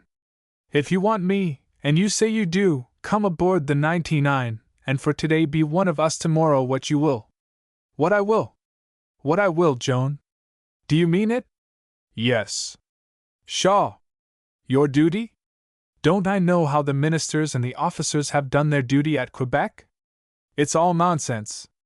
You must make your choice once for all now. Lafarge stood a moment thinking. Joan, I'll do it. I'd go hunting in hell at your bidding. But see, everything's changed. I couldn't fight against you, but I can fight for you. All must be open now. You've said there's no contraband. Well, I'll tell Mr. Martin so, but I'll tell him also that you've only a crew of 2. Of 3 now. Of 3. I will do my duty in that, then resign and come over to you if I can. If you can? You mean that they may fire on you? I can't tell what they may do. But I must deal fair. Joan's face was grave. Very well, I will wait for you here. They might hit you. But no, they can't hit a wall. Go on, my dear. They saluted, and, as Lafarge turned away, Joan said, with a little mocking laugh, Tell him that he must surrender, or we'll sink him before supper. Lafarge nodded, and drew away quickly towards the tug. His interview with Mr. Martin was brief, and he had tendered his resignation, though it was disgracefully informal, and was over the side of the boat again, and rowing quickly away before his chief recovered his breath. Then Mr. Martin got a large courage. He called on his men to fire when Lafarge was about 250 feet from the tug. The shots rattled about him. He turned round coolly and called out, Coward, we'll sink you before supper! A minute afterwards there came another shot, and an oar dropped from his hand. But now Joan was rowing rapidly towards him, and presently was alongside. Quick, jump in here, she said. He did so, and she rowed on quickly. Tarbo did not understand, but now his blood was up, and as another volley sent bullets dropping around the 2 he gave the 99 to the wind, and she came bearing down smartly to them. In a few moments they were safely on board, and Joan explained. Tarbo grasped Lafarge's unmaimed hand, the other Joan was caring for, and swore that fighting was the only thing left now. Mr. Martin had said the same, but when he saw the 99 determined, menacing, and coming on, he became again uncertain, and presently gave orders to make for the lighthouse on the opposite side of the river. He could get over first, for the 99 would not have the wind so much in her favor, and there entrench himself. For even yet this and that amply multiplied was in his mind. Lafarge had not explained that away. He was in the neighborhood of some sunken rocks of which he and his man at the wheel did not know accurately, and in making what he thought was a clear channel he took a rock with great force, for they were going full steam ahead. Then came confusion, and in getting out the one boat it was swamped, and a man nearly drowned. Meanwhile the tug was fast sinking. While they were throwing off their clothes, the 99 came down, and stood off. On one hand was the enemy, on the other the water, with the shore half a mile distant. Do you surrender? Called out Tarbo. Can't we come aboard without that? Feebly urged Mr. Martin. I'll see you damned first, Mr. Martin. Come quick, or I'll give you what for. We surrender, answered the officer gently. A few minutes later he and his men were on board, with their rifles stacked in a corner at Bissonnet's hand. Then Tarbo brought the 99 close to the wreck, and with his little cannon put a ball into her. This was the finish. She shook her nose, shivered, shot down like a duck, and was gone. Mr. Martin was sad even to tears. Now, my beauties, said Tarbo, now that I've got you safe, I'll show you the kind of cargo I've got. A moment afterwards he hoisted a keg on deck. Think that's whiskey? He asked. Lift it, Mr. Martin. Mr. Martin obeyed. Shake it, he added. Mr. Martin did so. Open it, Mr. Martin. He held out a hatchet hammer. The next moment a mass of gold pieces yellowed to their eyes. Mr. Martin fell back, breathing hard. Is that contraband, Mr. Martin? Treasure trove, humbly answered the stricken officer. That's it, and in a month, Mr. Martin, I'll be asking the chief of your department to dinner. Meanwhile Lafarge saw how near he had been to losing a wife and a fortune. Arrived off Isle of Day, Tarbo told Mr. Martin and his men that if they said, treasure trove, till they left the island their life would not be worth a tinker's dam. When they had sworn, he took them to Angel Point, fed them royally, gave them excellent liquor to drink, and sent them in a fishing smack with Bissonnette to Quebec where, arriving, they told strange tales.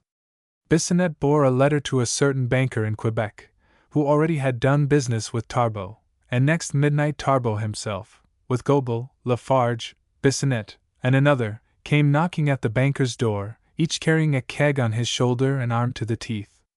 And, what was singular, 2 stalwart police officers walked behind with comfortable and approving looks. A month afterwards Lafarge and Joan were married in the parish church at Isle of Days, and it was said that Mr. Martin, who for some strange reason was allowed to retain his position in the customs, sent a present. The wedding ended with a sensation, for just as the benediction was pronounced a loud report was heard beneath the floor of the church. There was great commotion, but Tarbo whispered in the Kirk's ear, and he, blushing, announced that it was the bursting of a barrel. A few minutes afterwards the people of the parish knew the old hiding-place of Tarbo's contraband, and though the cure rebuked them, they roared with laughter at the knowledge. So droll, our Tarbo there! They shouted, for already they began to look upon him as their seigneur. In time the cure forgave him also.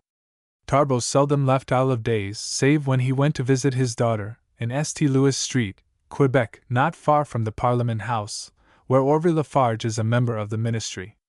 The ex-smuggler was a member of the Assembly for 3 months, but after defeating his own party on a question of tariff, he gave a portrait of himself to the chamber, and threw his seat into the hands of his son-in-law. At the Belle Chatelaine, where he often goes, he sometimes asks Bissonnette to play the demoiselle with the scarlet hose, Romany of the Snows. When old Throng the trader, trembling with sickness and misery, got on his knees to Captain Halby and groaned. She didn't want to go, they dragged her off. You'll fetch her back, won't ye? She always had a fancy for you, Captain. Pierre shrugged a shoulder and said, But you stole her when she was in her rockabye, my Throng, you and your Minette. Like a match she was, no bigger, continued the old man. Lord, how that stepmother bully-ragged her, and her father didn't care a darn. He'd 6 others, Minette and me hadn't none. We took her and used her like as if she was an angel, and we brought her off up here. Haven't we set store by her? Wasn't it 'cause we was lonely and loved her we took her? Hasn't everybody stood up and said there wasn't anyone like her in the North? Ain't I done fair by her always, ain't I? And now, when this cough 's eaten my life out, and Minette 's gone, and there ain't a soul but took the trapper to put a blister on to me, them brutes ride up from over the border, call theirselves her brothers, and drag her off. He was still on his knees. Pierre reached over and lightly kicked a moccasin foot. Get up, Jim Throng, he said. Holy! Do you think the law moves because an old man cries? Is it in the statutes? That's what the law says. Does it come within the act? Is it a trespass, an assault and battery, a breach of the peace, a misdemeanor? Victoria, so and so, that's how the law talks. Get on your knees to Father Corain, not to Captain Halby, Jimmy Throng. Pierre spoke in a half-sinister, ironical way, for between him and Captain Halby's riders of the plains there was no good feeling. More than once he had come into conflict with them, more than once had they laid their hands on him, and taken them off again in due time. He had foiled them as to men they wanted, he had defied them, but he had helped them too, when it seemed right to him, he had sided with them once or twice when to do so was perilous to himself. He had sneered at them, he did not like them, nor they him. The sum of it was, he thought them brave, and stupid, and he knew that the law erred as often as it set things right. The traitor got up and stood between the two men, coughing much, his face straining, his eyes bloodshot, as he looked anxiously from Pierre to Holby.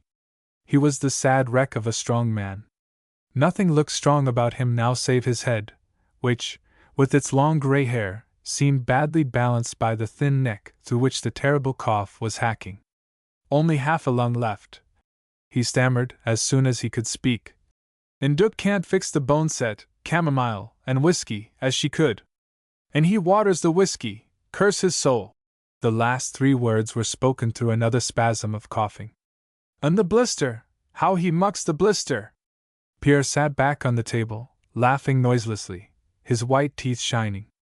Holby, with one foot on a bench, was picking at the fur on his sleeve thoughtfully. His face was a little drawn, his lips were tight-pressed, and his eyes had a light of excitement. Presently he straightened himself, and, after a half-malicious look at Pierre, he said to Throng, "Where are they, do you say?" "They're at—" The old man coughed hard. "At Fort O'Battle." "What are they doing there?" "Wait until spring, when they'll fetch their cattle up and settle there."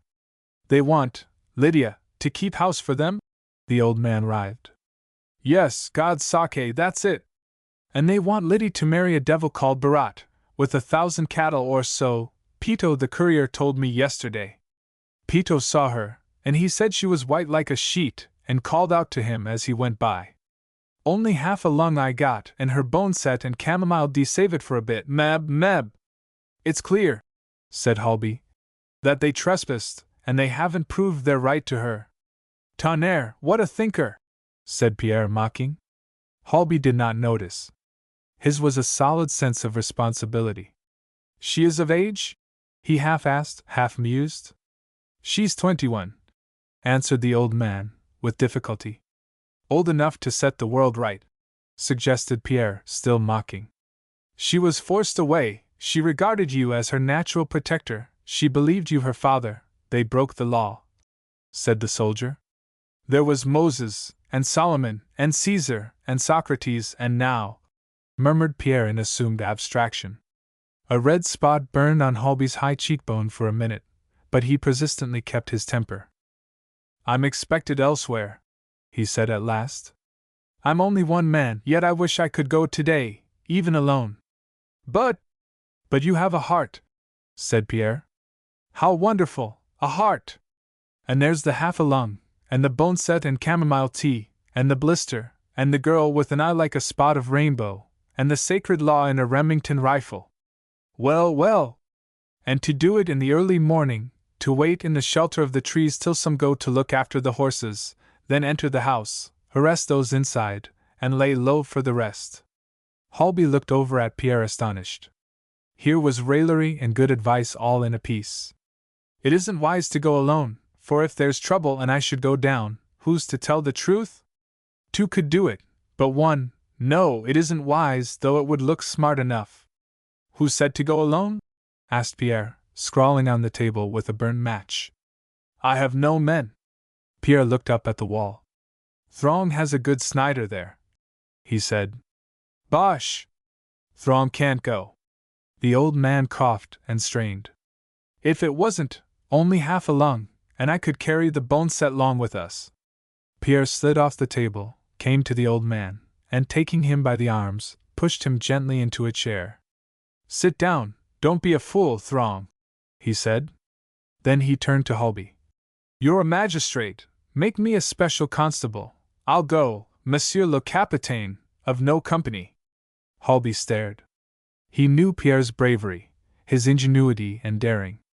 But this was the last thing he expected, that the malicious, railing little half-breed would work with him and the law. Pierre seemed to understand his thoughts, for he said, "It is not for you. I am sick for adventure, and then there's Mademoiselle, such a finger she has for a venison pudding."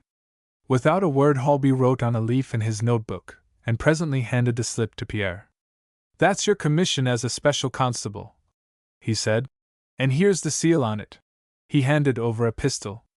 Pierre raised his eyebrows at it, but Holby continued, "It has the government mark. But you'd better bring Throng's rifle too." Throng sat staring at the 2 men, his hands nervously shifting on his knees. "Tell Liddy," he said, "that the last batch of bread was sour. Dook ain't no good and that I ain't had no relish since she left. Tell her the cough gets lower down all the time. 'Member when she tended that felon o' yourn, Pierre?" Pierre looked at a sear on his finger and nodded. "She cut it too young, but she had the nerve. When do you start, Captain?" "It's an 80-mile ride." "At once," was the reply. "We can sleep tonight in the gym along Joe," a hut which the company had built between two distant posts, "and get there at dawn day after tomorrow. The snow is light and we can travel quick. I have a good horse and you. I have my black Tophet. He'll travel with your roan as on one snafflebar. That roan, you know where he come from? From the Dalright stud over the border." "That's wrong. He come from Greystop's paddock, where my Tophet was foaled. They are brothers. Yours was stole and sold to the government. Mine was bought by good hard money. The law the keeper of stolen goods, eh? But these two will go cinch to cinch all the way, like two brothers, like you and me." He could not help the touch of irony in his last words. He saw the amusing side of things, and all humor in him had a strain of the sardonic. "Brothers-in-law for a day or two," answered Halby drily. Within 2 hours they were ready to start.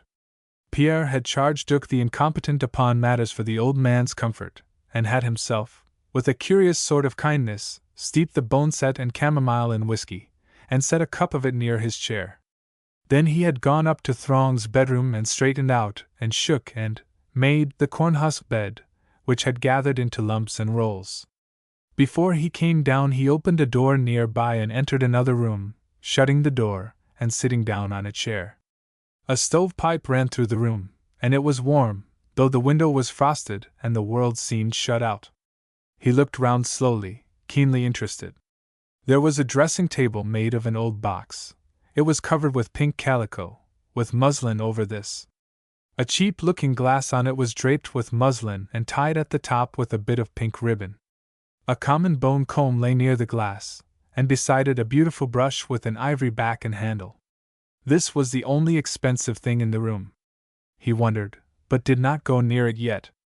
There was a little 8-day clock on a bracket which had been made by hand, pasteboard darkened with umber and varnished, a tiny little set of shelves made of the wood of cigar boxes, and, alas, the shifts of poverty to be gay, an easy chair made of the staves of a barrel and covered with poor chintz.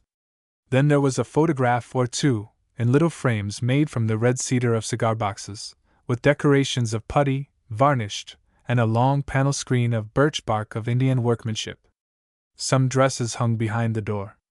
The bedstead was small, the frame was of hickory, with no footboard, ropes making the support for the husk tick. Across the foot lay a bedgown and a pair of stockings. Pierre looked long, at first curiously, but after a little his forehead gathered and his lips drew in a little, as if he had a twinge of pain. He got up, went over near the bed, and picked up a hairpin. Then he came back to the chair and sat down, turning it about in his fingers, still looking abstractedly at the floor. "Poor Lucy," he said presently. "The poor child. Ah, what a devil I was then, so long ago!"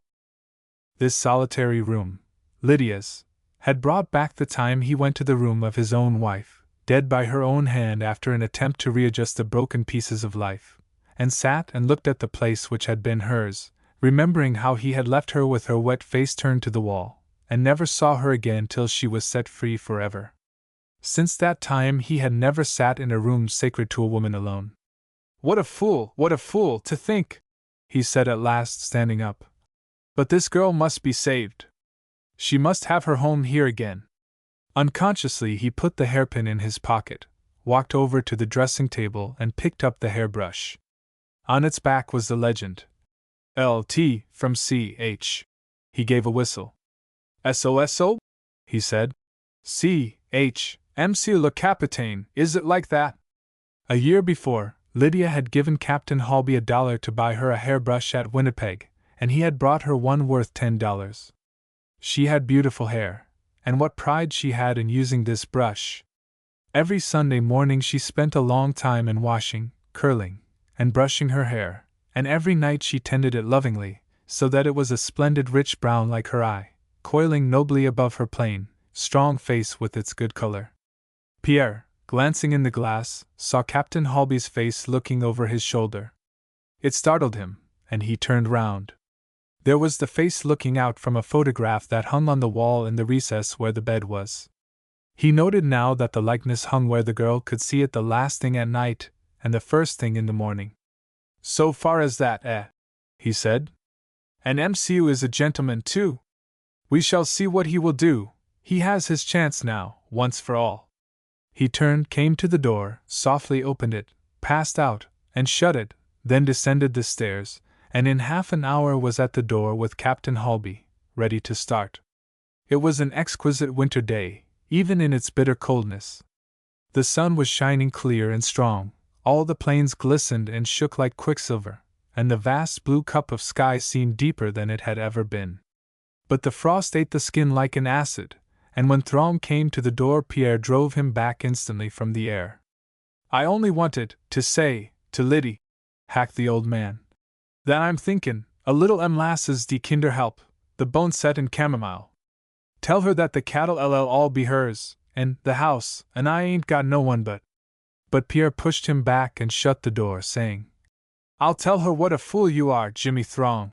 The old man, as he sat down awkwardly in his chair, with Duke stolidly lighting his pipe and watching him, said to himself, "Yes, I be a dern fool, I be, over and over again."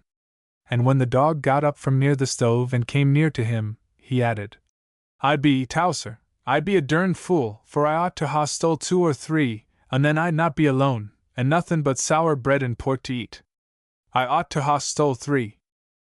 Ah, Manette ought to have given you some of your own, it's true that," said Duke stolidly. "You never was a real father, Jim. Liddy got to look like me, she got to look like Manette and me, I tell ye," said the old man hoarsely. Duke laughed in his stupid way. "Look like you? Look like you, Jim, with a face to turn milk sour? Ho, ho!" Throm rose, his face purple with anger, and made as if to catch Duke by the throat, but a fit of coughing seized him, and presently blood showed on his lips. Duke, with a rough gentleness, wiped off the blood and put the whiskey and herbs to the sick man's lips, saying, in a fatherly way, "For why you do like that? You're a fool, Jimmy." I be, said the old man in a whisper, and let his hand rest on Duke's shoulder. "I'll fix the bread sweet next time, Jimmy." No, said the husky voice peevishly. "She'll do it, Liddy'll do it. Liddy's comin' dot." "All right, Jimmy. All right." After a moment Throm shook his head feebly and said, scarcely above a whisper, "But I be a dern fool, when she's not here." Duke nodded and gave him more whiskey and herbs. "My feet's cold," said the old man, and Duke wrapped a bearskin round his legs. 2. For miles Pierre and Halby rode without a word. Then they got down and walked for a couple of miles, to bring the blood into their legs again. "The old man goes to bye-bye bientôt," said Pierre at last. "You don't think he'll last long? Maybe 10 days, maybe 1. If we don't get the girl, out goes his torchlight straight. She's been very good to him. He's been on his knees to her all her life. There'll be trouble out of this, though. Shaw! The girl is her own master. I mean, someone will probably get hurt over there." He nodded in the direction of Fort O'Battle. "That's in the game. The girl is worth fighting for, hein? Of course, and the law must protect her. It's a free country." "So true, my captain," murmured Pierre drily. "It is wonderful what a man will do for the law." The tone struck Halby. Pierre was scanning the horizon abstractedly. "You are always hitting at the law," he said. "Why do you stand by it now?" "For the same reason as yourself." "What is that?" "She has your picture in her room, she has my lucky dollar in her pocket." Halby's face flushed, and then he turned and looked steadily into Pierre's eyes. "We'd better settle this thing at once. If you're going to Fort O'Battle because you've set your fancy there, you'd better go back now. That's straight. You and I can't sail in the same boat. I'll go alone, so give me the pistol." Pierre laughed softly, and waved the hand back. "Tsh! What a high cockalorum! You want to do it all yourself, to fill the eye of the girl alone, and be tucked away to bye-bye for your pains, mais quelle folie! See, you go for law and love, I go for fun and Jimmy Throng. The girl? Pshaw! She would come out right in the end, without you or me. But the old man with half a lung, that's different. He must have sweet bread in his belly when he dies, and the girl must make it for him. She shall brush her hair with the ivory brush by Sunday morning. Holby turned sharply. You've been spying, he said. You've been in her room, you. Pierre put out his hand and stopped the word on Holby's lips. Slow, slow, he said. We are both police today. Voila! We must not fight. There is Throng and the girl to think of. Suddenly, with a soft fierceness, he added, If I looked in her room, what of that? In all the North is there a woman to say I wrong her? No, well, what if I carry her room in my eye? Does that hurt her or you? Perhaps something of the loneliness of the outlaw crept into Pierre's voice for an instant, for Holby suddenly put a hand on his shoulder and said, Let's drop the thing, Pierre. Pierre looked at him musingly. When Throng is put to bye-bye, what will you do? He asked. I will marry her, if she'll have me. But she is prairie-born, and you? I'm a prairie rider. After a moment Pierre said, as if to himself. So quiet and clean, and the print calico and muslin, and the ivory brush. It is hard to say whether he was merely working on Holby that he be true to the girl, or was himself soft-hearted for the moment. He had a curious store of legend and chanson, and he had the Frenchman's power of applying them, though he did it seldom. But now he said in a half-monotone. They had gone scarce a mile farther when Pierre, chancing to turn round, saw a horseman riding hard after them. They drew up, and soon the man, a rider of the plains, was beside them. He had stopped at Throng's to find Holby, and had followed them. Murder had been committed near the border, and Holby was needed at once. Holby stood still, numb with distress, for there was Lydia. He turned to Pierre in dismay. Pierre's face lighted up with the spirit of fresh adventure. Desperate enterprises roused him. The impossible had a charm for him. I will go to Fort O'Battle, he said. Give me another pistol. You cannot do it alone, said Holby, hope, however, in his voice. I will do it, or it will do me, voila, Pierre replied. Holby passed over a pistol. I'll never forget it, on my honor, if you do it, he said. Pierre mounted his horse and said, as if a thought had struck him, If I stand for the law in this, will you stand against it some time for me? Holby hesitated, then said, holding out his hand, Yes, if it's nothing dirty. Pierre smiled. Clean tit for clean tat, he said, touching Holby's fingers, and then, with a gesture and an au revoir, put his horse to the canter, and soon a surf of snow was rising at 2 points on the prairie, as the law trailed south and east. That night Pierre camped in the Jimalongjo, finding there firewood in plenty, and Tophet was made comfortable in the lean-to. Within another 30 hours he was hid in the woods behind Fort O'Battle, having traveled nearly all night. He saw the dawn break and the beginning of sunrise as he watched the fort, growing every moment colder, while his horse trembled and whinnied softly, suffering also. At last he gave a little grunt of satisfaction, for he saw 2 men come out of the fort and go to the corral. He hesitated a minute longer, then said, I'll not wait, patted his horse's neck, pulled the blanket closer round him, and started for the fort. He entered the yard. It was empty. He went to the door of the fort, opened it, entered, shut it, locked it softly, and put the key in his pocket. Then he passed through into a room at the end of the small hallway. 3 men rose from seats by the fire as he did so, and one said, Hello, who are you? Another added, It's pretty Pierre. Pierre looked at the table laid for breakfast, and said, Where's Lydia Throng? The elder of the 3 brothers replied, There's no Lydia Throng here. There's Lydia Bontoff, though, and in another week she'll be Lydia something else. What does she say about it herself? You've no call to know. You stole her, forced her from Throng's, her father's house. She wasn't Throng's, she was a Bontoff, sister of us. Well, she says Throng, and Throng it's got to be. What have you got to say about it? At that moment Lydia appeared at the door leading from the kitchen. Whatever she has to say, answered Pierre. Who are you talking for? For her, for Throng, for the law. The law, by gosh, that's good. You darned gambler, you scum, said Caleb, the brother who knew him. Pierre showed all the intelligent, resolute coolness of a trained officer of the law. He heard a little cry behind him, and stepping sideways, and yet not turning his back on the men, he saw Lydia. Pierre! Pierre! She said in a half-frightened way, yet with a sort of pleasure lighting up her face, and she stepped forward to him.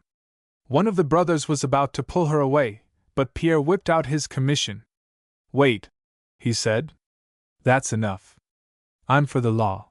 I belong to the mounted police. I have come for the girl you stole. The elder brother snatched the paper and read. Then he laughed loud and long.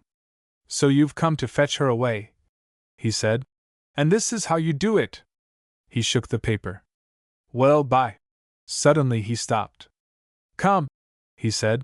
Have a drink, and don't be a damn fool. She's our sister, old Throng stole her, and she's goin' to marry our partner.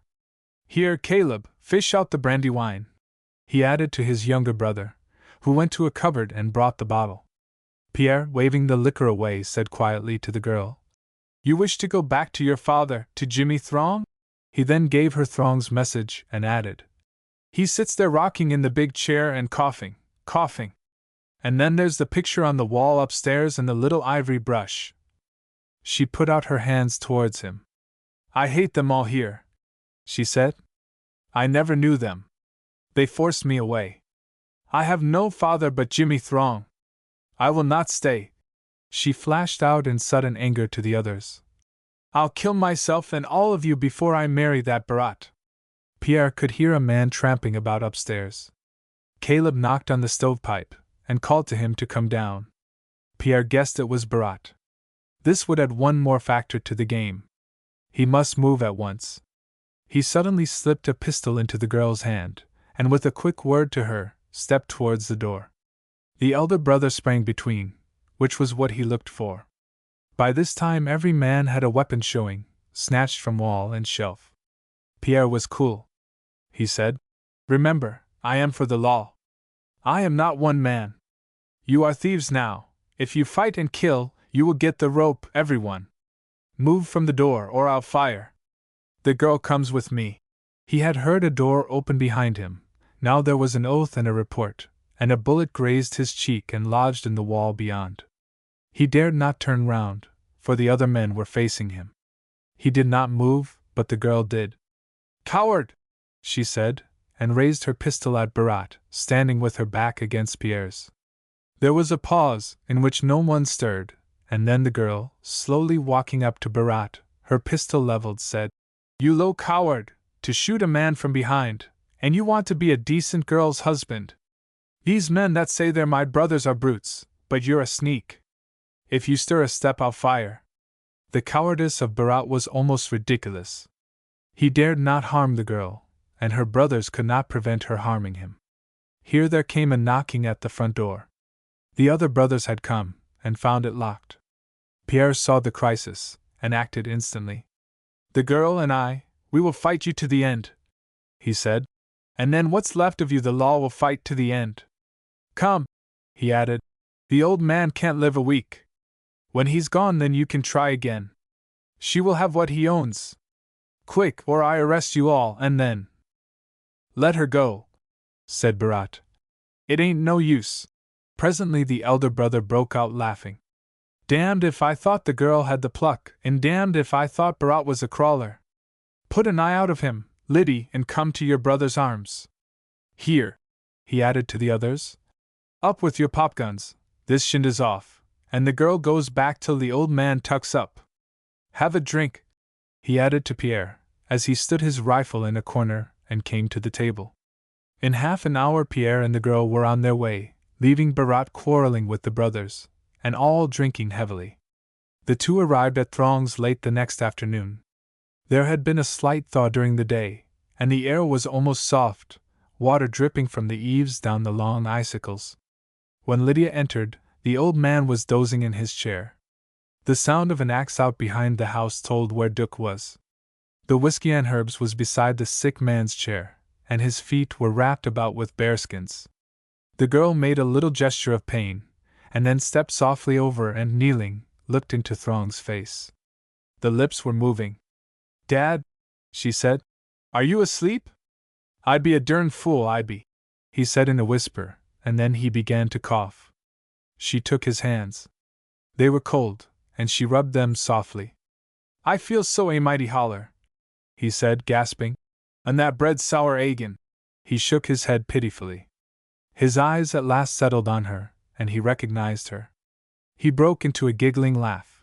The surprise was almost too much for his feeble mind and body. His hands reached and clutched hers.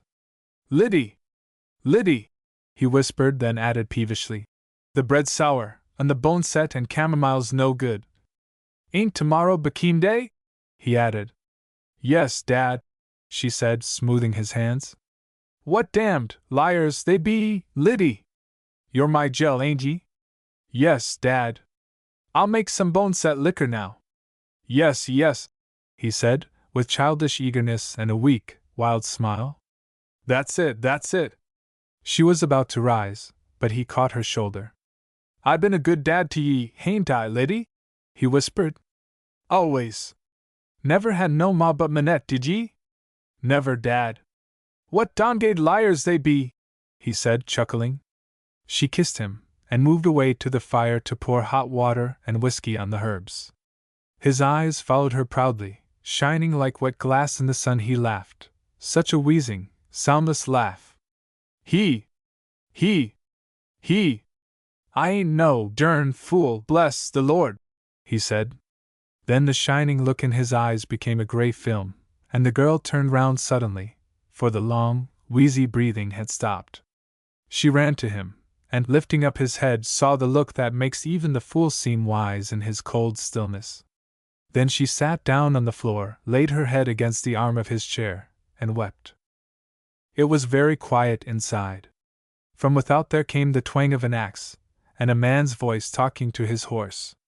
When the man came in, he lifted the girl up, and to comfort her, bade her go look at a picture hanging in her little room. After she was gone, he lifted the body, put it on a couch, and cared for it. The plunderer. It was no use, men might come and go before her, but Kitty Klein had eyes for only one man. Pierre made no show of liking her, and thought, at first, that hers was a passing fancy. He soon saw differently. There was that look in her eyes which burns conviction as deep as the furnace from which it comes, the hot, shy, hungering look of desire, most childlike, painfully infinite. He would rather have faced the cold mouth of a pistol, for he felt how it would end. He might be beyond wish to play the lover, but he knew that every man can endure being loved. He also knew that some are possessed, a dream, a spell, what you will, for their life long. Kitty Klein was one of these. He thought he must go away, but he did not. From the hour he decided to stay, misfortune began. Willie Haslam, the clerk at the company's post, had learned a trick or two at cards in the East, and imagined that he could, as he said himself, roast the cock o' the roost, meaning Pierre. He did so for 1 or 2 evenings, and then Pierre had a sudden increase of luck, or design, and the lad, seeing no chance of redeeming the IOU, representing 2 years' salary, went down to the house where Kitty Klein lived, and shot himself on the doorstep. He had had the misfortune to prefer Kitty to the other girls at Guyden Hill, though Nellie Sanger would have been as much to him, if Kitty had been easier to win. The two things together told hard against Pierre. Before he might have gone, in the face of difficulty he certainly would not go. Willie Haslam's funeral was a public function. He was young, innocent-looking, handsome, and the people did not know what Pierre would not tell now, that he had cheated grossly at cards. Pierre was sure, before Liddell, the surveyor, told him, that a movement was apace to give him trouble, possibly fatal. "You had better go," said Liddell. "There's no use tempting Providence."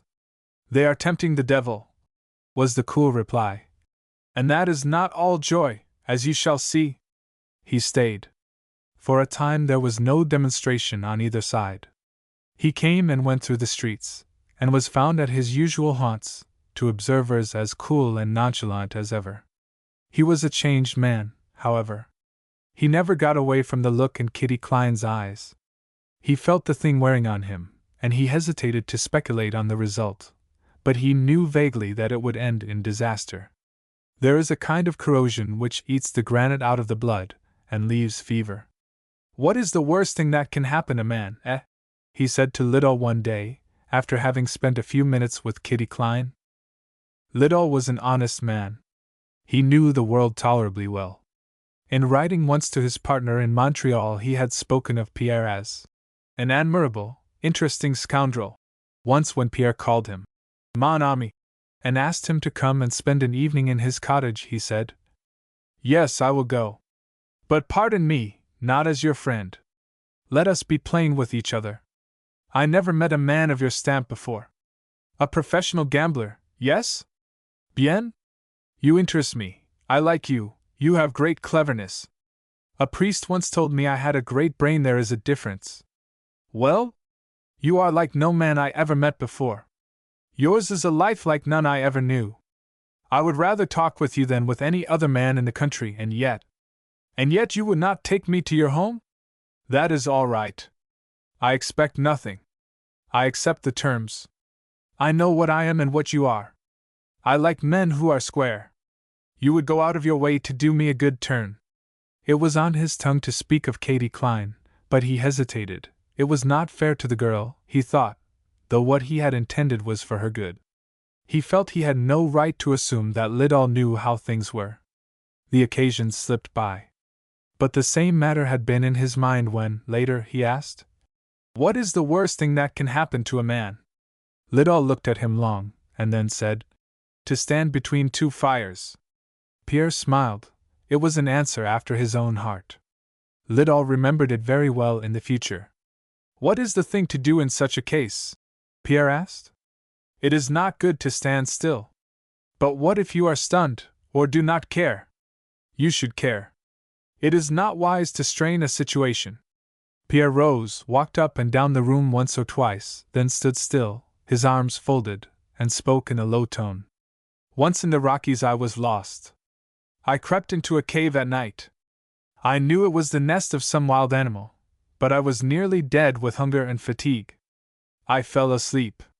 When I woke, it was towards morning. I saw 2 yellow stars glaring where the mouth of the cave had been. They were all hate, like nothing you could imagine, passion as it is first made, yes. There was also a rumbling sound. It was terrible, and yet I was not scared. Hate need not disturb you. I am a quick shot. I killed that mountain lion, and I ate the haunch of deer I dragged from under her." He turned now, and facing the doorway, looked out upon the village, to the roof of a house which they both knew. "Hate," he said, "is not the most wonderful thing.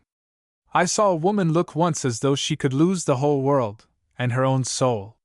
She was a good woman. The man was bad, most, he never could be anything else. A look like that breaks the nerve. It is not amusing. In time the man goes to pieces. But before that comes he is apt to do strange things. So." He sat down, and with his finger, wrote musingly in the dust upon the table.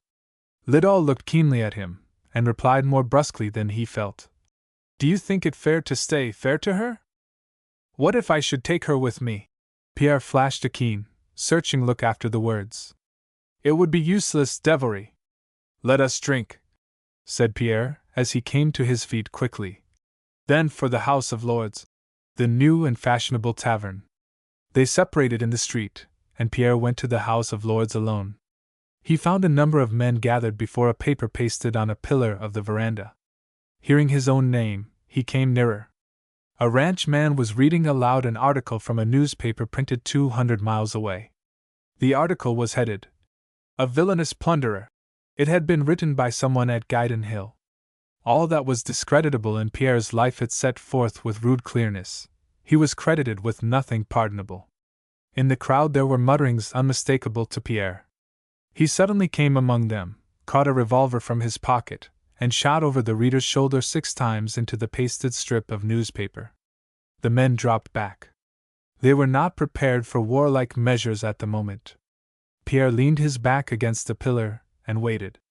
His silence and coolness, together with an iron fierceness in his face, held them from instant demonstration against him. But he knew that he must face active peril soon. He pocketed his revolver and went up the hill to the house of Kitty Klein's mother. It was the first time he had ever been there. At the door he hesitated, but knocked presently, and was admitted by Kitty, who, at sight of him, turned faint with sudden joy, and grasped the lintel to steady herself. Pierre quietly caught her about the waist, and shut the door. She recovered, and gently disengaged herself. He made no further advance, and they stood looking at each other for a minute, he, as one who had come to look at something good he was never to see again, she, as at something she hoped to see forever. They had never before been where no eyes could observe them. He ruled his voice to calmness. "I am going away," he said, "and I have come to say good-bye." Her eyes never wavered from his. Her voice was scarce above a whisper. "Why do you go? Where are you going?" "I have been here too long. I am what they call a villain and a plunderer.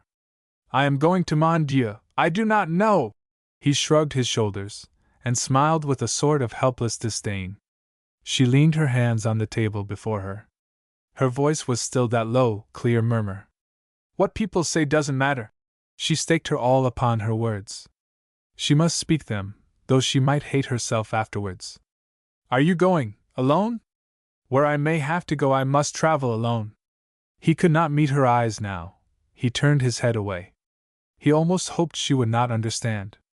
"Sit down," he added. "I want to tell you of my life."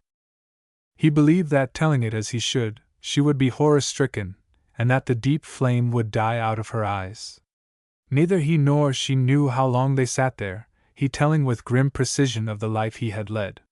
Her hands were clasped before her, and she shuddered once or twice, so that he paused, but she asked him firmly to go on. When all was told he stood up. He could not see her face, but he heard her say, "You have forgotten many things that were not bad. Let me say them." She named things that would have done honor to a better man. He was standing in the moonlight that came through the window. She stepped forward, her hands quivering out to him. "Oh, Pierre," she said, "I know why you tell me this, but it makes no difference, none. I will go with you wherever you go." He caught her hands in his. She was stronger than he was now. Her eyes mastered him. A low cry broke from him, and he drew her almost fiercely into his arms. "Pierre! Pierre!" was all she could say. He kissed her again and again upon the mouth. As he did so, he heard footsteps and muffled voices without. Putting her quickly from him, he sprang towards the door, threw it open, closed it behind him, and drew his revolvers. A half-dozen men faced him. 2 bullets whistled by his head, and lodged in the door. Then he fired swiftly, shot after shot, and 3 men fell. His revolvers were empty. There were 3 men left. The case seemed all against him now, but just here a shot, and then another, came from the window, and a 4th man fell. Pierre sprang upon one, the other turned and ran. There was a short, sharp struggle, then Pierre rose up, alone. The girl stood in the doorway. "Come, my dear," he said. "You must go with me now." "Yes, Pierre," she cried, a mad light in her face. "I have killed men too, for you." Together they ran down the hillside, and made for the stables of the fort. People were hurrying through the long street of the town, and torches were burning, but they came by a roundabout to the stables safely. Pierre was about to enter, when a man came out. It was Lidal. He kept his horses there, and he had saddled one, thinking that Pierre might need it. There were quick words of explanation, and then, "Must the girl go too?" he asked. "It will increase the danger, besides." "I am going wherever he goes," she interrupted hoarsely. "I have killed men, he and I are the same now." Without a word Lidal turned back, threw a saddle on another horse, and led it out quickly. "Which way?" he asked. "And where shall I find the horses?" "West to the mountains. The horses you will find at Tete Blanche Hill, if we get there. If not, there is money under the white pine at my cottage. Goodbye." They galloped away. But there were mounted men in the main street, and one, well ahead of the others, was making towards the bridge over which they must pass. He reached it before they did, and set his horse crosswise in its narrow entrance. Pierre urged his mare in front of the girls, and drove straight at the head and shoulders of the obstructing horse. His was the heavier animal, and it bore the other down. The rider fired as he fell, but missed, and in an instant Pierre and the girl were over. The fallen man fired the second time, but again missed. They had a fair start, but the open prairie was ahead of them, and there was no chance to hide. Riding must do all, for their pursuers were in full cry. For an hour they rode hard. They could see their hunters not very far in the rear. Suddenly Pierre started and sniffed the air. "The prairie's on fire," he said exultingly, defiantly. Almost as he spoke, clouds ran down the horizon, and then the sky lighted up. The fire traveled with incredible swiftness. They were hastening to meet it. It came on wave-like, hurrying down at the right and the left as if to close in on them. The girl spoke no word. She had no fear. What Pierre did she would do. He turned round to see his pursuers. They had wheeled and were galloping back the way they came. His horse and hers were traveling neck and neck. He looked at her with an intense, eager gaze. "Will you ride on?" he asked eagerly. "We are between two fires." He smiled, remembering his words to Liddell. "Ride on," she urged in a strong, clear voice, a kind of wild triumph in it. "You shall not go alone." There ran into his eyes now the same infinite look that had been in hers, that had conquered him. The flame rolling towards them was not brighter or hotter. "For heaven or hell, my girl!" he cried, and they drove their horses on. Far behind upon a divide the flying hunters from Guidon Hill paused for a moment. They saw with hushed wonder and awe a man and woman, dark and weird against the red light, ride madly into the flickering surf of fire.